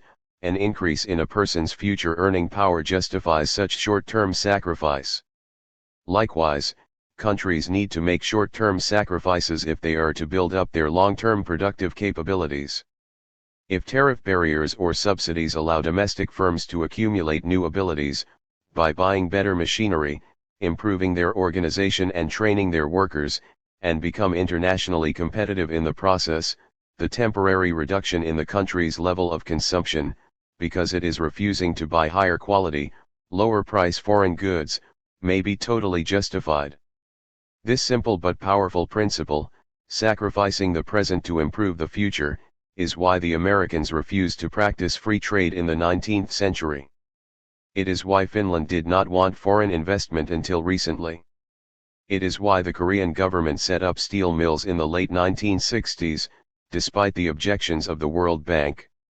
It is why the Swiss did not issue patents and the Americans did not protect foreigners' copyrights until the late 19th century. And it is, to cap it all, why I send my 6-year-old son, Jinjae, to school rather than making him work and earn his living.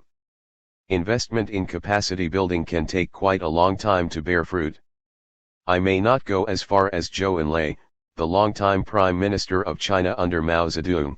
When asked to comment on the impact of the French Revolution, he replied that it is too early to tell. But when I say long, I mean long.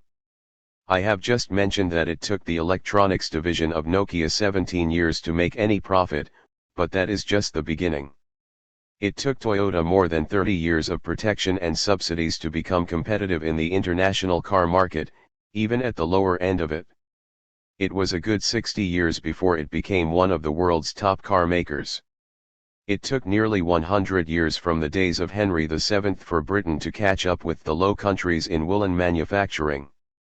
It took the US 130 years to develop its economy enough to feel confident about doing away with tariffs. Without such long time horizons, Japan might still be mainly exporting silk, Britain wool, and the US cotton. Unfortunately, these are time frames that are not compatible with the neoliberal policies recommended by the bad Samaritans. Free trade demands that poor countries compete immediately with more advanced foreign producers, leading to the demise of firms before they can acquire new capabilities. A liberal foreign investment policy, which allows superior foreign firms into a developing country, will, in the long run, restrict the range of capabilities accumulated in local firms, whether independent or owned by foreign companies. Free capital markets, with their pro-cyclical herd behavior, make long-term projects vulnerable. A high interest rate policy raises the price of future, so to speak, making long-term investment unviable. No wonder neoliberalism makes economic development difficult, it makes the acquisition of new productive capabilities difficult. Like any other investment, of course, investment in capability building does not guarantee success. Some countries, as well as firms or individuals, make it, some don't. Some countries will be more successful than others. And even the most successful countries will bungle things in certain areas, but then, when we talk about success, we are talking about batting averages, rather than infallibility. But economic development without investment in enhancing productive capabilities is a near impossibility. History, recent and more distant, tells us that, as I have shown throughout this book. Why manufacturing matters. Having accepted that increasing capabilities is important, where exactly should a country invest in order to increase them? Industry, or, more precisely, manufacturing industry, is my answer.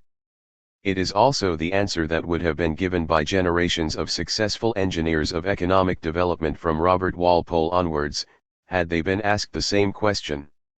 Of course, this is not to say that it is impossible to become rich by relying on natural resources. Argentina was rich in the early 20th century through the transatlantic export of wheat and beef. It was once the fifth richest country in the world. Today, a number of countries are rich mainly due to oil. But one has to have a huge stock of natural resources in order to be able to base high living standards solely on them. Few countries are so fortunate. Moreover, natural resources can run out, mineral deposits are finite, while overexploitation of renewable resources whose supplies are, in principle, infinite, example fish, forests, can make them disappear. Worse, wealth based on natural resources can be rapidly eroded, if technologically more advanced nations come up with synthetic alternatives. In the mid-19th century, Guatemala's wealth, based on the highly prized crimson dye extracted from the insect, cochineal, was almost instantly wiped out when the Europeans invented artificial dye. History has repeatedly shown that the single most important thing that distinguishes rich countries from poor ones is basically their higher capabilities in manufacturing, where productivity is generally higher, and, more importantly, where productivity tends to, although does not always, grow faster than in agriculture or services. Walpole knew this nearly 300 years ago, when he asked George I to say in the British Parliament, "Nothing so much contributes to promote the public well-being as the exportation of manufactured goods and the importation of foreign raw material," as I mentioned in Chapter 2. In the US, Alexander Hamilton knew it when he defied the world's then most famous economist, Adam Smith, and argued that his country should promote infant industries. Many developing countries pursued import substitution industrialization in the mid-20th century precisely for this reason. Contrary to the advice of the bad Samaritans, poor countries should deliberately promote manufacturing industries. Of course, today there are those who challenge this view on the grounds that we are now living in a post-industrial era and that selling services is therefore the way to go. Some of them even argue that developing countries can, and really should, skip industrialization and move directly to the service economy. In particular, many people in India, encouraged by that country's recent success in service outsourcing, seem to be quite taken by this idea. There are certainly some services that have high productivity and considerable scope for further productivity growth: banking and other financial services, management consulting, technical consulting and IT support come to mind. But most other services have low productivity and, more importantly, have little scope for productivity growth due to their very nature. How much more efficient can a hairdresser, a nurse, or a call center telephonist become without diluting the quality of their services? Moreover, the most important sources of demand for those high productivity services are manufacturing firms. So, without a strong manufacturing sector, it is impossible to develop high productivity services. This is why no country has become rich solely on the basis of its service sector. If I say this, some of you may wonder, what about a country like Switzerland, which has become rich thanks to service industries like banking and tourism? It is tempting to take the rather condescending but popular view of Switzerland summed up brilliantly in the movie, The Third Man. In Italy for 30 years under the Borgias, he said, they had warfare, terror, murder, bloodshed, but they produced Michelangelo, Leonardo da Vinci and the Renaissance. In Switzerland, they had brotherly love, they had 500 years of democracy and peace, and what did that produce? The cuckoo clock point to this view of the Swiss economy, however, is a total misconception.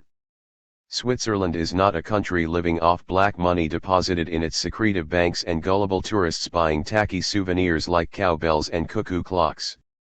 It is, in fact, literally the most industrialized country in the world. As of 2002, it had the highest per capita manufacturing output in the world by far, 24% more than that of Japan, the second highest, 2.2 times that of the US, 34 times that of China, today's workshop of the world, and 156 times that of India. 3 Similarly, Singapore, commonly considered to be a city-state that has succeeded as a financial center and trading port, is a highly industrialized country, producing 35% more manufacturing output per head of population than the industrial powerhouse Korea and 18% more than the US. 4. Despite what the free trade economists recommend, concentrating on agriculture, or the profits of post-industrial economy tout, developing services, manufacturing is the most important, though not the only, route to prosperity. There are good theoretical reasons for this, and an abundance of historical examples to prove the point. We must not look at spectacular contemporary examples of manufacturing-based success, like Switzerland and Singapore, and mistakenly think that they prove the opposite. It may be that the Swiss and the Singaporeans are playing us along because they don't want other people to find out the real secret of their success. Don't try this at home. So far, I have shown that it is important for developing countries to defy the market and deliberately promote economic activities that will raise their productivity in the long run, mainly, though not exclusively, manufacturing industries. I have argued that this involves capability building, which, in turn, requires sacrificing certain short-term gains for the sake of raising long-term productivity, and thus standards of living, possibly for decades. But neoliberal economists may respond by asking, what about the low capacities of developing country governments that are supposed to orchestrate all this? If these countries are to defy the logic of the market, someone has to choose which industries to promote and what capabilities to invest in. But capable government officials are the last thing that developing countries have. If those making these important choices are incompetent, their intervention can only make things worse. This was the argument used by the World Bank in its famous East Asian Miracle Report, published in 1993.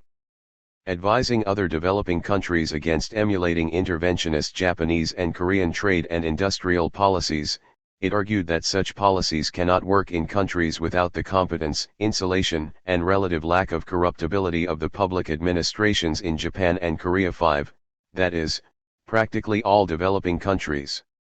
Alan Winters, a professor of economics at the University of Sussex and the director of the Development Research Group at the World Bank, was even more blunt. He argued that the application of second-best economics that allows for imperfect markets and therefore potentially beneficial government intervention, my note needs first-best economists, not its usual complement of third and fourth raters. Point 6 The message is clear: do not try this at home, as TV captions say when showing people doing dangerous stunts. There can be no dispute that, in many developing countries, government officials are not highly trained. But it is also not true that countries like Japan, Korea, and Taiwan succeeded with interventionist policies because their bureaucracies were manned by exceptionally well-trained government officials. They were not, at least in the beginning. Korea used to send its bureaucrats for extra training to, of all places, Pakistan and the Philippines until the late 1960s. Pakistan was then a star pupil of the World Bank, while the Philippines was the second richest country in Asia after Japan. Years ago, as a graduate student, I had a chance to compare the early economic planning documents of Korea and India. The early Indian plans were cutting-edge stuff for their time. They were based on a sophisticated economic model developed by the world-famous statistician Prasunta Chandra Mahalanobis. The Korean ones, I am embarrassed to say, were definitely written by Professor Winters' usual complement of third and fourth raters. But the Korean economy did far better than the Indian one.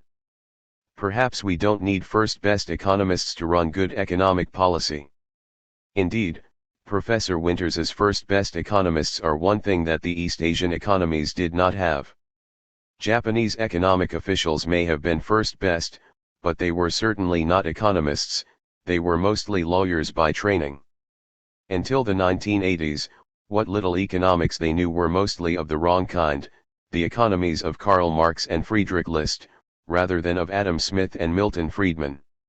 In Taiwan, most key economic bureaucrats were engineers and scientists, rather than economists, as is the case in China today. Point 7 Korea also had a high proportion of lawyers in its economic bureaucracy until the 1970s. Point 8 The brains behind President Park's heavy and chemical industrialization, HCI, program in the 1970s, Oh Won-chul, was an engineer by training. It is entirely reasonable to say that we need smart people to run good economic policy. But those smart people do not have to be Professor Winters' first-best economists. Actually, the first-best economists may not be very good for economic development, if they are trained in neoliberal economics. Moreover, the quality of the bureaucracy can be improved as we go along. Such improvement, of course, requires investment in bureaucratic capabilities. But it also needs some experiments with difficult policies. If the bureaucrats stick to, allegedly, easy policies, like free trade, they will never develop the abilities to run difficult policies. You need some trying at home, if you aspire to become good enough to appear on TV with your own stunt act. Tilting the playing field. Knowing what policies are right for your particular circumstances is not enough. A country must be able to implement them. Over the past quarter of a century, the bad Samaritans have made it increasingly difficult for developing countries to pursue the right policies for their development. They have used the unholy trinity of the IMF, the World Bank and the WTO, the regional multilateral financial institutions, their aid budgets and bilateral and regional free trade or investment agreements in order to block them from doing so. They argue that nationalist policies, like trade protection and discrimination against foreign investors, should be banned, or severely curtailed, not only because they are supposed to be bad for the practicing countries themselves but also because they lead to unfair competition. In arguing this, the bad Samaritans constantly invoke the notion of the level playing field. The bad Samaritans demand that developing countries should not be allowed to use extra policy tools for protection, subsidies, and regulation, as these constitute unfair competition. If they were allowed to do so, developing countries would be like a football team, the bad Samaritans argue, attacking from uphill, while the other team, the rich countries, are struggling to climb the unlevel playing field. Get rid of all protective barriers and make everyone compete on an equal footing. After all, the benefits of the market can only be reaped when the underlying competition is fair. 9 Who can disagree with such a reasonable sounding notion as the level playing field? I do, when it comes to competition between unequal players. And we all should, if we are to build an international system that promotes economic development. A level playing field leads to unfair competition when the players are unequal. When one team in a football game is, say, the Brazilian national team and the other team is made up of my 11-year-old daughter Yuna's friends, it is only fair that the girls are allowed to attack downhill. In this case, a tilted, rather than a level, playing field is the way to ensure fair competition. We don't see this kind of tilted playing field only because the Brazilian national team is never going to be allowed to compete with a team of 11-year-old girls, and not because the idea of a tilted playing field is wrong in itself. In fact, in most sports, unequal players are not simply allowed to compete against each other, tilted playing field or not, for the obvious reason that it would be unfair. Football and most other sports have age groups and gender separation, while boxing, wrestling, weightlifting and many other sports have weight classes. The heavyweight, Muhammad Ali, was simply not allowed to box Roberto Duran, the legendary Panamanian with 4 titles in lighter weight classes. And the classes are divided really finely. For example, in boxing, the lighter weight classes are literally within 2 or 3 pound, 1.5 kilo, bands. How is it that we think a boxing match between people with more than a couple of kilos difference in weights is unfair, and yet we accept that the US and Honduras should compete on equal terms? In golf, to take another example, we even have an explicit system of handicaps that give players advantages in inverse proportion to their playing skills. Global economic competition is a game of unequal players. It pits against each other countries that range from, as we development economists like to say, Switzerland to Swaziland. Consequently, it is only fair that we tilt the playing field in favor of the weaker countries. In practice, this means allowing them to protect and subsidize their producers more vigorously and to put stricter regulations on foreign investment. These countries should also be allowed to protect intellectual property rights less stringently so that they can more actively borrow ideas from more advanced countries. Rich countries can further help by transferring their technologies on favorable terms. This will have the added benefit of making economic growth in poor countries more compatible with the need to fight global warming, as rich country technologies tend to be far more energy efficient. 10. The bad Samaritan rich countries may protest that all this is special treatment for developing countries. But to call something special treatment is to say that the person receiving it is also obtaining an unfair advantage. Yet we wouldn't call stair lifts for wheelchair users or braille text for the blind special treatment. In the same way, we should not call the higher tariffs and other means of protection additionally made available for the developing countries special treatment. They are just differential, and fair, treatment for countries with differential capabilities and needs. Last but not least, tilting the playing field in favor of developing nations is not just a matter of fair treatment now. It is also about providing the economically less advanced countries with the tools to acquire new capabilities by sacrificing short-term gains. Indeed, allowing the poor countries to raise their capabilities more easily brings forward the day when the gap between the players is small and thus it becomes no longer necessary to tilt the playing field. What is right and what is easy? Suppose I am right and that the playing field should be tilted in favor of the developing countries. The reader can still ask, what is the chance of the bad Samaritans accepting my proposal and changing their ways? It may seem pointless to try to convert those bad Samaritans who are acting out of self-interest. But we can still appeal to their enlightened self-interest. Since neoliberal policies are making developing countries grow more slowly than they would otherwise do, the bad Samaritans themselves might be better off in the long run if they allowed alternative policies that would let developing countries grow faster. If per capita income grows at only 1% a year, as it has in Latin America over the past 2 decades of neoliberalism, it will take 7 decades to double the income. But if it grows at 3%, as it did in Latin America during the period of import substitution industrialization, income would increase by 8 times during the same period of time, providing the bad Samaritan rich countries with a vastly bigger market to exploit. So it is actually in the long-term interest of even the most selfish bad Samaritan countries to accept those heretical policies that would generate faster growth in developing countries. The people who are much harder to persuade are the ideologues, those who believe in bad Samaritan policies because they think those policies are right, not because they personally benefit from them much, if at all. As I said earlier, self-righteousness is often more stubborn than self-interest. But even here there is hope. Once accused of inconsistency, John Maynard Keynes famously responded, "When the facts change, I change my mind. What do you do, sir?" Many, although, unfortunately, not all, of these ideologues are like Keynes. They can change, and have changed, their minds, if they are confronted with new turns in real-world events and new arguments, provided that these are compelling enough to make them overcome their previous convictions. The Harvard economist Martin Feldstein is a good example.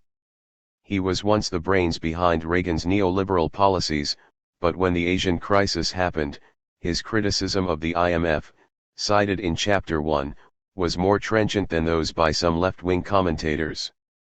What should give us real hope is that the majority of bad Samaritans are neither greedy nor bigoted. Most of us, including myself, do bad things not because we derive great material benefit from them or strongly believe in them, but because they are the easiest thing to do. Many bad Samaritans go along with wrong policies for the simple reason that it's easier to be a conformist. Why go around looking for inconvenient truths when you can just accept what most politicians and newspapers say?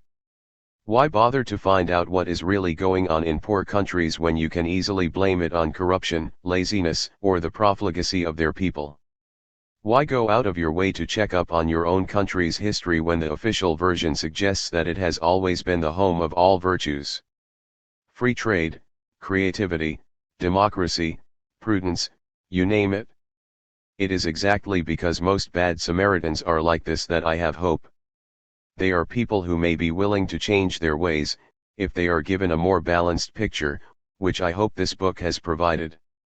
This is not just wishful thinking. There was a period, between the Marshall Plan, announced 60 years ago, in June 1947, and the rise of neoliberalism in the 1970s, when the rich countries, led by the US, did not behave as bad Samaritans, as I discussed in Chapter 2.11. The fact that rich countries did not behave as bad Samaritans on at least one occasion in the past gives us hope. The fact that that historical episode produced an excellent outcome economically, for the developing world has never done better, either before or since, gives us the moral duty to learn from that experience. In some definitions, industry includes activities like mining or the generation and distribution of electricity or gas. Quite a few developing countries have chosen not to use these tools. Some neoliberal economists have used this as evidence that these countries do not want policy freedom, which means that the WTO rules are not, in fact, restricting the options for these countries.